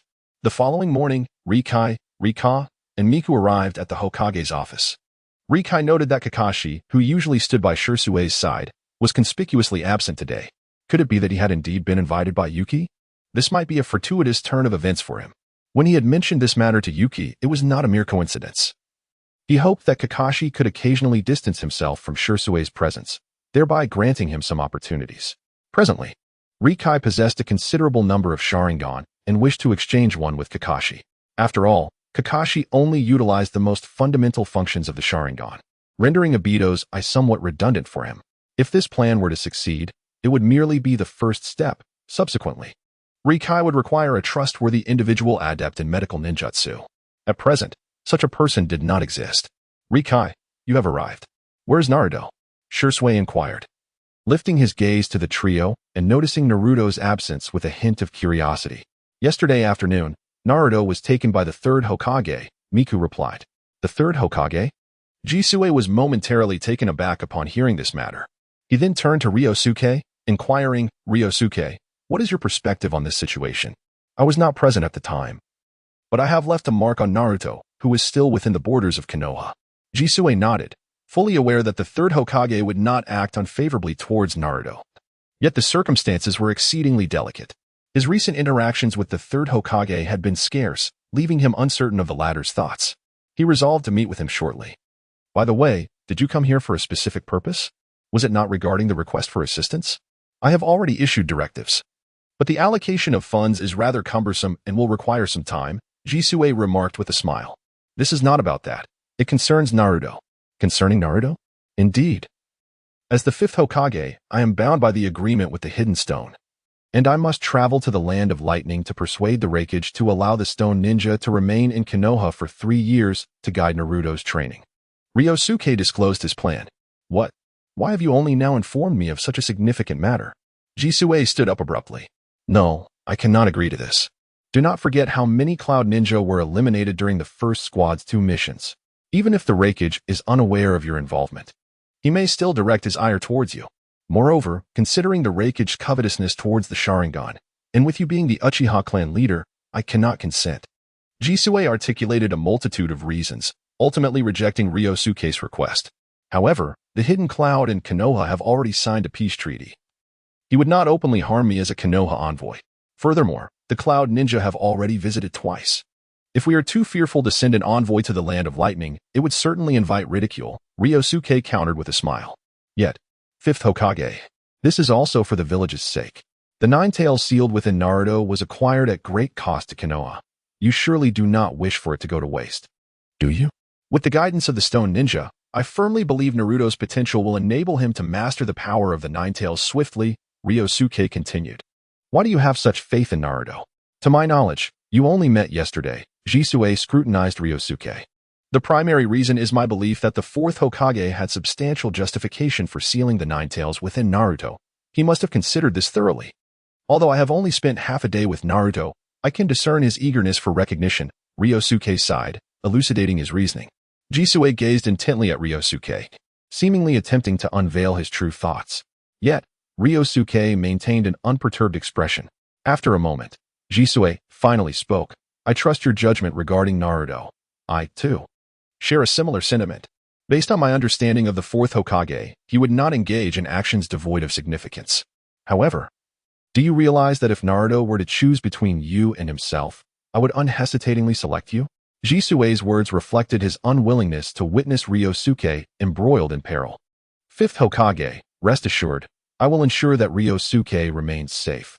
This is a coordinated effort by our first squad. Sanha remained oblivious to the concealed implications within Shursui's words and spoke bluntly. Mickey couldn't help but cast a reproachful glance at him. Indeed, upon hearing Sanha's remark, Shursui's expression shifted once more. No, I cannot allow just the 3 of you to go to the Hidden Cloud. I cannot rest easy. It would be better for me to accompany you, Shursui declared, rising to his feet. Rikai and the others were taken aback. Shursui-sensei, Rikai called out to him. As the fifth Hokage, you must not act on impulse. You need to consider the broader picture. The corner of Shirshue's mouth twitched, inwardly thinking that Rikai was the least qualified to say such things, as he too was the leader of the Uchiha clan, yet he ultimately sat back down. Remembering his responsibilities under Rikai's reminder, he conceded, very well, it seems I cannot join you. We need a J-nin to lead, so let Kakashi accompany you. Wait, where's Kakashi? Why is he so late today? It was only then that Shirshue realized someone was missing. At that moment, the office door swung open, and Kakashi entered alongside Yamato. Fifth Hokage, I apologize for my tardiness. I had some matters to attend to, Kakashi stated. Could you not just say it plainly? Fifth Hokage. He was out drinking with me last night and returned late. Hence he woke up late, Yamato declared, tossing his hair back with an air of pride. Drinking? You too? Shirshue's expression darkened as if a thought had struck him. Oh, you are all here too. Kakashi then noticed Rikai and the others. Yamato greeted them as well, winking at Rikai, seemingly grateful for his earlier suggestion. Upon seeing Yamato, Sana's face turned crimson and blood trickled from his nose. What are you doing? How embarrassing. Mickey kicked Sana. Startled, he wiped his nose and turned his head away. Yamato, you decided to invite Rikai to the hidden cloud, didn't you? Shirshue inquired, directing his gaze at Yamato. Yamato nodded. Indeed, I have some standing in the hidden cloud, so I cannot unilaterally decide to stay. Someone must go to explain this to the Reikage, and Rikai is the most suitable candidate. Sending Rikai to the hidden cloud? Absolutely not, Fifth Hokage. You cannot agree to this, Kakashi exclaimed suddenly, his eyes widening as he addressed Shirshue. Shirshue responded, it is indeed unwise to send only the three of them. So you shall lead this time. What? Kakashi, who had initially intended to persuade Shirshue, was taken aback by this unexpected turn of events. He glanced back at Rikai and the others, who showed no signs of surprise, indicating that this matter had likely been settled prior to his arrival. Yamato stepped closer to Kakashi, saying, Kakashi, I believe the fifth Hokage's arrangement is quite sound. It would be unwise to send these three children on such a long journey, especially if dangers were to arise along the way. Kakashi pondered internally, acknowledging that the Cloud Shinobi posed the true danger. However, faced with the situation, he could not voice his thoughts aloud. He nodded and said, since it is the decision of the fifth Hokage, I shall make the journey. When shall we depart? Tomorrow. Jisue replied, this endeavor may take considerable time, so allow yourselves a moment to settle matters within the village. The others nodded in agreement, and one by one, they exited, leaving only Kakashi behind. Fifth Hokage, why did you consent to this? Kakashi inquired, turning to Jisue after the others had left. It was Rikai's words that persuaded me. Jisue replied. Rikai again? Kakashi exclaimed, his surprise evident. Jisue cast a glance at him and recounted the discussions he had held with Rikai. They sought to have the Murin remain in Konoha to assist Naruto in his training. While Rikai's intentions were noble, Kakashi expressed concern, stating, the Cloud Shinobi are still far too perilous, especially given their unwavering desire for the Sharingan. Jisue rose, am I not aware of this? The first squad comprises my students. We have undertaken merely 2 missions yet have eliminated over 20 Cloud Shinobi, half of whom were Umbu. Moreover, we encountered the Reikage. Recalling those missions still sent shivers down his spine, especially when the Reikage appeared before them, enveloped in lightning. Then why did you agree to Rikai's plan? I could just as easily assist Naruto in his training, Kakashi asserted immediately. Oh, are you truly willing? Even though Naruto is your teacher's child, your disposition makes it challenging to connect with him. He is not yet at an age where he can be reasoned with, Jisue remarked, turning to Kakashi. This time, Kakashi fell silent, knowing Jisue spoke the truth. His laid-back nature would make it exceedingly difficult to mentor a rambunctious child, let alone assist Naruto in his training. He preferred the prodigious type of ninja, as they required far less effort. Rikai is correct. Only a Jinchuriki can comprehend and accept another Jinchuriki. The Nine Tails is a vital asset to the village, and we must cultivate Naruto. Otherwise, he will only become a burden, Jisue articulated slowly. Kakashi sighed. Emotionally, he wished for Naruto not to be treated as mere property or a commodity.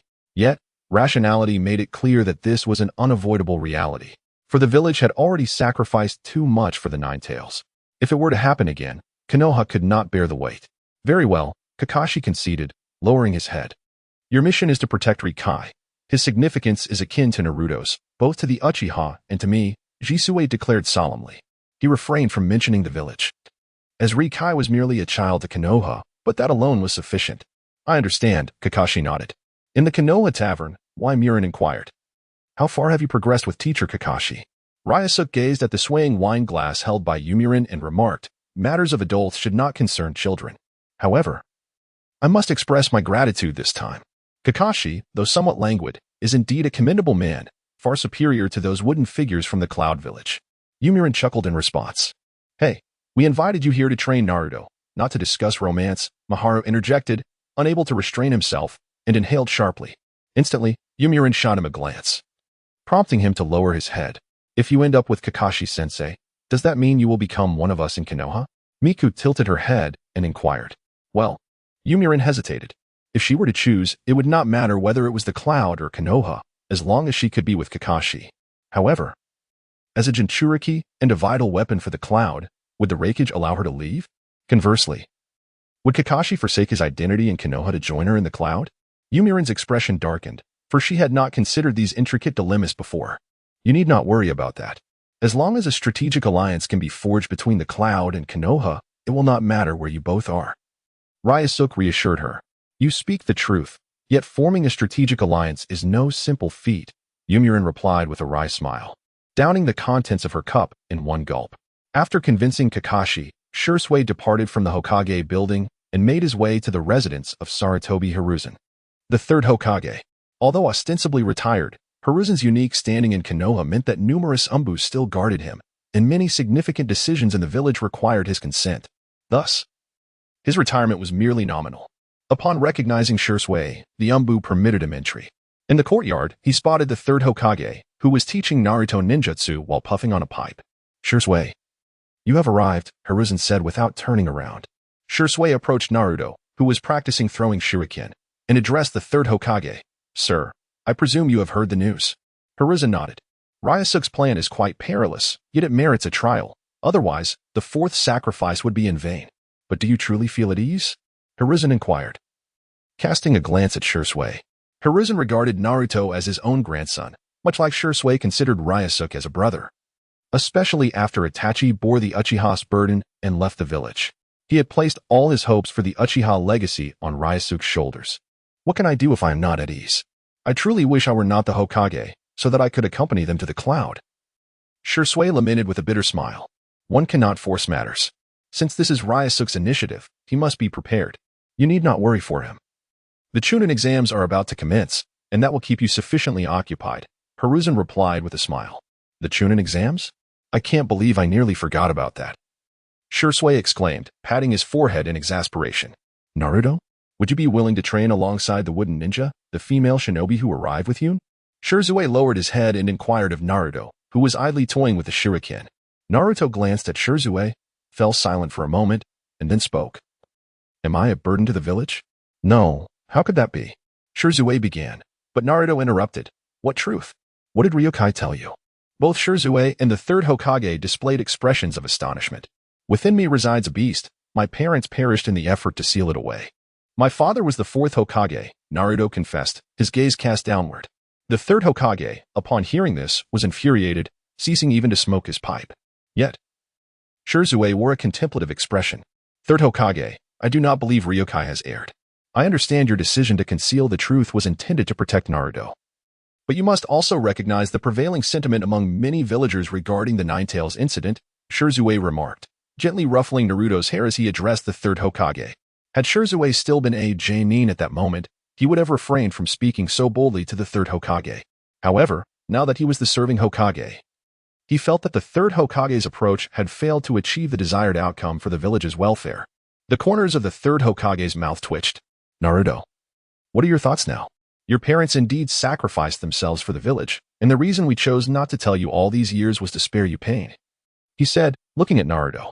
It was no longer meaningful to debate past decisions. Rather, they ought to consider the impact of these revelations on Naruto. Naruto lifted his head, squinting as he forced a smile. I understand that everyone in the village fears the monster within me, but since it is a gift from my father, I am willing to strive to master this power in his honor, he declared, clenching his fists. The third Hokage was taken aback. He had not anticipated such maturity from Naruto at such a young age. It seemed that his earlier decision to withhold the truth had been a misstep. Shursui beamed, indeed. Naruto, This is how you honor the fourth Hokage's hopes for you. You must earn everyone's acknowledgement of your existence. Yes, I will also become Hokage one day. And then everyone will recognize me, Naruto replied enthusiastically, flinging all the shurikens in his hand, though none hit the target, leaving him somewhat embarrassed. No worries, with practice, you will grow ever stronger, Shirzue reassured him. Indeed, Naruto nodded seriously. Meanwhile, the tavern owner had expelled the wooden ninja and her companions due to her poor drinking habits, which led to a drunken rampage that caused considerable damage to the establishment. Fortunately, being a wealthy individual and a distinguished guest of Konoha, she merely compensated for the damages. How did she get into such a state? Where shall we take her now? As Sanha wiped the blood from his nose, he inquired. The foreign ninjas should be residing in dedicated inns. Let us escort her there. Her companions ought to be waiting. Ryōsuke conveyed this to Miyuki, who nodded in agreement. With Miyuki supporting Yuki, they proceeded towards the inn. Passers-by cast curious glances, some even colliding with lampposts. Miyuki shook her head in exasperation. It seemed that beauty was indeed a perilous weapon. After depositing Yuki at the inn, the trio made their way to the ninja tools shop. This operation had received the approval of the fifth Hokage, thus their expenses would be reimbursed. It was a splendid opportunity. Had Miyuki not intervened, Ryōsuke and Sanha would have emptied the store. Ultimately, it was Kakashi, who happened to pass by, that extricated them from their predicament. Otherwise, the storekeeper would have been reluctant to allow their departure. Are you truly preparing to acquire such an abundance of ninja tools? Kakashi gazed at Ryōsuke. Better safe than sorry. We cannot predict how many foes we may encounter on our journey. Once we reach the Cloud Village, there may be no chance for resupply. Ryōsuke replied while inspecting the tools. In truth, he intended to reserve most of these for the Uchiha children. Kakashi chose not to reveal this, instead assisting them with their preparations. Most of the items were sealed within scrolls, with the trio carrying a few. Each of them shouldered 2 large scrolls, each taller than a person. By the way, Kakashi-sensei, are you going to check on Yuki? She may have drunk too much and is likely asleep by now, Ryōsuke remarked. Ah, well, I plan to visit the bookstore to fetch a couple of volumes, Kakashi replied, scratching his head. Ryōsuke understood precisely what kind of books he referred to, causing a slight twitch at the corner of his mouth. With half a day remaining, could you perhaps impart some wisdom regarding our ninjutsu training, Kakashi-sensei? Ryōsuke asked once more. Ninjutsu training? You three? Kakashi appeared momentarily taken aback before querying. Indeed, we have heard tales of a remarkable technique you possess, known as Raikiri. We wish to witness it. If that is agreeable, Ryōsuke stated, glancing at Miyuki and Sanha. Ah, yes, indeed. We have also heard of it and are eager to see, Sanha responded, quickly realizing his cue after a nudge from Ryōsuke. Miyuki nodded in agreement as well. Very well, let us proceed to the training ground outside the village. Kakashi did not decline. Given the uncertainties ahead, if he could enhance their abilities before their departure, it would indeed be beneficial. However, he remained skeptical that the trio could master the technique immediately. Even with their Sharingan, it was improbable. He had spent 3 years perfecting this jutsu, which had become his signature move. The four swiftly arrived at the training ground beyond the village. Kakashi approached a wooden post and raised his right hand. A dazzling arc of electricity danced within his grasp, quickly expanding and flickering around him, as if the very space surrounding him had been ionized. A notification resonated in his mind, signaling the acquisition of an A-rank ninjutsu, lightning release, Raikiri. Ryōsuke felt a twinge of nostalgia upon hearing the long-forgotten system prompt. This was Raikiri. As Kakashi finished speaking, he thrust his right hand towards a wooden post, which shattered instantaneously as if struck by a cannonball. Both Miharu and Miyuki, their Sharingan activated, observed the scene with astonishment etched upon their faces. Is this Raikiri? It's incredibly powerful. Truly, the hallmark of a Konoha ninja, they marveled. Yet, Ryōsuke couldn't help but twitch at the corners of his mouth. He was tempted to request Kakashi to demonstrate the technique a few more times, even without mastering lightning chakra. He could learn to wield this move. But how to broach the subject? Indeed, Ryōsuke had witnessed the legendary jutsu of the third Raikage, known as Hellstab. In terms of sheer power, Hellstab surpassed Raikiri, boasting various transformations. However, in the original timeline, Raikiri was later evolved by Sasuke into Chidori. Hence, to grasp the transformations of ninjutsu, Raikiri served as the ideal introductory technique. What do you think, Ryōsuke? Kakashi, not surprised by Miharu and Miyuki's reactions, observed Ryōsuke deep in thought and inquired. Kakashi-sensei, could you demonstrate Raikiri a few more times? I feel inspired, Ryōsuke earnestly implored, his gaze fixed upon Kakashi. This was an opportunity for him. If he could witness Raikiri 5 times, he could transcend the limitations of chakra attributes and directly master this A-rank ninjutsu, not to mention the added value of Raikiri itself. Kakashi regarded Ryōsuke with a hint of astonishment. Demonstrated a few more times? This technique cannot be replicated merely by the Sharingan. Indeed, Ryōsuke, even my 3-tomo Sharingan cannot discern Kakashi-sensei's movements. Perhaps you should reconsider. Miharu advised, patting Ryōsuke's shoulder. Yes, Ryōsuke-kun, while we are aware of the uniqueness of your Sharingan, do not become overly fixated, Miyuki added. With a sigh, Ryōsuke realized that unless he showcased a fragment of his prowess, they would remain skeptical of his abilities. A crackling sound of electricity began to gather in Ryōsuke's right hand. Lightning release, Raikiri. With a fierce shout, a formidable arc of electricity formed around his hand. Kakashi observed the spectacle with a serious demeanor.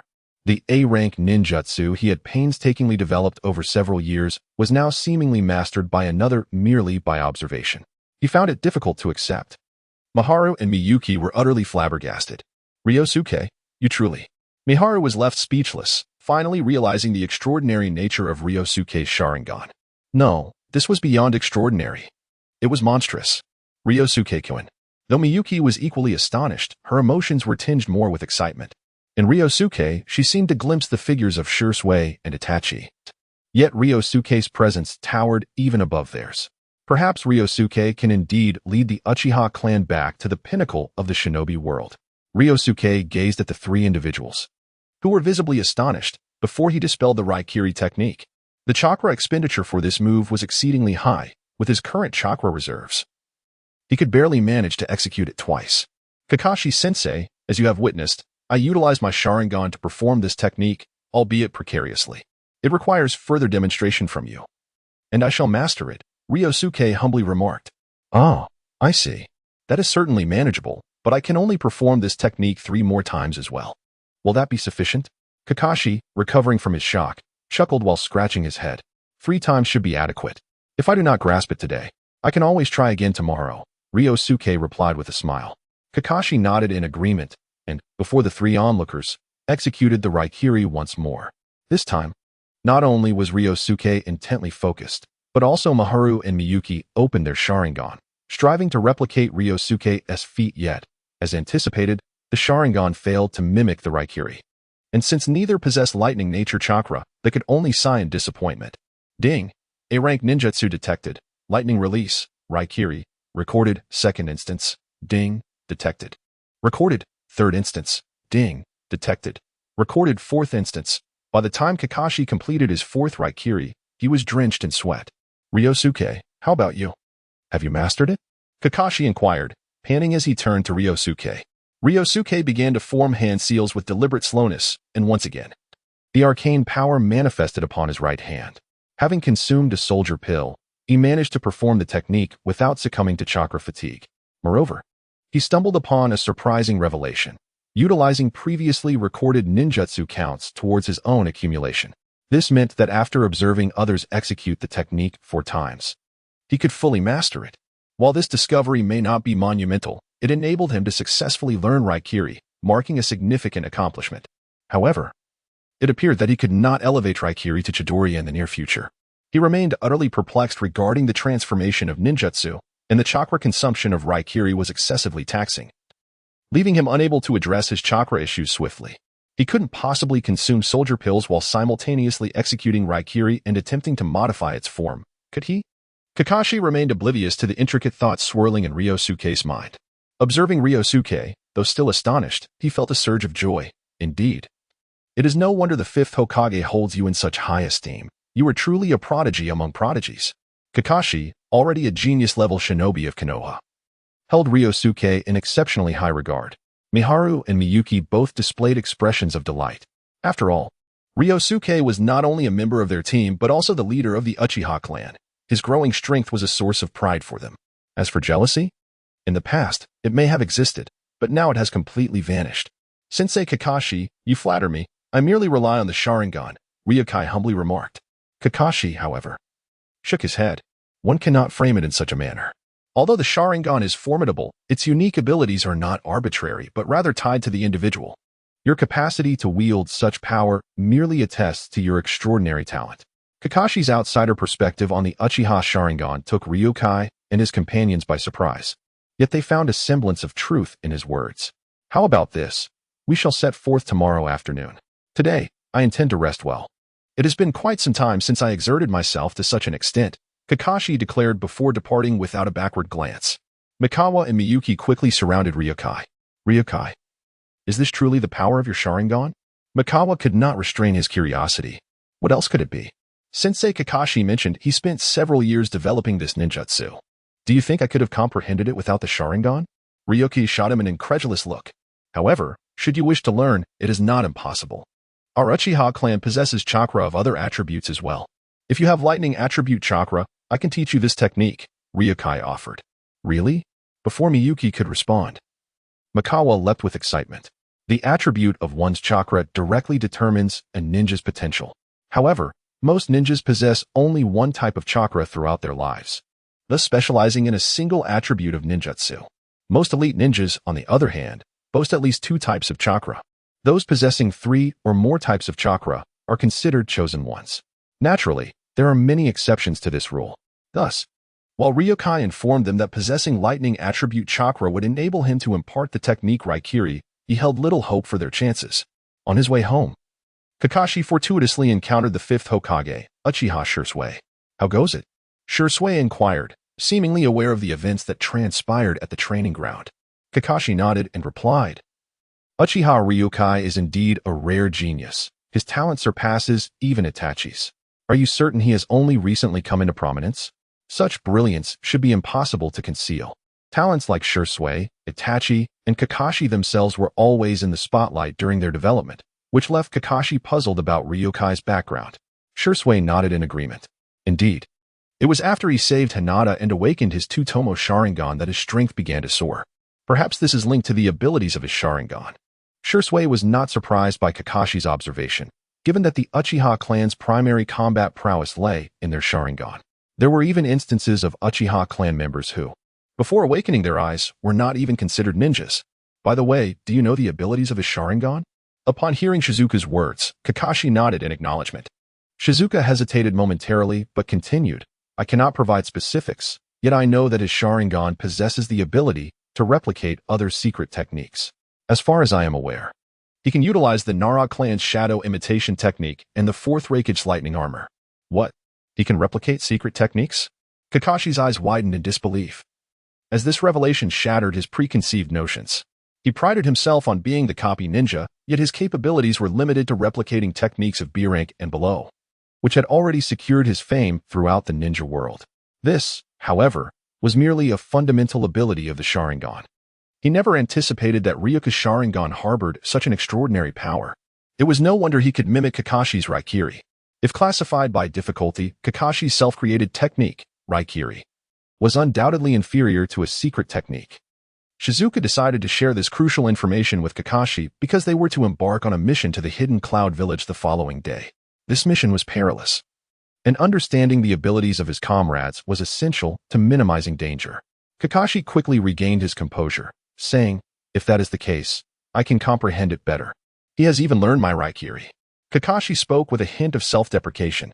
Shizuka paused for a moment before chuckling, clearly not overly surprised by the situation. Haha. It seems Ryōka can be considered half your apprentice now.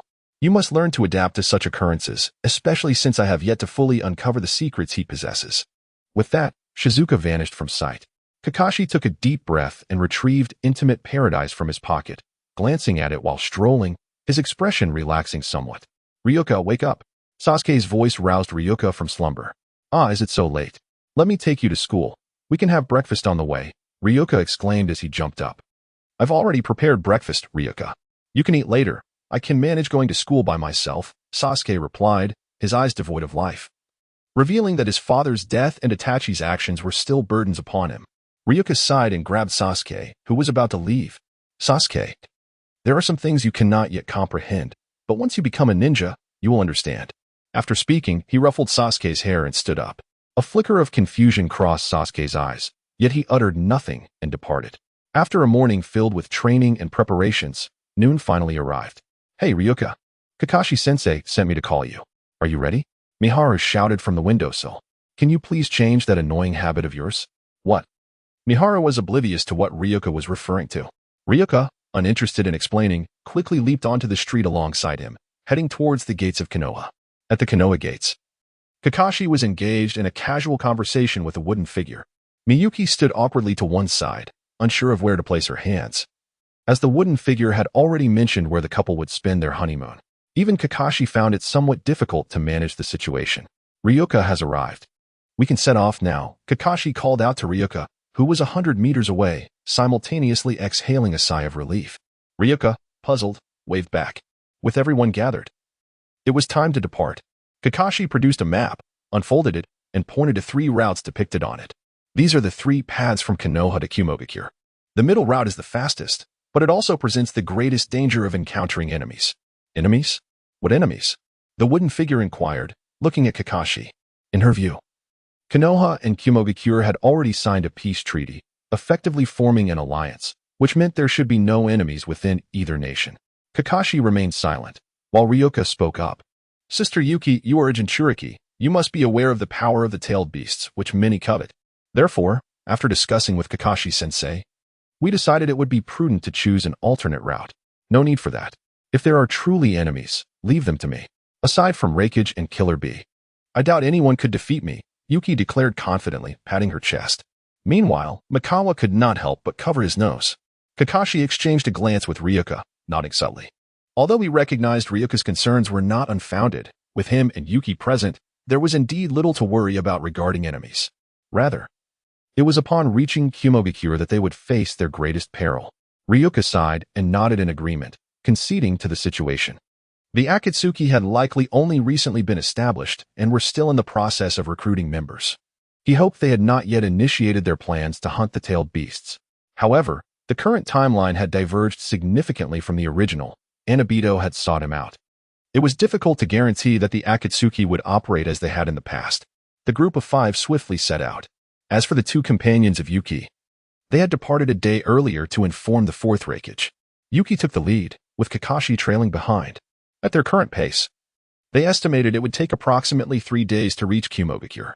"Is this the base of the Akatsuki that you mentioned?" Itachi reached out to catch a few drops of rain. Sensing something amiss, the rainwater contained a hint of chakra, indicating it was not natural precipitation. "The Akatsuki does not have a fixed base. I brought you here to meet the leader of the Akatsuki," Obito said with keen interest. "Furthermore, whether you can join the Akatsuki will be determined through a test." "A test?" Itachi lowered his head in silence. After a considerable wait, a pair of individuals clad in red clouds and black robes entered. The man had striking orange hair and a commanding presence, but what captured the most attention were his eyes, resembling rippling water. The woman, possessing a striking beauty, perpetually furrowed her brow, only revealing a fleeting tenderness when her gaze fell upon the man. "Madara, is this the new member you introduced?" "He is but a child," she inquired, her tone laced with skepticism. Yet, the man raised his hand to silence her.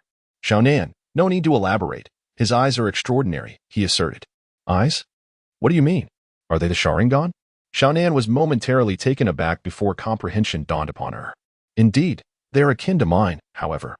Although he is my chosen one, according to Akatsuki's rules, you may still assess him," Madara declared. Xiaonan turned her attention to the man beside her. "Yahiko?" The organization was still in its developmental phase, grappling with significant financial and intelligence gaps, so you will assist Xiao Nan with the financial matters. As for specific tasks, you may inquire with her, Yahiko concluded before turning to depart. Madara, too, vanished behind Itachi. Xiao Nan approached Itachi, sighing, "You should not be here." Itachi cast a surprised glance at Xiao Nan, sensing an ineffable sorrow in her eyes. "What exactly is Akatsuki?" "Akatsuki signifies dawn, the end of night, and the beginning of peace," Xiao Nan responded, gazing out at the torrential rain. "Dawn?" A hint of bitterness flickered across Itachi's face. The term felt far too distant for him. Indeed, Yahiko embodies the deity of this world. He shall usher in genuine peace. You have seen his eyes, have you not? They are the Rinnegan, the very symbol of divinity, Xiao Nan remarked, turning her face towards Itachi. The Rinnegan? The term left Itachi in astonishment. He had believed the legends of the Sage of Six Paths to be mere myth. Yet today, he found himself witnessing eyes identical to those of the sage. Could he truly be a god? Had it not been for Madara, Itachi might have been swayed by Xiaonan's words. However, he remained steadfast in his belief that Madara and Akatsuki were not as simple as they appeared. What was their true objective? Itachi had initially departed the village with the intention of surveilling Madara, but now he realized that Madara seemed to be orchestrating something monumental. By the way, this is your next assignment. This individual's bounty is 500,000, which serves as your evaluation task. Xiaonan handed Itachi a wanted poster. A ninja from the Cloud Village? Were you not tasked with collecting Sharingan? Why have you returned with a child? Yahiko questioned. Regarding the masked Madara, an unforeseen circumstance arose, and my plans have been temporarily delayed. Nevertheless, this child will significantly aid our endeavors, so I have entrusted him to you. The rest is in your hands, Madara replied. Akatsuki is indeed short-handed, but not just anyone can join, Yahiko remarked, extending his hands, causing the torrential downpour outside to cease abruptly. He possesses the Kaleidoscope Sharingan, a vital asset in the endeavor to capture the tailed beasts. Do not underestimate him. Furthermore, do not forget that I am the true leader of Akatsuki. Madara cast a glance at Yahiko, revealing his Sharingan. Yes, I understand, Yahiko replied, lowering his head and taking a step back, though a flicker of discontent lingered in his eyes. Madara then departed. Teacher Kakashi, I am hungry. Can we take a break? After a day of relentless travel, Miharu was the first to falter. Despite the soldier pills provided by Ryukai, their side effects were quite severe. The group came to a halt. Kakashi glanced at Ryukai and Miku, noting the weariness etched on their faces, yet they remained silent. Very well. Let us rest here for an hour, Kakashi said with a smile. Hey, we are merely a few dozen miles from the border of the Land of Lightning. Why not rest there? Yuki interjected, hands on her hips. What is so special about the border of the Land of Lightning? The Land of Fire is quite safe as well, Miharu retorted, his head bowed in frustration. What did you say, kid? Yuki's ears perked up as she turned to Miharu, exclaiming, All right, Yuki, we should indeed take a break. Currently, apart from you and teacher Kakashi, the rest of us are in poor condition. If we encounter enemies in this state, we would merely hinder you, Ryukai stated, stepping forward. Ryukai, why do you always say such ominous things? How could we possibly encounter enemies? Yuki said, patting Ryukai on the shoulder. It is always wise to be cautious. Yuki, you should eat something too, Miko offered, handing Yuki a bento. You all eat. I will patrol a bit. If there are indeed enemies, that would be splendid. My hands have been itching to fight during this time. Yuki rubbed her wrist and then leaped onto a nearby tree, vanishing from sight. Ryukai, is it truly possible that enemies could be lurking? You aren't trying to scare me, are you?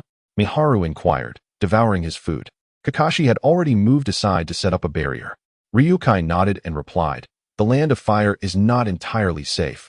There are many black markets outside, with the largest residing within the Land of Fire itself. Some individuals offer exorbitant sums to assassinate those elite ninjas. Is that so? How did you find this out? Miharu exclaimed, taken aback. There are newspapers at the village's book stall. Recently, 2 notable elite ninjas have been killed, both from the Cloud Village, with bounties on their heads reaching hundreds of thousands, Ryukai revealed, producing a newspaper. Such events are indeed occurring, Miharu said, startled as he gazed at the photographs of the 2 Cloud ninjas on the paper. Ryoji recently unearthed a lesser-known aspect of the ninja world. Perhaps these details had been mentioned in the original timeline, yet due to the lack of significant events, they had escaped his notice. However, it now appears to pose a considerable threat to him. According to conjectures in the newspaper, members of the Uchiha clan command a high price on the black market. The 2 Cloud ninjas, on the other hand, had previously served as bodyguards to the daimyo of the Land of Lightning. Ryoji merely took note of this and did not associate it with Akatsuki, considering that the Rain Country, where Akatsuki resides, is merely a small nation without the means to contend with the Land of Lightning.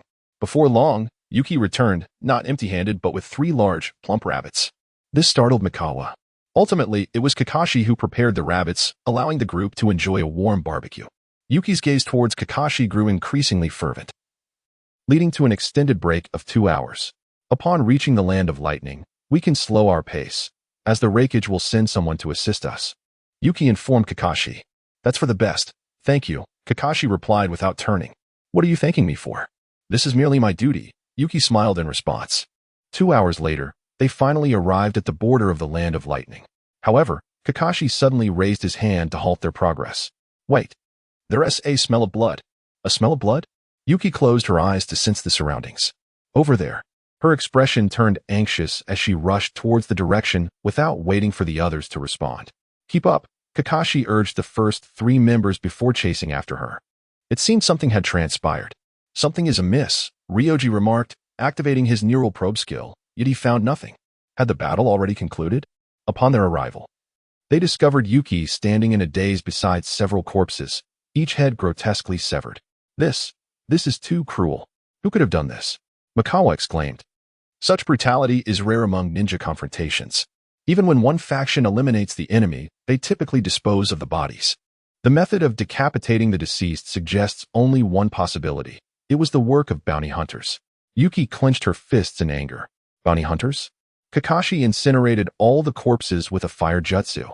They are ninjas who hunt targets solely for black market bounties, Ryoji explained to Mikawa and Mitsuki. Could they have come to assist us? Is it possible that we are their target? Mitsuki cautioned. With her words, Ryoji and Mikawa immediately reacted, forming a reconnaissance formation back to back, activating their Sharingan to scan the surroundings. There is no need to search any further. They have already departed. And their target was likely not us. Yuki finally regained his composure, though a hint of murderous intent flickered in his eyes. This marked the 3rd incident involving a high-ranking ninja from the Land of Thunder this month. Each had previously served as a guardian to the feudal lord of the Land of Thunder, and the bounties in the black market were exorbitant. The rakeage had already purged the black market within the Land of Thunder due to these occurrences, yet it was astonishing that such individuals dared to act so brazenly. What if it wasn't someone from the Land of Thunder? Mahara murmured. Yuki turned his gaze towards Mahara, who promptly hid behind Ryuka. You make a valid point. We must hasten our pace. This matter must be reported to the rakeage without delay, Yuki declared, swiftly making his way towards the hidden cloud village. Let us keep up, Kakashi urged. Ryuka and the others nodded in agreement and followed suit. Shortly after their departure, a colossal pitcher plant erupted from the ground. Itachi emerged from within, clutching a bloodied head in his hand. Behind him, half a figure materialized from the pitcher plant, indeed just half, a clean cut as though severed by a blade, yet devoid of any human characteristics. That was perilously close. Had those fellows discovered me, it would have been troublesome, Itachi remarked, tossing the head towards him. Your name is White Zetsu, correct? Indeed. Before you join Akatsuki and find a partner, I shall be your assistant, White Zetsu replied, assimilating the head into his being. Itachi observed this with a furrowed brow. The peculiar nature of his abilities left him uncertain of White Zetsu's humanity. The secrets of Akatsuki were indeed numerous. Itachi turned to gaze in the direction from which Ryuka and the others had departed, lost in thought. He had not anticipated encountering Ryuka and Kakashi in the Land of Thunder, especially alongside the Jinchuriki of the Hidden Cloud. White Zetsu, with his loose tongue, had mentioned that one of Akatsuki's objectives was to collect tailed beasts. Would he cross paths with Ryuka again in the future? What would he do then? Meanwhile, Ryuka seemed to sense something, casting a glance back towards the direction of their departure. Ryuka-kun? What's wrong? Mitsuki inquired, noticing his demeanor. Nothing, Ryuka replied, withholding his thoughts.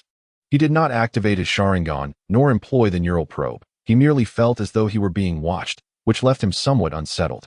Thanks to Yuki's swift journey, they reached the hidden cloud village in less than a day. Exhausted, the 3 of them collapsed onto the ground, ultimately being carried to an inn by the villagers of the hidden cloud on stretchers. Fortunately, upon hearing Yuki's report, the 4th rakeage chose not to summon Kakashi and the others immediately, opting instead to address the reappearance of bounty hunters in the Land of Thunder. However, before his departure, he instructed his secretary, Mabui, to attend to their needs. Mabui arrived at the inn, first encountering Kakashi, who was seated downstairs. Are you the copy ninja Kakashi? Mabui scrutinized Kakashi, her expression one of astonishment. Kakashi nodded in acknowledgement. I am Mabui, the secretary to the rakeage. I wish to inquire about your purpose in visiting the hidden cloud village. Is it merely to escort Waimuki, or do you truly require the presence of 3 children? Mabui continued her questioning. You are correct. Our visit to the hidden cloud is primarily to discuss certain matters with the rakeage. My task is indeed one of escort. Yet the individual I am escorting is not Waimuki, but rather Uchiha Ryōsuke, the newly appointed clan leader of the Uchiha clan, Kakashi replied. Uchiha Ryōsuke?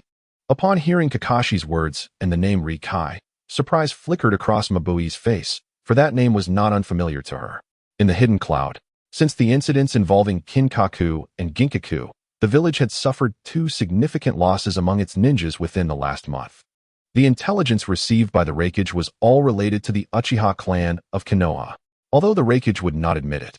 Mabui was acutely aware that these 2 incidents were grave blunders on the part of the Hidden Cloud.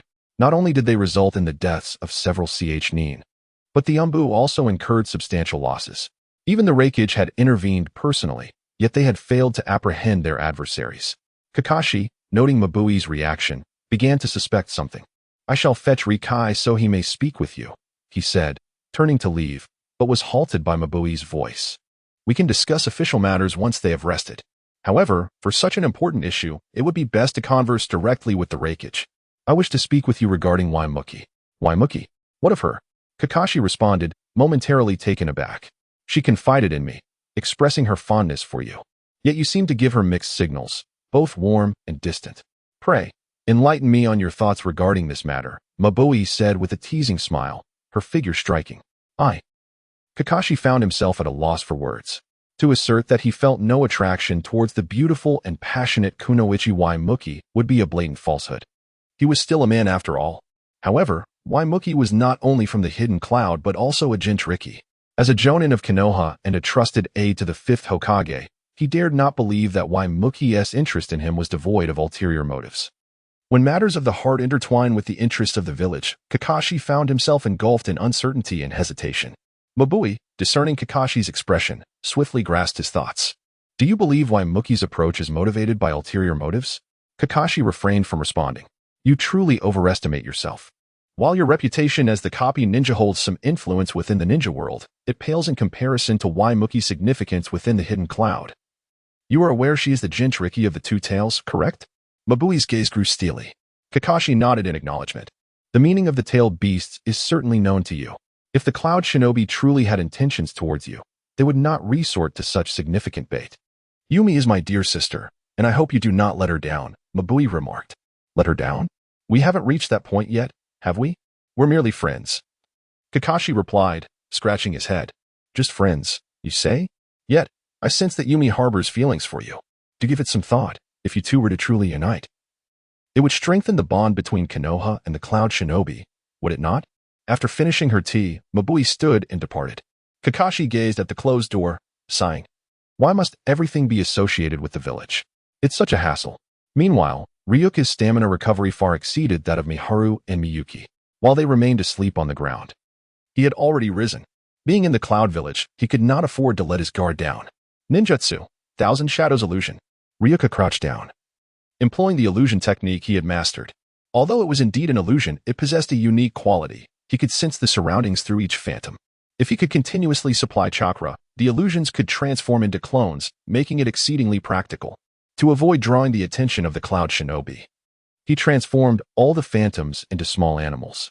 Coupled with the neural probe skill, he could dispel the illusion at the sign of danger.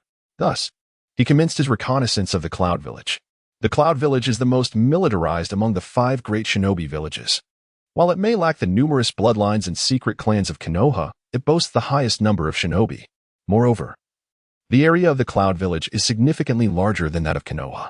After half an hour of reconnaissance, Ryuka gathered enough ordinary intelligence to leave him in a state of alarm. There were very few ordinary civilians within the Cloud Village, and they all bore the burden of transporting goods. If a battle were to erupt here, Ryuka and his companions might face an endless tide of enemies, a thought that sent shivers down his spine. Ryuka-kun, why aren't you resting? Miyuki, rubbing her eyes, sat up and looked at him with curiosity. I can't sleep. The thought of our past conflicts with the Cloud Village makes me feel uneasy, he confessed. Is it danger you sense? I share that sentiment, but with Konoha having signed a peace treaty with the Cloud, they shouldn't pose a threat to us, right? Miyuki smiled reassuringly. Let us hope so. After a brief conversation, they heard a knock at the door. Would you like to go out for a stroll? Or perhaps grab something to eat? Kakashi's voice called from the outside. Ryuka and Miyuki exchanged glances and nodded in agreement. Should we call Miharu? Miyuki asked, pointing at the still sleeping Miharu. Let him continue to sleep, Ryuka decided. Ryusuke tidied up his belongings and, after setting up a simple alarm barrier in the room, stepped out with Miyuki. Kakashi was already waiting for them downstairs. This was a rare opportunity. As it is known that the Cloud Village seldom opens its doors to other ninja villages, Kakashi explained. Kakashi-sensei, do you know the way? Should we ask Sister Yumiko to guide us? Miyuki inquired. Ryōsuke shook his head at Miyuki. Let us not forget that Kakashi-sensei hails from the Umbu. While ordinary ninjas may not have the chance to enter the Cloud Village, for the Umbu of Konoha, this is vital intelligence to possess. Is that so? Miyuki exclaimed, gazing at Kakashi in surprise. Kakashi smiled at Ryōsuke with a hint of admiration. I didn't realize you knew me so well. I am aware of a delightful restaurant up ahead. Let us indulge in some of the Cloud Village's specialties, my treat. Then we shall not be polite. Both Ryōsuke and Miyuki replied in unison. The trio strolled leisurely down the street towards its end. As they wore the forehead protectors of Konoha, passers-by cast curious glances in their direction. Not far behind them, several shadowy figures trailed their path. Sir, they have entered a restaurant. Should we continue to follow? One of the figures asked. No, you should establish a perimeter around the inn. Leave the rest to the other teams, came the response. Understood. Mabui stood by the window of the Raikage's office, holding a document bearing the name and photograph of Uchiha Ryōsuke. However, the document contained only a few lines of basic information, with the rest left blank. As Ryoji and his companions entered the restaurant, nearly all the patrons turned their gazes toward them simultaneously. However, after a brief moment, they resumed their usual activities. I feel as though we are being watched, Miyuki remarked, furrowing her brow. Do not concern yourself. In the village of Cloud, outsiders are a rarity. Our primary purpose here is to savor the local delicacies. Everything else is trivial. Kakashi replied with a smile. The trio settled at an unoccupied table on the second floor, and soon a child, no older than 12 or 13, approached them. His face was dotted with freckles, and as he sniffled, he inquired, What would you like to order? Oh, aren't you ninjas from the village of Cloud? What is that headband? We are a delegation from the village of Leaf. Please bring us one of each of your specialty dishes, Kakashi said cheerfully. Ninjas from Leaf? All right. I'll get right on it. The boy scribbled something in his ledger before darting downstairs, frequently glancing back at Kakashi and his companions. The atmosphere here was starkly different from that of Leaf. It felt as though there were no ordinary citizens present. After a moment of contemplation, Miyuki finally grasped the underlying issue. Kakashi nodded and said, Indeed, the village of Cloud is highly militarized, with very few common folk around. Therefore, we must maintain a low profile and avoid causing any trouble. Just because we do not seek trouble does not mean it will not find us, Ryoji sighed. No sooner had he spoken than a burly man, clutching a massive gourd of liquor, thundered up the stairs. I hear there are ninjas from Leaf here? He scanned the room and his gaze settled on Kakashi's table before striding over. Kakashi rubbed his forehead, muttering, It seems that what one fears is precisely what comes to pass. Ryoji-kun? Miyuki cast a worried glance at him. Do not worry, I will handle this. Ryoji assured her with a nod and rose to meet the challenge.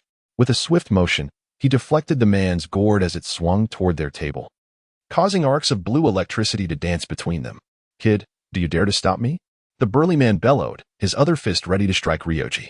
Yet, Ryoji remained motionless, and just as the punch was about to land, it was intercepted by another hand. My friend, have you perhaps had too much to drink? Kakashi interjected with a smile. Too much to drink? You're the one who is inebriated. I simply find you Leaf ninjas intolerable. Do you have the guts to face me in a fight? The man yanked his hand free from Kakashi's grasp and pounded his chest. At that moment, the patrons on the second floor turned their attention to the unfolding scene. Instead of intervening, they began to cheer. Hey, Black Bear, show them what you're made of. That's right, avenge your brother. This is a golden opportunity. I'll bet you 1,000 that you can take down these three within 5 minutes. Encouraged by the shouts of his comrades in the village, Black Bear, already intoxicated, felt his spirits soar even higher. Only by defeating me can you continue to remain in the village of Cloud Ninjas. If not, leave immediately, he said, gesturing towards the staircase. Kakashi wished to mediate, but Liangjia had already ascended onto his chair, looking down upon the Black Bear. Very well, I shall see what you are capable of. Should you lose, I expect you to jump out of that window in your birthday suit, Liangjia declared, pointing towards the nearby window. Though it was the second floor, such a height posed no real threat to a ninja. However, if he were to leap out in such a manner, he would likely make the headlines of the village of Cloud Ninjas the following day. What did you say, brat? The Black Bear felt mocked and prepared to retaliate. This time, Kakashi refrained from intervening, instead shifting his position towards the window, seemingly eager for the spectacle. Kakashi-sensei, aren't you going to stop Liangjia? No need. Liangjia is not reckless. The animosities between Konoha and the village of Cloud have long been ingrained in the very essence of both villages. Even if we manage to halt this now, other incidents will arise. It would be best to allow Liangjie to impart a lesson to them, Kakashi replied with a smile. He held no concern for Liangjie's safety, as his opponent was merely a nin. Rather, he was curious to see the extent of Liangjie's abilities through this encounter. With an elegant leap, Liangjie landed behind the black bear. Is it starting now? You certainly talk a big game, the black bear retorted, furious and charged with electricity. Liangjie recognized this as a ninjutsu akin to his own lightning release, rampage. Otherwise, the system would have already notified him of a new technique to record. Despite the black bear's ninjutsu enhancement, he was no match for Liangjie's speed, repeatedly falling victim to Liangjie's taunts until he could no longer contain himself. Lightning release. 5 thunder pillars. Suddenly, 5 thick arcs of electricity materialized around the black bear, swiftly expanding outward. The ceiling and floor began to crackle and erupt as well, startling the surrounding guests. That lunatic is using such a technique here, they murmured. Regardless, it was the black bear who would ultimately bear the financial burden. Ding, detecting new ninjutsu. Liangjie paid no heed to the system's notification, as he felt the hairs on his skin stand on end. It was clear that if struck by this attack, even with his accelerated regeneration, it would be far from pleasant. With a swift motion, Liangjie dodged the incoming lightning pillars and appeared directly above the black bear. Drawing his ninja blade, he infused it with fire chakra, causing the surrounding temperature to spike dramatically. The black bear looked up, seemingly startled by Liangjie's agility. Yet, instead of evading, he raised his hand to seize Liangjie's blade. Stop! A sudden, authoritative voice rang out from the staircase. Instantly, 2 massive red hands, formed from chakra, grasped both Liangjie and the black bear. Recognizing the familiar red chakra, Liangjie understood who had intervened. Only a Jinchuriki can possess such a terrifying chakra cloak and unleash such an attack. Indeed, the wooden figure slowly ascended the stairs. Yomiuri-sama? The black bear suddenly sobered up, his face revealing an expression of dread. Yomiuri-nichan. Ryōsuke looked at the wooden figure with an innocent face. The wooden figure rubbed her forehead and then turned to Kakashi. Kakashi, would you kindly explain what transpired? Kakashi? The copy ninja of Konoha? The guests on the second floor gasped in astonishment. Kakashi succinctly clarified the situation that had just unfolded. Black bear? Is what Kakashi said true?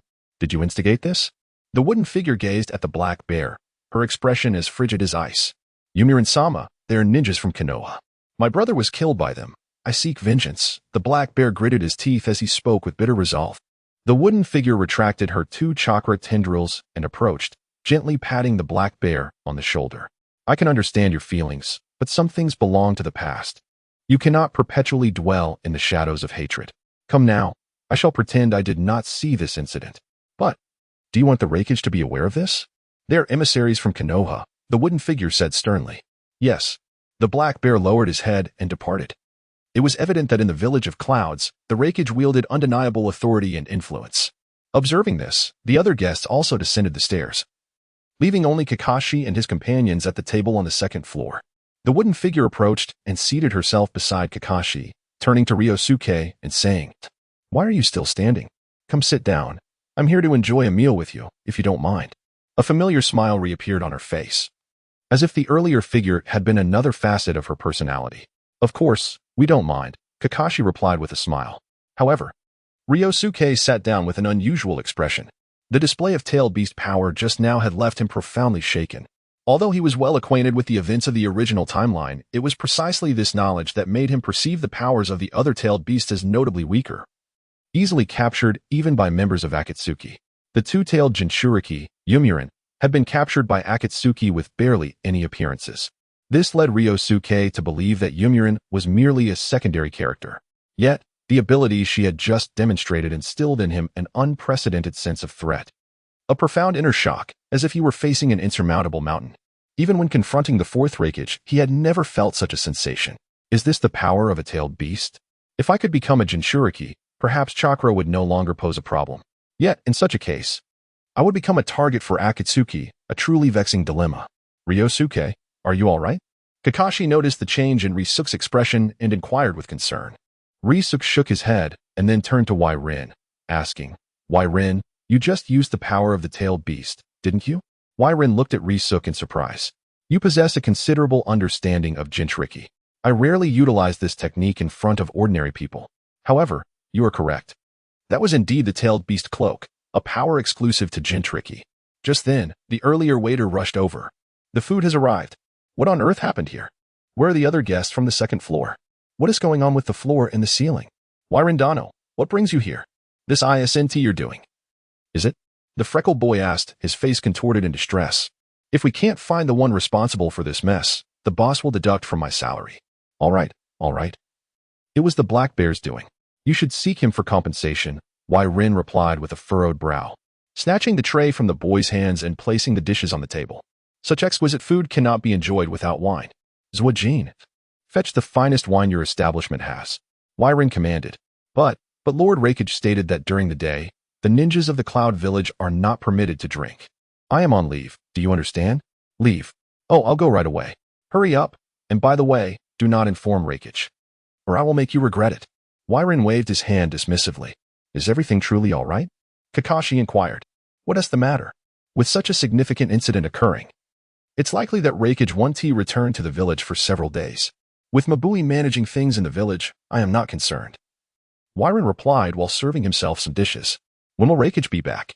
Risa couldn't help but ask. There are still many matters within the Uchiha clan that he must attend to. He is somewhat reluctant to let them go. I don't know. We must wait until Rakage has vented his anger before he returns. I wonder who will be unfortunate this time, Wai Rin said with a hint of schadenfreude. Rakage's temper was well known throughout the Cloud Village. Wai Rin, do you have a way to contact Rakage? Risa asked. He wished to exchange one of his Sharingan for Wai Rin's assistance in guiding Naruto and Konoha, hoping this news might prompt Rakage to return sooner. I do not. But Mabui likely does. Wai Rin recalled their conversation during their time in Konoha, her expression growing considerably serious. Very well. I hope you can assist me in reaching out to Sister Mabui, Risa continued. All right, I understand. You truly are a troublesome little brat. Do you not realize that if Rakage returns, I will be unable to enjoy my drinks? Wai Rin complained. When you eventually arrive in Konoha, I shall present you with the finest sake. Now that's more like it. I'll remember that for now. Is what you said true? Mabui asked Wai Rin with a serious expression. Sister Mabui, when have I ever deceived you? Besides, would I dare to lie to Rakage? Though Uchiha Ryōsuke may only be 8 years of age, he stands as the current leader of the Uchiha clan and is also the esteemed disciple of the 5th Hokage. I believe his words carry weight, Yomiuri stated earnestly. However, the notion of exchanging your Sharingan for your guidance to the Nine-Tails Jinchuriki seems rather suspicious. Mabui remarked with a serious expression as she stroked her chin. What seems amiss? You have yet to engage with that Nine-Tails brat. He is even younger than Ryōsuke and quite mischievous. The villagers of Konoha appear to have little acceptance of him, leaving only me, as a fellow Jinchuriki, able to converse with him, Yomiuri explained. Yet, such a proposition could undermine Lord Rakage's plan to seize the Nine-Tails. Mabui nodded in agreement, acknowledging Yomiuri's perspective. Isn't the goal of the Sharingan to surpass the Nine-Tails? That is what you have asserted, Mabui, Yomiuri could not help but retort. Regardless, given the gravity of this matter, we should contact Lord Rakage. Mabui closed her eyes, a bolt of insight flashing through her mind. Lord Rakage. There is an urgent matter within the village that requires your personal judgment. Konoha intends to exchange the Sharingan for Mabui. Exchange the Sharingan for Mabui? Rakage was currently grasping a man's head, his expression contorting into a vicious snarl as the man's head exploded from the pressure.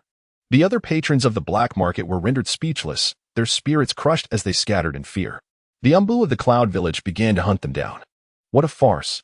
Even if it were a matter of trading the Nine-Tails for you, I would refuse, let alone the Sharingan.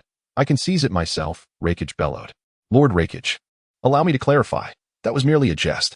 Konoha does not wish to trade me, but rather seeks to send Yomiuri to Konoha to assist the Nine-Tails Jinchuriki in his training for a period of time. It would be best to discuss the specifics upon your return. Mabui severed the communication. Rakage's expression grew intricate.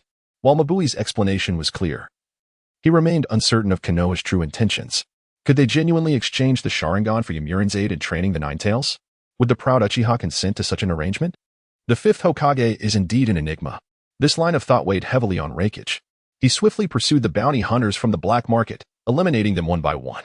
Despite their efforts in dismantling several black markets, they failed to recover the heads of the 3 fallen Jonin from the Cloud Village. Rakage realized these bounty hunters likely hailed from foreign lands.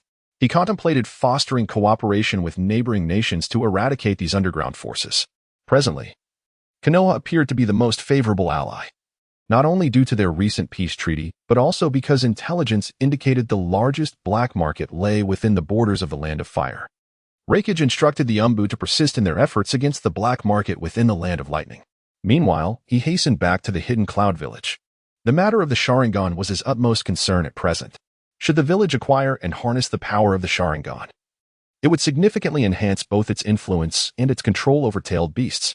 Upon returning to his office, Reikage discovered Mabui engaged in conversation with Waimuki. Mabui, refrain from jesting with me in such a manner. It is far from amusing, Reikage declared as he settled into his grand chair. Yes, understood, Lord Reikage. This time, I was in the wrong, Mabui replied. Reikage turned his attention to Waimuki. Are you aware of the situation regarding the Sharingan? Waimuki nodded. Indeed.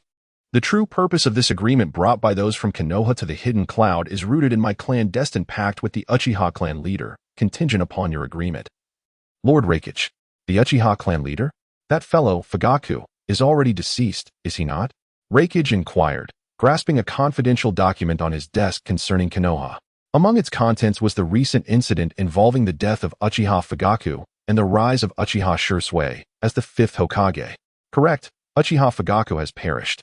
Yet the Uchiha clan has a new leader, Uchiha Ryōsuke, who is among the four present here, Waimuki explained. Uchiha Ryōsuke? That name rings a bell. Reikage mused, stroking his chin in contemplation. Lord Reikage, do you not recall? During your last visit to Konoha, it was that child, Ryōsuke, who thwarted our attempt to bring back the Byakugan, Mabui reminded him. Oh, indeed, it was he. However, I recall him merely as a child. How could he ascend to the position of clan leader?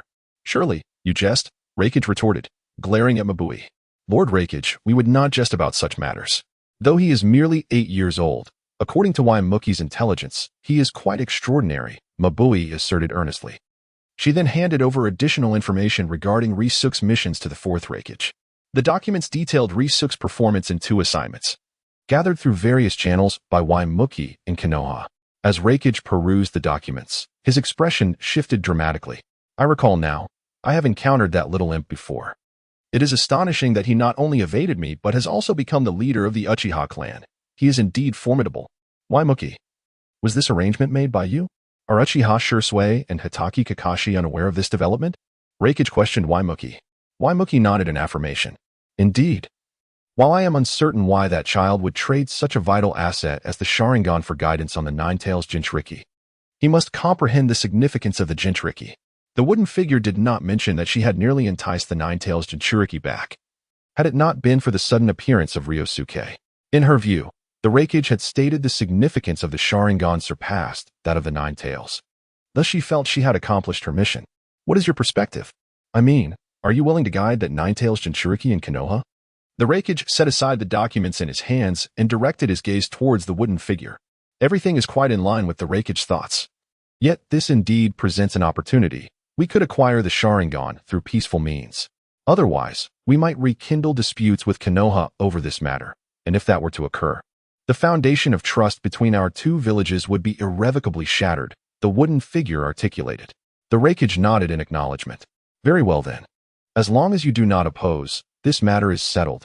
Please summon that young lad, as I wish to have a conversation with him. The wooden figure turned and departed. Have you encountered that young lad? The Reikage inquired of Mabui. Her decisions held substantial influence over him. Not yet. But I have dispatched personnel to monitor their group. Currently, there appears to be no unusual activity. However, all 4 possess the Sharingan. And there may be aspects that our people have yet to uncover, Mabui replied cautiously. The Sharingan is indeed a remarkable asset. If this venture succeeds, the military prowess of our cloud shinobi will ascend to new heights, allowing us to expedite our plans for capturing other tailed beasts. The fourth Reikage's gaze fell upon the portrait of the third Reikage hanging on the adjacent wall.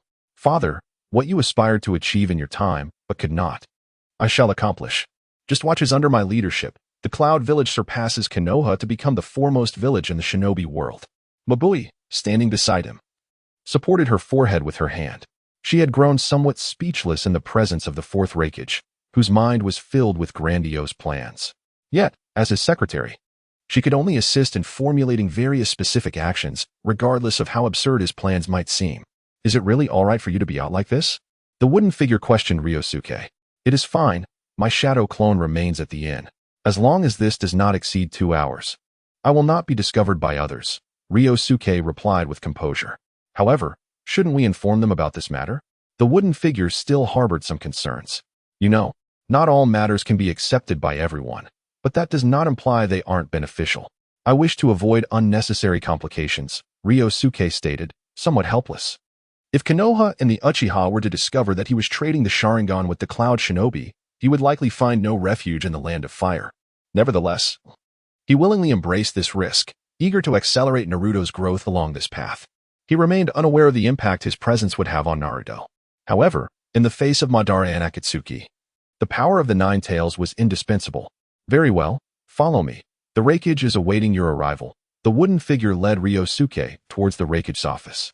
Unbeknownst to both individuals, perched atop the inn, Kakashi crouched silently, his forehead protector lifted, revealing his Sharingan with its 3 tomo.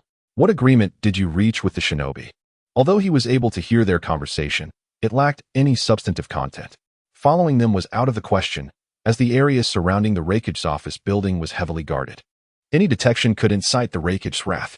Thus, the most favorable outcome would be if Rikai divulged the details personally.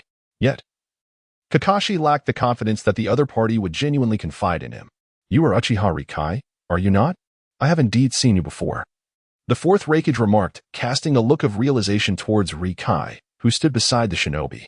It's been a while, Lord 4th Reikage. I trust you have been well. Rikai responded with a smile. Enough with the pleasantries. The shinobi mentioned you wish to negotiate with me regarding the Sharingan. Is that correct? The 4th Reikage asked with keen intensity. His desire for the Sharingan was not a fleeting whim. Had it not been for his wariness of the Uchiha clan's might, he would have acted long ago. After several failed plans and with Uchiha Ryōsuke ascending to the position of 5th Hokage, he had nearly given up hope. Yet, in this unexpected turn of events, the other party had initiated a proposal for a Sharingan trade. Without uttering a word, Rikai retrieved a wooden box from his pouch and opened it, revealing a glass vial containing a single Sharingan suspended in a pale yellow liquid. Indeed, it is the Sharingan, the 4th Reikage exclaimed, rising in excitement. As the current leader of the Uchiha clan, I am entrusted with safeguarding the Sharingan of all deceased clan members, Rikai stated matter-of-factly. I see. Then I desire a pair of Sharingan. What are your terms? The 4th Reikage proclaimed with boldness. However, Rikai shook his head. Lord Reikage, please do not put me in a difficult position. One Sharingan already burdens me greatly. While you might find a way to justify acquiring one through other means, if a pair were discovered by the village, my future would be perilously compromised. Haha. I was merely speaking offhandedly. I have already heard of your conditions, and I am willing to accept them, the 4th Reikage said, approaching and extending his hand. Yet, Rikai did not hand over the wooden box. Instead, he passed it to the shinobi beside him. The 4th Reikage looked utterly bewildered. The shinobi was equally astonished, unsure whether to present the box to the 4th Reikage. Rikai, what are you doing? She inquired. Without acknowledging her, Rikai continued, Lord Reikage. I have 2 additional minor conditions that may seem trivial to you, yet are of great significance to me. I hope you will not refuse. If the Sharingan were simply handed over, Rikai's modest request would likely be summarily dismissed. By transferring the Sharingan to the shinobi instead, it presented a compromise that would not provoke the 4th Reikage's ire and would allow him to ponder Rikai's words. The 4th Reikage cast a glance at the box held by the wooden figure. He could have snatched it away effortlessly. However, after much contemplation, he refrained from doing so. Firstly, they were in the hidden cloud village, and as the Reikage, it would be quite disgraceful to seize something from a child. Furthermore, since the Sharingan had been entrusted to the wooden figure, it could be deemed a tacit agreement with the hidden cloud, thus the transaction had been indirectly accomplished. Speak. What further requests do you have? The 4th Reikage inquired, his spirits lifted. I wish for Sister Maba to demonstrate the heavenly delivery technique before me. And then Lord Reikage could provide guidance on the training of ninjutsu transformation, Liangjia expressed earnestly. What? Both the 4th Reikage and Mabu exclaimed in unison. Taken aback by Liangjia's unexpected request, while it was somewhat exaggerated to ask Reikage to assist Liangjia in training ninjutsu transformation, it was still within the realm of possibility. However, the request for Mabu to demonstrate the heavenly delivery technique was far more astonishing. This technique was a closely guarded secret of the hidden cloud village, known to only a select few. as it pertained to the village's strategic deployment capabilities. Although currently only the Reikage could withstand this technique. Being able to transport him into a battlefield could significantly alter the tide of battle. How did you come to know that I possess the heavenly delivery technique? Did the wooden figure inform you? Mabu directed her question at Liangjie. I did not, Sister Mabu. Please don't misinterpret. How could I disclose such matters? The wooden figure responded, startled, hastily defending himself. Liangjie remained silent, neither clarifying for the wooden figure nor answering Mabu's inquiry. Instead, he fixed his gaze upon the fourth Reikage. The intelligence capabilities of Konohagakure were truly formidable, managing to uncover even the most confidential information. Very well, considering the Sharingan's implications, I shall acquiesce to both requests. However, the guidance for your training will require a different individual, the Reikage conceded. He took the wooden box from the wooden figure, returning to his chair and beginning to admire a glass bottle. Then I would like to choose Uncle Karabi, Liangjie stated. With a sudden thud, the fourth Reikage found himself seated on the floor. Mabu, assemble all Umbu tonight. I must convene a meeting. Has the breach of Hidden Cloud's intelligence become this severe? Indeed. Lord Reikage, I shall make the necessary arrangements, Mabu replied, her expression grave. She was astonished that this Uchiha boy had such extensive knowledge of Hidden Cloud secrets. Ding. Congratulations to the host for completing the temporary mission, earning 2,000 experience points. Chakra limit has been increased. Ding, chakra limit has been raised. Current status, 7,709,000. Satisfied, Liangjie nodded. He had just exited the Reikage's office, with the wooden figure standing beside him, wearing a complex expression. Liangjie, you have truly astonished me today. Do you possess any more secrets? Indeed, but not many. I can show you a demonstration. Pay close attention to the coin in my hand. Liangjie held a coin in his right hand while his left began to form hand seals. Suddenly, an electric arc flickered over a coin, which then appeared in the hands of the wooden figure. This is, No, this is the heavenly delivery technique of Sister Mabui? You actually learned it? The wooden figure exclaimed in shock, covering her mouth. Ryōsuke revealed his two-tomo Sharingan. Sister wooden figure, I confided this secret to you because I trust you. You won't tell anyone else, will you? What about Reikage? Ryōsuke shook his head. And Sister Mabui? Kakashi? For the last name, Ryōsuke did not shake his head. Kakashi-sensei may already know. It doesn't matter if you mention it. So, Haven T, you struck gold this time? A Sharingan in exchange for our Cloud Ninja's super-secret technique? The wooden figure replied, a hint of envy in her voice. Sister wooden figure, that is somewhat misguided. The value of the Sharingan far exceeds your guidance of Naruto. My intention is merely to alleviate the grievances between Konoha and the Cloud Ninja, as I wish to prevent Reikage from causing further issues with the Uchiha over the Sharingan. Moreover, this heavenly delivery technique is not as formidable as imagined, aside from transporting objects. Only Reikage can teleport living beings, right? Its value to me is not that significant. I'm simply curious. Ryōsuke's explanation left the wooden figure somewhat speechless. You have a point in everything you say. Come, let me take you to enjoy some delicious food. The wooden figure smiled, pulling Ryōsuke along, but nearly collided with Kakashi behind them. Oh, what a coincidence. Did you just meet the Hokage? What did you discuss? What is this heavenly delivery technique? Kakashi leaned down, fixing his gaze on Ryōsuke. It's like this. Ryōsuke formed hand seals, and suddenly, a black mask appeared on his hands. Both Kakashi and the wooden figure were taken aback. Then, they simultaneously realized something. The wooden figure looked at Kakashi, who covered his face with his hand. Upon touching it, he confirmed that the mask on his face had vanished. Kakashi's eyes widened in shock. A technique that could snatch items from others was indeed exceedingly bizarre. This is a ninjutsu taught to me by Sister Mabui. Quite practical, isn't it, Kakashi-sensei? Ryōsuke asked with a smile. Kakashi's true identity had always been a great mystery in the ninja world. Even though Ryōsuke was well-versed in many details and intricacies of the original timeline, this enigma had eluded him. Now, having caught a glimpse of the truth, he found that Kakashi was indeed quite handsome. Kakashi took 2 steps back, trembling slightly, and managed to pull the inner garment at his neck up to his face, forcibly creating another mask. So that is how his mask came to be? Both Ryōsuke and the wooden figure wore dazed expressions. However, Ryōsuke now possessed a means to challenge Kakashi. Kakashi hesitated to continue the previous line of questioning. Are you going to eat? Take me along, he said, ruffling his hair. All right, for the next few days. I'll take you both on a delightful tour of the Cloud Ninja Village. The wooden man pounded his chest and exclaimed, Aren't we supposed to depart tomorrow? Kakashi keenly noted the wooden man's choice of words. The Reikage has agreed to allow Uncle Killer Bee to mentor me for 2 days, Kakashi-sensei, Ryōsuke informed him. Killer Bee? The Jinchuriki of the Eight Tails? Kakashi's surprise deepened. Killer Bee was one of the most closely guarded secrets of the Cloud Village. It was exceedingly rare for anyone to even catch a glimpse of him. How astonishing that the Reikage would permit him to instruct Ryōsuke in ninjutsu. What had they truly discussed in the Reikage's office? Surely, you must have divulged details about Killer Bee to him, right? The wooden man connected Ryōsuke's knowledge of such confidential information to Kakashi, observing his expression. Me? Kakashi attempted to clarify, but was interrupted by Ryōsuke, who silently mouthed a word. Thanks to his Sharingan, he deciphered Ryōsuke's lips. Well, putting that aside, what shall we eat later? Kakashi sighed. Meanwhile, in the secret base of the root, Danzo was engrossed in the development of the Sharingan he had acquired.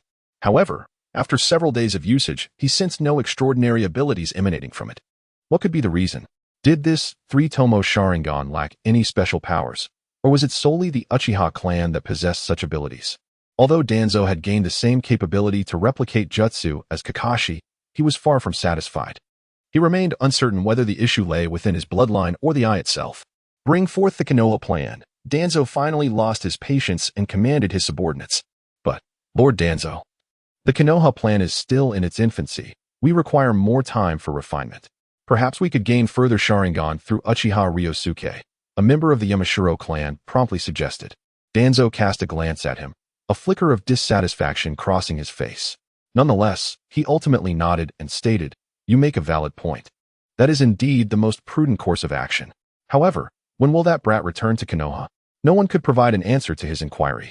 Although Root had dispatched operatives to trail Kakashi and the others, infiltrating the Cloud Village proved impossible. What is the situation on the 5th Hokage's end? Has he dispatched any Umbu recently? Danzo did not place all his hopes solely on Ryōsuke. His current ambitions were also directed towards the newly formed Umbu under Shursui. It is worth noting that the original members of the Uchiha security force possessed Sharingan with remarkable abilities. Securing even a pair would significantly enhance combat power. Yet, he had not obtained the desired intelligence. Although Shursui had established a new Umbu, he had also received some personnel reinforcement from the 3rd Hokage, meaning that the Uchiha Umbu members were still in training. It is time for that fellow to comprehend the significance of route to Konoha, Danzo mused, covering his right eye as he proceeded toward the Hokage's office building. Shursui was frantically managing documents. Normally, Kakashi would assist him with these trivial matters, and he hardly felt burdened. However, he now realized the true prowess of Kakashi, who could effortlessly simplify seemingly intricate issues. Sighing, Shursui wondered when Kakashi would return. He never anticipated that the daily responsibilities of the Hokage could be so exhausting. At that moment, he heard footsteps echoing in the corridor. Activating his Sharingan, he instantly discerned Danzo and his 2 subordinates. Come in. Shursui's voice reached them even before Danzo knocked. To his surprise, there was not a single guard at the entrance of the 5th Hokage's office. Danzo narrowed his eyes and remarked, while his 2 subordinates positioned themselves on either side of the office door, guarding Danzo's rear. What brings you here, Danzo? Shursui inquired, having already sensed the Sharingan concealed behind Danzo's eye patch, which ignited a surge of unnameable anger within him. 5th Hokage, what do you perceive Root to be? Danzo casually seated himself across from Shursui at the desk. Root? Isn't it merely your private militia? The village has never acknowledged its existence, Shursui retorted coldly. The very existence of Root was entirely contingent on Danzo's status as a disciple of the 2nd Hokage, much like the other 2 advisors of Konoha.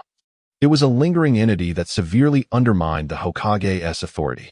Since ascending to the position of 5th Hokage, Shursui had long desired to rectify this issue but had yet to find a suitable justification, especially since the 3rd Hokage would never agree.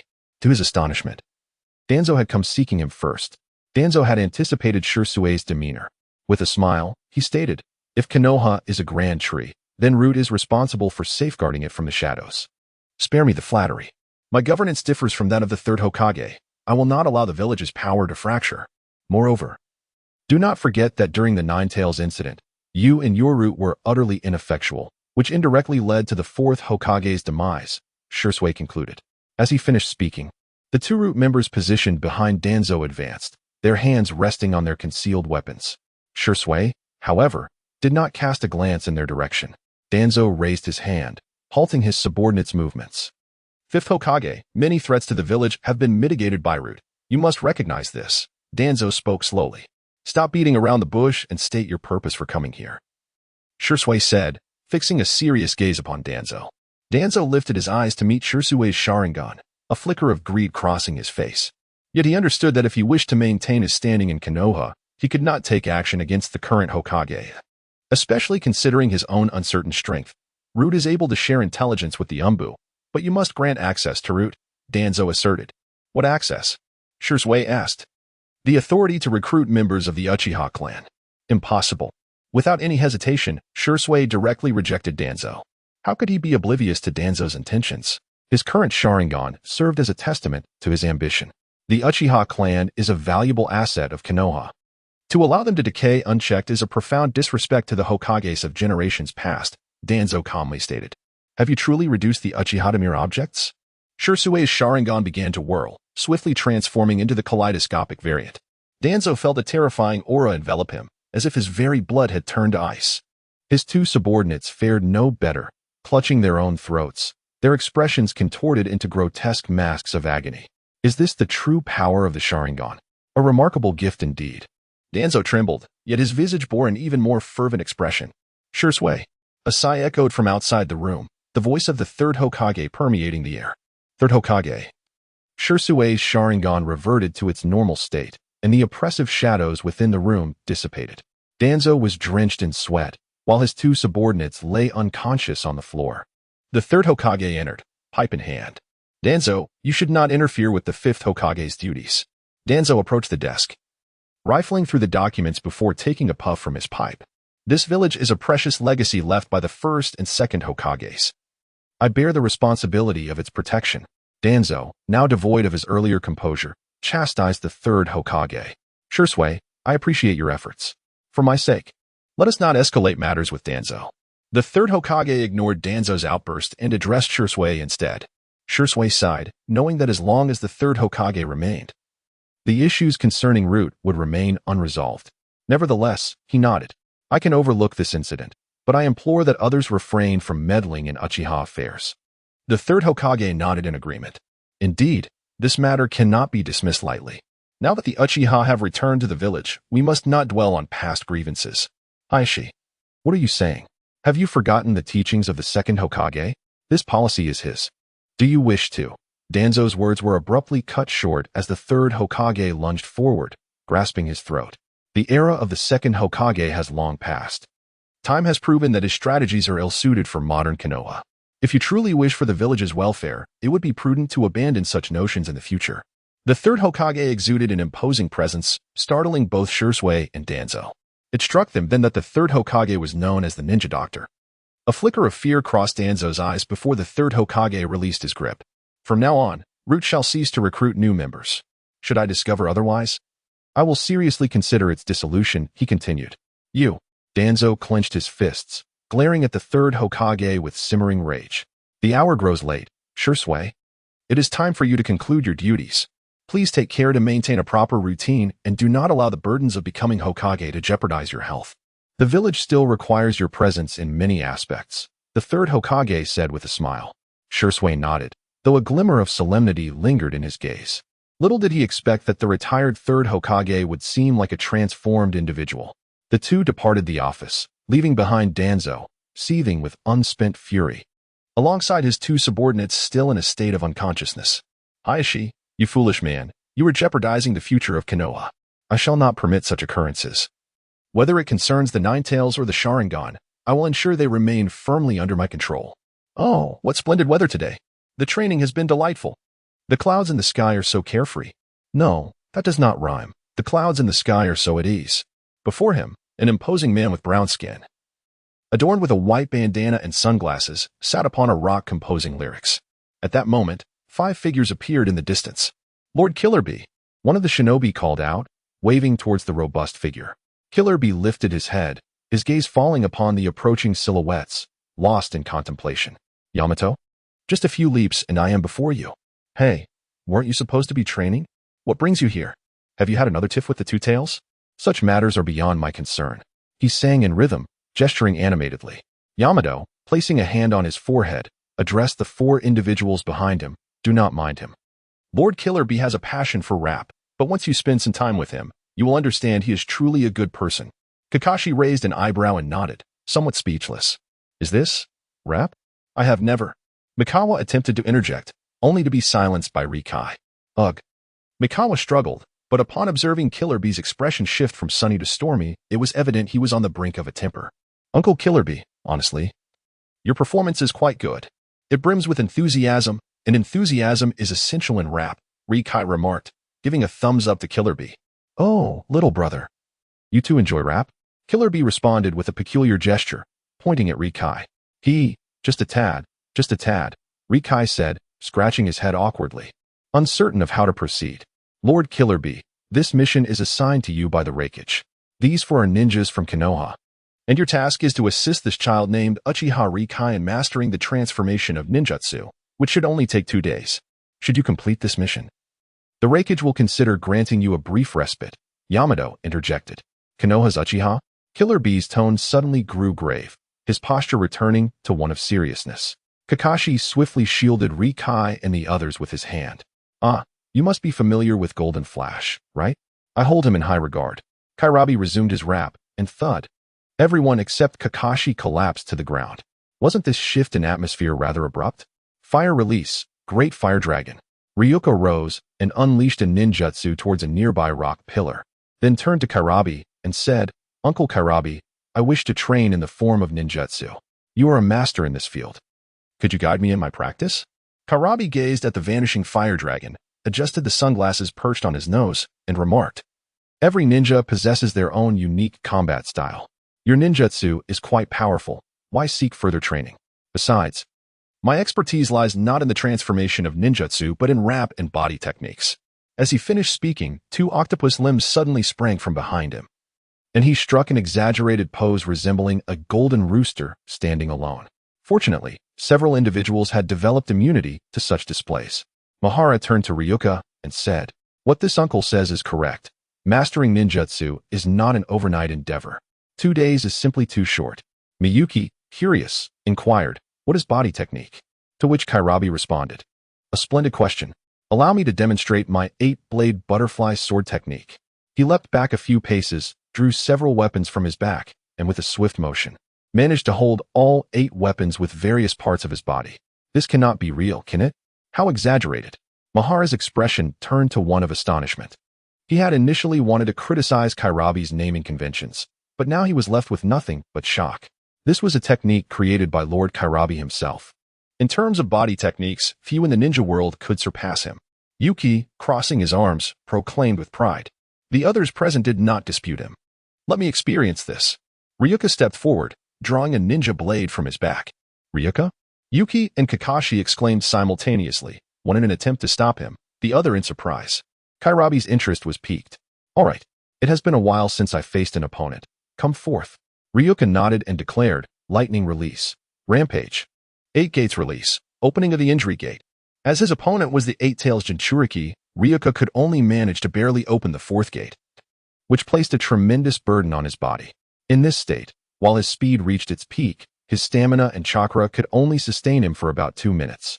Nevertheless, even so, it was enough to astonish everyone present. You have even mastered Gai's 8 gates? Kakashi's eyes widened in shock. And you possess lightning release ninjutsu as well. This is intriguing. Yuki nodded in acknowledgement. Quite impressive indeed. Prepare yourself. 8-blade technique. Kairabi transformed into a whirlwind, the 8 blades swirling around him, forming a tempest of razor-sharp winds. In this state, none could approach him. Kairabi swiftly closed the distance to Ryuka.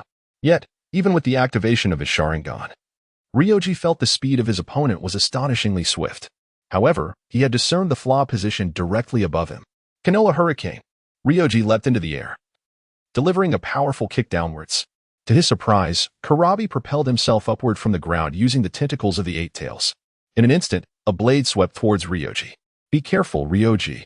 Misuki exclaimed in alarm. Shadow binding technique. Ryoji had never believed that pure physical prowess could overcome Kairabi. He had intentionally feigned a weakness, waiting for the moment when Kairabi's shadow would emerge. In an instant, Kairabi found his body ensnared by his own shadow. An intriguing ninjutsu. But alas, it is insufficient, he exclaimed. The muscles in his arms began to swell rapidly, shattering the bindings of the shadow that held him captive. This was evidently the power of a tailed beast. Ryoji was taken aback, yet he did not relent in his assault. Rinka. Seizing the opportunity presented by Kurabi's momentary stillness, Ryoji swiftly wrapped his arms around him from behind, then slammed it toward the ground. A thunderous crash resounded as dust erupted from the impact. Kakashi and the others quickly converged on the scene. Ryoji, Lord Kurabi, water release, water dragon bullet. Kakashi utilized his ninjutsu to disperse the dust, revealing a large, V-shaped crater in the ground. Ryoji and Kurabi were lodged within it like leaks. Kakashi was the first to leap into the pit, pulling Ryoji out. Cough, cough. As Ryoji emerged, he began to cough. Meanwhile, Kurabi sprang out of the pit with ease. Ah, that was quite a commendable attack, though the damage fell short. Care for another attempt? Kurabi remarked, seemingly unfazed and in high spirits. This was the first time someone had breached his 8-sword style in such a manner. He could also tell that Ryoji was still quite young. Had it been a seasoned jonin, that earlier strike would likely have inflicted considerable harm. Of course, he had not exerted his full strength. Otherwise, he could have easily evaded the attack using the 8-Tails tentacle clones. No need, my chakra is nearly depleted, Ryoji replied, shaking his head. The Rinka technique was one that inflicted equal damage upon oneself as it did upon the opponent. He had no intention of defeating Kurabi, rather, he merely wished to showcase his abilities. Ryoji understood that the 8-sword style was Kurabi's pride, and it appeared he had indeed earned Kurabi's respect. Lord Kurabi, the wooden figure at the side remarked, tugging at the corner of her mouth. She wished to remind Kurabi that this was Reiki's mission. Kurabi promptly acknowledged her. As for the training of ninjutsu forms, perhaps we can skip that. How about I teach you the 8-sword style? Kurabi inquired of Ryoji. I think I will pass. I am not a Jinchuriki and lack the tails to wield the extra swords. Ryoji declined, shaking his head. What about this technique? Kurabi then rummaged through his bag, producing a pencil he used for writing lyrics, infusing it with chakra before flicking it aside. A slender hole, no wider than a finger, pierced through the rock pillars several meters away. This left Sanya astonished as he rushed over to touch it. Infusing chakra into a weapon is a rather commonplace technique. However, the fact that someone like Killer Bee could wield such power with merely a pencil speaks volumes. Ryōsuke, on the other hand, did not receive any system notifications. It appeared that this was not a ninjutsu but rather a skillful application of chakra. Upon reflection, he realized he had been somewhat overambitious, given his current state. Even if he found the right person, he might not truly grasp the transformation of chakra. His chakra was simply too scarce. In the original timeline, the protagonist Naruto took an extensive amount of time and utilized 2,000 shadow clones to master it. 2,000 shadow clones equated to an extraordinary amount of training time for an ordinary ninja. With this in mind, he nodded and said, "Very well. I shall learn this technique, but as compensation, Uncle Killer Bee should teach it to all three of us." Ryōsuke said with a smile. "Ah, you sly one." Killer Bee replied, "But that's no issue. Whether it's one sheep or two, they can all be herded." As he sang, he suddenly pulled out a notebook to jot down the lyrics he had just composed. The others displayed expressions of mild embarrassment, though they were too weary to comment. Thus, over the next 2 days, Killer Bee imparted several chakra techniques to the trio of students, greatly benefiting them. Notably, the young girl, Miku, exhibited remarkable talent in this area, astonishing even Kakashi when she learned to form hand seals with both hands. On the afternoon of the second day, the Reikage arrived at Killer Bee's training ground. "It seems you all have gotten along quite well," the Reikage remarked with a smile. "Brother," Killer Bee exclaimed, leaping towards the Reikage. Their arms collided in their unique greeting. "My vacation?" Killer Bee continued. "I'm giving you half a day to wander around the village," the Reikage replied with a grin. "In the village? Is that really a vacation?" Killer Bee paused momentarily before realizing he had been tricked. However, his protest was met with a swift punch from the Reikage. "What? Are you not satisfied?" Killer Bee sat on the ground, cradling his head in existential doubt. Meanwhile, Sanha and Mika stood dumbfounded at the scene. Over the past 2 days, they had witnessed Killer Bee's immense strength, yet here he was, seemingly reduced to being knocked down by the Reikage. Ryōsuke approached the Reikage. "Lord Reikage, I apologize for the disturbance these past days. Since you have agreed to this matter, we shall return to Konoha with Lady Yumerin." "Wait a moment," the Reikage interjected, extending his hand. "Lord Reikage?" Yumerin approached, her face displaying a look of confusion. She suspected that the fourth Reikage might have intentions to renege on their agreement. Kakashi's expression also shifted slightly. Do not worry. I do not intend to hinder your return to Konoha. There is merely a letter that must be delivered by the shinobi to the fifth Hokage. The fourth Reikage produced a scroll and handed it to the shinobi. Rikai glanced at the scroll, perplexed by the fourth Reikage's intentions. However, this matter was of little concern to him. He yearned to return to Konoha swiftly to safeguard the Uchiha clan from any potential harm. Kakashi, on the other hand, pondered further. Does Lord Reikage have any additional instructions? The black market has been particularly active lately, and the bounties on tailed beasts are quite high. Please exercise caution on your return. The Reikage directed his gaze towards the shinobi. The shinobi nodded, and the group made their way back to the village hidden in the clouds. They would rest for the night and return to Konoha the following day. That night, while reviewing documents, Rikai was abruptly interrupted by a peculiar sound. He lifted his gaze to the window, just in time to catch a fleeting shadow. Who goes there? Rikai sprang to his feet. He glanced back at the still sleeping Mikawa and Miyuki. After a moment's contemplation, he gathered his belongings and leaped out of the window. He pursued the shadow until he reached the forest near the entrance of the village hidden in the clouds, only for the figure to suddenly vanish. Obito, come forth. I know it is you. Rikai brandished his kunai, his tone icy. Since you are aware it is I, why do you dare to pursue me? Obito's figure emerged from the ground before Rikai. I merely wish to witness what trickery you were up to. You have already taken Itachi. Is that not sufficient? Rikai activated his Sharingan, his gaze fixed on Obito. What else do you know? Obito inquired, his interest piqued as he scrutinized Rikai. I am aware you seek to undermine the Uchiha clan and harbor a grand conspiracy. Rikai imbued his kunai with fire chakra, unlike the chaotic chakra of the past. This time it merely cloaked the weapon in a thin, yet ominously dangerous layer. Obito could not help but glance at Rikai's weapon before responding. We are both members of the Uchiha clan. Perhaps upon hearing my intentions, you will find that our understanding of this world shares many commonalities. So, you wish to win me over? Rikai replied, taken aback by Obito's proposition.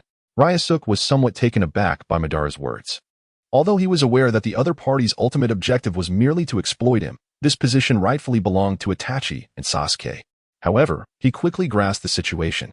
At present, Itachi was only 9 years old, far from exhibiting the brilliance he would later demonstrate in the original timeline, and thus, his threat to Madara was minimal.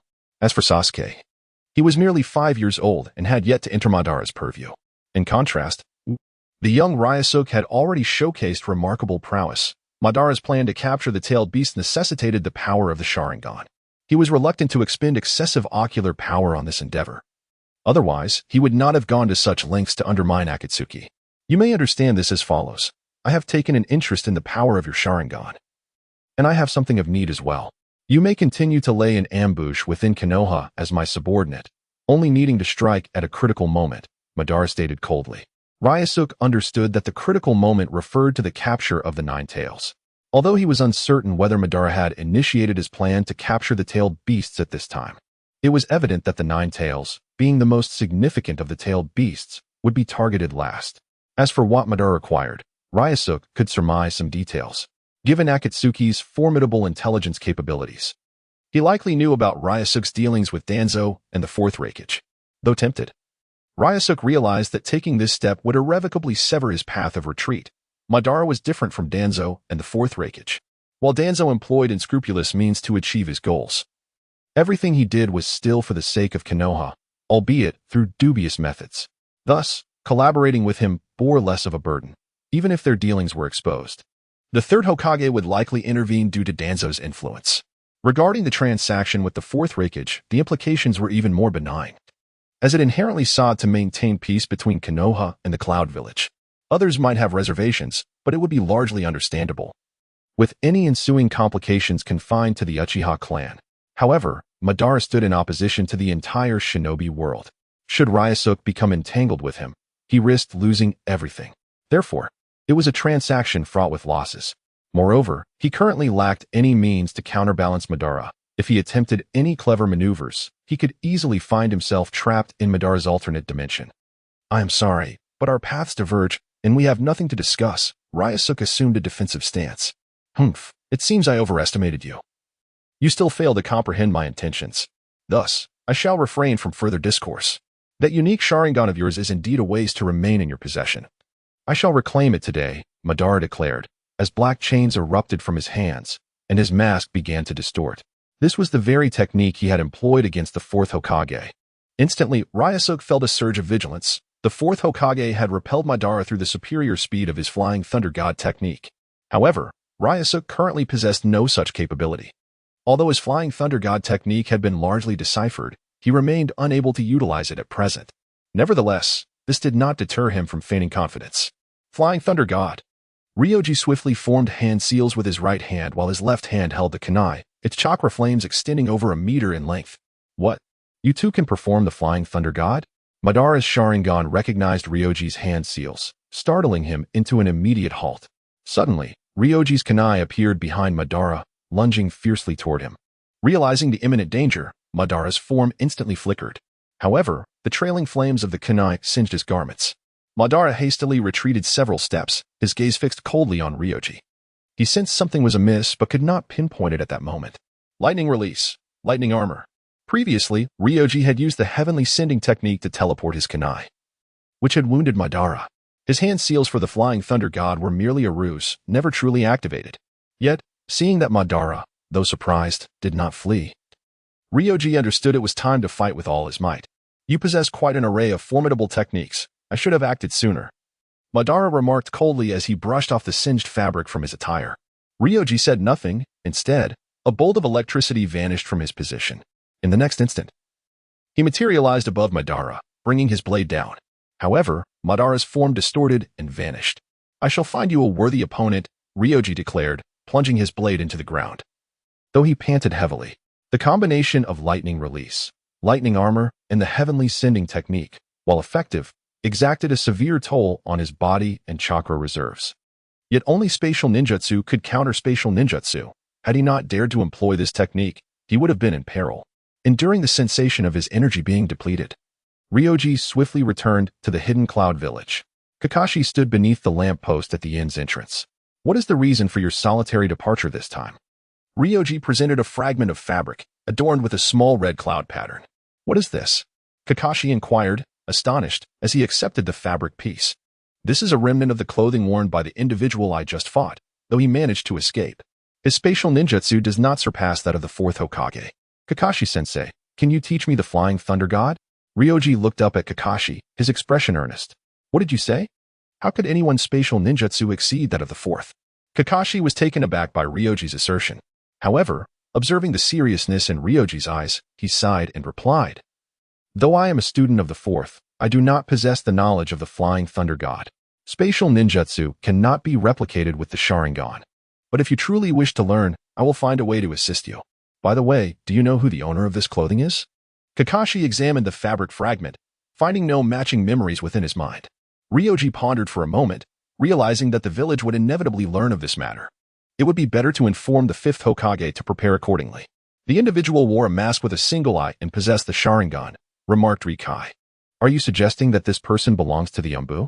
Kakashi's immediate reaction to Rikai's words was a connection to the Umbu under the fifth Hokage. Currently, only those from the Uchiha clan's former guard would possess the Sharingan.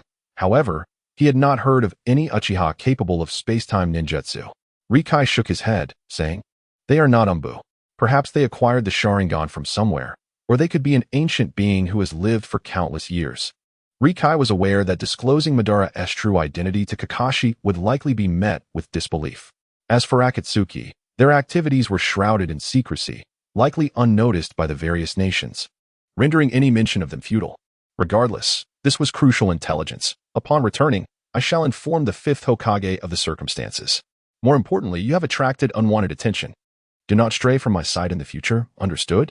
Kakashi placed his hand on Rikai's shoulder, speaking earnestly. Rikai nodded, this time not resisting.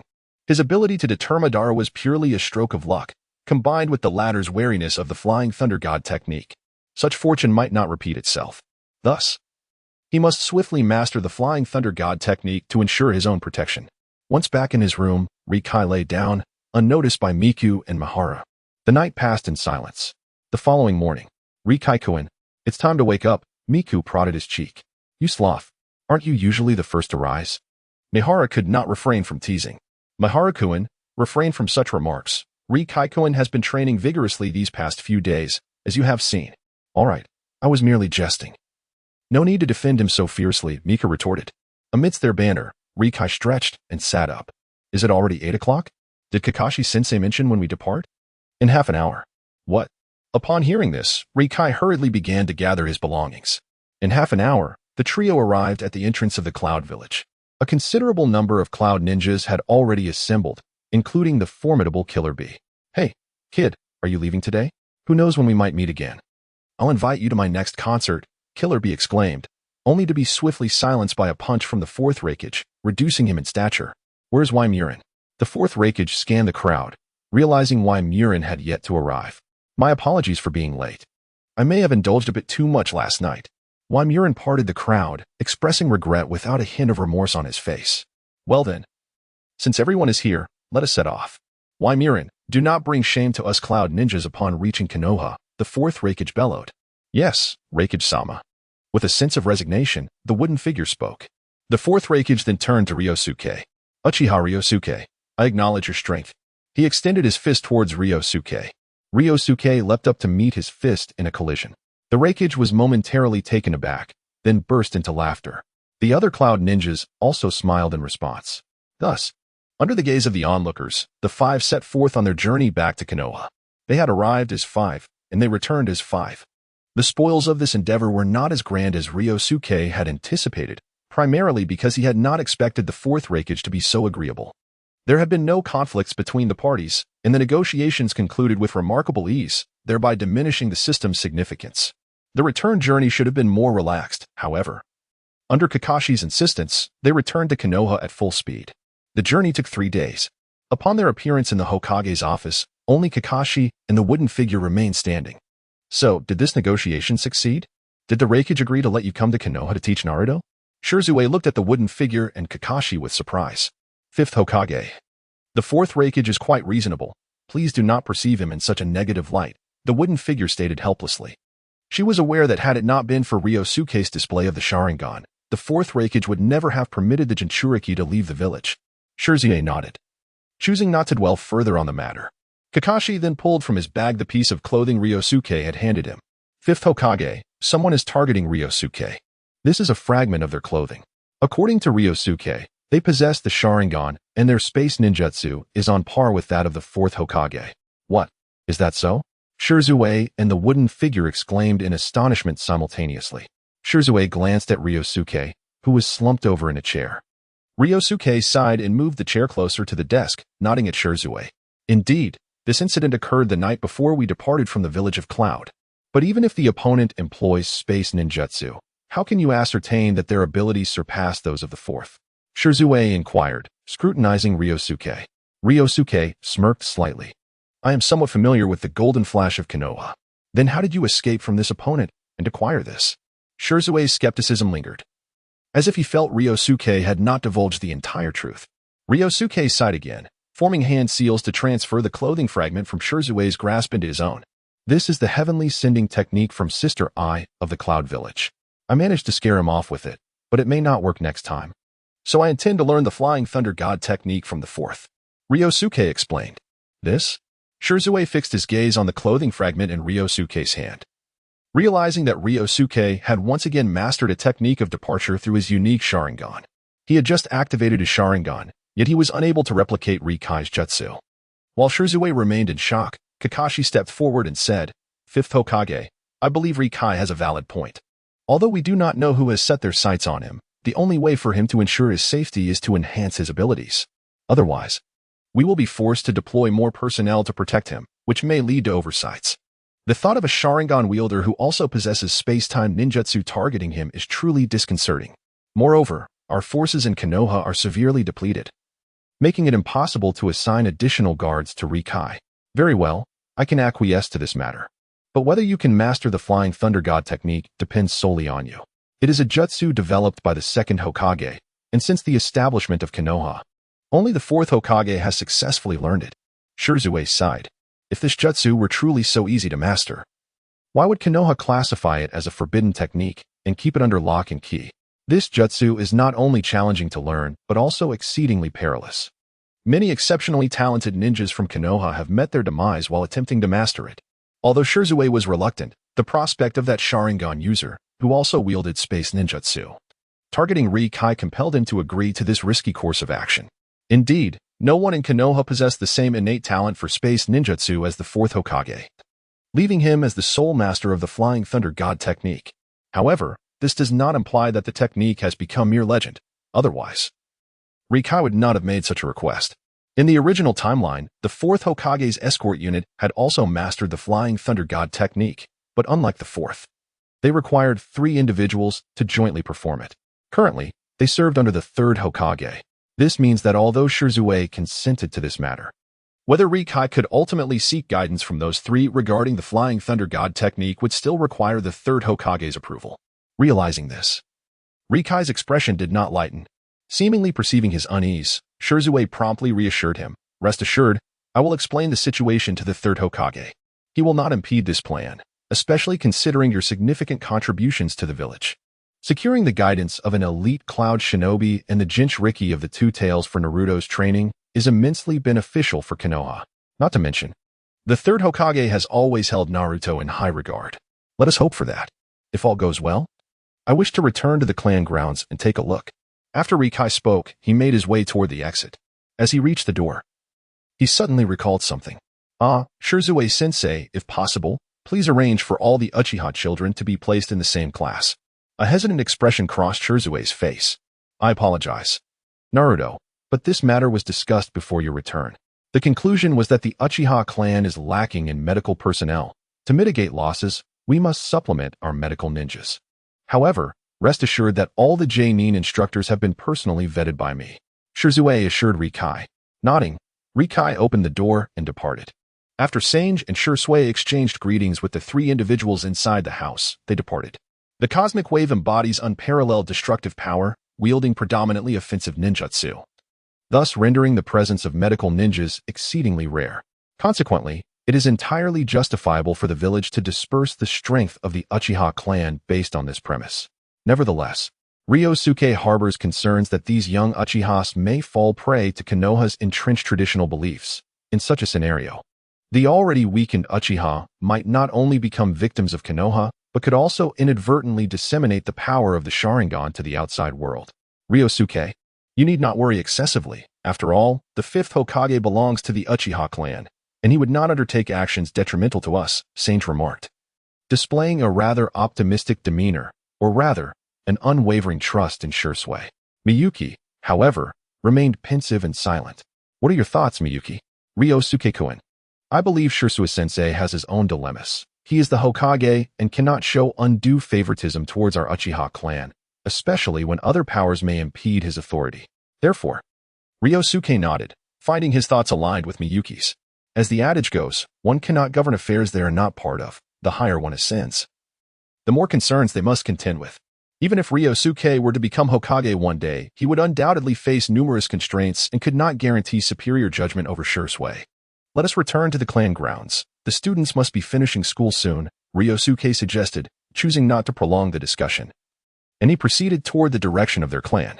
Meanwhile, within a clandestine base on the border of the Rain Country, Itachi presented the bounty he had obtained through the black market in exchange for the head of a cloud ninja to Conan's clone. You performed admirably this time. You have passed the Akatsuki test and are now an official member of Akatsuki. This ring signifies your identity, Conan stated, tossing a ring engraved with the character to Itachi. Itachi caught it, but did not immediately don it. Only 10 individuals comprise the official members of Akatsuki, and the ring symbolizes your identity. You are currently the youngest member. In due course, others will accompany you on missions. For now, simply await your next assignment. With that, Conan's lower half transformed into paper and fluttered away from the base. Itachi glanced at the ring, contemplated for a moment, and then slipped it onto the ring finger of his right hand. The ring was slightly oversized, and he had to be cautious not to let it slip from his grasp. Are there only 10 members in Akatsuki? That means besides myself, there are 9 others. I have already encountered Madara, Yahiko, and Conan, which leaves 6 others unaccounted for. Itachi mused silently. The individuals he had met thus far exuded an overwhelming presence, and their operations were shrouded in secrecy. During his time in the Umbu, he had never come across any intelligence regarding Akatsuki. Congratulations on becoming an official member of Akatsuki, Madara's voice suddenly resonated from behind him. He had donned a brand new cloak. Itachi turned to face him, noticing that Madara's hands bore no ring indicating his affiliation with Akatsuki. Was this due to his not yet having joined? Or was it a deliberate choice to forego wearing the ring? This left Itachi somewhat perplexed. There was nothing worthy of congratulations, it was merely a destination. Are you here to assign me a new mission? Itachi inquired with an air of indifference. Mission? If you choose to interpret it that way, then so be it. Akatsuki is still in its developmental phase, and we have yet to recruit all official members. For now, you must act alone. So, what is the mission? Itachi asked coldly. Do you lack patience so profoundly? Very well, you are acquainted with Uchiha Ryōsuke, correct? Madara asked, arms crossed. Ryōsuke? Itachi paused. A fleeting image of a boy his age with a double Tomo Sharingan flashing through his mind. Indeed, it is he. His Sharingan possesses the power that Akatsuki seeks. And thus your task is to recruit him into Akatsuki or procure his eyes for me, Madara stated matter-of-factly. Is this how Akatsuki recruits its members? Itachi remarked, donning the custom red cloud cloak tailored for him by Conan from the nearby table. He did not refuse this mission, as he understood that even if he declined, Akatsuki would dispatch others. By accepting, he might exchange intelligence with Ryōsuke.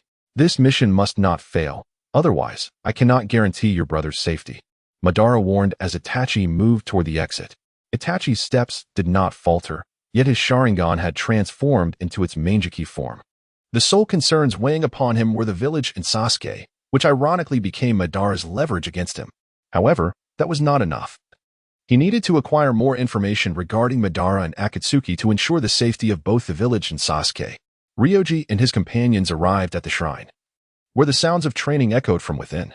2 former members of the guard were stationed atop the shrine's roof, and upon spotting Ryoji, they promptly leaped down. Ryoji, you have returned, they greeted with smiles. Despite Ryoji being the head of the Uchiha clan, the 2 adults were not yet accustomed to addressing him in such a manner. Ryoji chose not to dwell on this, instead directing his gaze towards the shrine. How have things been lately? Everything is normal. The village has begun to accept us. However, some matters cannot change overnight, replied the elder, a man named Uchiha Seiji, with a hint of difficulty in his voice. It seemed that some unpleasant events had transpired. Yet, as the elder had indicated, the prolonged estrangement between Konoha and the Uchiha made it challenging to alter the underlying grievances swiftly. Ryoji nodded, refraining from probing further. In any case, should any significant developments arise, both they and the 5th Hokage would keep him informed. He retrieved several scrolls from his bag and handed them to Seiji. Here are some ninja tools. Please distribute them to everyone. We have just completed our mission and are in dire need of rest. Let us reconvene tomorrow. With that, Ryoji turned and departed. Seiji glanced at the scrolls in his hands, scratching his head, his expression shifting subtly, yet ultimately, he chose to remain silent. This young clan leader was no ordinary individual. Not only did he return unscathed from the mission in the Land of Clouds, but he was also said to have negotiated the arrival of a skilled ally. The younger Uchiha member observed Ryoji and his companions retreating and remarked to Seiji, Seiji, let us refrain from discussing the clan leader behind his back. But he is still just enough. I do not wish to hear such talk again. This is the 5th Hokage's decision. And do not forget, without him, we would still be imprisoned. Yes, I understand. After their exchange, the 2 ascended back to the shrine's roof to resume their vigilance.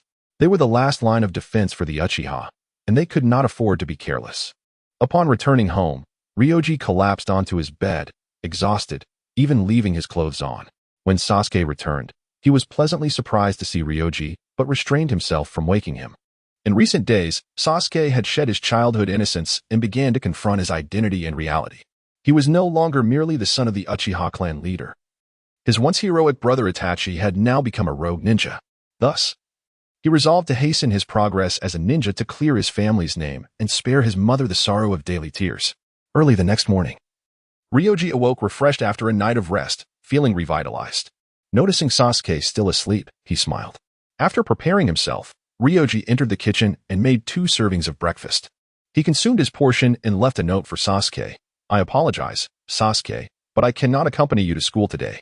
If time permits in the future, let us practice shuriken together. Once he had gathered his belongings, Ryoji left the house and set off towards the main village of Konoha. Today, he came to seek the 3rd Hokage, eager to inquire about the training for the Flying Thunder God technique. Although the 5th Hokage had promised to discuss this matter with the 3rd, Ryōsuke could hardly contain his impatience. Unexpectedly, he encountered Kakashi and Yugugo on his way. Just as they emerged from the Hokage office building. Ryōsuke? Kakashi-sensei, Yugugo-ne, what brings you here? A date, perhaps? He jested. Oh, Kakashi. Even a child like him has more ambition than you. Yugugo laughed, casting a playful glance at Kakashi. Kakashi scratched his head and replied, we're off to find Naruto. Yugugo wants to commence targeted training with him today. What about you, so early in the day? Ryōsuke nodded. I'm here to see the third Hokage. To inquire about the Flying Thunder God technique. Didn't he, the fifth Hokage, mention I can't wait any longer? See you. With that, Ryōsuke dashed away. That child. Kakashi remarked, watching Ryōsuke depart with a hint of resignation. Though he is young, he manages to tackle challenges that many adults cannot. Yugugo mused thoughtfully. Kakashi recognized the implication in her words, but chose not to pursue it further, and they continued on their way to Naruto's residence. On Ryosuke's end, it took him 20 minutes to finally locate the residence of the third Hokage. I wish to see the third Hokage, he stated to the Umbu member at the entrance. Do you have an appointment? The guard scrutinized Ryōsuke, seemingly assessing whether he was in disguise. I am Uchiha Ryōsuke, the clan leader of the Uchiha clan. Is an appointment necessary? He declared loudly. Given that he could see the fifth Hokage without prior arrangement, and since the third was technically retired. Did he really need an appointment? Ah, it's you, Ryōsuke. Please, come in, the Umbu member responded, recognition dawning in his eyes as he stepped aside to allow entry. Nonetheless, he communicated with his colleagues in the courtyard via radio. As Ryōsuke entered, the third Hokage was just stepping out of his quarters, putting on his coat. Ryōsuke, what brings you here so early? Is there something urgent? The third Hokage had even forgotten his ever-present pipe. Yes, Grandpa Third Hokage. Didn't he, the fifth Hokage, mention it to you? I wish to train in the Flying Thunder God technique, Ryōsuke stated plainly. The Flying Thunder God? That is absurd. Absolutely not. The third Hokage replied sternly, sitting down in a chair and shaking his head disapprovingly. The fifth Hokage has already consented. And there are compelling reasons for me to learn the Flying Thunder God technique, Ryōsuke countered, sensing that Shui had yet to inform the third about the matter. He briefly recounted his encounter in the Land of Lightning. What? A ninja with a Sharingan who also wields space-time ninjutsu? I've never heard of such a person. You're not deceiving me, are you, Ryōsuke? The third Hokage asked, scrutinizing him intently. The evidence lies with the fifth Hokage. And I have no reason to fabricate such a grand tale merely for a technique, Ryōsuke replied. In truth, I have already mastered the Flying Thunder God technique to a considerable extent, with only a few details requiring confirmation, Ryoji stated earnestly. The third Hokage, however, appeared unfazed. It seemed he was aware of Ryoji's activities in the Forbidden Techniques chamber, though for reasons unknown, he chose not to intervene. If what you say is indeed true, then this individual poses a grave danger. Could it be that the incident involving the Ninetales was also connected to him? The third Hokage absent-mindedly patted his waist, realizing he had forgotten his pipe, and began to rub his hands together in deep contemplation. Ryoji refrained from revealing the identity of Madara, which the third Hokage deduced on his own. After all, the Ninetales incident from years past was exceedingly peculiar, and only the Sharingan of the Uchiha clan possesses the ability to control the Ninetales. Ryōsuke stood aside, waiting for a considerable span of time, until the third Hokage finally regained his composure. So, he has taken an interest in your Sharingan? Ryōsuke mused uncertainly. I am unsure, but at present, mastering the Flying Thunder God technique is my only glimmer of hope, he replied. Indeed, if such a person existed, it would be terrifying. Infiltrating Konoha undetected would be exceedingly challenging, as the village's defensive capabilities would be utterly ineffectual against a ninja-adapted space-time ninjutsu, the third Hokage acknowledged with a nod. However, Ryōsuke, space-time ninjutsu is exceedingly perilous. Many ninjas have attempted to learn the Flying Thunder God, and numerous have perished in the process. Ultimately, only the fourth Hokage succeeded in mastering it. My concern is not about your ability to learn this technique, but rather about the dangers you might face. The third Hokage explained. Grandfather, I appreciate your concern, but I am no longer a child. I must take responsibility for my own safety, and as you know, my Sharingan is unique. It can shield me, Ryōsuke asserted, gesturing towards his eyes. Ah, let us hope so. If you can truly master the Flying Thunder God, it would indeed be a boon for the village, the third Hokage conceded with a nod. The primary reason for his acquiescence was that he had heard of Ryōsuke's journey to the Land of Clouds to secure a teacher for Naruto. A feat he ultimately accomplished. Ryōsuke had since garnered a certain level of renown within the village. prompting the third Hokage to consider the implications of his decisions on the young man. Ichiru summoned the members of the former fourth Hokage's guard, the third Hokage commanded. The Umbu ninja nodded and vanished from sight. Half an hour later, 3 solemn-faced men appeared in the courtyard. Lord Third Hokage, the trio bowed in deference. The third Hokage nodded in acknowledgement before addressing Ryōsuke. This is the fourth Hokage's guard. They are Special Jonin Narashikaku, Special Jonin Uchiha Itachi, and Chunin Yamanaka Inoichi. The 3 of them can collaborate to utilize the Flying Thunder God. If you wish to practice this technique, their guidance would be the safest option. Upon hearing the third Hokage's words, the 3 men exchanged astonished glances towards Ryōsuke. Was the third Hokage truly suggesting they teach a child the Flying Thunder God? Surely. This was no jest. Ryōsuke nodded in agreement, then turned to the trio. Well then, I would appreciate your assistance. Wait a moment, Lord Third Hokage. Are you not jesting? Narashikaku stepped forward. At that moment, the third Hokage resumed smoking his pipe. Do I appear to be jesting? But you must understand. The Flying Thunder God is no ordinary technique. It is not only difficult to master, but also exceedingly dangerous, and it is classified as a forbidden technique within the village. Narashikaku elaborated. I am aware of all that you mentioned, yet did not the fourth Hokage also master the Flying Thunder God? The third Hokage replied with a hint of indifference. That was due to the fourth Hokage's exceptional talent. Others may not share the same fortune. Narashikaku ceased his remarks, yet his meaning was unmistakable. It was not that he was unwilling to teach, but he believed that a child like Ryōsuke might not be able to learn and could potentially face grave dangers. Ha!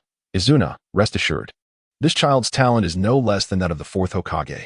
Perhaps in the future, you may have the opportunity to become part of his escort team. The third Hokage said with a smile as he took a deep puff from his pipe. His words implied that Ryōsuke might one day rise to the position of Hokage. A statement coming from the third Hokage himself, which could not be taken lightly. Izuna's expression shifted to one of astonishment, mirrored by his 2 companions. Let us hope so.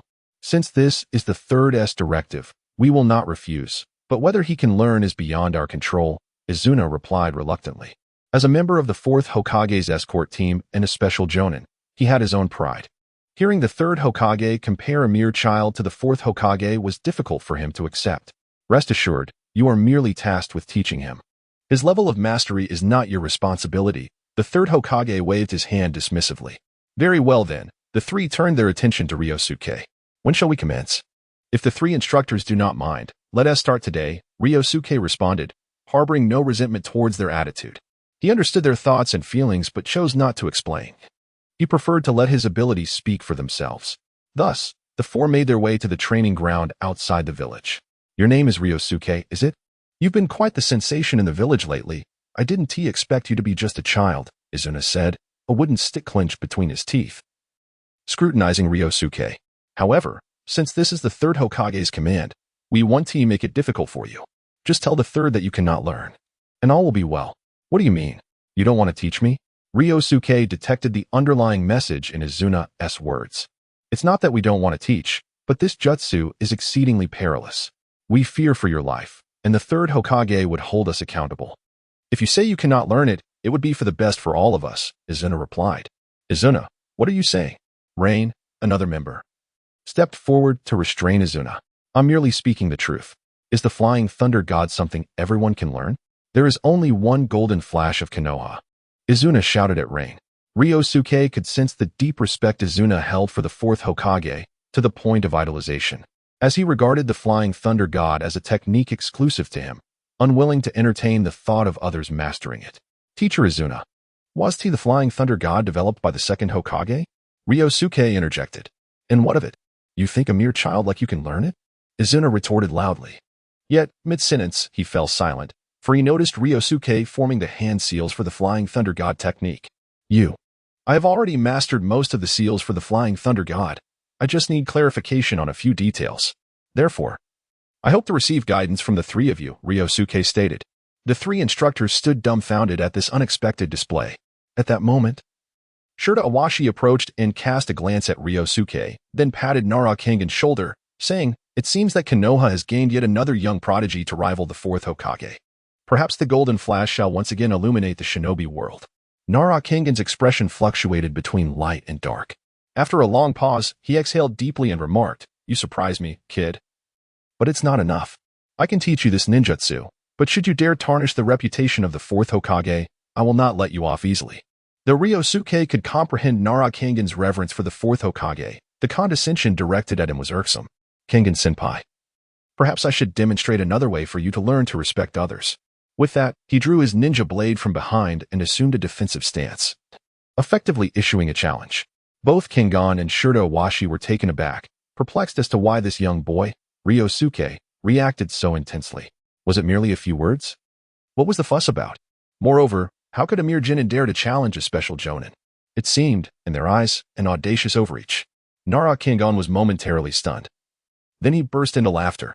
Well done, boy. You certainly pique my interest. Let us strive to understand one another through the ways of men.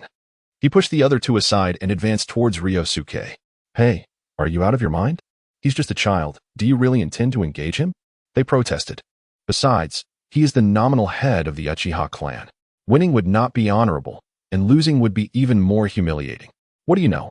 I indeed spoke out of turn earlier, but I will not apologize. This contest is unrelated to anything else. It is a clash between men. Nara Kengan spat out the stick he had been chewing and retrieved a kunai from his pouch, gripping it firmly. Let us begin. I shall allow you to make the first move. Ryōsuke remained silent, activating his Tsutomu Sharingan. Nara Kengan was visibly taken aback for a moment. Yet a smile crept onto his lips as he donned a pair of sunglasses. Don't blame me for playing dirty. I have no intention of losing this battle. With that, he hurled the kunai towards Ryōsuke and swiftly began forming hand seals. Earth release, earth wall. A thunderous sound resonated around Ryōsuke as earthen walls rose up around him. Nara Kengan leapt atop the wall with his hands in his pockets. Are you convinced yet, kid? Ryōsuke remained silent. Magnet release, magnetic empowerment. Ninjutsu, shadow windmill shuriken. Ryōsuke formed hand seals, his speed leaving Nara Kengan astounded. This kid, Kengan thought. Just as he felt his body lighten, followed by an immense force pulling him toward the ground, Ryōsuke hurled two massive shuriken from his right hand, spinning rapidly. Despite their apparent misdirection, they seemed irresistibly drawn toward Kengan, completing a circle in the air before hurtling back at him with even greater velocity. This fellow possesses magnetic manipulation? Noirajek can barely manage to form a seal before a colossal shuriken struck him, pinning him against the wall. It was somewhat intriguing, yet not sufficient. Jenkin expressed his dissatisfaction, and his body transformed into a wooden post. It turned out he had employed a substitution technique. However, Ryōsuke was unfazed, with a flick of his right hand. He effortlessly dislodged the shuriken from the wall. Remarkably, the shuriken levitated into the air on its own. Jenkin, who had just appeared on the earthen wall, was taken aback by this development. Another attack? He realized that Ryōsuke had imbued him with magnetism, meaning as long as the magnetic force remained, the shuriken would relentlessly pursue him. Yet, he had no means to negate the magnetism afflicting him. Hey, you two, help me. Jenkin contemplated various strategies, ultimately resorting to seeking assistance from his companions. When Zetsurado and Tera Owashi heard Genkan's plea, they were momentarily stunned. However, upon witnessing the enormous windmill shuriken in hot pursuit of Jenkin, they quickly comprehended his dire situation. The shuriken's velocity would only escalate, leaving them no time to hesitate. They swiftly leaped to Genkan's side, and the three of them simultaneously unleashed the Flying Thunder God technique. Did we teleport? Ryōsuke, standing atop the earthen wall, had just observed the preceding scene. Nevertheless, his Sharingan had completely replicated the hand seals executed by the trio. Typically, the Sharingan cannot utilize techniques like Flying Thunder God through mere imitation. Yet, Ryōsuke was different. He had mastered most of the Flying Thunder God seals. And now the final piece of the puzzle had fallen into place. Would this suffice? Ryōsuke felt a surge of excitement as he began to form the seals at an excruciatingly slow pace. It was only when he noticed the space beginning to distort that he recalled an essential detail. He had not marked the seals, leaving him uncertain of where he would be teleported. Simultaneously, within the instructor's office at the Ninja Academy, Noira Jenkin and his companions suddenly materialized in the room. The other instructors present were not particularly surprised by this occurrence. However, Jenkin felt somewhat embarrassed. I owe you all for your timely intervention, otherwise I might have truly been harmed by that fellow. The fact that he has mastered a bloodline limit is utterly perplexing. Zetsurado and Tera Owashi nodded in agreement. Just as they were about to speak, the space beside them twisted abruptly, and Ryōsuke appeared directly above Noira Jenkin, landing squarely on his head. "Where's this place?" Ryōsuke inquired, visibly shaken. "Huh, how did you end up here?" "Get off my head," Noara Jinkin exclaimed, startled, as he yanked Ryōsuke down from atop him. I just used the Flying Thunder God technique, but I realized I hadn't T-marked anything, so I ended up where you had marked," Ryōsuke explained awkwardly. "What?" Noara Jinkin and the others bent down, their eyes wide in disbelief as they stared at Ryōsuke, as if he were a creature of myth. "You truly learned the Flying Thunder God technique? This cannot be real. How is that possible?" Xianjin was the first to react, gripping Liangjia's shoulder tightly. Liangjia winced in pain, swiftly marking the kunai before hurling it away. He then executed the Flying Thunder God technique, appearing above the still-flying kunai. Thud, thud. Both Lightning and Yuashi collapsed simultaneously, convulsing on the ground. Liangjia landed and inquired, "What has happened to them?" It was only then that he noticed that the once vibrant Xianjin appeared as if petrified, his eyes frozen in an expression of horror. At that moment, the other instructors in the room also began to take notice of the situation. "This little brat? You are Liangjia?"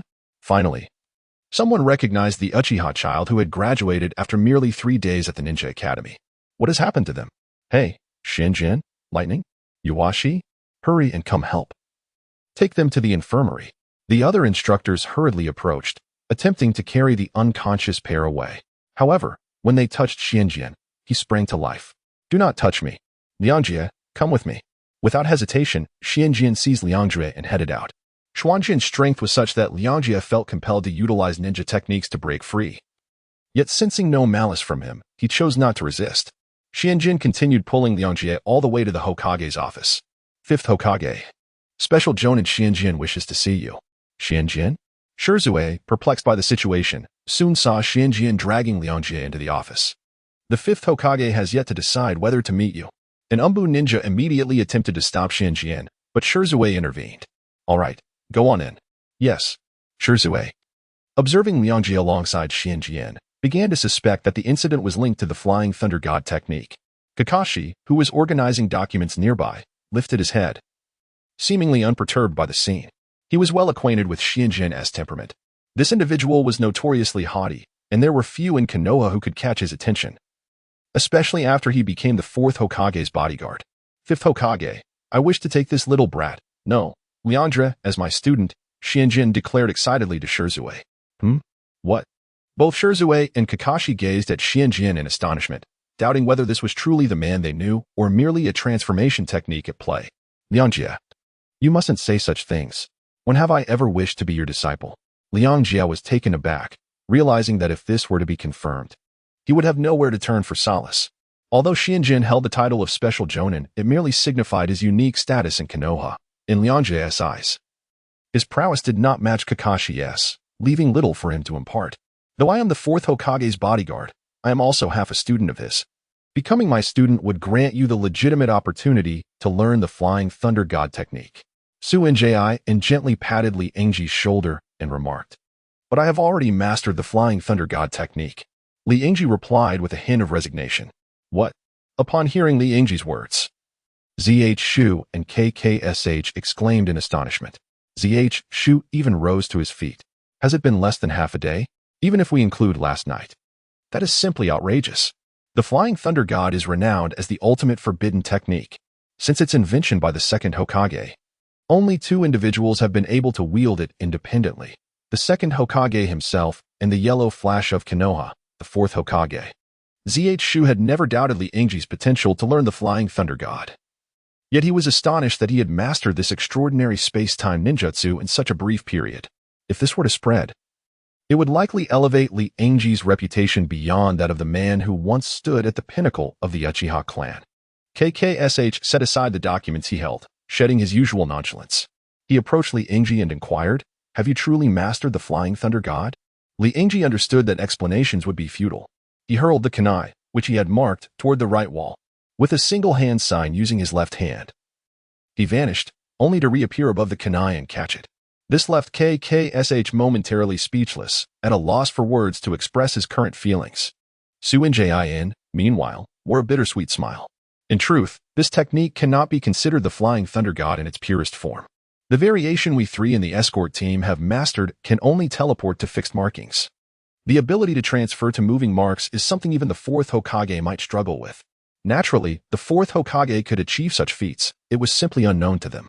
Li Engji's capability to execute this technique stemmed from his profound understanding of the original timeline. It seems my desire to take you on as a student was somewhat presumptuous. However, we still possess some of the ninja tools used by the fourth Hokage, specifically designed to complement the Flying Thunder God. Initially, we intended to keep them as mementos, but it appears that entrusting them to you would better reflect their worth. Having spoken, Su Njin departed, presumably to retrieve the fourth Hokage's tools. Shu regained his composure and resumed his seat. Li Engji, you continue to astonish me.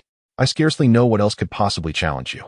But do not let this engender pride. That mysterious individual, having discerned your location, may possess other formidable means, Shu cautioned. Li Engji nodded, fully aware that Madara employed a unique reconnaissance ability through the use of white Zetsu. This individual's special power allowed him to connect with all flora on the earth, granting him an extraordinarily invasive intelligence capability. Indeed, fifth Hokage, I will not become complacent. I understand. I have faith in you. However, now that you have mastered the Flying Thunder God, you must take on greater responsibilities for the village, as we are currently in dire need of manpower, Shu sighed. He had not intended for Li Engji to become embroiled in the village's secrets at such an early stage, as it might hinder his development. However, Ryoji has now mastered 2 spatial ninjutsu, which not only ensures his self-defense but also carries significant strategic implications. Thus, keeping him idle within the village seems rather unreasonable. Ryoji scratched his head. Although he understood that greater power comes with greater responsibility, he was not fond of being constrained. Nonetheless, this was a request made personally by Shui, making it difficult for him to decline. Very well, Lord Fifth, I shall undertake any task within my capabilities. This is not solely for the village, but also for the Uchiha clan. However, I hope the duration of the mission will not be excessively long. Ryoji expressed his sentiments before articulating his request. Agreed, I will take that into consideration. For now, rest. When there is a mission, I will summon you. And you may act alongside Team 1, Shui replied earnestly. At that moment, Kakashi had also recovered. There was a hint of bitterness in his eyes. He was taken aback that Ryoji had mastered the Flying Thunder God technique, which he himself had not yet learned, leaving him, the fourth's direct disciple, in a somewhat awkward position. However, Kakashi quickly regained his composure. After all, Ryoji's acquisition of the Flying Thunder God was a testament to his own abilities, and it was ultimately a positive development for the village. He believed that Konoha's golden flash would once again astonish the ninja world. Unfortunately, your hair is not golden, Kakashi suddenly remarked. What? Ryoji was momentarily bewildered by Kakashi's abrupt statement. Yet, he soon grasped the intended meaning. Kakashi-sensei, I will not become the second golden flash, for I carry the name of Uchiha. After the 3 conversed in the office for a while, Jiraiya hurried back. He placed a scroll in Ryoji's hands. Within this scroll are the fourth's ninja tools. He once defeated 50 ninjas in battle using these tools. I now entrust them to you, hoping you will protect the village as he did, Jiraiya said with excitement. Ryoji felt both amused and exasperated. Receiving such a significant burden alongside the gift was overwhelming. He was inclined to refuse, yet he recognized the value of these items. The 4th single-handed battle against 50 elite ninjas had earned him the title of Golden Flash. However, most of the tools he employed in that battle were ordinary, save for a few special kunai. These kunai were crafted from unique materials, harmonizing exceptionally well with the 4th chakra and exhibiting remarkable durability, making them nearly indestructible by other weapons. Kakashi observed Ryoji lost in thought and turned to Jiraiya, saying, Ryoji is merely 8 years old. Do not place such immense pressure on him. Haha, true enough, but the 4th had a girlfriend at 8. Does Ryoji have one? Jiraiya inquired. I have a lovely niece currently in the Ninja Academy. It seemed Jiraiya, having failed to recruit a student, now sought to forge familial connections. Before he could finish his sentence, an arc of electricity surged from Ryoji's body, causing him to vanish from the spot, leaving Gunkan's words stuck in his throat. It seemed that Ryoji had not employed the Flying Thunder God technique earlier. Jinkan rubbed his eyes in disbelief. As it appeared Ryoji had mastered the Heavenly Sending technique, a form of spatial ninjutsu he learned at Cloud Ninja Academy, albeit one with stringent requirements. This indicated that Ryoji possessed 2 forms of spatial ninjutsu. Gunkan's eyes widened in astonishment, as if he had just stumbled upon something monumental. However, Shui and Kakashi maintained their composure, seemingly unfazed by the revelation. due to the significant chakra consumption required for both the heavenly sending technique and the lightning armor. Ryoji could not teleport very far. He found himself in a CAF directly across from the Hokage's office. The CAF owner was stretching and, after rubbing his eyes, called for his staff. "Saki, was that kid here just now? When did he come in? I didn't even notice." Saki, scratching her headscarf, replied in confusion. Nevertheless, they recognized him as a student of the 5th Hokage and chose not to disturb Ryoji. Ryoji placed the scroll on the table and began to unfurl it slowly. The scroll contained only 4 sealing positions. Although a single seal could potentially contain multiple items, Ryoji surmised that given Jinkan and the others' regard for the 4th Hokage, it was unlikely they would have stacked his relics together. He released the first seal, revealing a heavy triangular kunai that landed with a thud on the table. This kunai was approximately 50% heavier than a standard one, imparting a substantial weight in his hand. The handle bore the mark of the Flying Thunder God. While the marks on Ryoji's ninja blade might have been subject to erasure, the engravings on the 4th Hokage's kunai seemed more permanent. This might well be attributed to the 4th superior mastery of the Flying Thunder God technique compared to Ryoji. Ryoji attempted to channel his chakra into the kunai, but all it did was render the weapon uncomfortably hot, failing to fuse with it as he could. "I knew it couldn't be that easy." Ryoji sighed with a wry smile. It appeared this weapon was specifically crafted to complement the Flying Thunder God technique and was only compatible with the wind release chakra that the 4th Hokage excelled in. Currently, Ryoji only commanded fire release chakra and had yet to discover how to harness other chakra types. Thus, while the weapon was formidable, it would serve merely as a mobile marker, rendering it somewhat superfluous for Ryoji. However, an idea suddenly sparked in Ryoji's mind. What if he gifted one of these to Naruto? Meanwhile, at Naruto's home, "Yukimura, what are you doing?" Uzumaki Naruto had retreated to the doorway, astonished as he watched Yukimura seated on his bed, undressing. Yukimura shot him a glare, but did not halt her motions. Soon, her upper body was clad only in a black bra. "You little brat, where are you looking? Focus here." Yuki grasped Naruto by the ears and pulled him onto the bed, then pointed to her abdomen, where a square seal was inscribed. Though Naruto was unfamiliar with the name of the seal, he was visibly taken aback, for he recalled that a similar marking adorned his own belly. He promptly lifted his shirt, revealing the circular seal upon his stomach. Yuki gently touched Naruto's abdomen and remarked, "Your seal is far more intricate than this one. Who bestowed it upon you?" Her words trailed off as a sudden thought struck her, and she ceased to speak. "I apologize, I forgot," Yuki said. "It's all right. I have come to learn that my father is the 4th Hokage, and I aspire to become a man like him. Yuki, let us commence our training," Naruto uttered, suppressing the sorrow welling within him. Yuki nodded in agreement. "Very well. Remember, to harness the power of the tailed beasts, you must learn to coexist peacefully with them. By the way, do you know the name of the 9 tails sealed within you?" Yuki inquired. "Name? Isn't it simply called the 9 tails?" Naruto responded, puzzled. 9 tails is merely a simplistic classification based on the number of tails, but each tailed beast possesses its own name. For instance, the name of the 2 tails sealed within me is Yuru. Yuki elucidated. Naruto nodded thoughtfully. Thus, to communicate with a tailed beast, you must first know its name. "Take my hand." Yuki extended her hand towards Naruto. After a moment's hesitation, Naruto grasped Yuki's hand. "Close your eyes." They both shut their eyes in unison. Suddenly, darkness enveloped them. Naruto found himself in a place both familiar and foreign. A colossal prison gate loomed before him, towering as high as a dozen stories. At its center was a seal identical to the one on his belly. "Where's this?" Naruto exclaimed in astonishment. "This is the sealing space within you. Behind that door lies the 9 tails." Yuki appeared beside him. "How did you get here?" Naruto was startled to see Yuki. "I utilized the power of Yuru to enter. Now, let us inquire about the name of the 9 tails," she urged. Just then, Ryuka arrived at Naruto's home and chanced upon Yuki, clad in nothing but her bra, with one hand resting on Naruto's head. Both were with their eyes closed. "What are you two doing?" If others were to witness such a scene, speculation would be inevitable. However, Ryuka, having some understanding of them, wondered if this was part of their training. Yet, his question went unanswered. Surprised, Ryuka activated his Sharingan. Under the penetrating gaze of the Sharingan, the chakra pathways within the two became unmistakably visible. He noted that the chakra flow around their abdomens was peculiarly abnormal, as if an alternate space existed there. Could it be? Ryuka's mind raced with possibilities. He approached Naruto, placing his hand gently upon his head.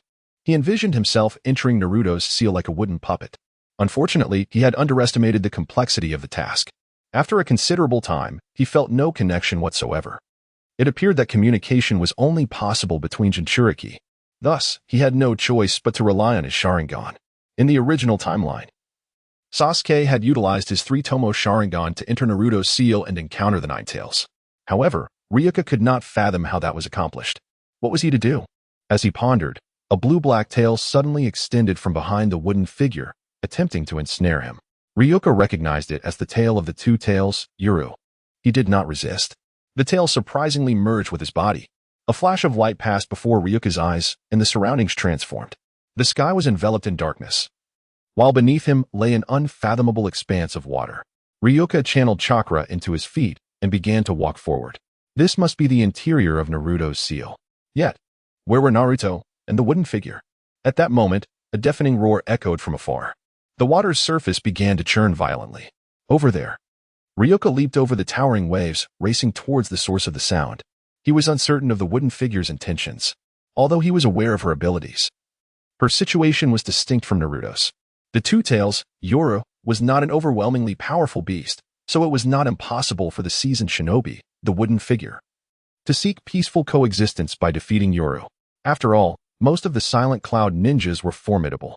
However, the Nine Tails was another matter entirely. When Madara had drawn the Nine Tails from Naruto's mother, it nearly annihilated the entire Hidden Leaf village. If the wooden figure intended to teach Naruto to defeat the Nine Tails in her own way to achieve peaceful coexistence, it could lead to significant trouble. Sure enough, after what felt like an eternity of running, Ryuka beheld Naruto suspended in midair by one of the wooden figure's tails, poised to tear away the seal. Stop! Ryuka shouted urgently, realizing there was no time to waste. He hurled a shuriken and utilized the Flying Thunder God technique to appear before Naruto. Ryuka? Naruto exclaimed, startled by Ryuka's sudden appearance. Do not tear that seal. You are not yet a match for the Nine Tails. Ryuka grasped Naruto's wrist firmly. Ack! Behind the seal, a colossal orange figure let out a thunderous roar. The gust from its voice sent both Naruto and Ryuka tumbling. Fortunately, Ryuka managed to hold on to Naruto, landing safely on the ground. The wooden figure approached. Ryuka, what are you doing? I am preventing you from making a foolish mistake. Ryuka glared at the wooden figure. How is this foolish? I was the one who released Yuru. After a fight, we became friends. The wooden figure crossed her arms defiantly. It seemed Naruto had been swayed by her words, gazing at Ryuka with a look of confusion. The Nine Tails and the Two Tails are fundamentally different. Even with the addition of the Two Tails, you would still be no match, let alone the current Naruto. You are being quite reckless, Ryuka stated directly. Have you not witnessed my true strength? I am not merely one who indulges in drink, Yuki responded, clearly displeased with Ryuka's remarks. Then summon Yuji and let it enlighten you on the power of the Nine Tails, Ryuka retorted irritably. Very well, I shall summon it.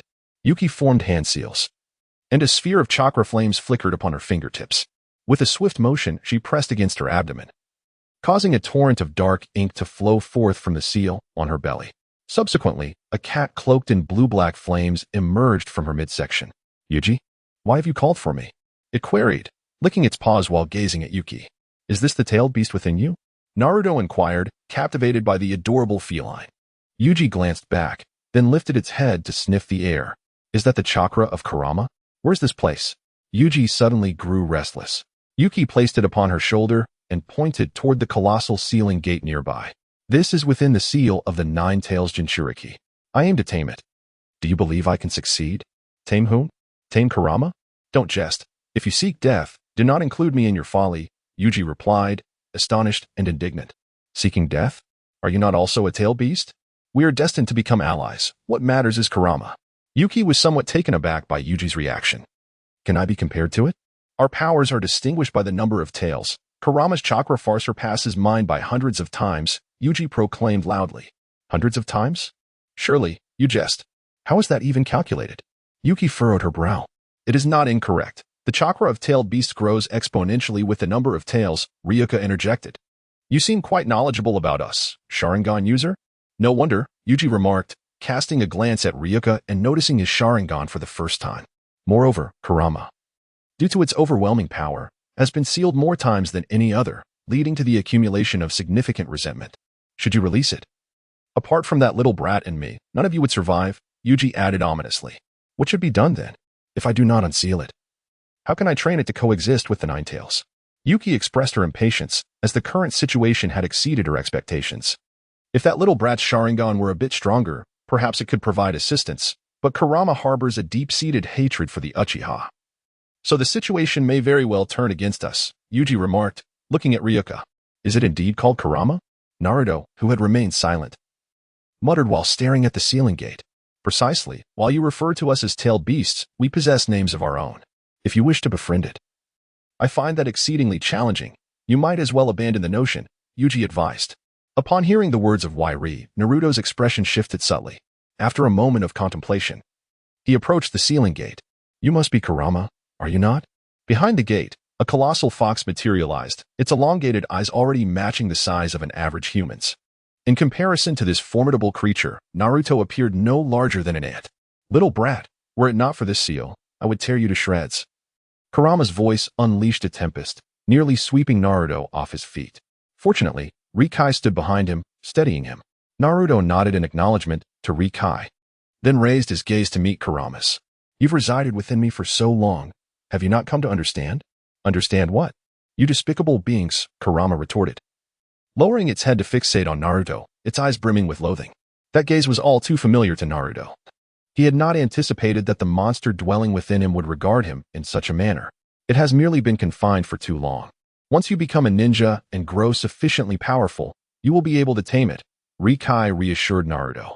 I do not seek to tame it. I merely wish to befriend it, Naruto murmured softly. A hint of bitterness crossed Rikai's features, revealing that he perhaps did not fully comprehend the depths of Naruto's solitude. In a sense, the fates of Naruto and Kurama were strikingly analogous. Rikai lifted his gaze toward Kurama, revealing his Sharingan. Uchiha, truly a repugnant creature, Kurama snarled, baring its teeth at Rikai. Since its inception, Kurama had spent most of its existence either sealed away or under the control of the Uchiha clan, fostering a deep-seated animosity towards them while feeling utterly powerless. Kurama, I am aware of your plight and the entanglement with the Uchiha. If you desire vengeance, I can offer you that opportunity, Rikai stated earnestly. What do you mean? Do you wish to atone for the sins of the Uchiha? Enter here, and let me rend you apart. Perhaps that would assuage my fury, Kurama sneered. I have no intention of paying for the errors of others. I merely wish to grant you a chance for retribution, as those who controlled you still roam free, Rikai countered. What did you say? Uchiha Madara still lives? Kurama suddenly tilted its head back, gathering chakra in its mouth. Soon, a massive sphere of chakra formed within. Without hesitation, it hurled the energy at the ceiling gate. With a thunderous crash, the ceiling gate trembled violently, and the waters surged tumultuously. Rikai quickly scooped Naruto into his arms, seeking refuge from the ensuing chaos. After an extended period, the tumult subsided somewhat. Upon inspecting the ceiling gate, it bore no signs of damage. However, behind it, Kurama lay sprawled on the ground, enveloped in dark smoke, evidently dazed from its own assault. That was perilously close. Had that attack struck directly, survival would have been impossible. Uchiha brat. Do not provoke Kurama further, Wairi bellowed from his perch atop the wooden figure. Ryōsuke disregarded him and once again addressed the Ninetales, saying, Naruto, this Jinchuriki is different from the one who once controlled you. His experiences bear a resemblance to yours, and if you both nurture your relationship, he shall aid you in seeking vengeance. Surprised, Naruto looked at Ryōsuke, asking, Can I really? Of course, you must believe in yourself. This is a gift bestowed upon you by your father, the fourth Hokage, Ryōsuke replied, gazing earnestly at Naruto. Upon hearing the name of the fourth Hokage, Naruto regained his confidence. The fourth Hokage? The Ninetales, who had been feigning unconsciousness, immediately stirred at the mention of the fourth Hokage's name. Indeed, this little brat is the child of the fourth Hokage. It was he who sealed me within this child. One could argue that he is also my adversary, the Ninetales said, clutching the ceiling gate and glaring at Naruto with resentment. Yuki approached, covering her face. It seems this matter cannot be resolved through dialogue. Let us step outside. Ryōsuke nodded in agreement, while Naruto cast lingering glances back at the Ninetales, a hint of joy illuminating his eyes. For he felt as though he had discovered someone akin to himself. After a brief moment, the three returned to Naruto's home. Close your eyes. Just as Ryōsuke regained his composure, Yuki draped a blanket over his head. What is the meaning of this? Don't remove it. I need to get dressed first, Yuki warned. Ryōsuke fell silent. After a while, Yuki finally finished changing. It appears that convincing him to wield the power of the tailed beast is an impossible feat. I knew this would not be straightforward, Yuki sighed. Hearing her words, Naruto displayed a look of disappointment and guilt. Do not lose heart. First, assist Naruto in mastering ninjutsu. Once he grows stronger, he will be able to harness the power of the tailed beast in a manner similar to yours, Ryōsuke encouraged. That seems a distant prospect. I only became a Jinchuriki after attaining the rank of Jonin. How many years will it take for him to reach Jonin status? Yuki lamented, growing more despondent. Ryōsuke chose not to respond to her despair, and instead retrieved a kunai from his bag. Naruto, this is for you. What is this? Naruto inquired as he took the kunai, feeling its weight and nearly stumbling. This is the weapon of the fourth Hokage. I now entrust it to you. Ryōsuke said with a smile. Naruto, who had appeared somewhat dazed, instantly brightened at Ryōsuke's words. You mean this is my father's weapon? He exclaimed, eagerly examining the kunai. His excitement palpable.